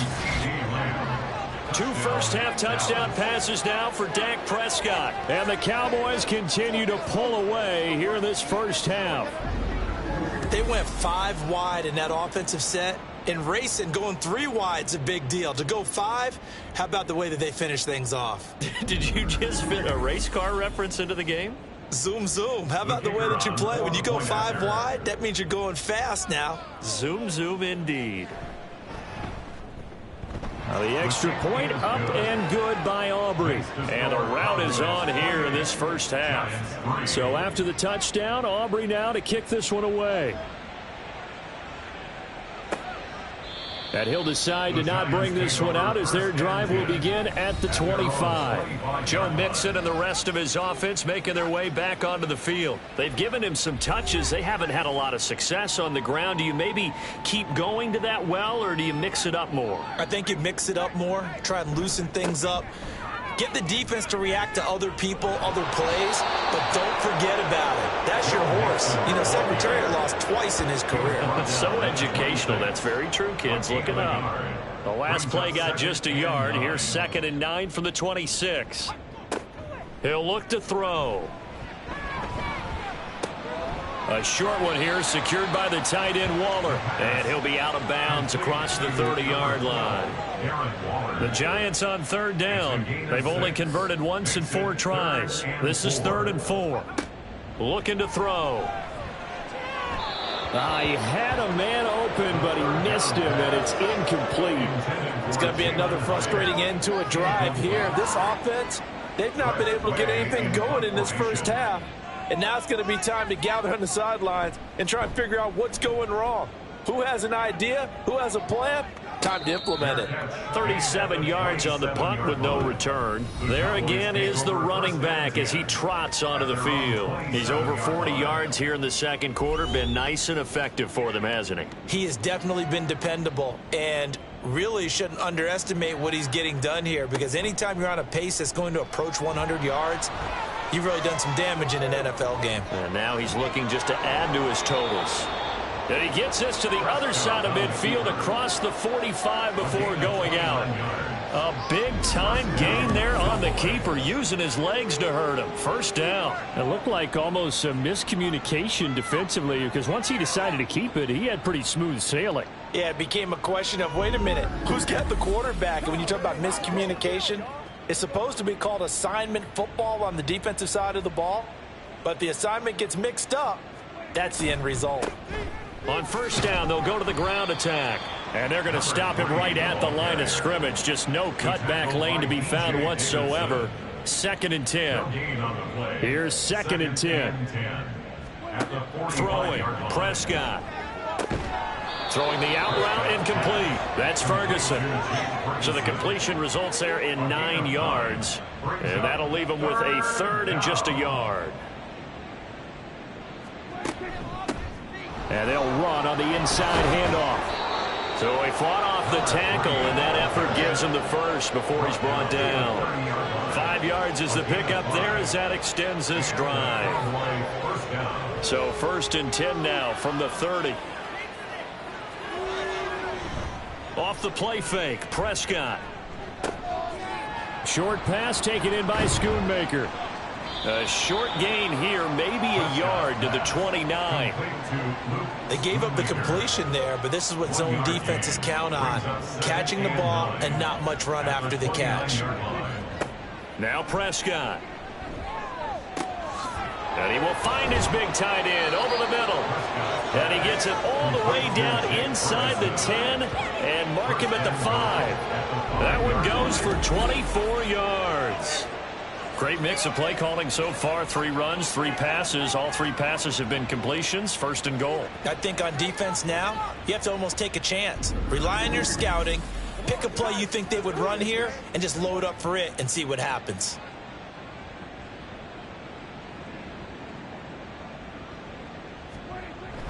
On play action, Prescott. And this is caught for a Cowboy touchdown. 3 touchdown passes now for Dak Prescott. And the Cowboys extend their lead yet again. And, Charles, they continue to have trouble stopping him as he's into the end zone yet again. Yeah, it's multiple series now that have ended with him in the end zone. A perfect plan on how to utilize him best when they get in close. Aubrey now for the point after.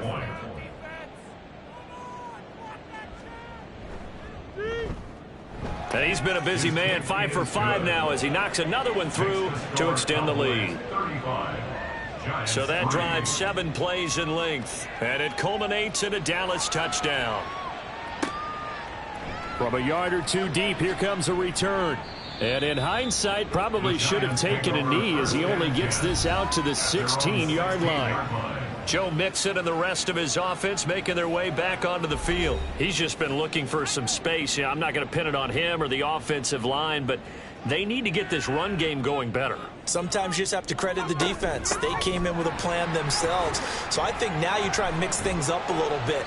Get the ball in the hands of some other people, find some other playmakers, but always let the defense believe that he's still a threat. I was going to say, don't forget about him. No, don't take him totally out of the game. 2nd and 6.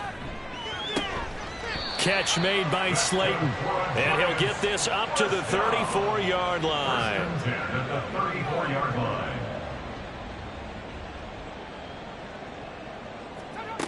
On first down, he'll drop to throw.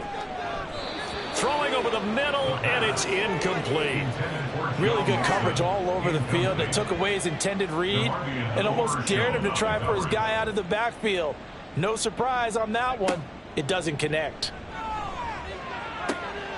And for the 3rd time here in this half, it's intercepted. Picked off by Jair Alexander. And he's able to get it back to right around the 27. Boy, so another interception, CD. And it feels like he's starting to unravel a little bit. And as you would expect, still a work in progress here in his 2nd season. He has to start ironing out some of these mistakes, though, because now his head coach, his offensive coaches, they have to evaluate whether you keep playing him and let him work through it, or you start thinking about going to his backup.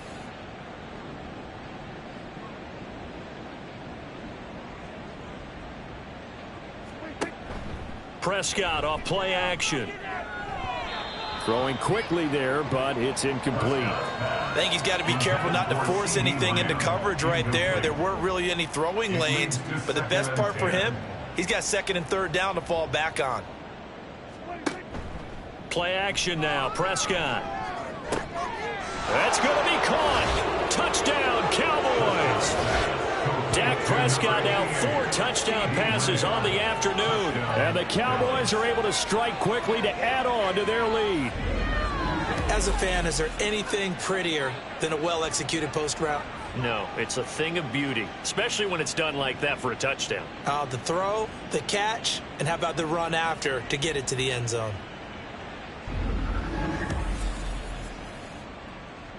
Aubrey now for the PAT.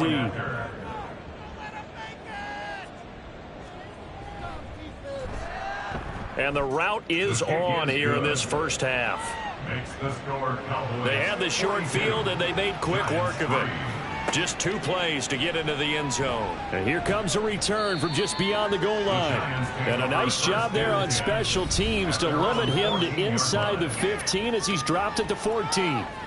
Joe Mixon and the rest of his offense making their way back onto the field. And I'm not going to say you completely abandon the passing game, but it would really behoove them to get this running game going more.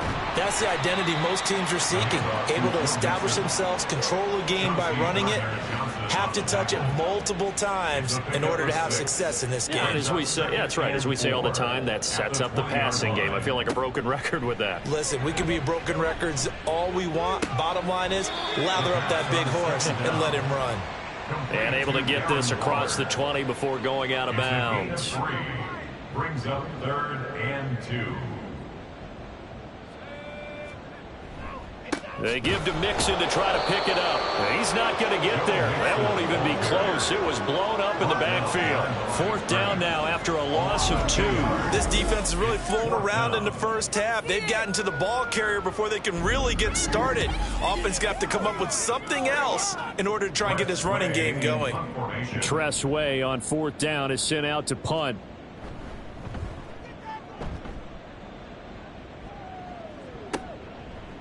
And taken right at the 35. 42-yard punt, 6 on the return. Getting set to go again as we look at the back, heading onto the field again. He's been good. His guys are winning. So far, the recipe working here in the second quarter. And he doesn't like to just tote the rock. He wants to carry his team on his back, and that's what he's done throughout this game. Yeah, he's done that. He'll be hoping to continue that trend. They take a shot downfield there, but it winds up falling incomplete. That's some good closing speed there defensively because that looked open for a minute. But that's great work with the ball in the air. Never gave up, converged on his man, and broke the play up. Meanwhile, Dak's throw pulled in by Lamb. They get 6. That'll leave them with 3rd and 4. It's a gain of 6. And it's 3rd down. 2 minutes remaining in this first half of football. And the Giants will go with 6 defensive backs here on 3rd. Here's Prescott.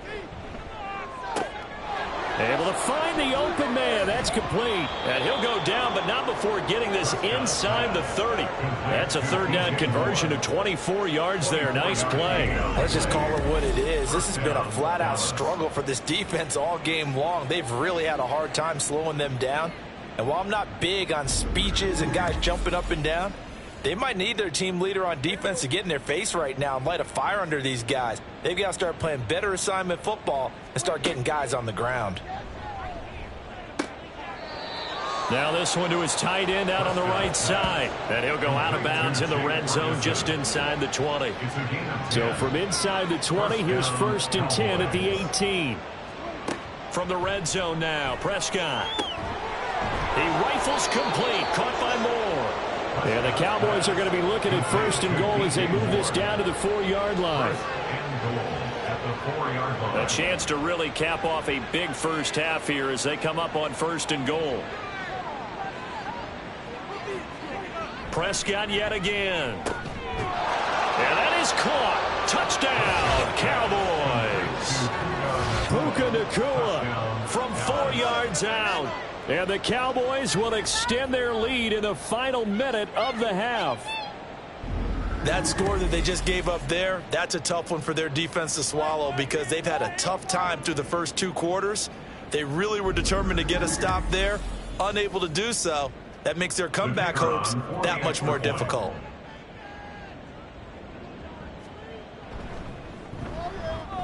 Aubrey good with a PAT. And the route is on here in this first half. So after the touchdown, Aubrey now to kick this one away.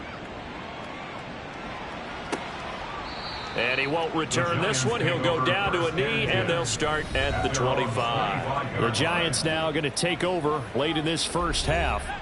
And with the score where it is, even though I think they'd love to get back to the locker room, they may be forced to try and get something out of this drive. And he will go down. A Cowboys sack. The Giants going to go ahead and use the first of their timeouts as they stop it here with just under 40 ticks to go in this first half. And this drive is almost over before it began thanks to a great defensive effort. Sack on 1st down, followed by an incompletion. One more good rep, and they get off the field. On 3rd down, Mixon. And he'll get it up here this time to the 21. It'll be a gain of 5, and the punt team will now come out on 4th down. Well, the guys who are paid to make the tackles deserve some kudos there, but I think they deserve even bigger ones because in that situation, they had to be thinking pass. Loosened up defense, going to pass coverage. Instead, maybe they surprised them a little bit running the ball, yet they rallied to it and stopped them well short of a first down. So we have reached halftime here with the visiting Cowboys out on top. As we'll get you down the coast to Orlando for Jonathan Coachman at our EA Sports Halftime Report. Coach! All right, Brandon, we'll get back to you guys in a bit. But first, let's take a look around the NFL here on this first Sunday of October. We'll begin out in the windy city of Chicago. And it's the Rams who are out in front in that one. Cooper Kupp with a touchdown catch from Matthew Stafford. Next, we head down to Houston to check on the Texans at home at NRG Stadium. And at the half, they have the lead over the visiting Titans. A couple of touchdown strikes there from Justin Fields.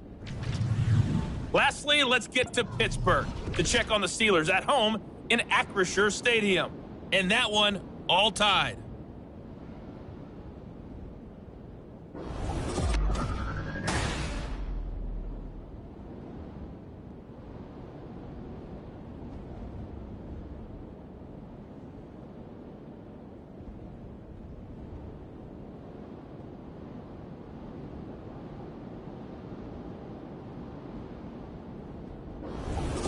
All right, Coach, thank you very much. As we welcome you back for quarter number 3. The Giants set to get the football, and they trail here as we get back underway in the second half.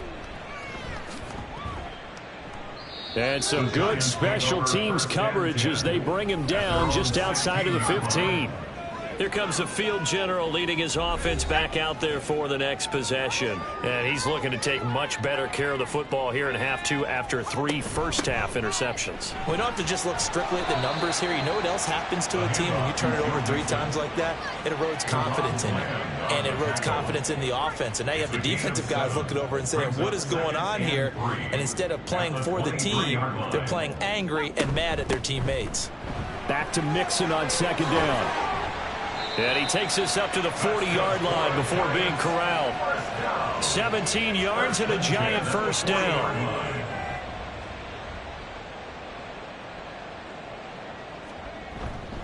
Again, it's Mixon. And he's going to bowl his way forward to the 48. Holding offense. So following the hold, they're in a bit of a hole here with a 1st and 20. They'll set up a throw.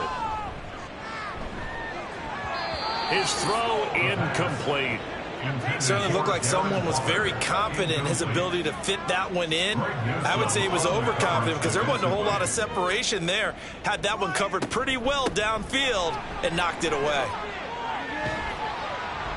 And he'll get it out a couple yards shy of midfield at the 48. The 71 yards rushing for him now in the ball game. These guys have punted 4 times already, and they're staring at a 5th, barring a conversion here on 3rd down. Mixing up the middle. And he's got the first down yardage there as he takes it just across midfield. A 3rd down gain of 3 yards, and that'll be enough. Still in search of their first touchdown of the game, but they're on the move. 1st and 10. They're going to look to throw. And that'll be off the mark, too far out in front, and it's incomplete. They had their backs up against the wall a little bit, and they come through by forcing an incompletion.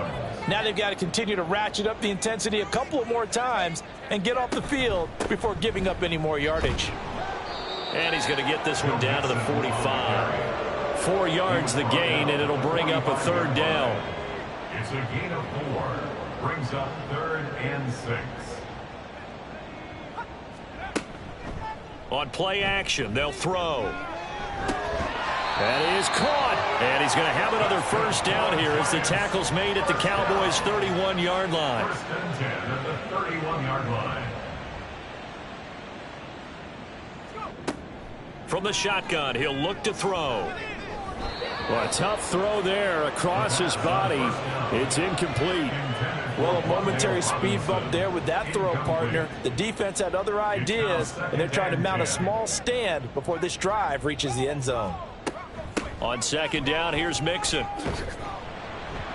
4 yards the gain, and it'll bring up a third down. That second down play call was not to pick up the first down. It was to accomplish what they did to get them into a manageable third down because they had the incompletion on first down, so they were behind the sticks, so to speak. They needed to make up some ground, and they did.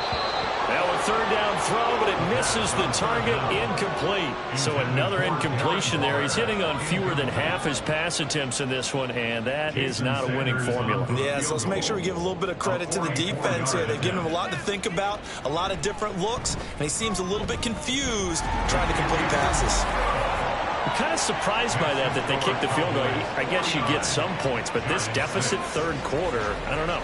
Yeah, I don't either. Yeah, I'm with you on that one. When you're down that much, kicking a field goal, does it feel a little bit maybe waving the white flag and just want to get out of here? Yeah, I think you got to go ahead and try and get some bigger points on the board. And not much happening on the return as he'll get this to about the 23. The Cowboys offense now, they head out for their first possession of the second half.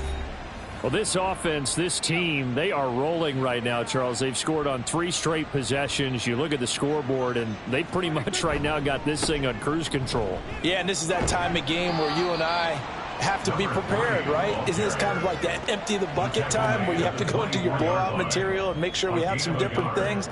That's what we're staring at right now, the way this one is going.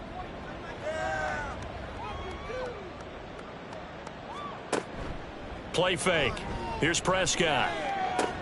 And this throw incomplete. And the defender all over him that time, and it's going to lead to third down. It's third down and 9 yards to go. Hands it off out of the gun. And he'll be stopped at the 27-yard line, well short of the first down marker. Give him 3 yards there as that'll take us to fourth down. We often talk of situational football. Let's just call it team football. The defense did their job, got off the field, brought up a punting situation, so they're turning the ball back over to their offense. You think those guys will get along very well right now? Of course they will. Defense helped the offense. Now it's their turn to take it downfield. That'll go as a punt of 34 yards that time. New York set to take the field.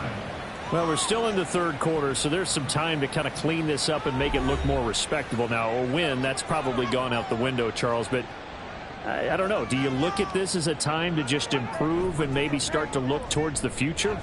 I think you have to find something to play for, something to grasp onto until the clock runs out. But, Brandon, we've been around this game a long time. This is an outlier. You don't get many blowouts like this no matter how the game looks on paper going in. This one has turned out to be everyone's worst nightmare realized. Throwing on first down, but this one winds up to be incomplete.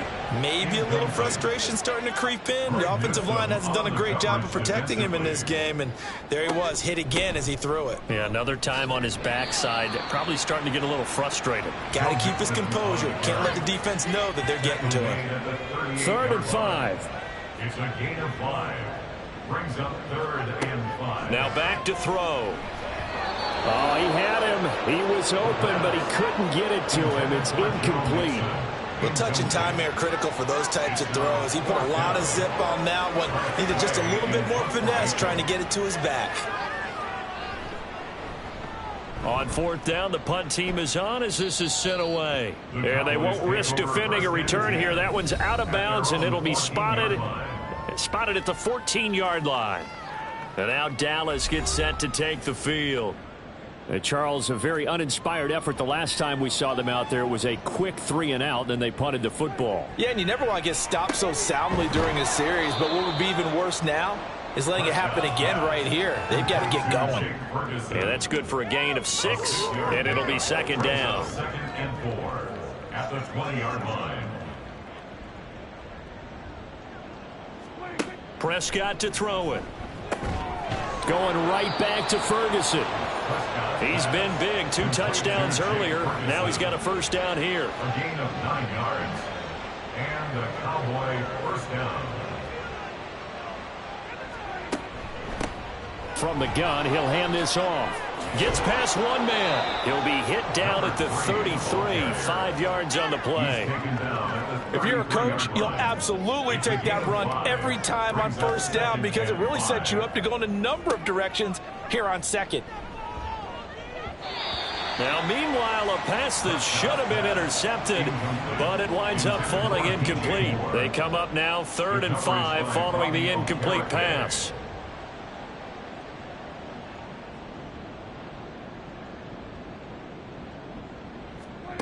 Prescott. He's going to get that to his running back out of the backfield. And he will have a Cowboys first down as he's able to get 8 yards there on 3rd and 5. Caught that look from you there, partner. I think we're on the same page on that one. Just his first catch. I think we both thought he'd be a little more active in the passing game. Let's see if that's the start of them trying to get the ball to him a little bit more here in the second half. From the gun, they'll try to run it to the 43, 2nd down. Defensively, we always know that he is tough in run support, and I think the way that he gets there is he understands what an offense is going to do before the ball's even snapped. A great job of scouting prior to the game, then reading, reacting, and taking the right path to the ball carrier. And he'll be tackled at the 45 following a gain of just 2. 2 yards on the first down carry, and then followed up by 2 yards on the second down carry. Well, that's definitely not going to be enough to get the job done. Wasn't the expression 3 yards in a cloud of dust? Now they're going to need 6 on 3rd down to keep the drive going. And they're going to have another first down as the tackle's made at the Giants' 40. Give them 15 there, and the Cowboys have a first. That's the number 2 receiver in the NFL in terms of yardage. And tell you what, a few more plays like that, he won't be number 2 for long. Well, that's what often happens when you have competitors running around the field. These guys know where they stand in relationship to yardage, totals, numbers, the whole deal. And let's face it, all of them, they all want to be number 1. They get 10 more there, and I believe that'll be enough for another first down. It will. To throw is Prescott. Throw left side complete. That's Ferguson. And they do get him down, but not before he's able to slip it inside the 5-yard line. 25 yards that time. I'll tell you what, this offense is playing a little bit of keep away right now. They've come out here in the 3rd quarter, possessed the ball for quite a while, and they keep on converting. Nice pitch and catch there to set up the 1st and goal.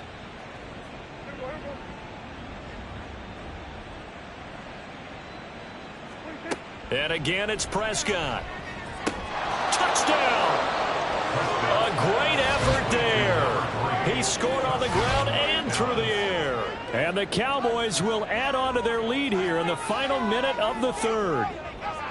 Boy, another score. This lead gets even bigger. And, Charles, we haven't even hit the 4th quarter yet. Well, forget the deficit, right? They're really not going to cut into that a heck of a lot.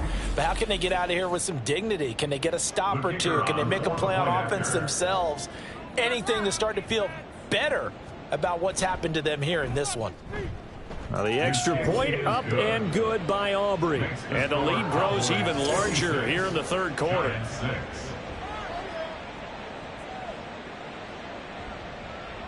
So after the touchdown, Aubrey now to kick this one away.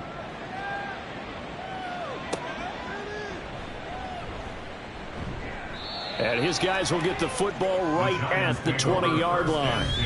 And New York set to take the field. Well, this has been a tough one for them, Charles. They've struggled really on both sides of the football. And one thing that's really plagued them, the turnovers. They've had issues keeping the football in their possession.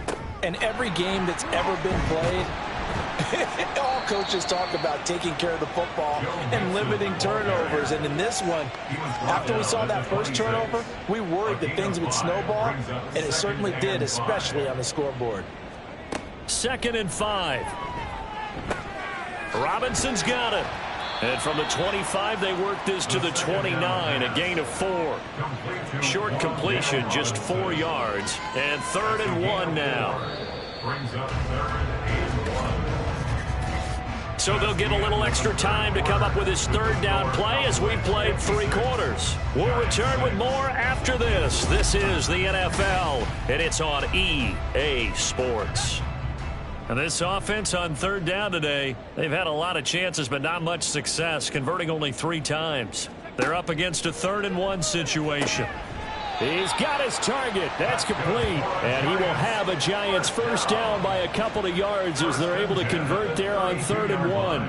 From the 32 now, here's 1st and 10. Back to throw. And his throw's going to be incomplete. At this point in the game, they've got to continue to try anything they can. They're still working at it, even though this one feels like a lost cause. They'll look to throw again. Going right side, he finds Slayton. And he gets this up across the 35 before he's out of bounds. They'll come up facing 3rd and 5. Again, he'll drop to throw. Ball had his hands on it, couldn't bring it in. Pretty symptomatic of how this game's been going. That incompletion is not a surprise with the way that this one has gone, and the frustration of body language is evident everywhere. This team, they've really been put through the ringer in this one. Now on 4th down, on is the punt team sending this one away. This will be fielded at the 17. A nice punt, but a good run back as well, 13 yards. And out will come the offense as they take over. And now here come the Cowboys. CD, I mean, they have just been scoring at will. It's been score after score after score, and a lot of times we use the term blowout for a lopsided ball game. And this has kind of gone past that. I think we're in historic territory right now. You nailed it. Historic territory. Perfect phrase for what we are watching. If this were a movie, what kind of rating would we put on it? Who would you allow to watch what we're watching right now? Let's hope this one gets over fast, because this game, well decided a long time ago. And Lamb going to have a Cowboys first down as he gets this up past the 40. First down, Dallas. One back in the backfield, he'll get the carry. That's a pretty strong running there as he'll take this across the 50 and down to the 44. 14 yards, good for a Cowboy first down. First down, Cowboys.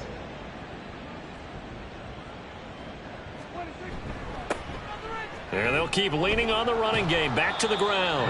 And able to break one tackle, but then quickly brought down. But a nice little gain. 89 yards rushing for him so far as his terrific season continues here. On 2nd down, they'll run it here. And he gets it down to the 32. They'll get 3 as the drive continues. It's a first down. It's a gain of 3.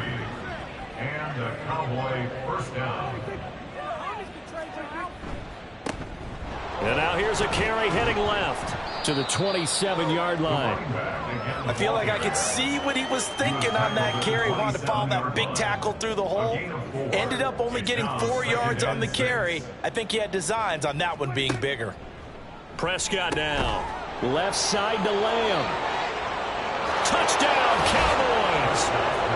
CD Lamb with touchdown number 3 in the game and 6 on the year. And the Cowboys are closing in on a 4-1 start as they extend their 4th quarter lead.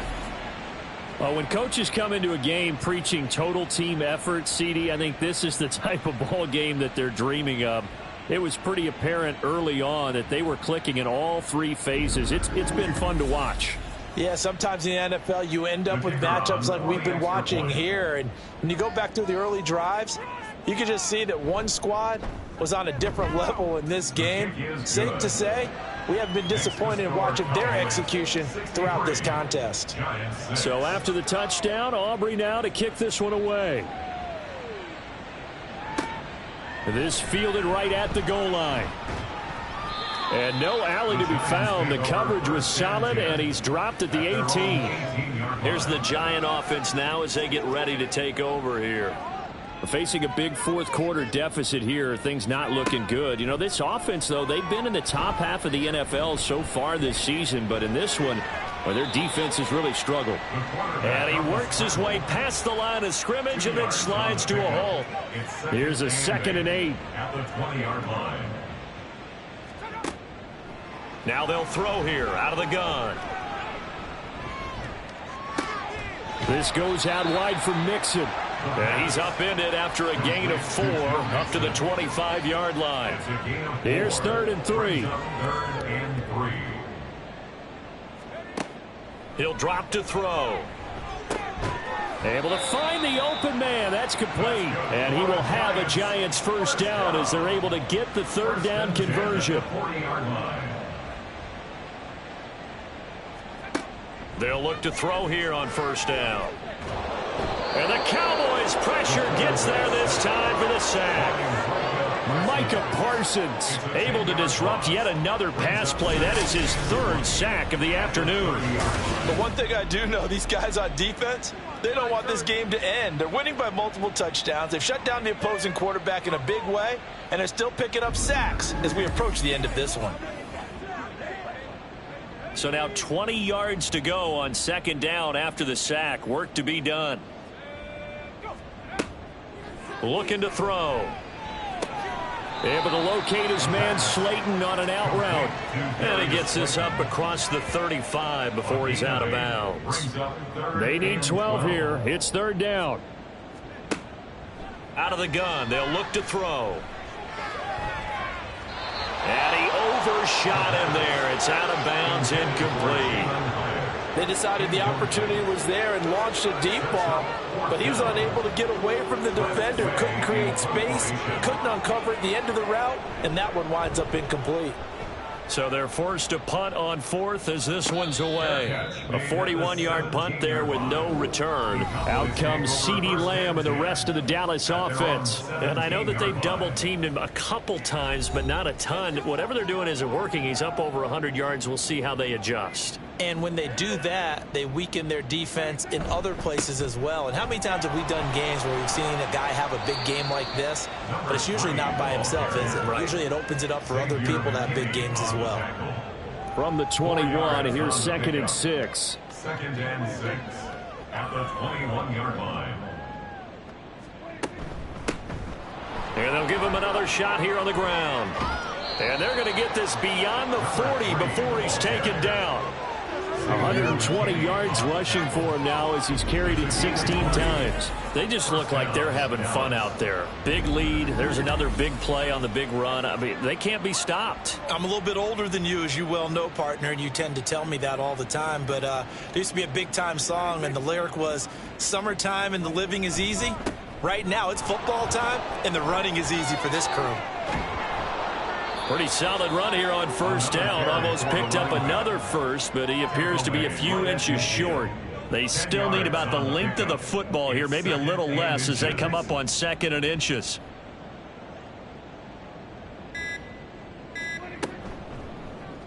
Now Dak on the option left. How about that there? No frills, no additives, right? Nothing crazy.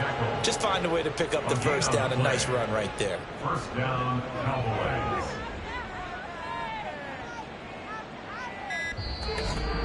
Just 2 minutes remaining here in the 4th quarter of what has been a one-sided affair. So the Cowboys in possession of the football here as we get you reset. And they have just about put this one on ice as they've got it here 1st and 10. Excellent job pushing through tacklers that time to pick up 6. I like it. I like the call. Still an opportunity to run the football and chew up a little more time off the clock. Line of scrimmage, the 43 on 2nd and 4.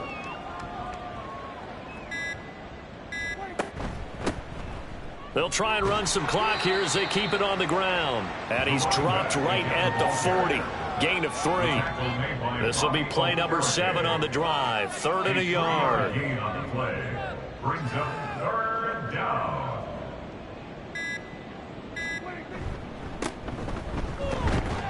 Well, they hit him in the backfield, and he will not escape. And that is not going to get it done. Not at all what they envisioned on 3rd down. 3 yards in the wrong direction. Well, that was one of the few times they've been able to contain him thus far. He's over 100 yards for the game, but he lost a bit off his total on that carry. And the move from Mike McCarthy is going to be to keep the offense on the field here on 4th down. They're going for it.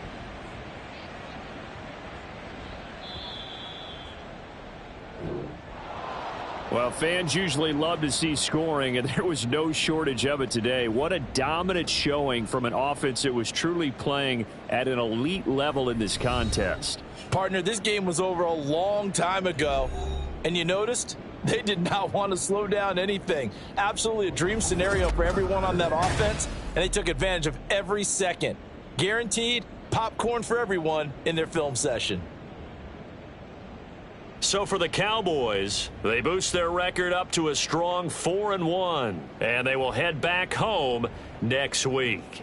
Meanwhile, for the Giants, the calendar changed October didn't help as they dropped to 0-5 on the year. And they'll look to get back in the winning column next week as they head to Philly to face off with the Eagles.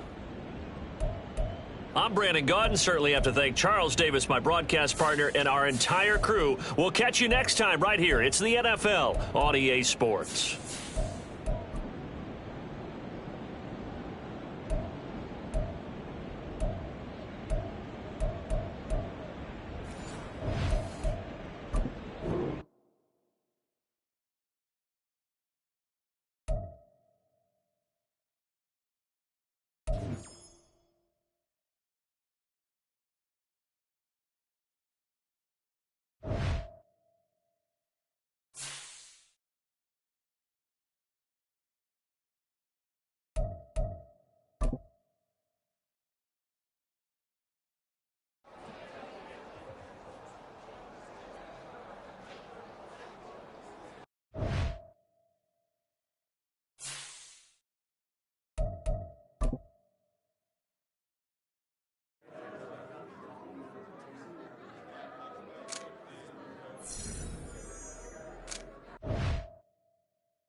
It's Madden NFL 24 on EA Sports. And up next, we'll get a look at Patrick Mahomes. It doesn't get a lot better than his last game, going over 500 yards. It's the Saints and the Buccaneers, and it's all up next.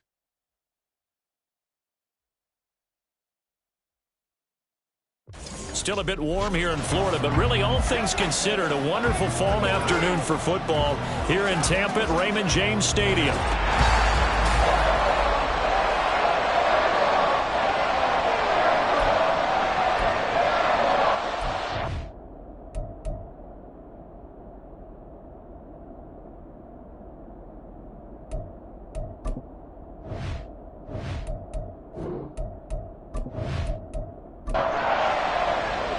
Seems like we were just starting training camp, but here we are in October, and off we go on EA Sports. This taken in at the goal line. Get this to the 20-yard line as he's down at the 19. And here come the Saints for their opening drive. They'll be led out by the MVP of the National Football League in 2018, the former Texas Tech Red Raider, Patrick Mahomes. And he did everything possible to rally his team to a win last week, didn't he? What did he throw for? Over 450 yards. I mean, that's a pretty phenomenal performance. So, obviously, he and the offense were clicking pretty well. The other two-thirds, though, that comes into question. Defense and special teams, they'll need all of them to play better in this one, too. The numbers for Gibbs from last week. 3 touchdowns on the ground, and then, Charles, he threw one in through the air for good measure. Yeah, you know you have to account for him in all situations. I mean, we know he can run the heck out of the football. You just noted what he did. But how about him being able to get out of the backfield, catch it, and get into the end zone as well? Meanwhile, Mahomes throw caught by Olave. And down he goes, but he takes it up to the 40. He'll get 15 and a Saints first down. First down, Saints. Here's Mahomes to throw. And seeing no options, he just tosses this one away incomplete. Now that'll bring up second down.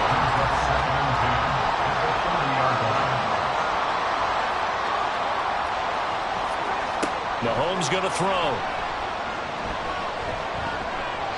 And that nearly an interception here on this opening drive, but he gets a reprieve. It's third down.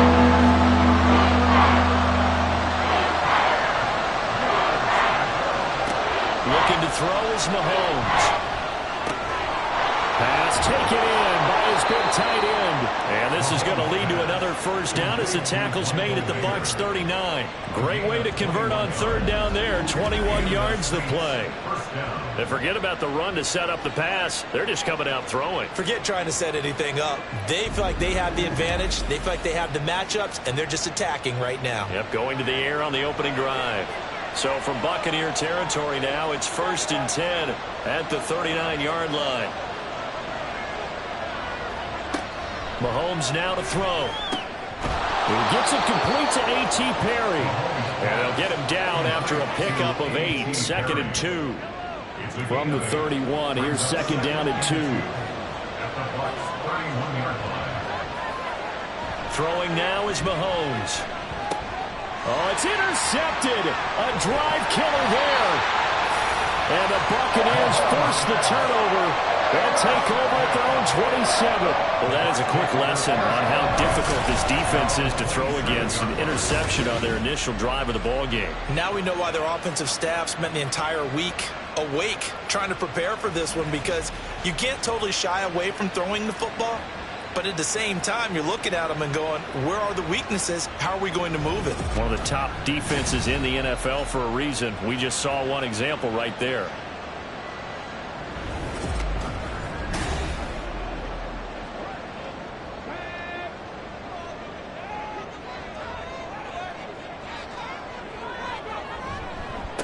They'll start the drive with a give to White. And he'll get what he can up the middle, 3 yards. That'll bring up 2nd down. And the numbers for White a week ago: 17 carries, 72 yards. Nice solid showing from him last week. Didn't blow the roof off with his numbers, but he certainly had a quality day and produced when called upon. On 2nd down, they'll run with White. And he'll take this up near the 35, maybe the 34. Brandon, all things considered, they have to feel pretty good about getting that type of a gain, considering the blitz that they just had against them. They'll try to pick this up on the ground with White. Boy, no chance, as he was met and dropped behind the line there. A loss of a yard, and it brings up 4th. So much for picking it up on the ground on 3rd down. 3rd play of the drive, and this defense showing strong early. I wonder how much of that was scouting. I wonder how much of that was a gut feeling like, okay, let's just go ahead and sell out here and get after them, thinking they're going to run the football and stuff them early, because they've now set the tone. They've set a precedent right here that if you're going to try and run the ball against us, it could be hard going throughout this game. We'll call that a 49-yard punt with a return of just 2. And the Saints will take over with a 1st down and 10.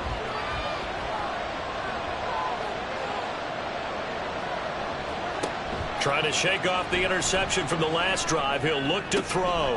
Got a man. It's Mayer. And he's got it past the 30 before he's hit and dropped. That's a good way to start the drive. 17 yards and a first down.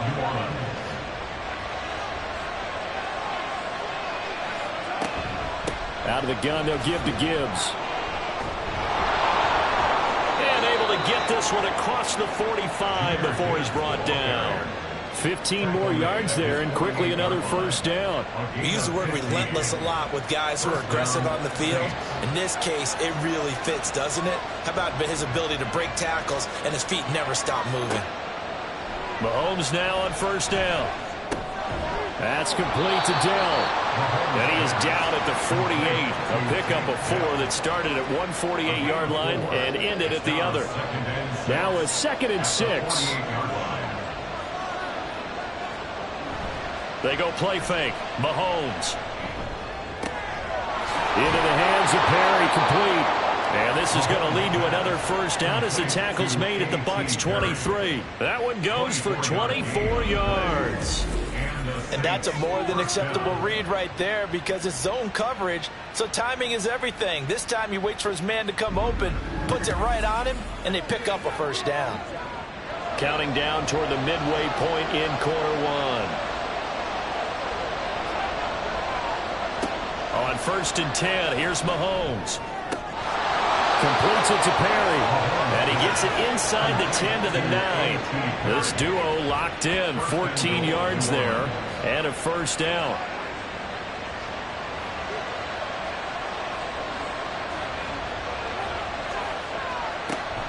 They'll run with Gibbs. And he is met in his tracks behind the line of scrimmage. It's a loss of a yard there, and it's 2nd down. It's a tough one right there. He ran right into the teeth of the blitz as the linebacker was freed up in order to stuff that one for a loss. I think quarterbacks got to see that. Got to find a way to audible into something a little more advantageous. He gets this out wide to Gibbs. And he gets halfway home from the 10 to the 5 on a pickup of 5. Big play coming here. It's 3rd and goal. Now Mahomes.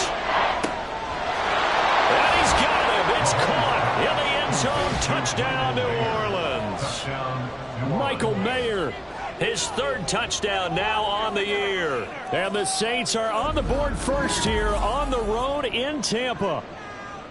Good bounce-back drive right there through the pick on drive number 1. Drive number 2 leads them right down the field into the end zone. Agree totally. Excellent bounce back, tremendous poise, confidence never lost, and obviously he transmitted that to his teammates as well. What a really nice drive. Groupie able to add the PAT, and it's now a 7-0 game. So that drive in total 8 plays. And it was finished off by a Michael Mayer touchdown grab. And that decision to bring it out ends up not being a good one. Costs him about 5 yards as he's tackled at the 20. Tampa Bay, they're getting ready to set up shop here for their 2nd drive. And the last drive, the first drive for them, not very good. 3 and out. What do they go to here? Well, you don't look down at your play sheet and say, this is what the problem is. Let's find out who my playmakers are. Get the ball in their hands, and maybe the offense will move a little bit. Sometimes it's more important to get it to the right people rather than dialing up the right number. Exactly. Or the right play, yeah. That too.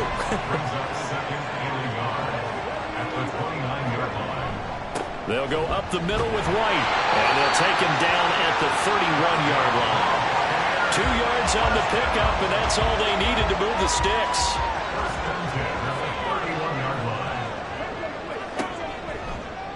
Option play, and Walker's going to run with it. And the reinforcements come in as they're going to stop him behind the line. That's going to wind up a loss of a full 3 yards on first down. So their task a little bit more difficult now. 2nd and 13 that they're walking up on. From the shotgun, it's Walker. He'll get that out to the flat to White. He'll be hit down at the 33, 5 yards on the play. Here now a 3rd down and 8. And working out of the gun here, Walker. That is caught. And he's going to have the Bucs first down as they're able to get the 3rd down conversion. So he turned to a trusted, familiar face in that third down situation. It paid off. Yeah, you go to your veteran receiver in that spot, so you can't underestimate him when he's on the field. Defensively, make sure you know where he is because he understands how to get open in key situations. From the midfield stripe, they'll look to throw. It's caught by Mike Evans. Call it a gain of 6 on the play, and it'll be second down.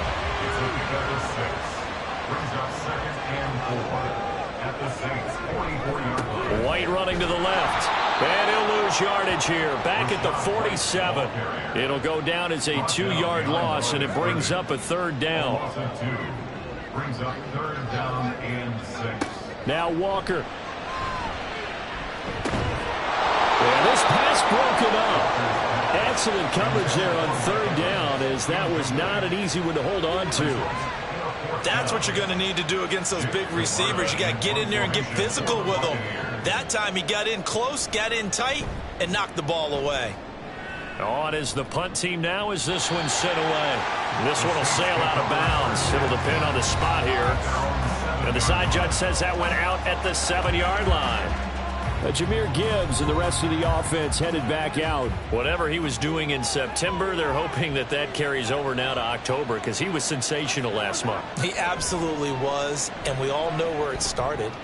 At the end of last season, right? All the offseason preparation, the weight workouts, the sprints, right? The vision that he had, what he was going to do this season. And, of course, it all came together with the rest of the team. Those big fellas up front, leverage, and, boy, are they getting downfield and creating extra blocks for him. They really are. Everyone's been doing their job so far to create those holes. The challenge flag is out. Todd Bowles not pleased with the ruling on the field, and he's going to ask the officials to take another look. Did he keep those feet in bounds? That's the question they've got to decide, and I got to say, watching it in real time, it was awfully close. Yeah, it certainly looked like a heck of a catch because he didn't appear to bobble it, which could complicate things. But even with the benefit of replay, that's pretty tight. Now, here's the call. So the challenge there does not go their way. This will indeed remain a completed pass. And a hard-earned yard there as he ran through one would-be tackler. It's second down. 1-yard gain brings up second and 9 at the 31-yard line. Now here's Mahomes. And this one incomplete. Too much contact to hold on to that one, and it's third down.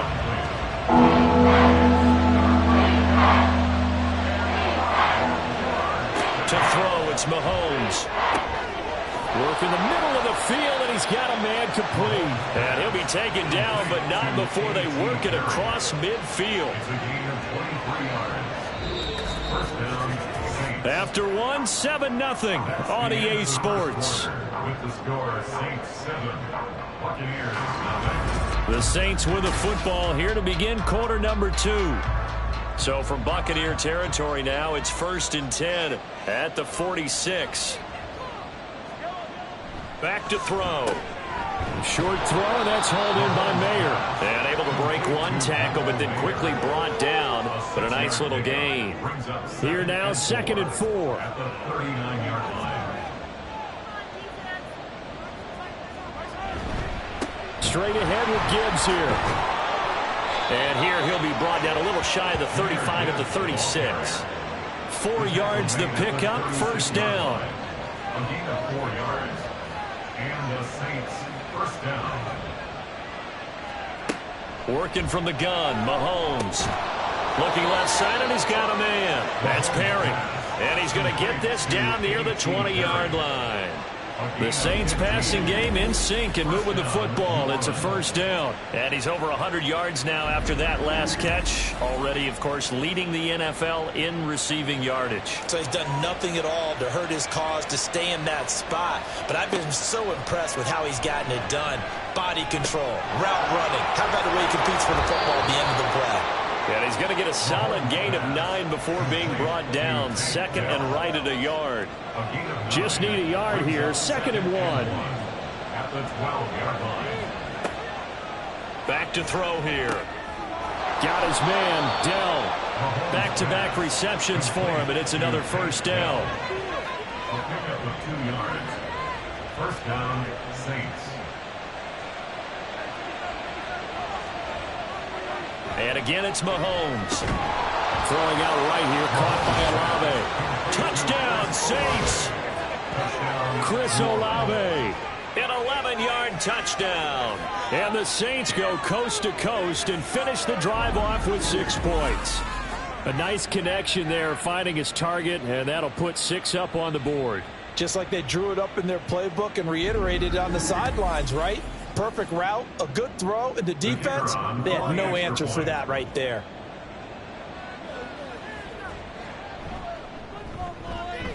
The point after, good by grouping. And it's now 14-0. So that one a pretty time-consuming 10-play drive. And it was Chris Olave who finished things off with a touchdown. And good coverage there on special teams as they'll get him down shy of the 20. Now the Buccaneer offense gets set to take over. And they're in a bind early here, down 14-0. Are you worried at this stage or still too early? You're worried. You're just trying not to transmit it to the rest of your team. You want to make sure that they stay positive. But at the same time, you're wondering, how are we going to move the football? What do we have on this play sheet that can work? Get back to basics is usually your answer. And make sure you find the guy who can move the ball fastest for you if you just get it in his hands. Yeah, still second quarter. You get points on the board here. I think you're feeling okay. They keep it on the ground. White again. And he'll get it up to the 33-yard line. 4 yards the pickup, first down. First and 10 at the 33-yard line.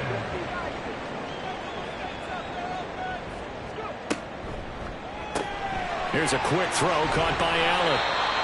That's good. The completion there for 7 yards, and it'll be second down. It's a gain of 7. Brings up second and 3 at the 40-yard line. And they go play action. Here's Walker. He finds his target, Allen. And this is going to be another first down as the tackle's made at the Saints 40. A good pickup there of 20 yards. Well, these guys have definitely been outplayed in the first half. I like their countenance. I like the way that they haven't panicked out there, the way they're carrying themselves. They're starting to move the ball, and what you have to do, maintain your poise and start to put together some drives. First down, Walker. Thrown across his body, and it's intercepted. Picked off by Monty Rice. And the Saints are going to get the football here as he gets this up to the 38-yard line. Partner, I think this one went awry very simply because he overestimated his arm strength and his ability to fit it anywhere he wants to. A lot of quarterbacks do that and often pay the price. Jahmyr Gibbs and the rest of the offense headed back out. The passing game, they've had more success there than the running game. Maybe something they game plan for. How come they didn't tell us about it? Because they wanted to keep it a secret. We did ask, didn't we? But I think what happened in this one is they've realized that they've established the run pretty well, and teams are going to key on that. They thought they could open it up and have success through the air, and that's exactly what's going on. Yeah, they've had success, at least so far, here in the second quarter. Give them 13 yards on the opening play of the drive and also give them a first down. And the Saints first down. From midfield, here's Mahomes. Finds Gibbs on the check down. The Saints had 2-2 through the first 4 weeks of the season. And Charles, they were losers last time out. What do you think they need to do differently here? Well, I don't think it needs to be as drastic as burning up last week's game tape or not watching it, but the attitude has to be what's done is done. Let's move on. Put that one behind them, galvanize themselves, and go forward and get a win in this one. Throwing again on second down, but this time it's incomplete. Saints on third down. A perfect 3 for 3 as they look to keep that streak going. This is 3rd and 9. And he will slide to a stop. He does have the first down. The drive stays intact with a pickup of 13. Certainly not a positive sign if you're the D coordinator and you see your guys give up that space so early in the game. Third down, that's where the clamps are supposed to come out, but his ability to create things with his legs makes things difficult. So from the 36 now, 1st and 10. Throwing now is Mahomes. toward the center of the field, but it's incomplete. Nice progress down the field was halted by that incompletion. They could try for some safe yards here to get things moving again, or keep throwing it and pushing it downfield to try and pick up bigger yardage. Mahomes, and this throw brought in here by Mayer. And this is going to lead to another first down as the tackle's made at the Bucs' 25-yard line. First down, New Orleans. Mahomes going to throw. Touchdown, Saints!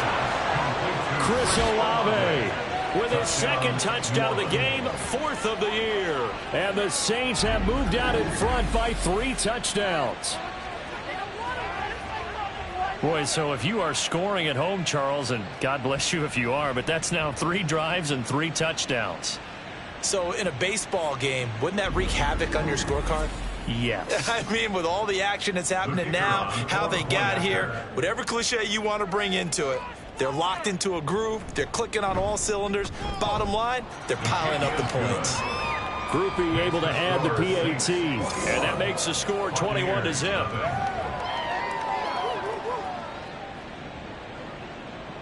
After the touchdown, here's Groupie to kick this one away. And he'll elect not to return this one, so they'll bring it out to the 25 on the touchback. The Buccaneers getting ready to go as they take the field.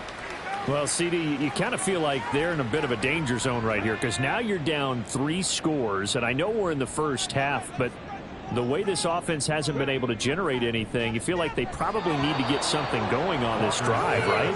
Yeah, and sometimes I overuse that this is an important possession, but I think this has to be the possession where they come up with an answer because only a few teams in league history have ever come back from a 4-score deficit, and if they don't score here, that's what they could be facing the next time they get the ball. 9 yards, and that leaves them just short, so it'll be 3rd and less than a yard. Third down.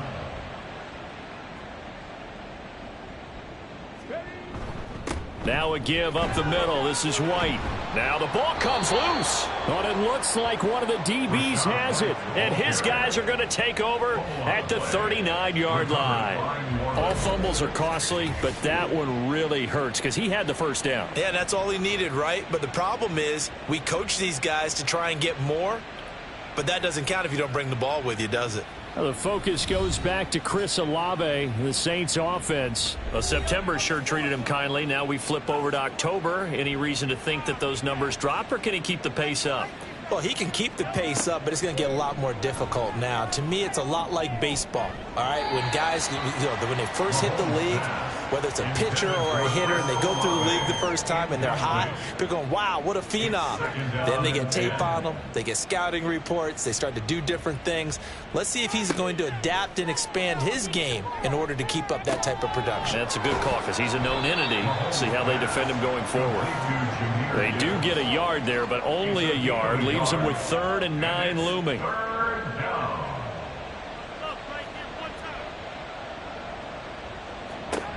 Mahomes now to throw.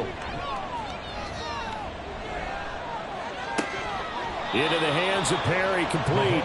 And he's going to be out of bounds down around the 35-yard line. It'll go as a gain of 4. And that'll bring up 4th down. Here's Blake Groupie now for the Saints field goal. It'll be spotted on the right hash. A 52-yard attempt.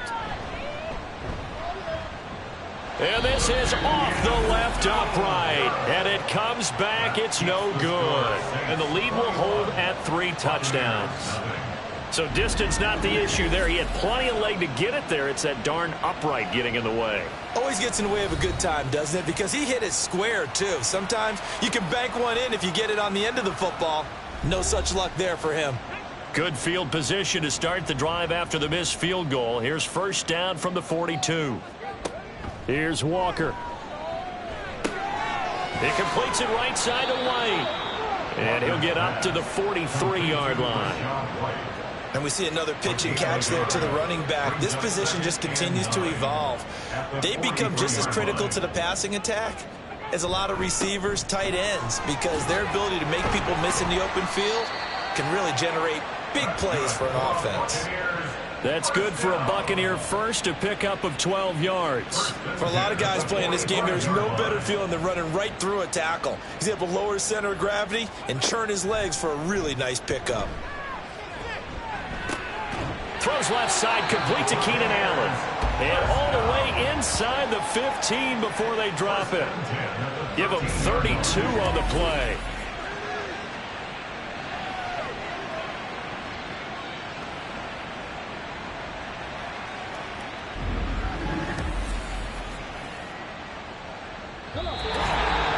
And we've hit the 2-minute mark in this first half of action.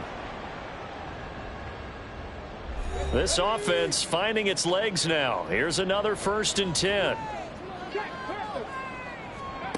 Walker. And he's got it. And the Buccaneers are looking at 1st and goal as he's tackled all the way down at the 2-yard line. This is 1st and goal and a golden chance to get a score back here before halftime.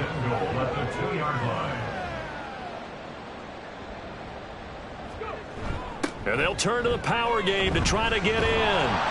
Stop short. Down at the 1. Had the broken tackle but couldn't get it all the way home. It's a gain of a yard and it'll set up 2nd and goal.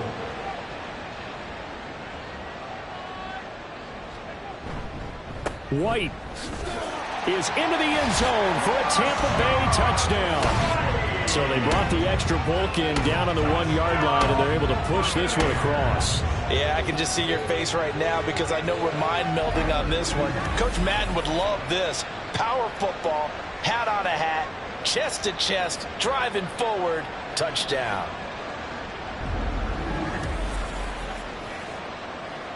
On here, Brandon McManus for the point after.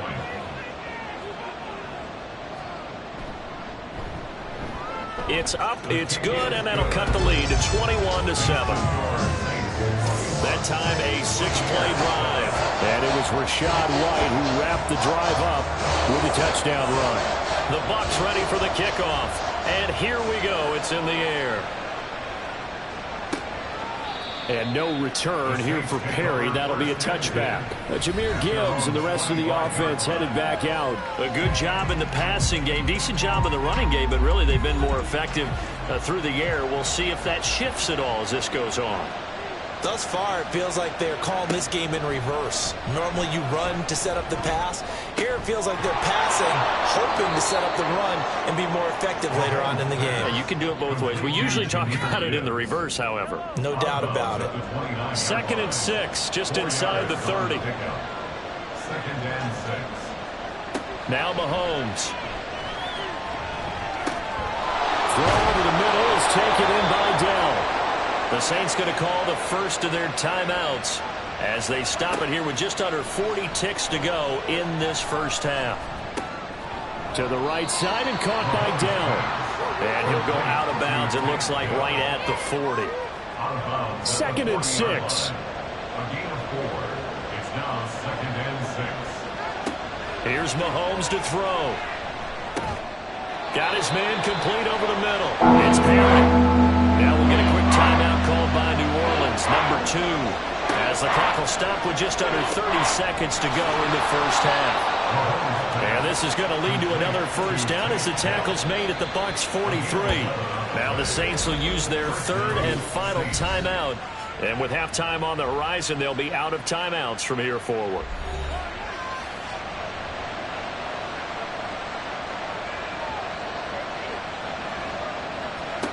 Again, they'll throw with Mahomes.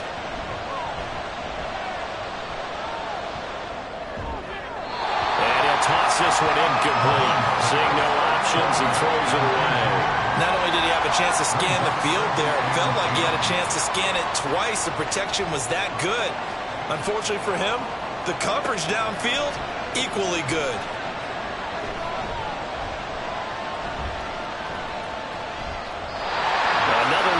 Second down, and this one incomplete as well.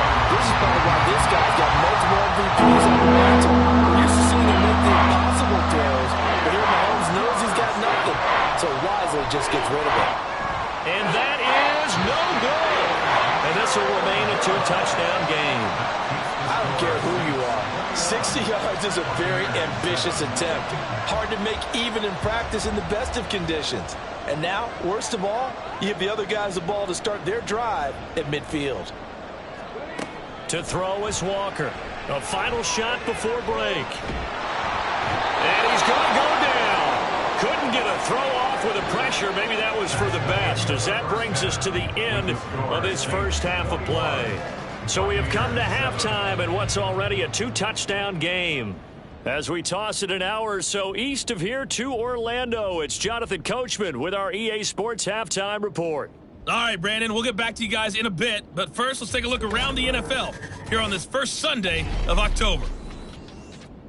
We'll begin in the Windy City. The Rams coming east to pay a visit to Soldier Field. And it's the Rams who are out in front in that one. Cooper Kupp with a touchdown catch from Matthew Stafford. Next, we head down to Houston to check on the Texans at home at NRG Stadium. And at the half, they have the lead over the visiting Titans. A couple of touchdown strikes there from Justin Fields. Lastly, let's get to Pittsburgh to check on the Steelers at home in Acrisure Stadium. And that one all tied.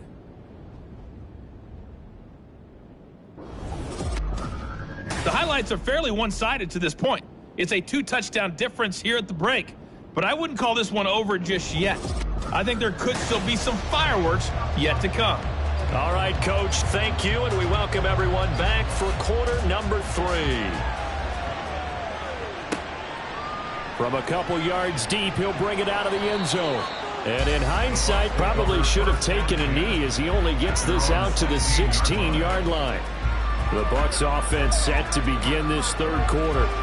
Charles, it'll be interesting to see what adjustments this offense made in the locker room. Haven't really been able to get anything going offensively, virtually nothing in the ground attack either. So certainly something has to change here in quarter 3. And I'm pretty sure their friends from the defensive side of the ball told them exactly that, because those guys, the stop troops, they've been playing pretty well. They've kept them around in this game. Now, they've got some time. The running game struggled in the first half. Opposition knows how to focus on defending the pass here. They've got to re-energize that ground game and maybe open things up for a comeback here in this half. It's a gain of 16, first down Tampa Bay. I'm okay with the call there. In fact, I actually like it. I know they're down a couple of scores, but the running game worked in that situation. I would continue to go in that direction. They go right back to White here on first down. And he'll rumble for about 5, up close to the 40. Oh, that was a thing of beauty right there. Look at how quick those blockers fired off the line once the ball was snapped. That was an O-line on a mission, all in sync, and the defense is lucky that play only picked up 5 yards. A second down pass play there, but it's incomplete. We saw this a lot in the first half, and it continues. These receivers just not able to get much separation. So that means they have to win the 50-50 balls. They've got to go up with the defender and find a way to start coming down with them. And this time, contact and another incomplete pass. And this is going to be another first down as the tackle's made at the Saints' 44-yard line. 17 yards on the pickup there, and the drive will continue. And that's one of the better plays we've seen this offense put together so far. They haven't been able to get on track much at all.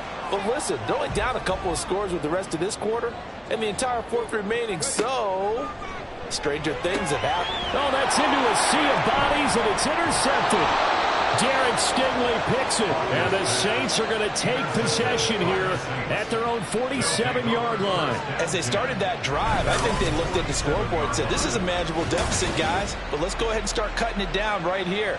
Instead, an interception happened, so a 2-possession game might become 3. So as we get going here in the second half, this could rapidly reach the point where there isn't enough time left for a comeback if their defense doesn't bail them out. Getting set for their next drive, the New Orleans offense. They start near midfield following the interception as they begin 1st and 10. Here's a throw to his running back. It's complete. And he'll take this from 147-yard line to the other. A gain of 6. Second down and 4. To throw, it's Mahomes. Oh, he'll want that one back. Incomplete. He doesn't drop too many in that department. Third down.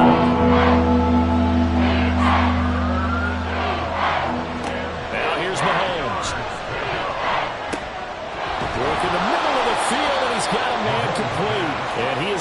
the Saints first down as they're able to get the third down conversion.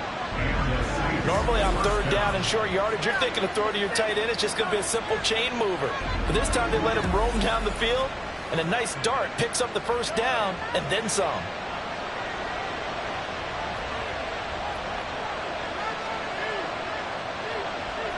Mahomes now on first down. That's complete to Dell. So the completion good for 6 yards, and it's second down. A 6-yard pickup brings up 2nd and 4 at the 21-yard line. Now it's Mahomes again. A quick throw, but incomplete. His back has been a dependable safety valve all game, so he went back to him when his first read was covered. Just unable to connect, so the play results in no gain. From the gun, it's Mahomes. Able to find the open man. That's complete. And he gets it inside the 10 to the 9. They're able to convert on third down, and that sets up a first and goal.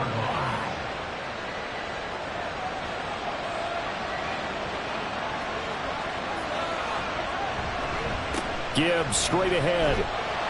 And nothing doing. He's immediately taken down at the line of scrimmage.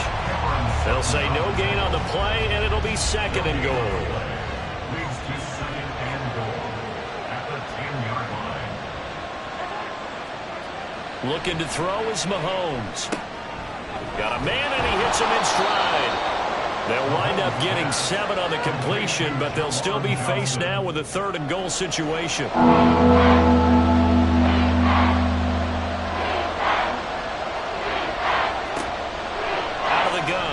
To throw. And he's got it.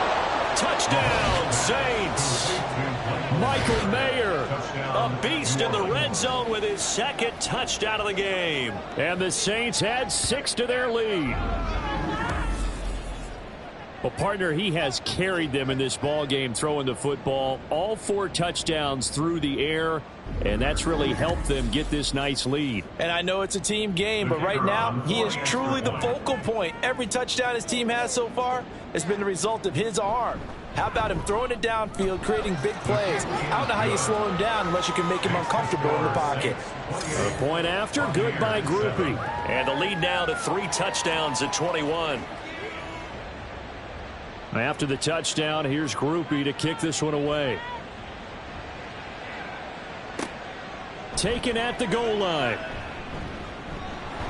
And beyond the 20, but not by much. In fact, just a yard pass there to the 21. Here comes the Tampa Bay offense now heading back out onto the field. I kind of feel like they've reached a do-or-die point in this game, Charles. If they're going to try to pull off an impressive comeback, it has to start right here, right now. Yeah, now they've got a final chance to get out of this situation, but they also understand they've got to move the ball and move it fast. In addition, they need to save as much time so they can get 2 more possessions. One play has them up past the 40 already, and another 1st and 10. They run straight ahead here with White. And he'll be pretty well stopped in his tracks. Give him a yard up to the 42. That felt like a trap because it looked to me like the opposing front was on that play from the get-go. They had everyone crashing the ball carrier before he even made the line, and they hold him to just a yard. Opting to run again here with White.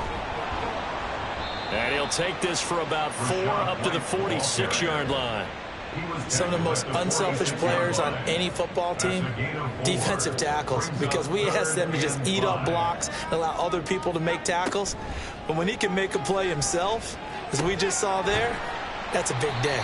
And this is going to be another first down as the tackle's made at the Saints' 34-yard line. Now the play goes for 19 yards, gives him a new set of downs.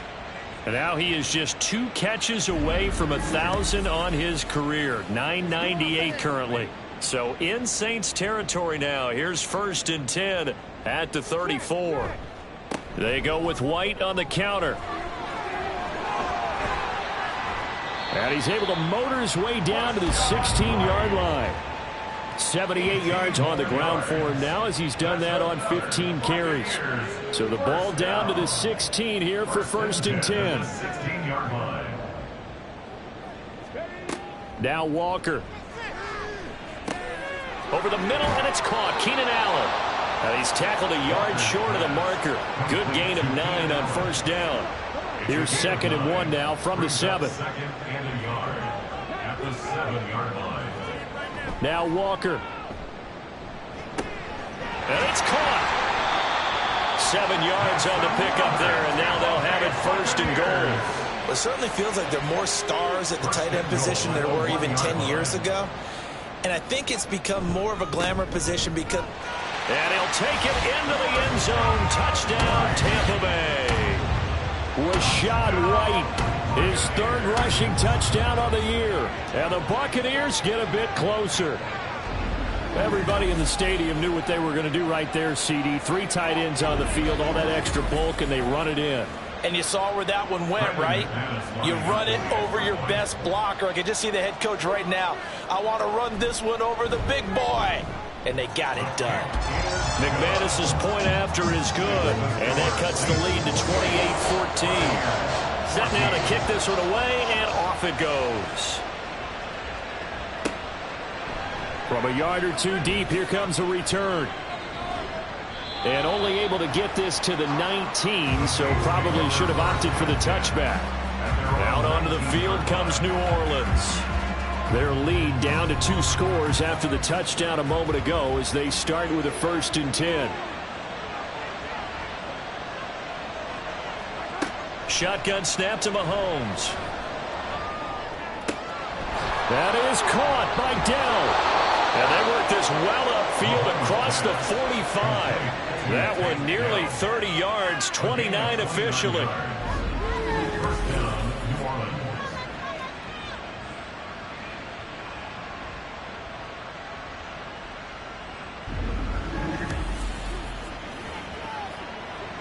So 1 play, and they're already just shy of midfield. Trying the left side with Gibbs. And he's taken down at the 50 after a short gain of 2. The way things have gone in this one, the running game's been something of an afterthought, and that's not been too bad for them, has it? Yeah, the offensive returns have been good, but I guess we figured he in the ground game would be a bit more involved. Mahomes. And now a fumble. The ball's out, and it's picked up by the Buccaneers. And the possession is theirs at their own 43-yard line. So potentially a turning point here in the 3rd quarter as that swings the door back open just a bit. Yeah, they're still down 2 scores, but I do think we're at that point in the game where you're going to reach for the football whenever possible. You're going to hear the coaches scream from the sidelines, tackle him, 2nd guy in, tackle the ball. Offense heading back out, and with them comes Rachaad White. He is hoping to find the end zone for a 3rd time, and we sit now in the 3rd quarter. And nothing would excite him more, but I think even more so, his offensive line.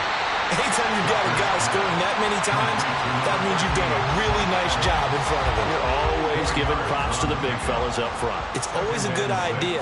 Those are some massive men. To throw is Walker. He's got Otten. 2nd catch for him today, and it'll wind up a 1st down. I got a kick out of that one, partner. You and I talk often about trying to hide receivers in certain situations, but a guy of his size can't really hide him. But the tight end drag. And nothing but green grass here, middle of the field. And he gets this one inside the 15, just a yard or 2 shy of the 10. Better than a 30-yard gain as we wind down towards 30 seconds left in the quarter. Well, my dad would say sometimes, I'm just scratching my head here trying to figure out what was going on there defensively. How did you lose him in the middle of the field? If you're going to lose a receiver, make sure it's someone on the short side of things, not deep downfield, that can hurt your defense. And he'll be dropped at about the 11 after only a yard. Taken down at the 11-yard line. 1-yard gain brings up 2nd and 9.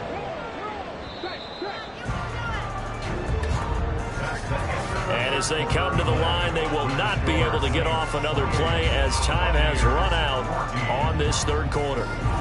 We'll return with more after this. You're watching the NFL on EA Sports. They work now on 2nd and 9. They stay on the ground with White. And able to get him inside the 5 here, just inside the 5 to about the 4. This offense so far on 3rd down, they've hit it 50%, 3 of 6 to this point. Here it's 3rd and 2. Walker now. And he hauls it in for the Buccaneer touchdown. Elijah Moore with an amazing diving catch. And the Buccaneers have made it a one-score game again here in the 4th. There was no going through the progressions on that touchdown pass. Yeah, nor was it necessary. His receiver won that route early, presented himself. No reason to wait. Go ahead and put it on him and score a touchdown. Extra point from McManus is good. And now things get a bit more interesting here in this 4th quarter. The kickoff team on the field now as they will send this one away. And here comes a return from just beyond the goal line. And he'll get it up past the 20 to about the 22. Now the Saints offense, they get ready to go back to work here. Now, Charles, of course, you got to remember, last possession they fumbled. It led to a touchdown. One-score game here. Got to be careful. And this is where coaching and training really comes into play, doesn't it? What does everyone say after an error? Next play, move on, next drive. That mantra has to come to the front. They've got to take care of business right here and act like the last series just didn't happen. On 1st and 10, here's Mahomes. The pass taken in by Miller. And he slips up past the 45 before being tackled. He'll get 15 and a Saints first down. Tell you what, he's been able to put the ball in some tight spots all game long. That throw, no different. Yeah, a lot of people would call it a gutsy type of a throw. I think he looks at it as, I can do it, so it's not that big of a deal to me, and I'm going to keep firing. Back-to-back good plays have him on the move on 1st down. On play action, it's Mahomes. He completes it to Olave. And he'll go down, but not before getting this inside the 30. A really nice gain of 25 yards. These guys are running offense like you drive. The pedal is down, stomped down. How about that? Back-to-back completions. They are rolling. So much for being conservative and running that football. Throwing on 1st down is Mahomes. He finds Mayer here. And they do get him down, but not before he's able to slip it inside the 5-yard line. That's back-to-back plays of over 20 yards. So 1st and goal, 6 points here would go a long way toward wrapping this one up. And again, it's Mahomes. Touchdown! Take Dell, his first touchdown on the year. And the Saints look like they're going to get back in the win column as they extend their lead here in this 4th quarter. Now that's certainly an important touchdown there and makes this a 2-score game. But as we've seen, no lead is safe in this one with the way these two offenses have lit up the scoreboard. I would imagine that on their sidelines, they're both yelling at their defenses, hey, you want to get involved here? One big play from you, that can win the game for us. Groupie able to add the PAT. And the lead now up to 14. 5 plays there on that drive. And it ends with a touchdown for New Orleans. And the decision to come out of the end zone is going to cost him 5 yards as he's taken down right at the 20. So out come the Bucs now. And they'll just simply be looking to build off the confidence of the last time out where they scored a touchdown. And confidence is powerful, isn't it? When you've scored once, you feel like you can go back out there and get it done again. Doesn't matter what the defense throws at them. They feel like they're in a groove right now, and they want to get out there and show it. Yeah, hoping to stay in that groove here this go-around. Now 2nd and 7 from the 23. Here's Walker. This one taken in by Otten. It'll be a loss of a couple on the play, so now 3rd down coming up.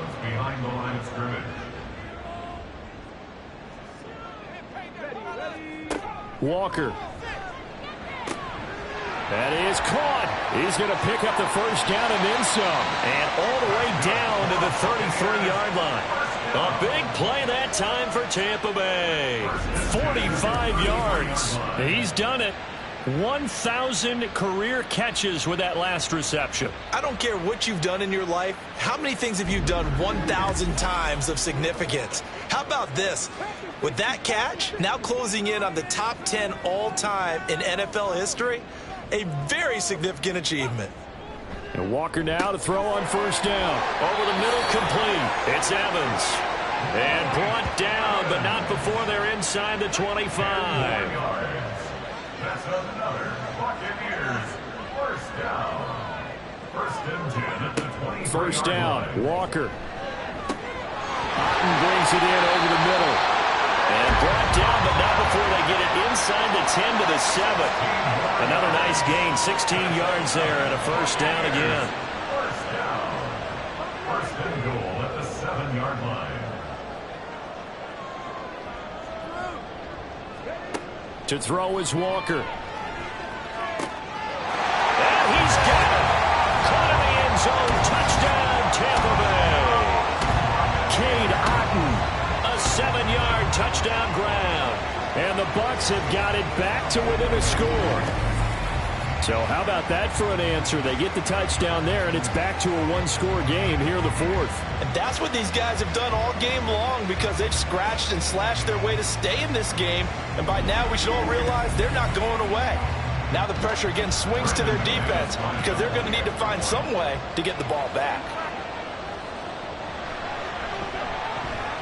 McManus's point after is good. And now things get a bit more interesting here in this fourth quarter. From a couple yards deep, he'll bring it out of the end zone. And he'll be stopped right around where he would have been had he gone down to a knee, maybe a yard shy of there at the 24. Now the Saints coming back out ready to go for this next drive. Their lead back down to one score after the touchdown a moment ago. First down's a must on this drive as they start out here first and 10. Got his man, Dell. He'll be brought down on the 30-yard line after a gain of 6. It's a pickup of 6. Brings up second and the ball on the 30. Here's second and 4. Mahomes going to throw. Into the hands of Perry, complete. And he'll take this to the other side of midfield before going out of bounds. That one covers 24 yards. It's a first down. And these guys certainly are not hiding what their intention is. They're absolutely showing it. They're definitely not going to sit on this lead here in the fourth quarter.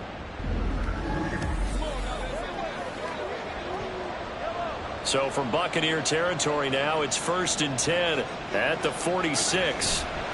On the give, here's Gibbs. And not a whole lot of room to operate there on the first down run. He gets maybe 3. From the 43, here's a second and 7.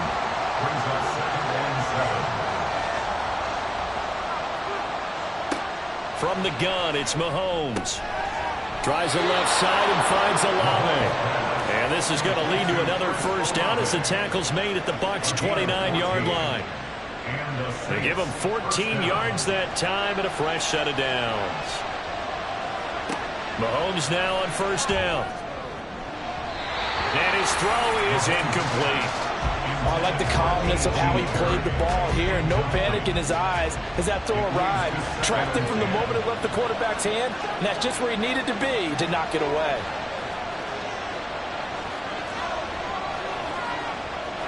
Back to the air on second down. It's Mahomes. He gets this out wide to Gibbs. And he's able to get it down to the 25-yard line. 4 yards the gain, and it'll bring up a third down.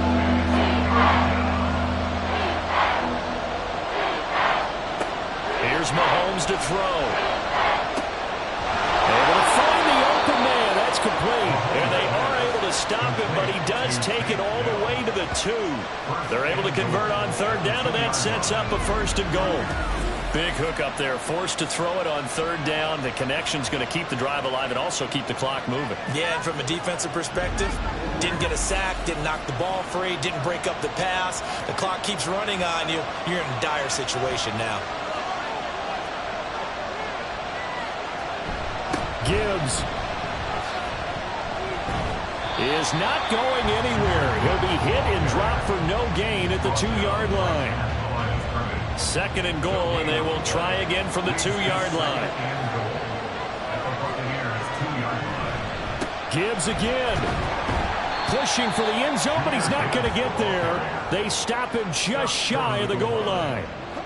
A lot of tired bodies on that field, but this is a big play. 3rd and goal.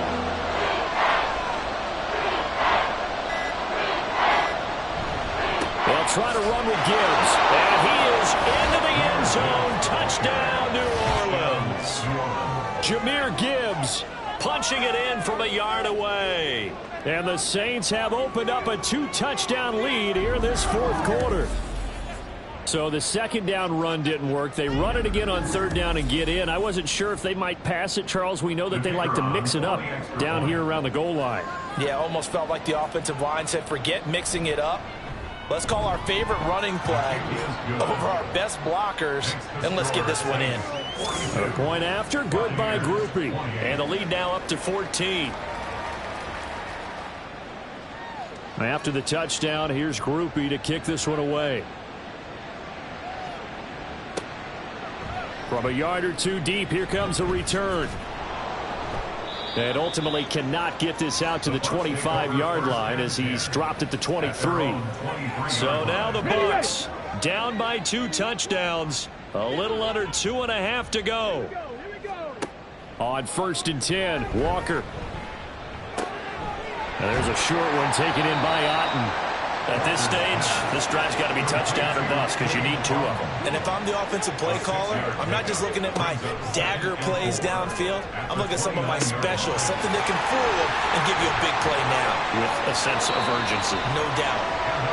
And he's going to have a 1st down on a gain of about 10, and that'll take us to the 2-minute warning. So it's Buccaneer football as we welcome you back. They've got a 1st and 10 as they search for a late score. A 1st down throw for Walker. And this is intercepted, and that should do it. Still going.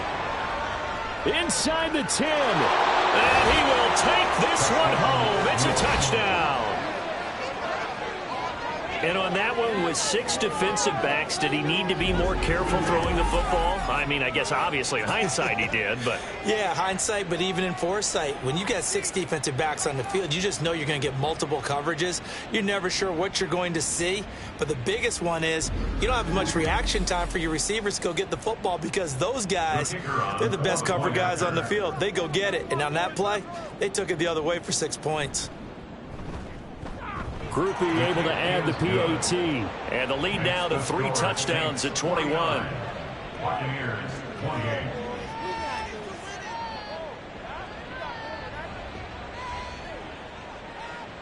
So they'll get another shot on offense following that pick 6. And now the kick is away. And here comes a return from just beyond the goal line. And they'll get him down right around the 25, actually the 26 officially, so a net gain of 1 there.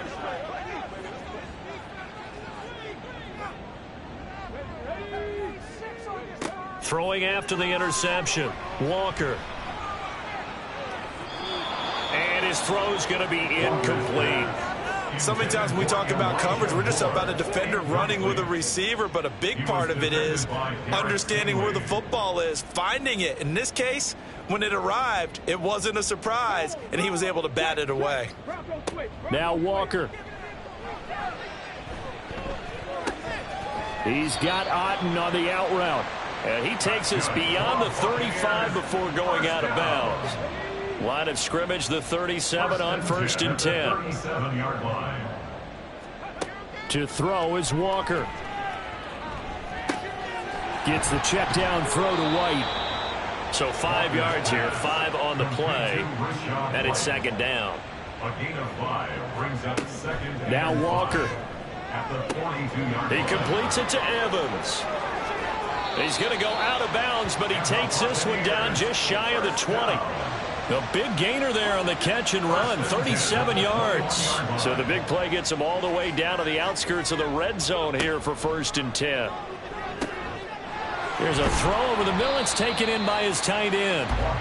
They'll wind up getting 7 on the play, and that'll bring up 2nd down. Walker now. at the 13-yard line. And this is caught. For the moment, it's a touchdown, but multiple flags down, so let's sort this out. Illegal touching. Offense. So erase the red zone score. They'll have to dial that one up again. And you know how difficult it is to strike in the red zone because things are a little bit more condensed. You've got to go back to their play chart and see if they can dial up another one. He's got his target. That's complete. And the Bucs are going to have 1st and goal coming up as they're able to convert there on 3rd and 2. From the shotgun, it's Walker. And Evans hauls it in. Touchdown, Bucs. A 7-yard touchdown grab. And the Bucs have got it back to a 2-score game here in the 4th. Now McManus for the extra point.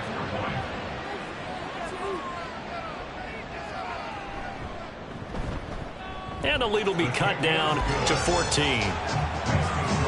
So the drive winds up going 75 yards in 7 plays. And it's Mike Evans who caps it with a touchdown reception.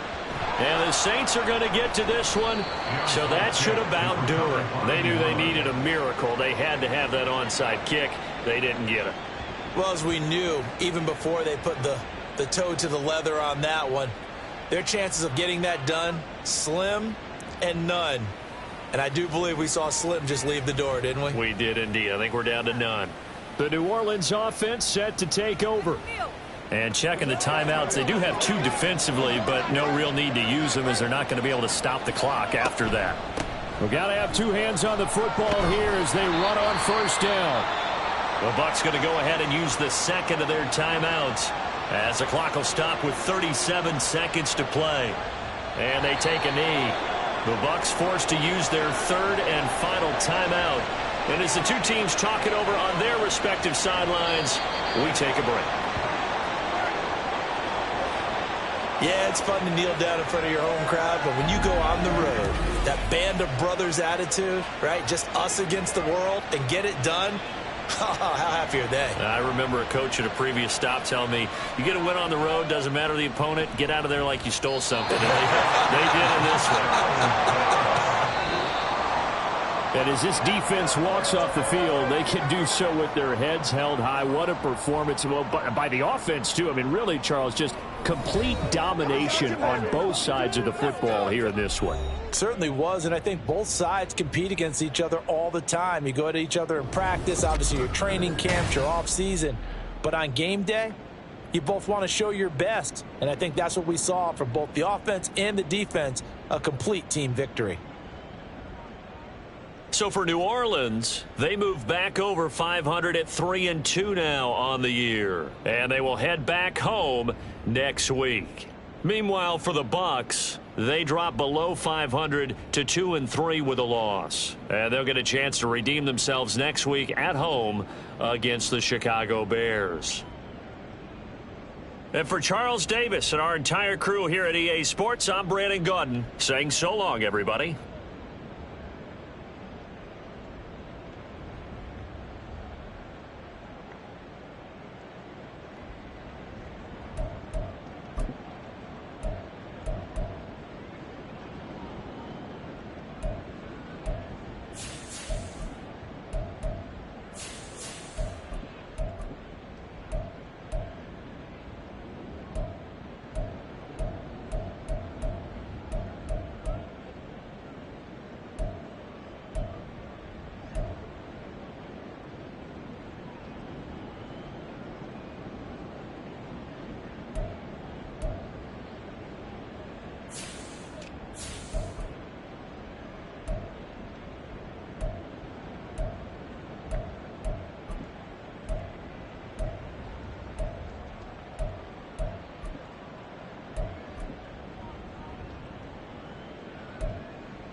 It's Madden NFL 24, and all eyes are on Tre'Davious White.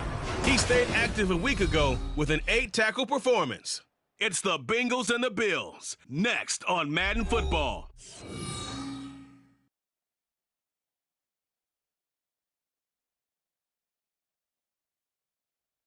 Autumn has come to upstate New York. Fall colors abound, and we welcome you inside Highmark Stadium here in Orchard Park. Today we've got a Week 5 matchup in store here, as it'll be the Cincinnati Bengals taking on the Buffalo Bills.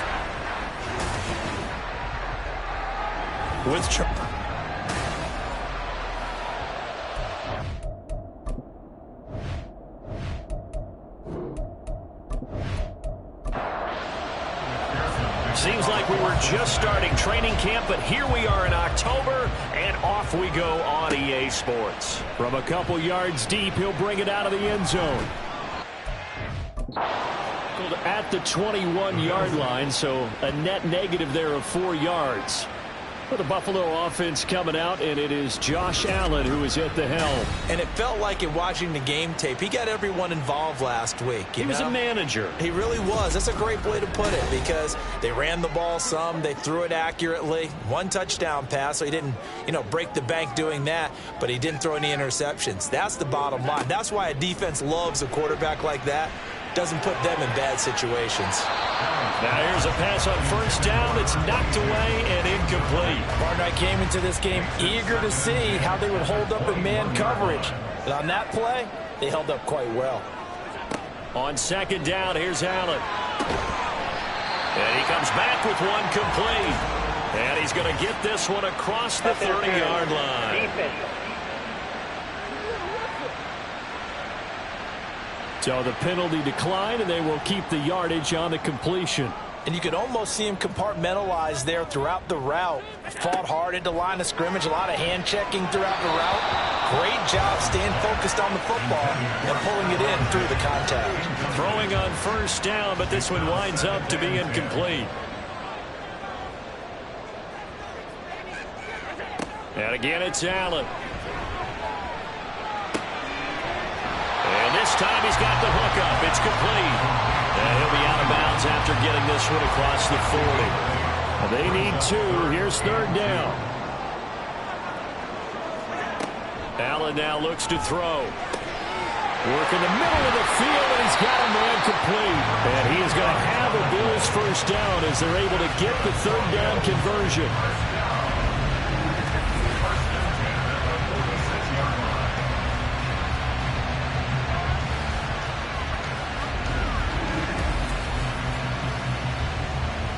So they'll come up in Bengals territory now with a 1st and 10 at the 46.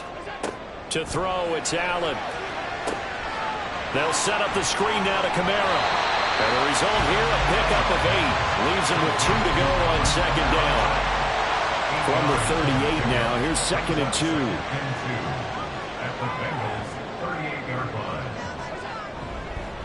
They'll run it for the first time with Alvin Kamara.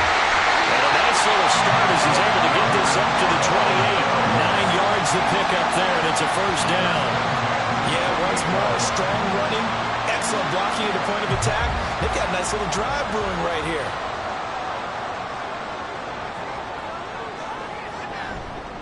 Staying on the ground on first with Kamara. And he works his way forward to pick up 4 yards there. 2nd down. The numbers there for Kamara from a week ago. 21 carries, 97 yards, and a touchdown. Well, to no one's surprise, he gets an early rep right there, and they've been playing their best ball this season as they built this winning streak, and that includes the ground game. He's kept the offense productive and put them in position. And he's going to go down here, a sack. They push him back to the 34. That sack, it goes to Boye Mafe. They'll talk about a rhythm breaker right there. They've been moving the ball well. Drive it started beautifully. That one's going to hurt.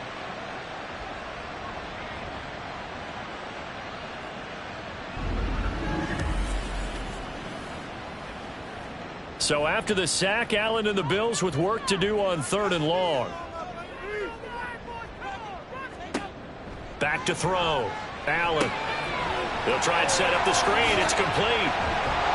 And this will not get close to the first down marker as he's brought down at the 26. They do get 7 out of that, but not enough to prevent a fourth down. Tyler Bass out for the Bills field goal. On the right hash, it's a 43-yard attempt.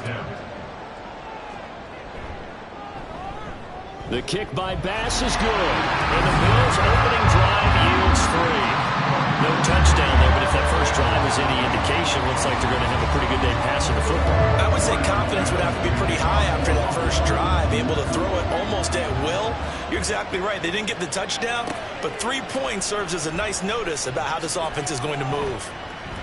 And he'll be brought down shy of the 20, so the decision to bring it out of the end zone, not a good one. Here come the Bengals now to take over.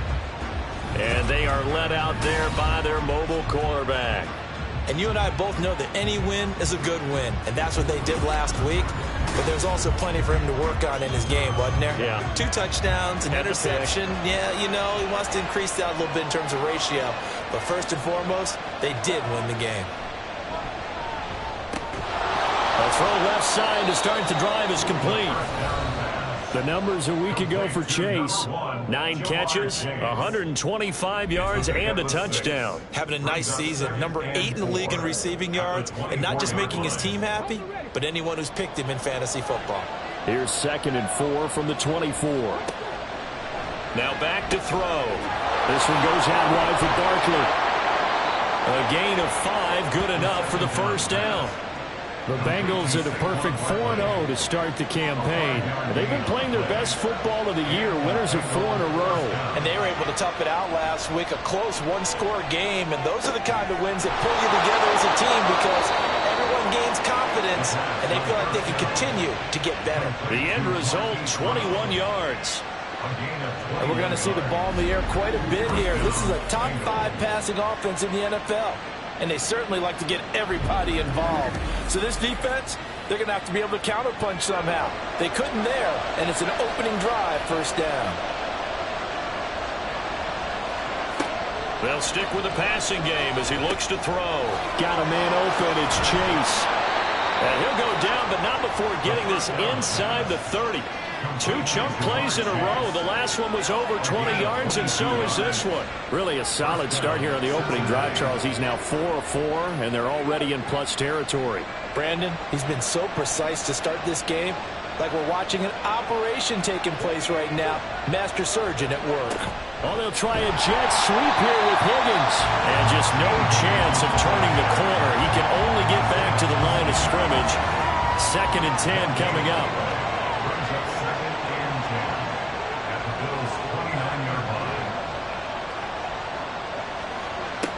Now he'll look to throw here on 2nd and 10.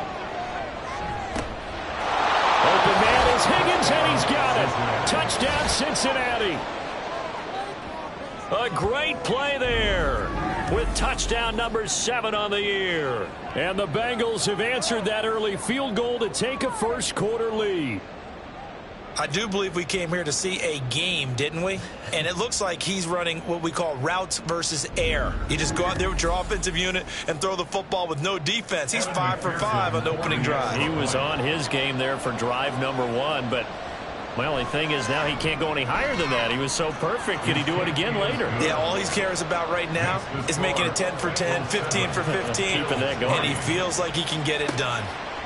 No run back here, down to a knee, and this drive will start at the 25. So here come the Bills out for their second drive. And a methodical drive last time, but they couldn't get that knockout blow. They had to settle for 3. But you got to like what they've been doing along the way, right? It's almost like the body blows, the setup punch. As you said, they didn't get the knockout blow here, but that doesn't mean it can't come later in the game on another possession.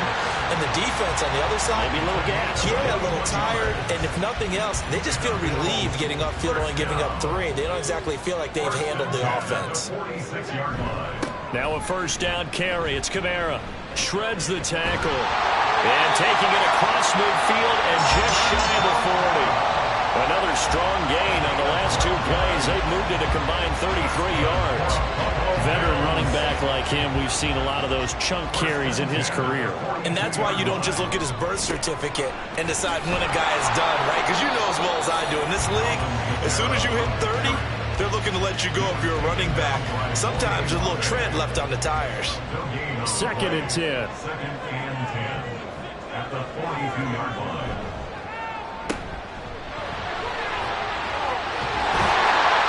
And he is out of bounds, but not before he's inside the 30. His first catch, good for 14 there and a first down.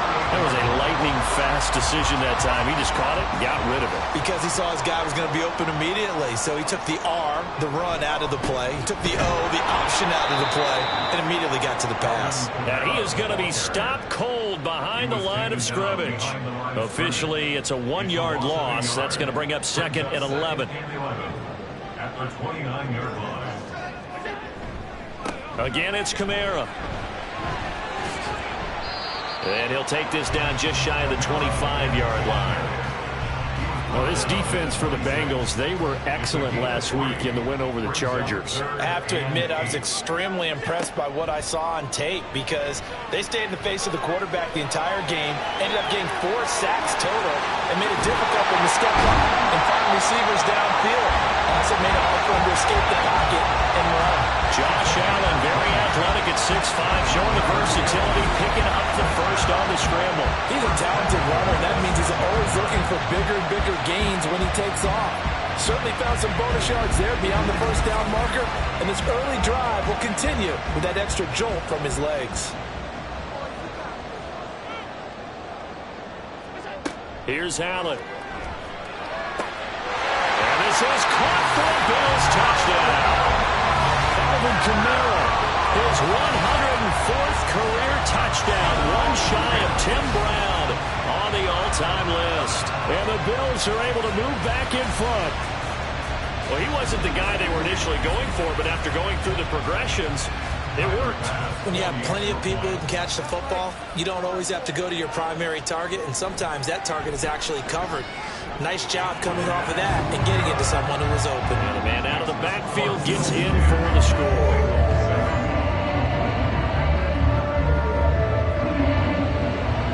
After the touchdown, Bass to kick it away.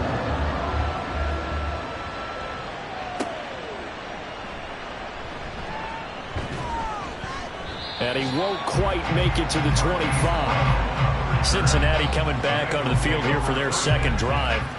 At their own 24-yard line.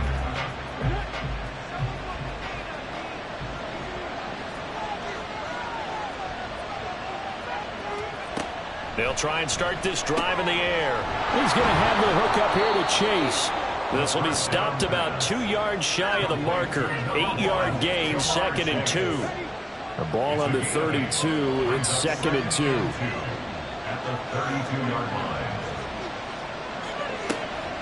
They'll look to throw here. It's complete to Brown, right side.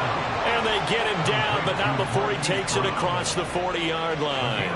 Back-to-back good plays have him on the move on first down.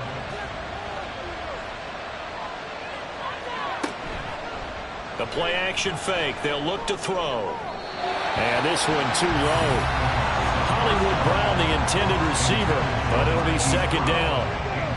You look at this Buffalo defense. They've been a very good unit against the pass, defending at 5th best in the league. And this is what we talk game inside the game. Top 5 passing offense versus top 5 passing defense. I wouldn't be surprised defensively if they change up coverages a bit more than usual to try and combat what they expect to see. Here comes the blitz as they look to throw. And it is caught. And he's got a first down as a tackle made at the Bills' 38-yard line. 10-7 our score after 1 right here on EA Sports. Start of the second quarter, and it's the Bengals in control of the football. So 1st and 10 now in Buffalo territory at the 38. He'll look to throw. Got an open man. That's David Njoku, the tight end. I know exactly what's going to be said about that play from the defensive perspective. What's that? That's why I tell all you guys we need more than one tackler to the ball. He broke the first tackle. Luckily enough, there were more people there to get him down. And he's got a first down as a tackle made at the Bills' 19. The Bengals passing game finding a rhythm. They've got another first.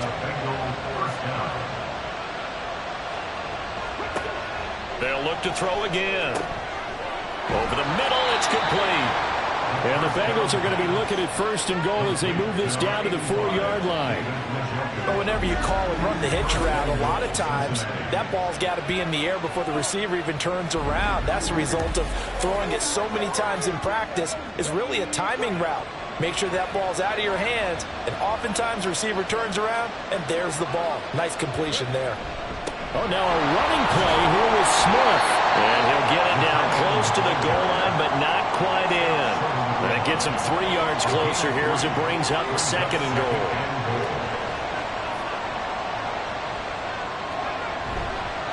Here's a play fake as they set up to throw. And he's got it. Touchdown, Bengals.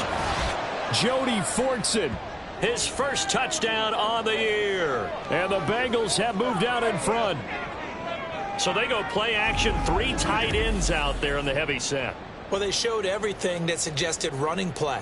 Just what you mentioned, 3 tight ends, heavy formation, able to go play action off of it, because if you're a defender, you're thinking it's a running play with that much beef on the field. But they passed it, and they got 6 out of it. Extra point by McPherson, up and good. And the lead is now 14-10. After the touchdown, McPherson on to kick this one away. This fielded right at the goal line. And he had no room to run as he's tackled down inside the 20. The Bills going to take over again on offense. So remember, Charles, last time they were out here, they scored, but they just saw the opposition score, and they're trailing right now, so they're trying to keep pace here. They need a touchdown drive. Well, if you're a fan of offense, you're loving this, but if you're a fan of defense, this is tough to watch, and it's also tough to keep that up when you just watch your opponent march down the field on a scoring drive that lasts into double-digit snaps. You need a score here, not just to follow the momentum from your last drive, but put the onus back on your opponent. And that's what they're doing right now, swapping that onus back and forth. 9 yards, not quite enough, and they'll be left now with 3rd and 1. On gain of 9, brings up 3rd and 1. On play action, Allen. Blitz coming, and down he goes. Boye Mafe. That is now 2 sacks for him here in this first half. Well, they only had a yard to go. They try to pass the football. Defense blitz. Defense got there. Yeah, I think on this one, this is probably good scouting, understanding a few tendencies and figuring out that, hey, they may take a shot, and they dialed up the pressure and got to him. It'll be a 10-yard return following a punt of 45. And the Bengals take over 1st and 10. Cincinnati's offense coming back here onto the field. And right now they're saying, hey, let's keep this going. 2 drives, 2 touchdowns. Yeah, can't ask for a better start than that, can you? I mean, this is the way you practice it. This is the way you rehearse it. But right now, the play calling, they're locked in really well. They'll start out on the ground. It's Saquon Barkley. And good vision there as it's across midfield and down to the 45-yard line. First down yardage on the first play of the drive, 14 yards. First down, Bengals. They'll run it again with Barkley. And down inside the 40 to about the 38. 7 yards on the pickup there, and it'll leave them with a 2nd and 3. Gain of 7 brings up 2nd and 3 at the 38-yard line. On play action, they'll throw. And they take him down. The Bills get to him. They push him back 8 yards that time on 2nd down. But that's what they have to do defensively, not just getting sacks, but they have to keep getting in his face, not let him get his feet set and deliver. He's been carving them up previously. Yeah, already has a couple of touchdown passes. About time they put a few grass stains on that jersey. The Bills bring out a couple of extra defensive backs to defend this 3rd down play. Yeah, they're going dime. Towards the end zone for Brown. And it'll be intercepted. Tre'Davious Tre'Davious White with a pick. And the Bills are going to get the football here as the ball will come out to the 20. He's certainly not been afraid to take some chances downfield. Now, look, it's paid off for him a couple of times. That time, not so fortunate. And that's where I want to start, what you said. It's paid off a couple of times. So his aggressiveness has been good for his offense for the most part. So he throws an interception there. No one likes that, but I would not rein him back in. The return on investment thus far has been pretty good. 2 touchdowns to 1 interception. Buffalo offense ready to go for their next drive. So after the INT, it's Allen. He's got it complete to Stephon Diggs. Still a few inches short of a first down as they come up now on second down. Play action. Now it's Allen. Shakir hauls it in. And he's out of bounds, able to take this one up to the 35. Ball up to the 35 now as they come up on 1st and 10. Allen. That one behind his receiver and incomplete. Here's 2nd and 10.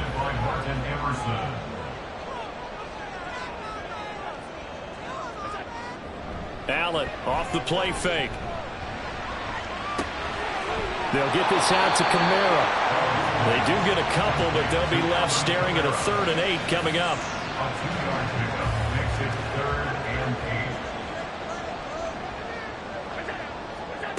And again, it's Allen. And this pass broken up. And the contact well timed there. And now 4th down.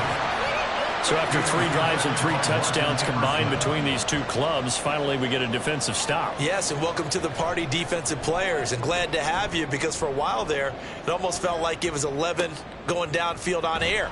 Okay, so to be able to have someone come up, make a stop, now we got a football game going. 45 yards, that's what the punt goes for. 5 on the return. And the Bengals will take over here 1st and 10. The Bengals drive about to get going. And we'll see if they can bounce back from that last drive. In particular, if they can bounce back at the quarterback position, Charles, after throwing their first interception of the ball game. Yeah, some guys, you know they're going to want to try and get a big play right away and take control back. Others, they're going to look to hit a couple shorter passes and get a little momentum back that way. But for the defense, that goal's not changing a bit. They want another pick. You're exactly right about that. In fact, you got to watch them a little bit, because in coverage, they may cut down their gaps a little bit, maybe their splits a little bit, in order to try and get to the ball even faster. Able to find the open man. That's complete. And he will work his way out of bounds here at the 25-yard line. A big play there for Cincinnati. 52 yards. I'll tell you what, this is not going to be a fun discussion at halftime for this defense. They've been absolutely taken advantage of in the first half. And here's another play for big, big yardage. So that changes things in a big way. Now from all the way down inside the 30, here's 1st and 10. Out of the shotgun, they run with Barkley. And he is met in his tracks behind the line of scrimmage. The defense showing some anger after giving up the big play. This time they'll lose 1 or 2. So after the loss of a yard, they'll look to push forward here on 2nd down and 11. He'll look to throw. Trying to get it to Chase, but it's intercepted. Tre'Davious White with a pick. And the Bills are going to get it back here just shy of the 20. So rare to see any quarterback toss back-to-back interceptions in the NFL, regardless of status or experience. Whether it's his personal or just the offensive game plan, I think this defense is reading something out there, and they're holding the upper hand. Here's the Buffalo offense now as they get set to take over here. As we eke closer and closer to intermission, Charles, remember last time out they punted. They would love to get points here, especially if this is going to be their final possession of the first half. Yeah, and this is what close games feel like, because the pressure is on both sides, but sometimes the pressure is a little bit higher on the team with the slight edge, because they're trying to hold on to that, trying to increase it. Let's see how this one continues. Now it's 2nd and 10. From the gun, it's Allen. The left side caught by Diggs. Down he goes at the 23, a pickup of 4. The Bills on third down, 2 for 5 to this point. This will be 3rd and 6. Working out of the shotgun. Here's Allen. Into heavy traffic, and it's intercepted. Picked by Logan Wilson. And his guys are going to take over at the 31-yard line. So consecutive interceptions here early on in this one, and maybe setting the tone, Charles, for a game where the defense really takes center stage. And don't you think that both offenses are really catching a bit from their coaching staff about avoiding these turnovers that we've seen early? I think both teams are trying to find an advantage. We know that. Can one of them break away and take control of this game? Line of scrimmage, the 31 now on 1st and 10. Trying to shake off the interception from the last drive. He'll look to throw. Gave a glimpse of his power, but not a whole lot of space. Down at the 30. 2nd and 9. Brings up 2nd and 9 at the Bills' 30-yard line. Looking to throw. This one goes out wide for Barkley. They'll give him 4 yards there, and it brings up 3rd and 5 now.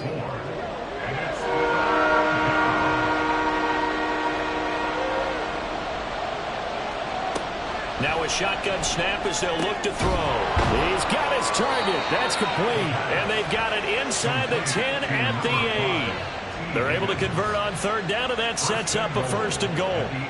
And he's top 5 in the league in terms of receiving yardage because of plays like that. What have you seen from him on film that you like so much? Well, I'll strip away everything else and get to what we call the moment of truth. When the ball's arriving and there's a defender there, he just comes down with the ball. He competes and takes it away. Great hands, great ability to finish the catch.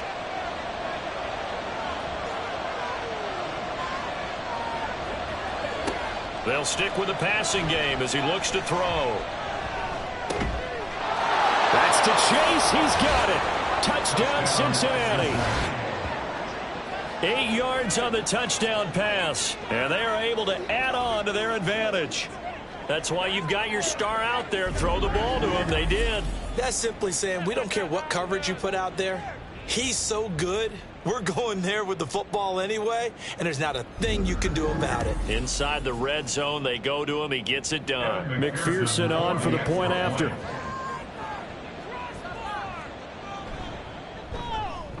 It's good, and it's 21-10.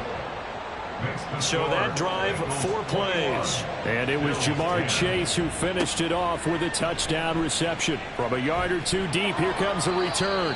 And he'll be brought down shy of the 20, so the decision to bring it out of the end zone, not a good one. Buffalo set to get the football back here. So now, Charles, this drive, maybe a touch more important, trying to erase the memory of that interception they had the last time out. Yeah, and everyone goes through this because even the best in the game, you're going to have games where it just doesn't go right for you, and interceptions result. So, frankly, to me, it's all about how you respond, not just the types of plays that you call, but how you carry yourself, how you show your team that you're still with it, and how you continue to lead. Now a deep ball going to be caught here near midfield. And they've got it well across midfield down to the 40 before it's all said and done. It's a gain of 34. Well, he worked his way quite a bit in this first half, and with good reason. You can see it there. He is such a handful defensively. Just too hard to keep him under wraps. He delivers a big play here for this offense. So the big play moves him all the way across midfield to the 40 now for 1st and 10. Here's Allen to throw it. Incomplete. Well, the incompletion, yes, but maybe here not the worst thing in the world? No, not on 1st and 10. Actually gives them a chance to regroup, relax just a little bit. They huddle up, talk it over. Then they get a chance to continue their drive. Another throw on 2nd down, and this one incomplete as well. Feels like they're getting caught in between here because they did incompletions on 1st and 2nd down. Now you got to worry a little bit about the clock because you prefer not to give them another shot here in the first half. But if you don't pick up the 1st down, guess what? You're likely going to have to. Now the Bills are going to use the first of their timeouts as the clock will stop with 45 seconds to go in the first half. So from the 17 now, here's a 1st and 10.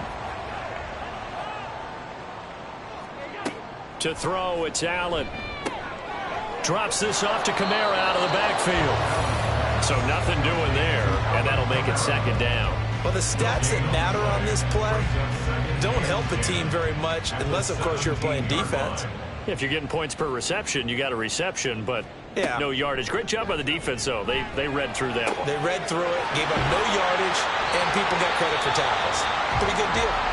Now the Bills will use the second of their timeouts. So that means they're down to one remaining here as we head. He will find Diggs in the end zone. Touchdown, Buffalo. Stephon Diggs as the first half is winding down. And the Bills are able to cut into this lead in the final seconds of the first half. I think everyone in the league talks about finishing, don't they? Doesn't matter whether it's a quarter, a half, a game, a series, whatever. But they're finishing the first half in fine style, putting that one in the end zone. They did, and they didn't leave much time on the clock either. Well done. Extra point by Bass, up and good. And it's now 21-17. So not much time to speak of remaining in this first half as the kick's away.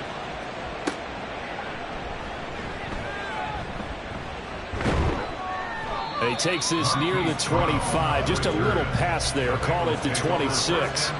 The Cincy offense about ready to go here on their next drive. And with only 9 seconds remaining, with not much time, we'll see how they play this.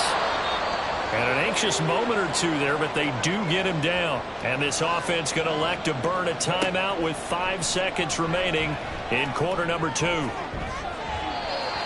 Now here's a pass on first down that's knocked away and incomplete. You've always been very good about checking my math. Am I correct? That's the first time that it's been incomplete when they've thrown it to him? Yes, he had caught every other ball coming his way. So they feel like they've got something really good going there, and they're going to continue to go there until the defense makes an adjustment and takes it away. Well, they finally made an adjustment there. We'll see if they can build on that stop. So we've reached halftime here in a 4-point game. As we'll head down to Orlando, that's where we find our man Jonathan Coachman at our EA Sports Halftime Report. Coach. All right, Brandon, we'll get back to you guys in a bit. But first, let's take a look around the NFL here on this first Sunday of October. We'll start in the AFC's North Division. Longtime rivals, Cleveland, on the road to take on Pittsburgh. And that's been a back-and-forth game, all tied in the second quarter. From there, we're off to check out another game. And you can see, currently they trail in that ball game. Cooper Kupp with a touchdown catch from Matthew Stafford. Finally, let's get down to Houston. Check on the Texans at home at NRG Stadium. And at the half, they have the lead over the visiting Titans. A couple of touchdown strikes there from Justin Fields. Both of these offenses had their share of high points in that first half. Each team had some big moments, and it would seem this could turn out to be a game where the last score wins. Okay, Coach, adjustments likely going to play a big role in this third quarter in what's been a tight contest so far. Taking it about the 1. And he'll take it a yard or so past the 20, call it the 21. So here are the Bengals set to take over. They're working on a 4-game winning streak, and they lead this one as well right now as they start 1st and 10. They'll come out throwing here to start the drive. And he'll spot Higgins open left side. And he's taken down, but able to slip across the 35. He continues to deliver a first down here. He had 4 catches in the first half, and this one number 5. As they began this drive, I was wondering how they were going to attack since they're playing with the lead. Would they continue to try and push the ball downfield? Well, after one play, it appears that the answer is yes. One play has him to the 37 here for 1st and 10. Up the middle with Barkley. Nice little juke. And strong running there as he's across midfield and down to the 49. Another nice gain. That's now 30 yards between those last 2 plays. Back-to-back good plays have him on the move on first down. Back to throw. And the Bills are going to get him as he goes down. It'll be a loss of 7 on the sack, and it brings up second.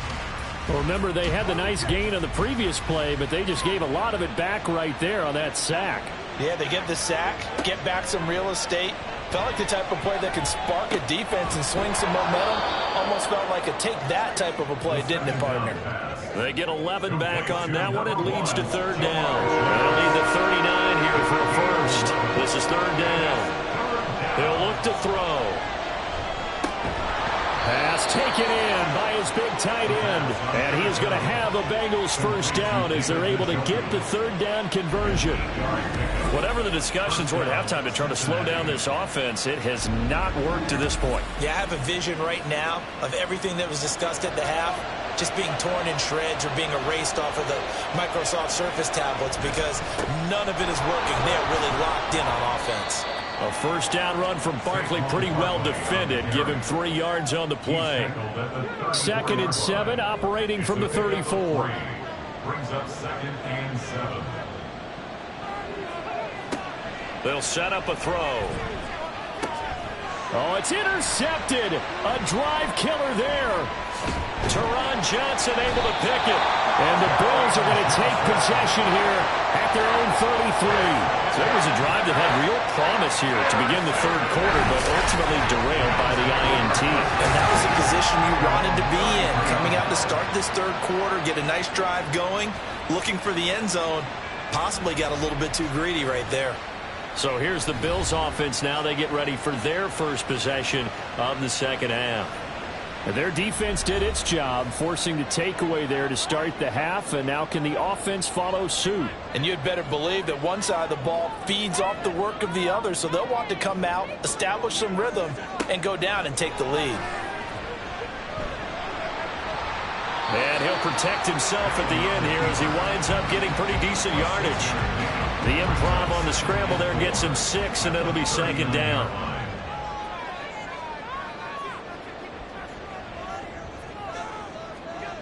Allen now looks to throw. Looking for his man on the out route, and he's got Diggs. And Diggs will have a Bills first down as he'll be brought down just shy of midfield.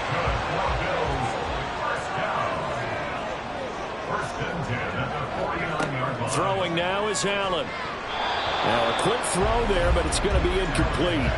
Stephon Diggs, his intended receiver. That'll bring up second down. It leads to 2nd and 10. Now Allen. It's a short one here, complete to his tight end. 4 yards the gain, and it'll bring up a third down. Brings up 3rd and 6. Allen to throw once more. Work in the middle of the field, and he's got a man complete. And he is going to have a Bills first down as they're able to get the third down conversion. And that's one of those where it feels like backyard football in a sense. You say, forget about the route. Just run to the open spot in the middle of the field, and I'll find you. Good throw, good concentration on the catch, and they pick up the first down. Allen now on first down. Looking left side, and it's complete. And brought down, but not before they're inside the 25. The Bills passing game, get them down the field. They've got another first down. Kamara up the middle. And he fights forward for a modest 2-yard gain, second down. That's a good play by the guys on the defensive side of the ball. Held them to a gain of 2. And that changes the playbook a little bit now for the guy calling plays. 2nd and 8. Now he's got to probably think about going to the air instead of maybe staying with the ground game.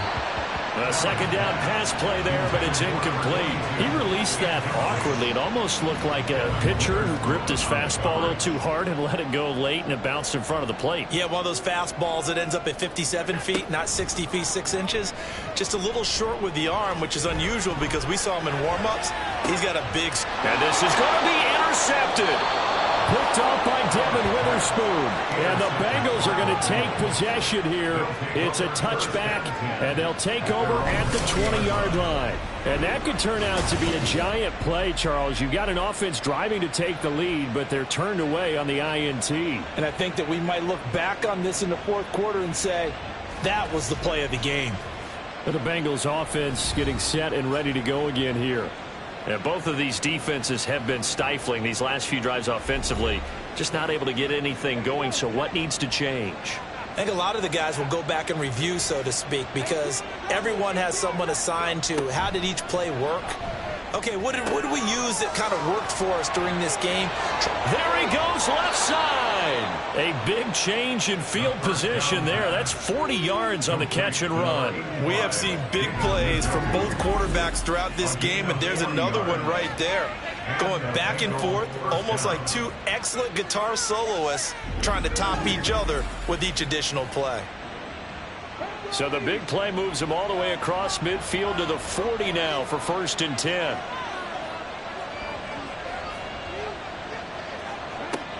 Now back to throw. And he'll get this underneath, dropping it off for Barkley. And here he'll be brought down a little shy of the 35 at the 36. Ball on the 36 now. Here's a 2nd and 5. At the 36-yard line. Barkley, inside handoff. And a short gain down to about the 33. Sometimes you're aligned perfectly and the play comes to you, and sometimes you got to cover some ground to go make the plays we just saw there. We saw a great example of perseverance right there on that play. Got to be careful. They might want to throw one over his head as this game progresses. And down to the 20 he'll go before heading out of bounds. 5th catch of the afternoon, and that gives him a 1st down. And with that last play, he's now up over that 300-yard mark. And in today's NFL, it almost feels routine.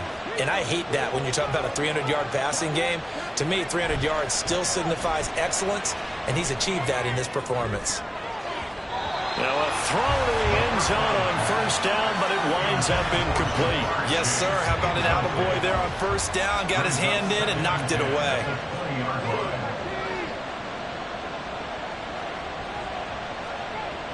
And 2nd and 10, he'll look to throw again. And that one incomplete, but now a penalty flag coming in late. That might be PI.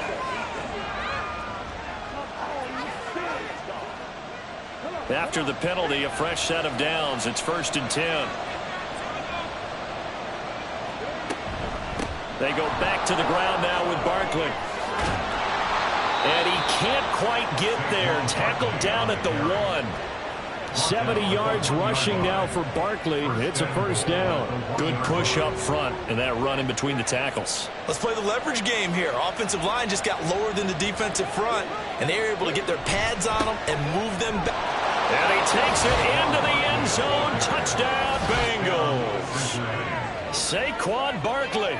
His 5th rushing touchdown now on the year, as his guys are able to extend their lead. So he had the nice run to get him down there, was stopped just short of the goal line, but they go right back to him, CD, and he delivers to finish the drive off.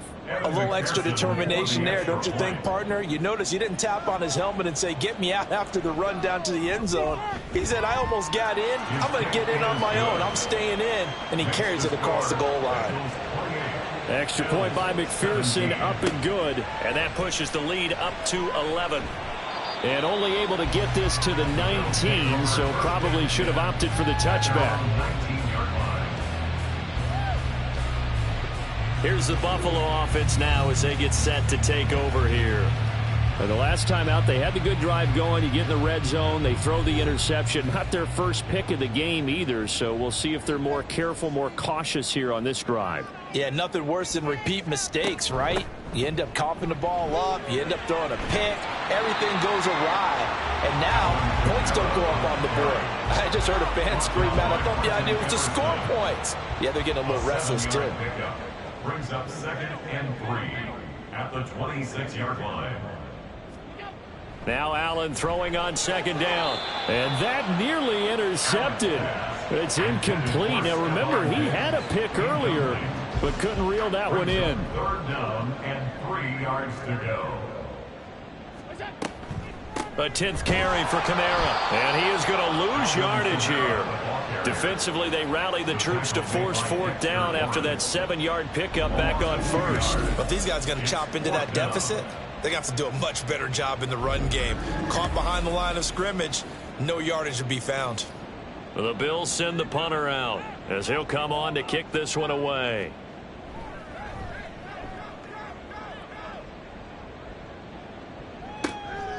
Fielded just inside the 30. A 7-yard return following a punt of 45 yards. And they will take over 1st and 10.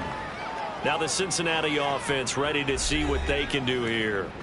This drive here beginning probably with a pair of motivated groups. Remember, the offense scored a touchdown their last time out. Looking to repeat that in Charles's defense. They were very frustrated after giving up 6 the last time on the field. And frankly, it's just a battle of wills in a lot of ways because you know they're both motivated. They both game plan for this drive, and they both have specific outcomes in mind. To me, it just comes down to who can execute better and which side can step up and assert its will over the other. Meanwhile, the throw here is complete. And he's able to break out of 1 tackle, but then quickly brought down. So give him 5 yards there on the pitch and catch, and that will bring up 2nd down. They'll set up to throw. And that went too far in front. He couldn't reel it in. It's incomplete. He shook his head right when he released that throw. He knew it was going to be a little off target. Yeah, the excitement got him on that one. Wasn't able to control the fact the receiver was open, and it would have been an easy throw. Open man is Chase, complete. And he is going to have a Bengals 1st down as he's able to get 8 yards there on 3rd and 5. As an unbiased observer, I think it would have been interesting to see what they would have done if they hadn't gotten the 1st down there. But since they did, I guess the point is moot. And they were right there in that middle ground, field goal range, punt, go for it. But as you said, they picked it up. A 1st down carry for Barkley. Powers through him. And he's going to take this ahead for right around 3 yards, but no more than that. 2nd down. 3 quarters in the books. You're watching the NFL on EA Sports. Back now in Buffalo.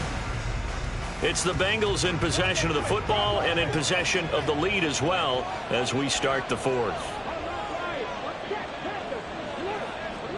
Here's a 2nd and 7. Short throw to Smith. And he stopped right at the 25 after a gain of 5.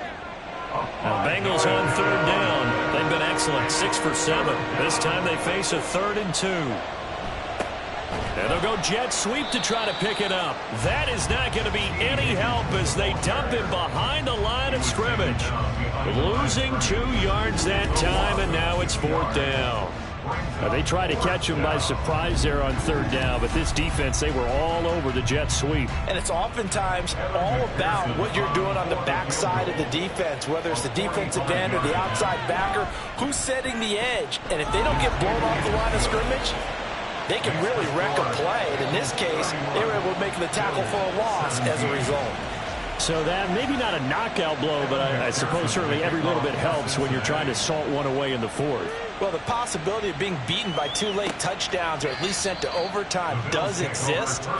But time, definitely a big factor at this stage of the game, is in their favor. The Bills ready to take over. The defense got the better of them last series, forcing a punt. See if they make a few changes in the game plan here and try to get points out of this drive. 1st and 10. And he gets this one just shy of the 40. They'll mark him down at the 39. First play of the drive going for 14 and a 1st down.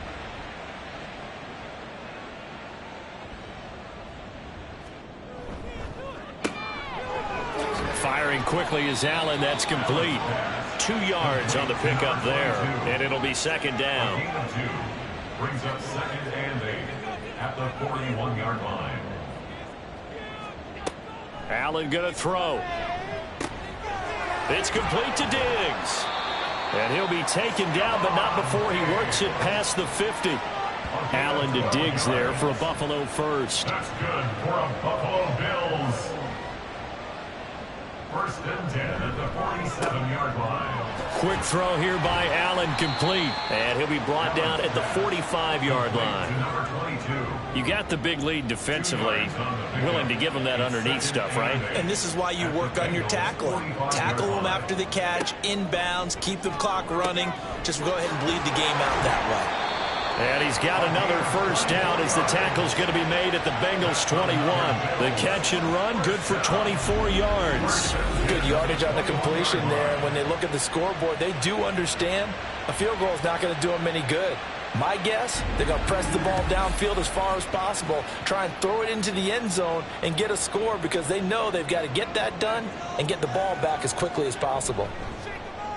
So they fake the handoff. Now Allen. A throw left sideline falls incomplete. And not a common sight, at least on this drive. A momentary setback, though, for this passing game that has been moving well this series. Good thing for them, though. Still 2 more downs to connect and try and pick up another first down. Now a second down throw for the end zone, but it's incomplete. Give it big credit for his coverage right there because when he saw the route break deep, he stayed in position to prevent a completion while avoiding any risk of a flag.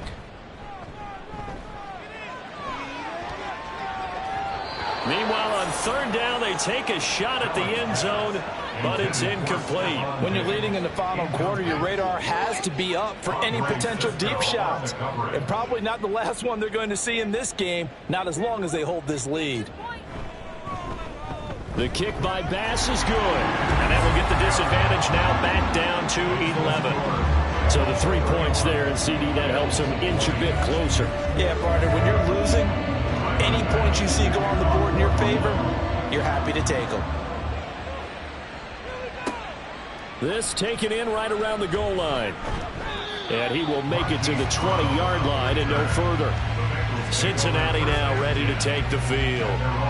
Well, there are 2 scores on the plus side. Still time here in this fourth quarter, but maybe you start thinking about playing keep away? Yeah, I think here's the situation. You're not thinking touchdowns anymore. You're just thinking first downs. To keep up with your theme there, playing keep away, first downs, they can't touch the ball. After the incompletion, here's 2nd and 10 from the 20. He'll look to throw. He's got Njoku over the middle. And he's taken down, but able to slip across the 35. That, I believe, will put him over 100 yards receiving for the game. Yes, it will. And he's got a first down to boot. Now a shotgun snap as they'll look to... Oh, and a heck of an effort there as he'll make the diving catch. 11 more yards that go around. A first down as well.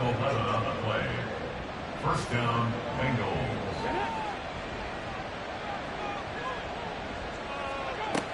They'll look to throw again. This is the tight end, Njoku. And they're able to work this to the 25 before it's all said and done. 25 yards there on the catch and run. He has now hit number 500. Charles, that is his 500th NFL career catch. Definitely worthy of applause, but I remember when 500 meant you were going to the Hall of Fame. Nowadays, in today's football, 500 puts you on the path, a significant number. Hey, check that.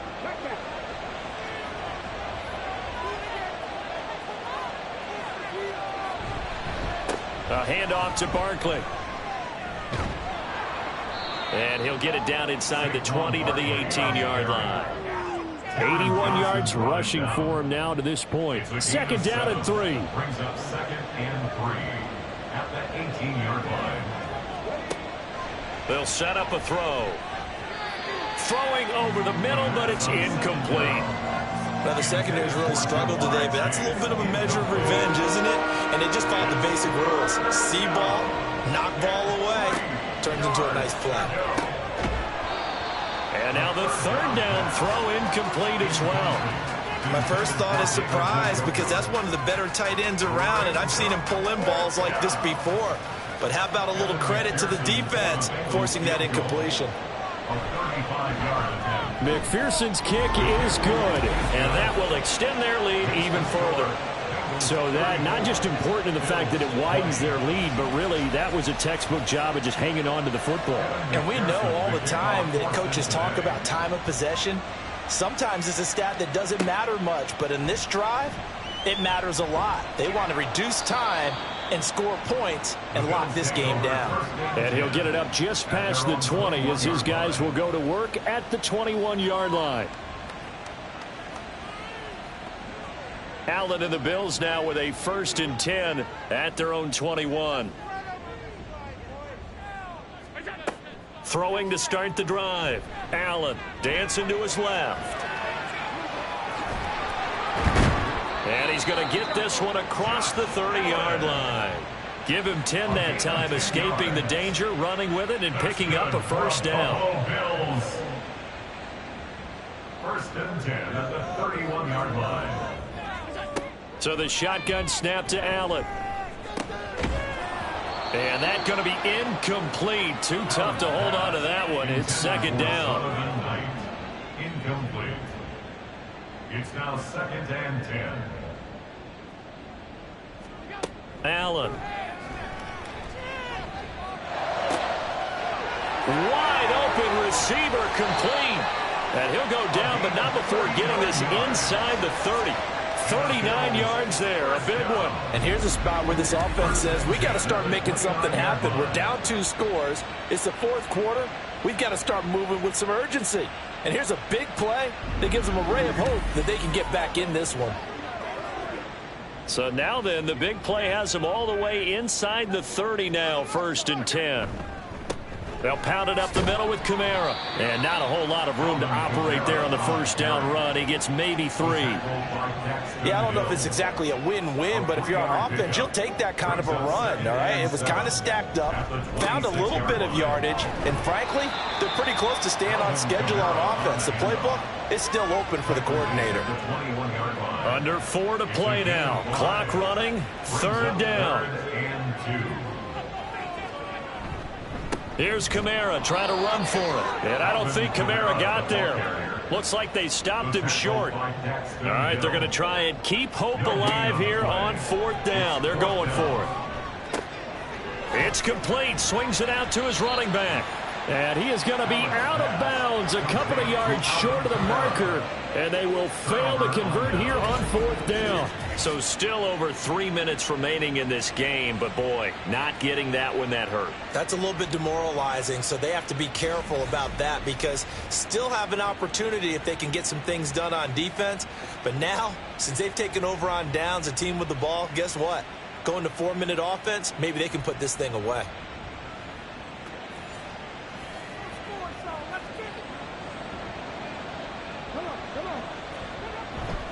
They'll try and run some clock here with Barkley. And he is brought down at the 22 after a gain of 2. And it brings up 2nd down.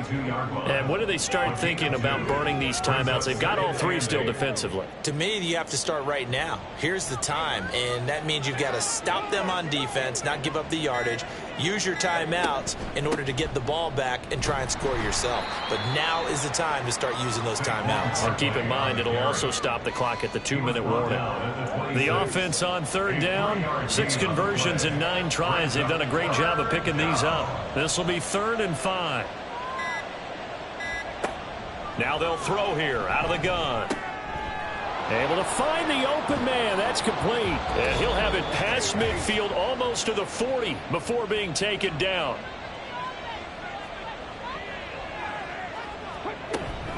Five points of contact necessary at this stage as they'll run on 1st down. So fresh out of the 2-minute warning, and here's another timeout taken with 1:55 remaining. He's going to get it again. Just looking to get forward and protect the ball.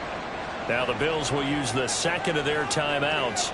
That'll leave them with just 1 remaining in this 4th quarter of play. On 3rd down, he'll drop to throw. And that's to the left sideline and incomplete. And when you've thrown as many interceptions as he has in this one, you definitely start getting a little hesitant to throw the ball out wide because that's prime pick-6 territory. That time, he made sure the only guy who was going to catch it was sitting in the 3rd row. And this is good from 57 yards out. That was bombs away right there. And that will extend their lead even further. So with that, you figure this game's pretty much out of reach at this point. Yeah, it's going to take a heck of a comeback to come from 3 scores down, but don't change that channel. Don't go away. Miracles can happen, and you want to be here in case it does. You're a company man. Aren't I, though? The Bills getting set to go. Well, this game, it has had no shortage of offense. They've been able to put up a decent amount of points on this side, Charles. They just have not been able to keep pace with the other offense they're going against here. Yeah, it's a good way of pointing things out because now it's not a total loss because, as you said, they've scored some points, so there's some plays they can build on, moments where the game plan actually worked. But overall, though, they were just out-personnel. They were going up against a team that's playing at an elite level. And getting this just shy of midfield, they'll spot it at the 49. Here's Allen on 1st and 10. Completes to Shakir once again. And he gets this inside the 35-yard line. They're going to need to get up and set in a hurry. Allen to throw once more. And his throw's going to be incomplete. I think this is what this game's become now. Just go deep, see if we can get something to go our way. Yeah, not the most creative or most inventive play call there, but not much has worked for them throughout this game. They're almost at a loss about what to dial up. Man open downfield is Diggs. He's got it. And he gets it all the way down inside the 10 and mark him at the 5. From the gun, it's Allen. Forced out to his left. And the stop will come inside the 5 at the 4. And a timeout coming in. This will be their final one with 10 seconds remaining. Buying time to his left. And he is into the end zone for a Buffalo touchdown. Josh Allen, his 3rd touchdown of the game, number 11 on the year. And the Bills have got it back to a 2-score game here in the 4th. Here's Bass now for the extra point.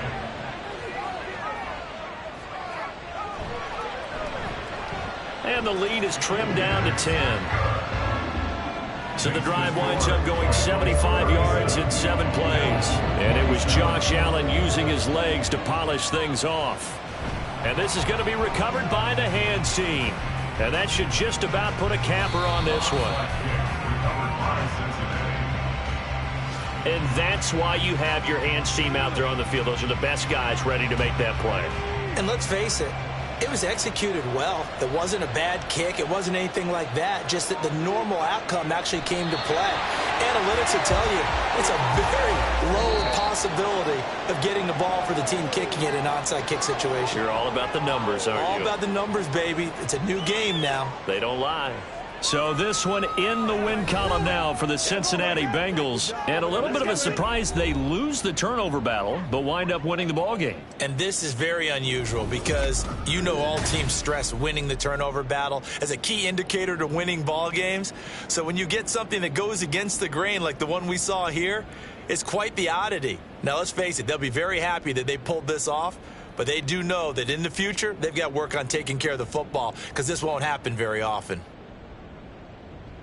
So for Cincinnati, their strong September has carried over to October as they move to 5-0. And they'll get another road test next week as they have to go to Santa Clara to take on the 49ers. Meanwhile, for the Bills, the loss will move them back to 3-2 on the year. And they'll get a chance to redeem themselves at home next week. So for our entire crew, alongside Charles Davis, I'm Brandon Gaudin. Thanks for watching, everybody. We'll see you next time.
It's the National Football League on EA Sports.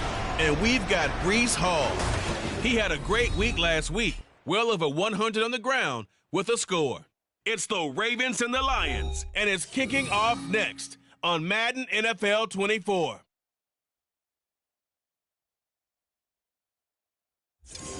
First opened in 2002, there's a look inside Ford Field here in downtown Detroit, the Motor City.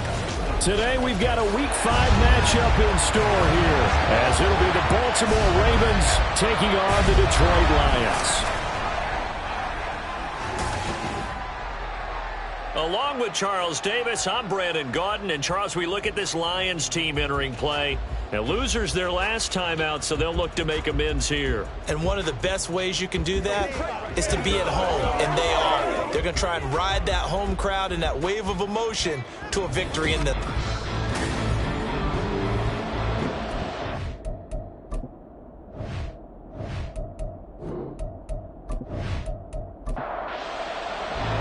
Seems like we were just starting training camp, but here we are in October, and off we go on EA Sports. The lane opens here. He's past the 30. The Ravens offense going to work, and as usual, it's Lamar Jackson, the former MVP of the league, at the helm. Okay, I'm not taking a turn to negative town, even though it's going to sound like it. The 2 interceptions he threw last week, those obviously have to be eliminated, and that was the focus of practice this week. But let's face it, he did throw 3 touchdown passes. And they got the win. And they got the win, so I think it was a good week for him to work on things. Had some positives, the win being first and foremost. Now he's just got to eliminate those. We're taking a look at Hall's numbers from a week ago. 23 carries, 137 yards, and a score. Just an excellent performance from them on the ground last week, and that speaks to an offense that is operating at a high level on all fronts. Of course, that man running the ball, he's just seeing the field so well. But don't forget about his offensive line. They've really asserted their will out there and are confident they can repeat it again this week. And they'll look to avoid an early 3-and-out here on 3rd and 4. Jackson. Work in the middle of the field, and he's got a man complete. And he will have a Ravens first down as they're able to get the 3rd down conversion. The Ravens at a perfect 4-0 to start the campaign. But they've been playing their best football of the year, winners of 4 in a row. And the offense last week, they certainly had things humming, because if you can run up 40-plus points a game, you certainly take a lot of pressure off of your defense, and you're not going to lose very often. In motion, right one of the tight ends. On 1st and 10, it's Hall. And he is going to be stopped cold behind the line of scrimmage. He'll lose a yard there, and it's 2nd and 11.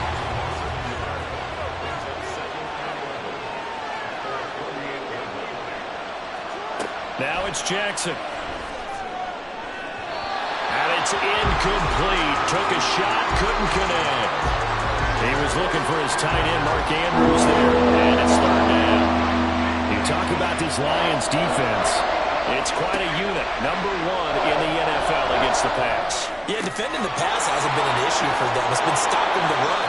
And if they don't stop the run, they can't get back to their strength, which is guarding against the air attack. That'll be marked as a 27-yard pickup. And he's already got 2 catches on the opening drive. They know he's going to be a handful. And sometimes you game plan for that offensively. You want to make sure that guy touches the ball, and sometimes it just happens naturally. And then you change your game plan. When he has the hot hand, you keep going back to him, because he's running routes with confidence as the game goes on. And he'll take this beyond the line of scrimmage as he slides to a hole. He'll wind up getting right about 4 there on the scramble, and it's 2nd down. To throw is Jackson. He gets it underneath to Hall. The result, only 4 yards there on the play. And that's going to bring up 3rd and 2.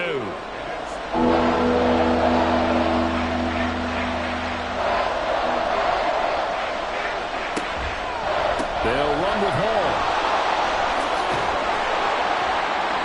And he'll be out of bounds, taking it just shy of the 10 at the 11 or the 12. Give him 6 yards, and they do convert on 3rd. From down at the 12, it's 1st and 10. Throwing is Jackson. And that'll be taken in by Andrews for a Ravens touchdown. A great effort there. His 5th touchdown now on the year. And the Ravens will jump on top with the game's first score here this afternoon. One of the keys to their long winning streak has been scoring first. An ideal drive right there, getting the first 6 points of the ball game. Do you go back to our meeting with the offensive coordinator? Remember what he told us? Absolutely. With some teams, I script to probe in the early part of the game. Other teams, I script to attack. They've been in attack mode for these ball games and continue that in this one. Tucker able to connect on the extra point. And that makes the score 7-0.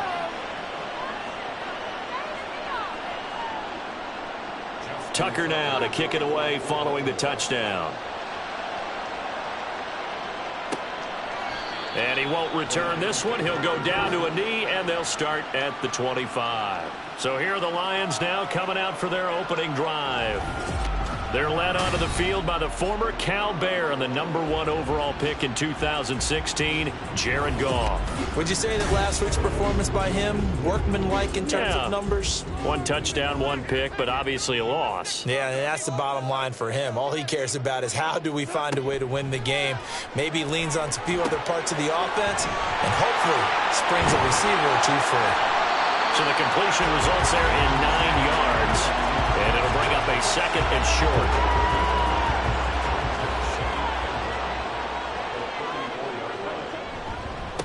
Now a first carry for the brother of Dalvin. It's James Cook. They'll get 3 as the drive continues. It's a 1st down. I know what you're thinking out there. I know a lot of you are thinking, take a shot downfield. It's a great spot for it. I'd say maybe later in the game, definitely in the second half. But right now, I think they were just trying to get some momentum built. Get a 1st down, pick it up, and keep moving. And he is met in his tracks behind the line of scrimmage. 2 yards the loss, 2nd and 12.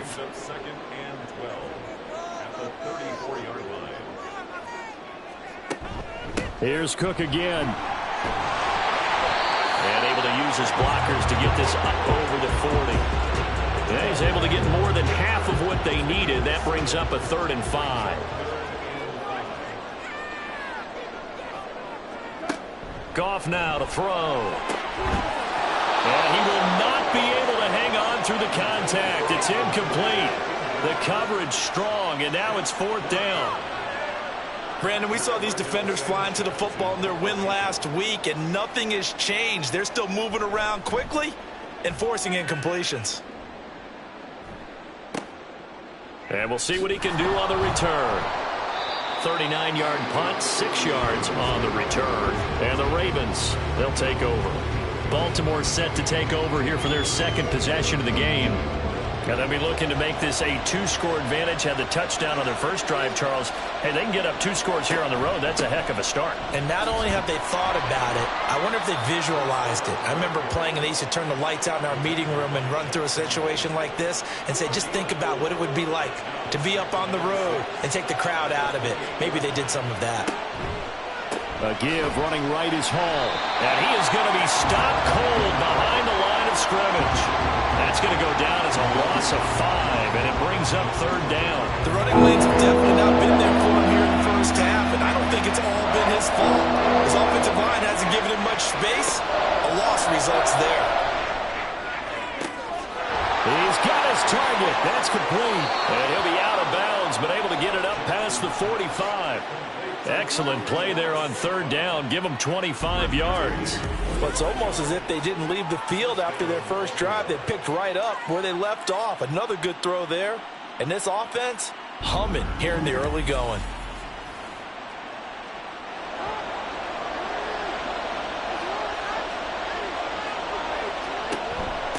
Give to Hall running right. And he's able to get this one down to the 40-yard line. Back-to-back nice plays, 12 yards that time and a 1st down. I really enjoy watching Lamar Jackson run those RPOs, Charles, but I'll tell you what, it's tough calling play-by-play because you don't know whether he handed it off or kept it. Makes you focus, doesn't he? You've got to try and stay with it, and even when we do, we often can get it wrong. because our eyes naturally go to him because he creates big plays. But if you're a runner and you're playing with Lamar Jackson, aren't you happy? He creates so much concentration on him. It should open up things for you. So 2nd down and 10. Once again, they'll go from the 40.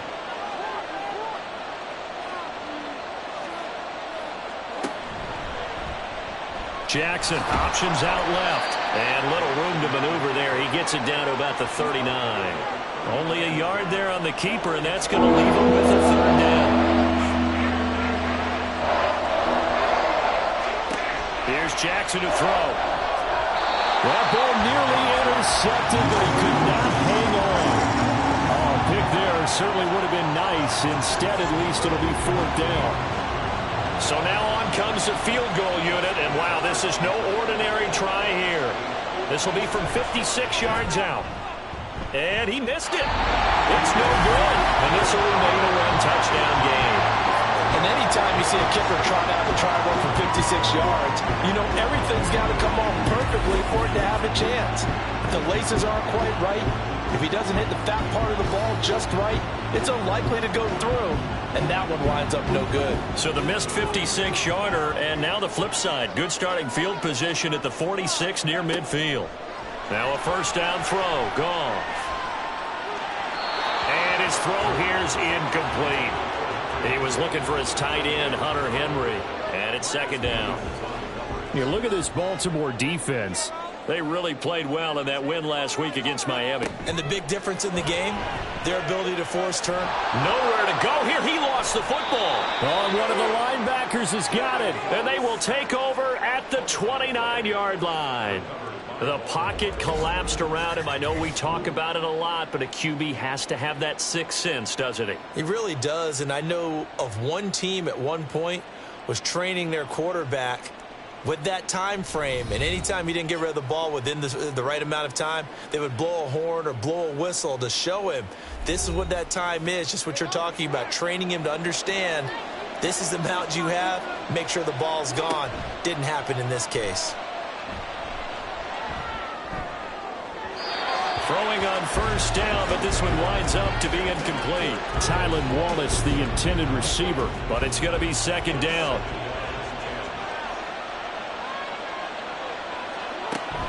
Off the play fake, here's Jackson. A throw taken in by Tylan Wallace. And inside the 20 before he's brought down. First catch for him. It's good for a dozen and a 1st down. Now it's Jackson. This pass out wide to Hall. And he's brought down just outside of the 10 at the 11. Call it a gain of 6 on the play, and it'll be 2nd down.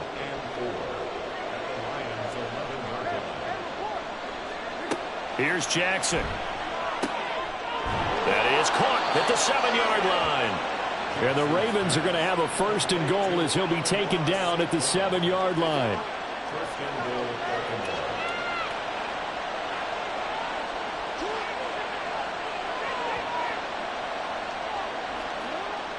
They go play action with Jackson.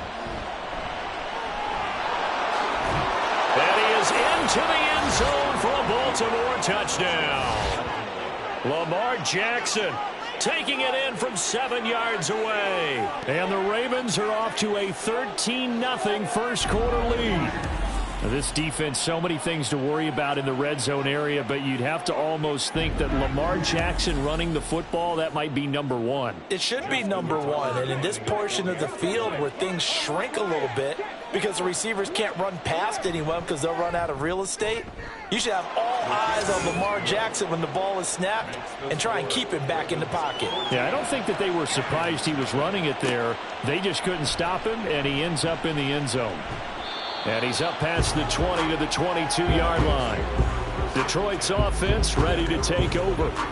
Still in the first half, but this offense has struggled. Haven't really been able to get anything going, not only in the points category, but in the yards category. We'll see if they can do better here on this drive. Here's Goff. That's complete to Peoples-Jones. Well, this defense for the Ravens, they played really well in that win last week against Miami. And the big difference in the ball game, their ability to force turnovers, 3 of them, in fact. Being able to take the ball away, give it back to their offense, that's something that's emphasized each and every week, and they carried it out. Throwing again on 2nd down, but this time it's incomplete. They come up now 3rd and 5 following the incomplete pass. Goff now looks to throw. Yeah, this pass broken up. Excellent coverage there on 3rd down, as that was not an easy one to hold on to. Well, based on what we've seen so far, I don't think you can even call this an off day anymore, partner, because this group we're watching, they are totally out of rhythm, trying to get their game plan up and running. That 0 on the scoreboard is glaring down at them with every incompletion. So a change of possession here on the punt, and it will be 1st and 10 as they take over. Now the Baltimore offense heading back out onto the field. They've got things going their way early. 14-0 lead and the football. 1st and 10. From the gun, it's Jackson. A quick throw there is incomplete. So many things have to go right for any passing play to work out. Quarterback has to understand the defense, deliver an accurate ball. Receiver has to concentrate and bring it in. Somewhere along the assembly line, something was off with that one. 5 yards. Now it's 3rd and 5.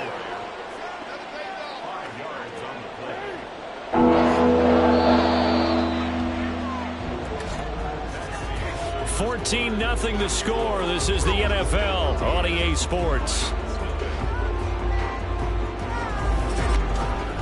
Raven football here as we begin quarter number 2. The Ravens on 3rd down. They've been near perfect, 4 for 5 to this point. This will be 3rd and 5. That is caught, and he will have a Ravens 1st down as they're able to get the 3rd down conversion. Well, things are definitely going right for them here in the 1st half. Pick a down, any down, even 3rd down, no problem. They get a connection there and pick up a fresh set of downs, continuing to move the ball.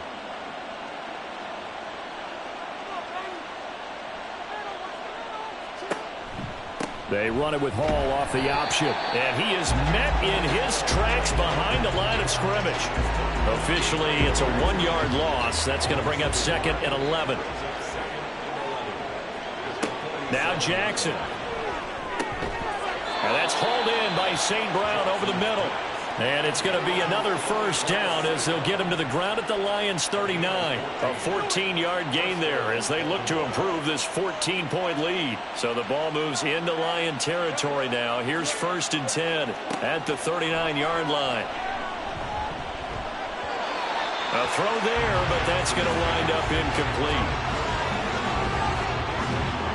So line of scrimmage still the 39 on 2nd and 10. Jackson now.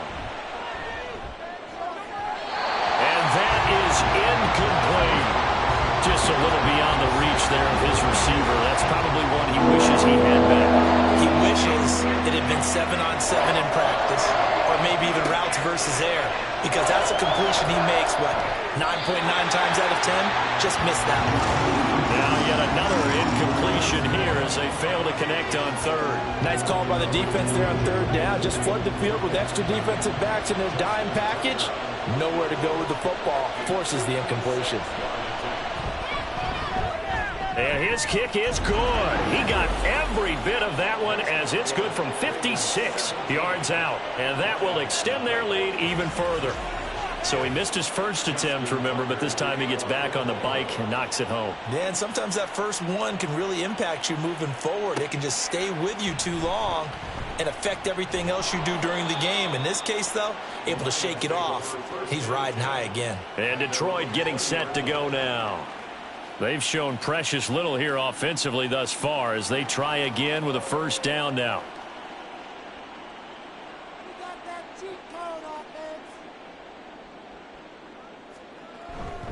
They start the drive with Cook. And they're going to stop him right at the line of scrimmage. Just no cutback lane to be found whatsoever. 2nd and 10. 2nd and 10 at the 20-yard line. Coming right, this is Cook on the toss play. And this may be a carbon copy as he'll again be stopped right at the line of scrimmage. 2 runs for a net gain of nothing. Now here's 3rd and 10. They'll fake the handoff. Now Goff. And it's knocked away and incomplete. The passing game not in sync here early. And now it's 4th down. To punt on 4th down, here's Rigoberto Sanchez. He's been a busy man here in this first half as he gets it away. It's a return of 4 following a 42-yard punt. Breece Hall helped leading out this offense for another series. We're in the 2nd quarter. They've got the lead. The lead, though, not so much because of the ground game, because of their air attack, Charles. So what they're seeing so far is the possibility of things loosening up later in the ground game. Through the air first, maybe they have to start respecting that even more as the game goes on, and then there will be running lanes to find later. Yeah, try to get him more involved here on this drive maybe. Ball on the 47-yard line. Here's 2nd and 3. A short throw caught by Andrews. And Andrews going to have a Ravens first down as he'll get this up to midfield. Only 3 there on the pickup, but that's enough to move the chains.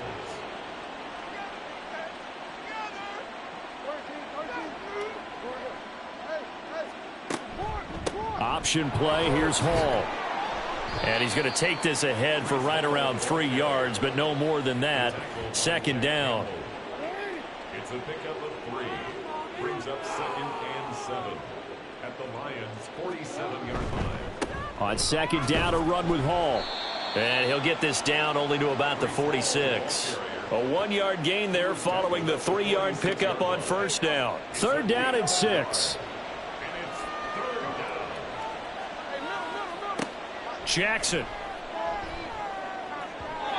And that is incomplete. That is certainly one way to frustrate a quarterback. Run those extra defenders on the field. Dime package, lots of speed, no space to fit in the football.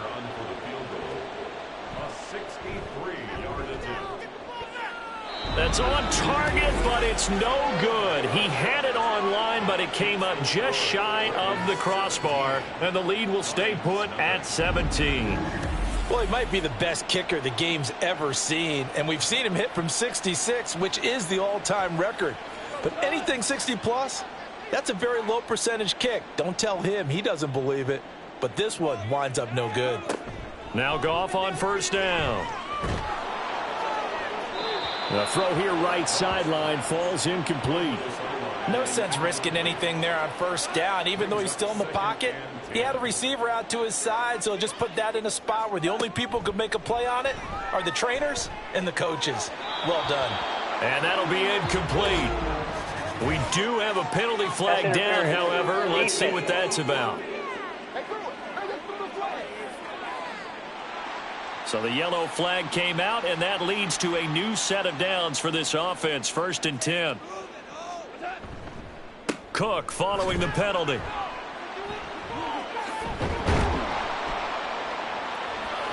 And able to break one tackle, but then quickly brought down. But a nice little gain.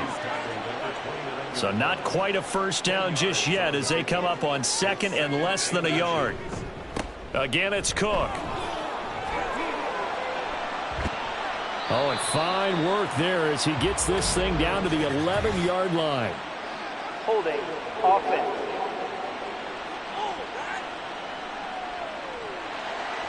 So a decent gain there on the play, but that all gets wiped out with a penalty. Well, that's a setback, but all the good play callers, they just move on. They find something else in the playbook. They can attack this defense, and they go right back on the offensive on this play. So the completion results there in 9 yards, and it'll leave them with 3rd and a full yard to go. They'll run it. Here's Cook. And they will touch him down, but not before he gets the first. They get 6 on the pickup there as the drive will continue.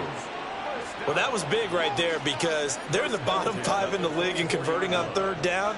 They needed that pickup in a big way. There were two things they said they wanted to win in this game. One, the turnover battle, and the second, third down conversions. So they got one there. And now a throw on first down there, but it's incomplete. After the incomplete pass, here now is 2nd and 10. They'll try the middle with Cook. He's able to work free for about 6 down to the 18. Playing against a 3-4 front is really challenging for offensive linemen because they can do so many different things. But when you're running the football, if you can handle the nose tackle up front, and it may be a guard. Nowhere to turn this time, and he goes down. Sacked back at the 29. Travis Jones able to get him down for a loss of 11, and it brings up 4th down. I spent a lot of extra time preparing for this game watching this offensive line because they gave up 5 sacks last week in their loss. They just gave up another one now. They don't seem to be working together as a cohesive unit. Right? 4 guys might have it right, but the 5th guy is giving something up. They've got to find a way to all get on the same page. And this one is right down the middle. And they're on the board at least here. It's now 17-3.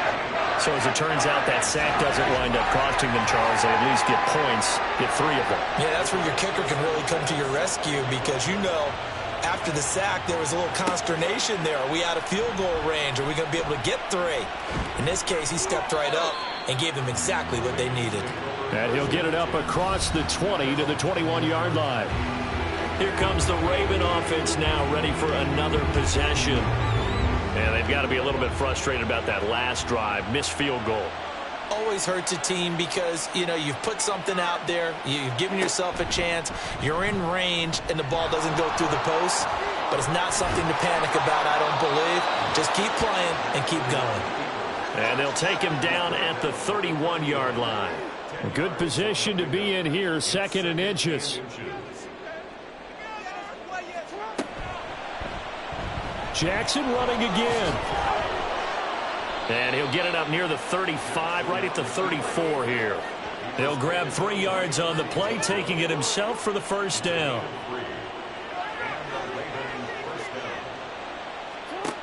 Jackson. A short throw caught by Andrews. It'll go as a gain of 4, and it'll be 2nd down. Well, the strategy was evident there. Get it to your tight end and make it a one-on-one play with a cornerback. Who's usually going to win that one? The tight end, but not there. Not in this situation. How about the corner defeating that logic and making a really nice tackle? It'll go down as a gain of 6, and that's going to make it 3rd down and less than a yard. 2 minutes remaining in this first half of football. And the Lions going with an extra DB here on 3rd down. Now it's Jackson. A short throw caught by Andrews. And he will have a Ravens first down, at least at first glance, as he'll spot the football just beyond the marker. They find a way to convert on 3rd and inches. To throw is Jackson. Throw right side taken in by Wallace. And he's able to take it across midfield before going out of bounds. 2 yards to go, 2nd down. It's a gain of 8. Brings up 2nd and 2. Jackson will throw again. A short throw caught by Andrews. And Andrews going to have a Ravens first down as he'll get this down to the 41. First down, Ravens.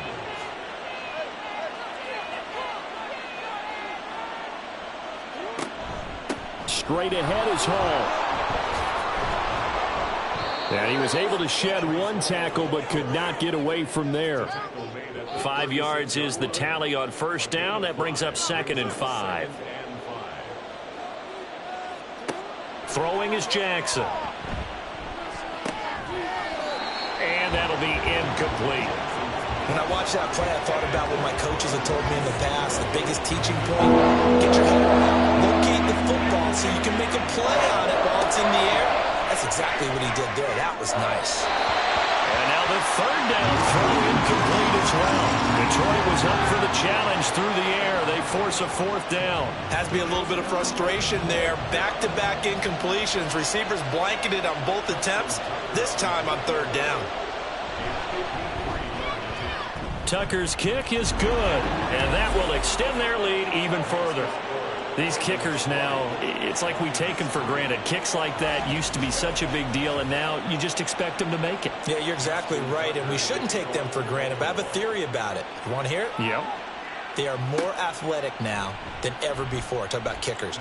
Trace their backgrounds, trace their histories. You'll find that they were big-time athletes all along, but their kicking was so prevalent that we made them specialists. And now those 50-plus yarders seem easy for some reason. Goff on first down.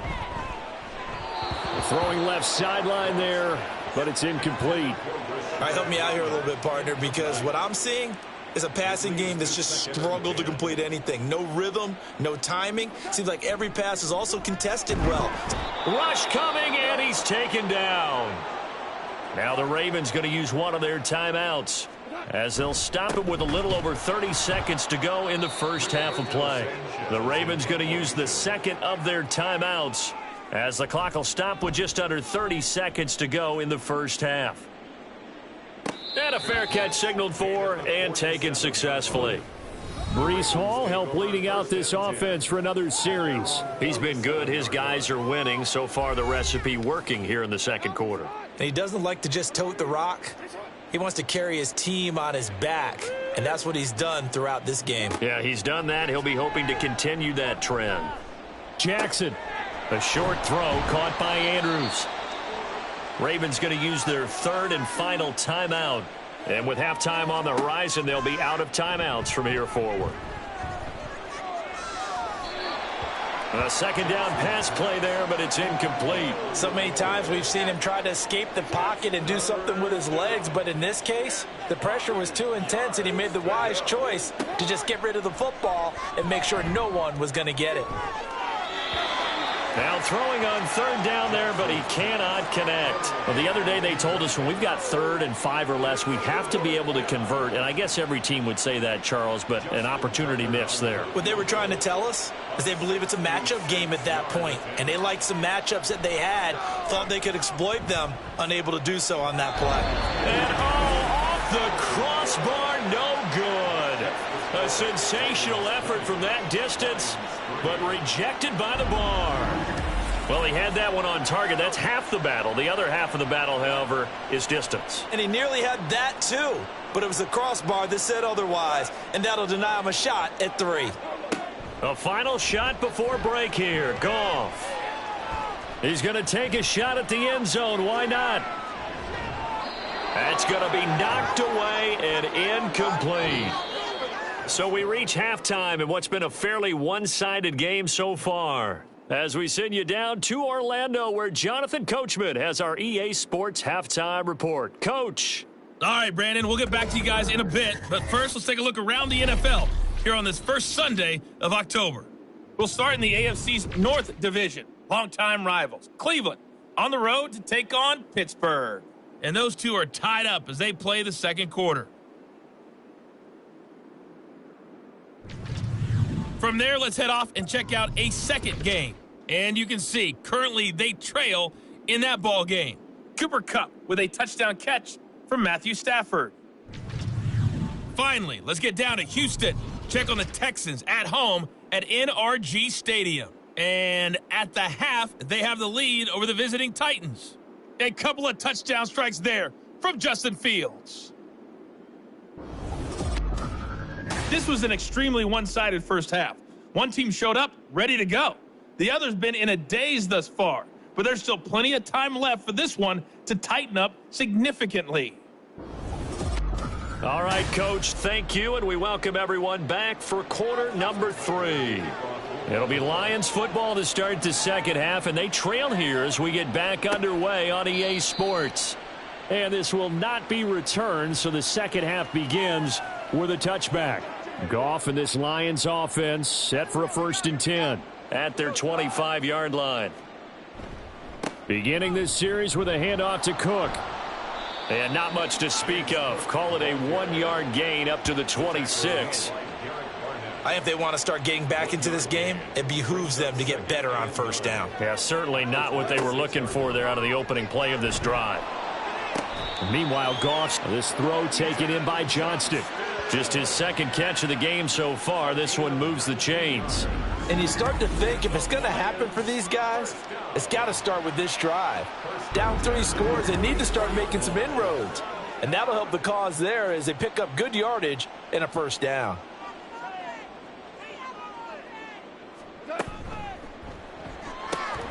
Throw right side here taken in by Bateman. Call it a gain of 3 on the play.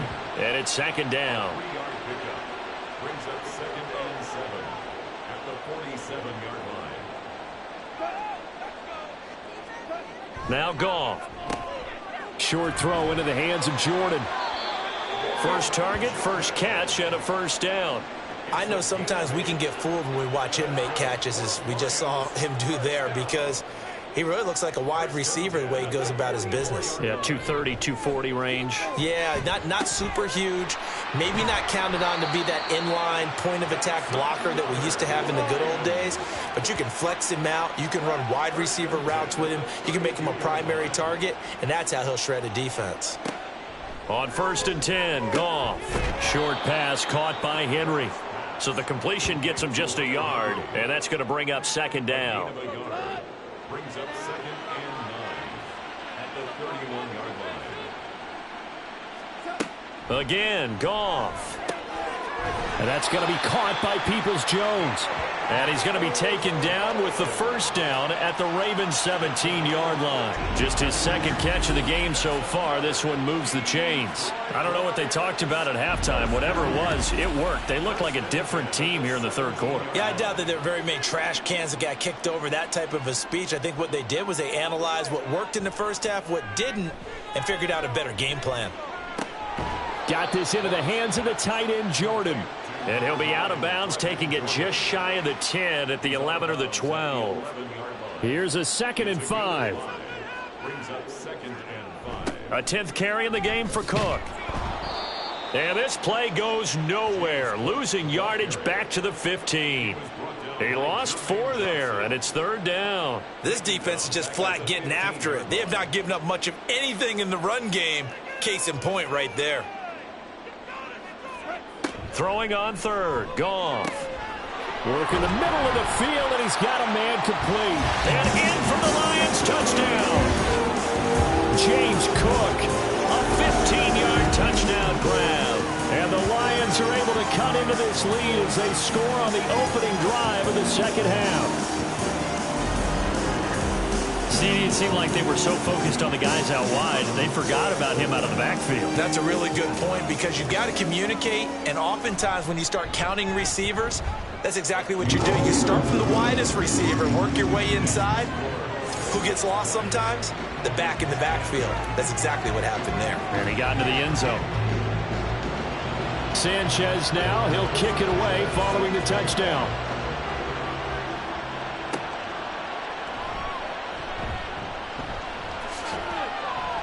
And they'll start this drive just across the 30. Pretty nice work on the return.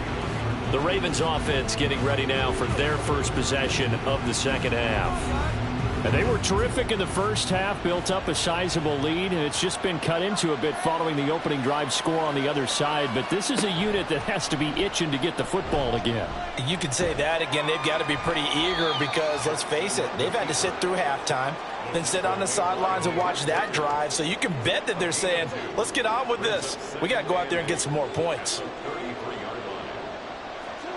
Here's Jackson to throw. Going long here for Wallace. This is caught inside the 15. It's a big play there for Baltimore. 55 yards. Another big play right there, and this is where, as an offense, you can really put the hammer down.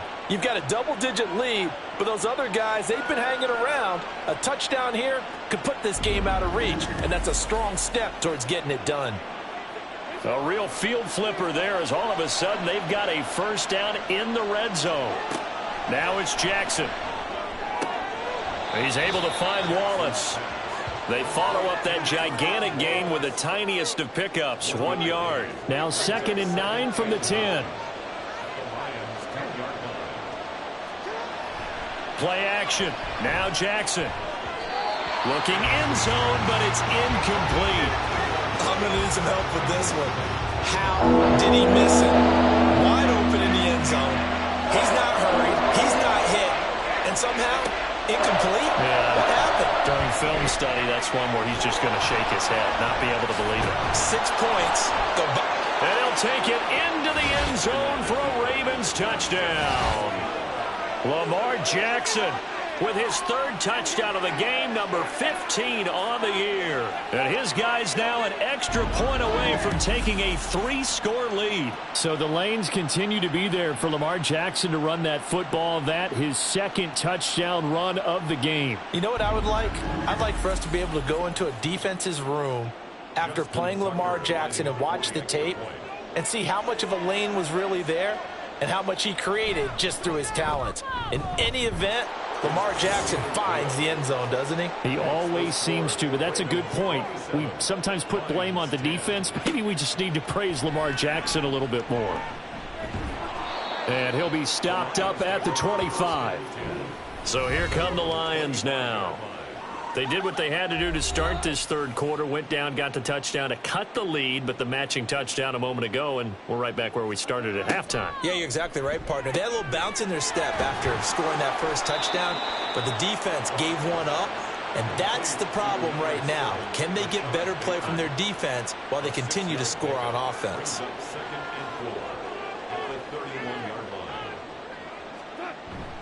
Play action. It's Goff. That's complete to Peoples-Jones. That one a 1st down pickup of 8. It's a gain of 8. And the Lions 1st down. 1st and 10 at the 39. Goff now looks to throw. Pass hauled in by Johnston. That's good. The completion there for 7 yards, and it's 2nd down. Simple drag route here, lined up out left and tried to work his way back across the field. You probably saw me twitch there, partner, because I think he wanted the ball a little bit sooner. By the time he looked it in, defender was right on him. And they'll get this just to the 47, 1-yard gain. Holding offense. Now they face a 2nd and long following the holding penalty. From the gun, here's Goff. Open man, that's Henry. That's a gain of 11. Would have been a 1st down if not for that penalty moments ago. These guys have punted 4 times already, and they're staring at a 5th, barring a conversion here on 3rd down. Goff. And that is incomplete. Oh, he had a defender right there with him to force that to the ground. And 4th down now coming up. Now here's Rigoberto Sanchez as he's on for the 5th time here today.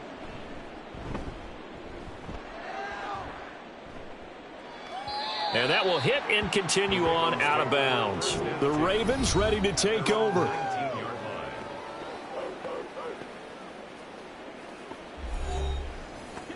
Jackson and the Ravens come up now 1st and 10 at their own 19-yard line. They'll come out throwing here to start the drive. A short throw caught by Andrews. Stopped at the 24-yard line after a gain of 5. Well, they're unable to convert that into much, but it's never a bad idea to try to get the ball into a tight end of his caliber's hands and see what kind of disruption he can cause. And he stopped immediately there. No gain on the play that time, and they'll look to convert on what will be a 3rd and 4.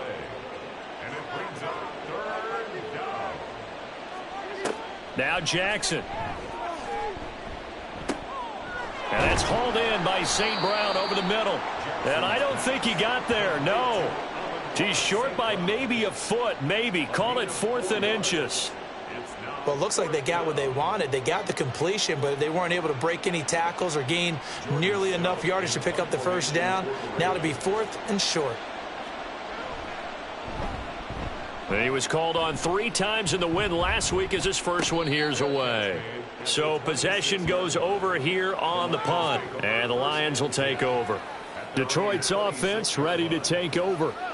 See if they can put this drive in the end zone, Charles, because it's been a little bit of a rough go at times. They've had to punt the football a ton in this ball game because of stalled out drives. So are you saying that you're kind of tired of seeing the punter run out there and do his thing during this game? Is that what you're trying to say? Well, I mean, I'm okay with it. I have a feeling that this offense, they don't want to see the punter again. And frankly, the punter doesn't want to run out there anymore himself. He would love to see his offense put together a drive. That's for Bateman, and it's intercepted. Picked off by Marlon Humphrey. And he will bring this back. It's a pick six and a Raven touchdown. And Charles, for this offense, those interception woes they kind of had in the first half have now followed them into the second half. And for this defense, they take advantage, turn that into a pick six. And that defense is in a spot now where they're thinking about ways to close this game out. And as confidently as they've been playing, I expect them to do exactly that. Tucker now for the extra point.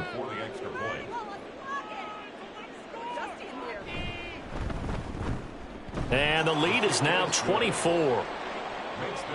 So the defense creating some points, not only getting the interception, but then returning it to the end zone for the pick six. So they throw the pick six. They'll get another shot at it now as this one's in the air. And there will not be a return here. It's a touchback, and it'll come out to the 25-yard line. And Detroit back in possession of the football.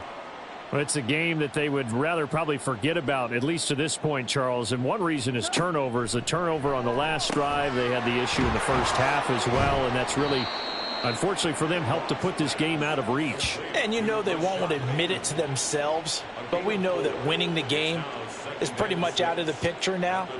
So their bottom line is, how do they play a clean game the rest of this one, right? Take care of the football, no more turnovers, and see how that works. Throwing again on second down, but this time it's incomplete. These guys have punted 4 times already, and they're staring at a fifth, barring a conversion here on third down. That is caught, and they'll get it up just short of the 45 at the 44. First down, Detroit, 16 yards on the pickup. That's good for a Lions. Throwing again is Goff. That's to Cook out of the backfield. Short completion, just 4 yards, and that'll bring up second down. We have played 3 quarters. We'll return with more after this break. You're watching the NFL on EA Sports. Back now at Ford Field. A lot of folks starting to make their way to the parking lot. Their guys trail big here to begin quarter number 4.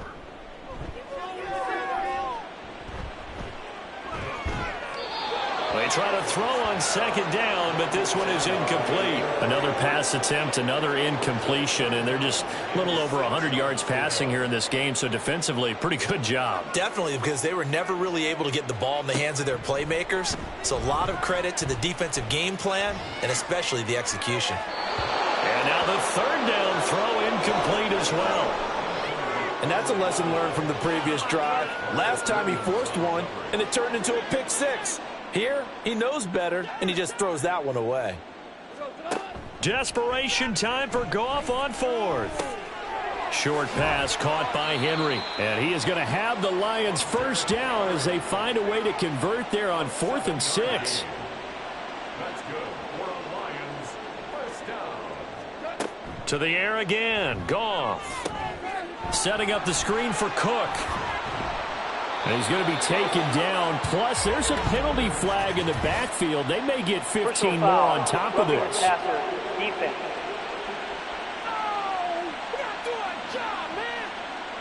The penalty moves him into the red zone here on 1st and 10. They'll fake the handoff. Now Goff. Over the middle, complete. That's Jordan. So that'll be no better than an incompletion, and that'll make it second down.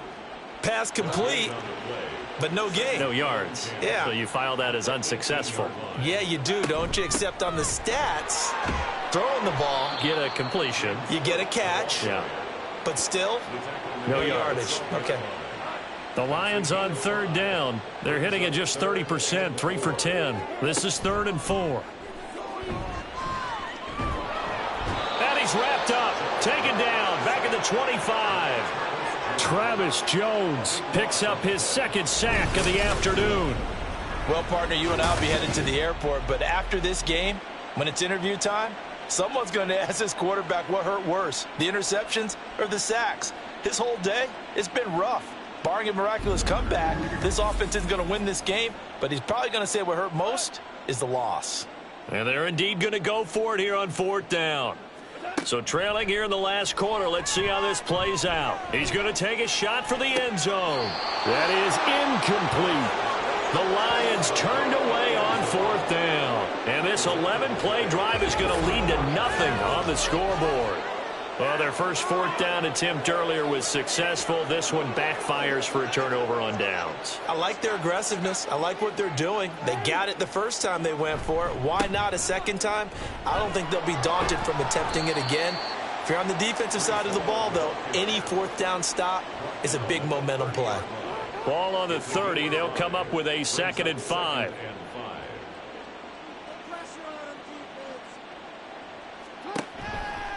Hall again. And forget about finding a lane. He barely had time to look up before he was planted in the backfield. It's a loss of 4. Now 3rd down. I think it's pretty evident we can say what a difference a week makes. Last week, he ran pretty much wild, didn't he? Did pretty much what he wanted to do. But this one, they've stopped him cold. That, to me, that's good scouting and even better execution. Yeah, and they stopped him behind the line right there. They obviously watched the tape a few times and made some adjustments. And he will have a Ravens 1st down as they're able to get the 3rd down conversion.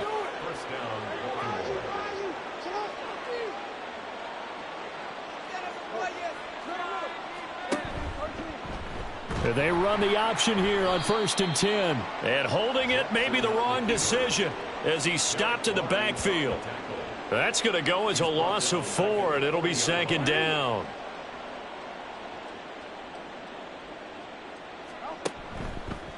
Handoff, running left. Here's Hall. And this one also slow in developing as he's maybe getting back here to the line of scrimmage, but not much more than that. So here's a 3rd and 14. They run it with Hall off the option. And they will get this across midfield, but still well short of the first as he's dropped at the 46. Call it a gain of 5. 4th down now. As much as I praise teams for being true to who they are, in this situation, I wonder if maybe they outguessed themselves a little bit. 3rd down seemed like an obvious passing situation. They chose to run it and didn't get anywhere close to the 1st down. And he gets it away, a directional kick going toward the sideline. And now where will the side judge stop his walk? That's the question. He says it crossed out of bounds at about the 17-yard line. Goff and this Lions offense set for a 1st and 10 at their own 17-yard line. They'll try and start this drive in the air. Throw right side here taken in by Bateman.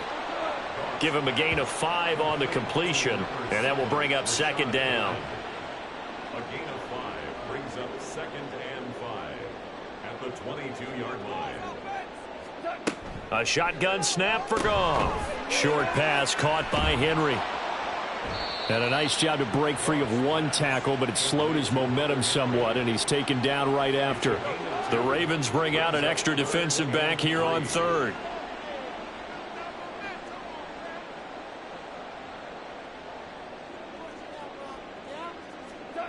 Now Goff. Able to find the open man. That's complete. And he'll be out of bounds across the 30-yard line. From the 32 now, here's 1st and 10. Goff throwing again. Now throw right side here, going to be incomplete. Defensively, you look at the numbers. Another incomplete pass that we just saw, and they're under 200 yards passing for the game, so they've done their job on that side of the ball. Yeah, recently I was actually working a game where a quarterback had a streak of 5 straight games without a 200-yard game. And that was a big talk, both in his town and amongst his team. How do we get the passing game going? So big credit to them, holding them under 200 today. 3rd and 3. Here's Goff. Right back to Cook for another completion. Call it a gain of a yard, and that's going to make it 4th down. Always important as a defender on 3rd down to keep the play in front of you and make sure you don't give up enough space that they can make a move on you in the open field. Try as he might, he wasn't able to get to the 1st down marker. Excellent defense, good tackling. Now they go for it on 4th, but this one is going to wind up incomplete. The Lions turned away on 4th down, and the Ravens get the football back and in great shape. So that's the 2nd time this game they've given it up on 4th down. They're now 1 for 3 on 4th down conversion tries. But they must feel good about what they're doing, right? They continue to go for it on 4th down. Give the defense a lot of credit, though. If they've stopped them 2 out of 3 times, usually you have 4th down plays that you have dialed up and ready to go and you think are going to be successful. Not so far in this game. And a very determined run there as he'll take this all the way down to the 27. Good effort. 50 yards rushing for him now on 17 carries. Throwing on 1st down, it's Jackson. Looking left side, and he's got a man. That's Hall. So the completion good for 6 yards, and it'll be 2nd down. Brings up 2nd and 4 at the 21-yard line. Jackson. Slings it to Andrews, and it's complete. The tight end has it. And Andrews going to have a Ravens 1st down as he's down at the 17-yard line. And a Raven 1st down.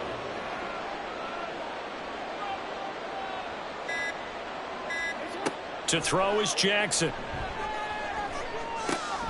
And check down, complete to Hall. And able to get this down inside the 15, either the 13 or 14 before he's out of bounds. 2nd and 6. 4 yards on the pickup. 2nd and 6. Running left, it's Hall. And he'll get about 3 just outside the 10, stopped at the 11. Taken down at the 11-yard line. This now a 3rd and 4. Just 2 minutes remaining here in the 4th quarter of what has been a one-sided affair. So it's Raven football here as we welcome you back. They've got a 3rd down now as they look for one more 1st down to help salt this one away. And they'll try and run the option to pick it up. And the reinforcements come in as they're going to stop him behind the line. 4th down now after a loss of 2. Well, he's had success running the football in this one. Yeah, that's undeniable. But that time, the defense was on to it. And, partner, I think the more you see a play like this, the more they're able to diagnose it quicker and easier for them to defend it. I think you have to dress it up a little bit and show maybe some different formations and looks.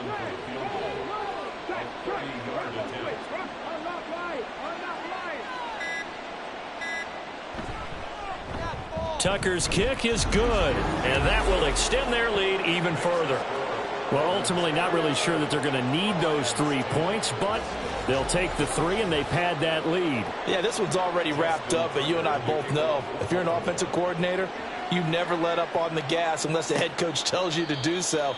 And maybe you've actually clicked him off in your headset so you can keep calling plays and trying to add to this lead. Here's the Detroit offense now as they head back out onto the field.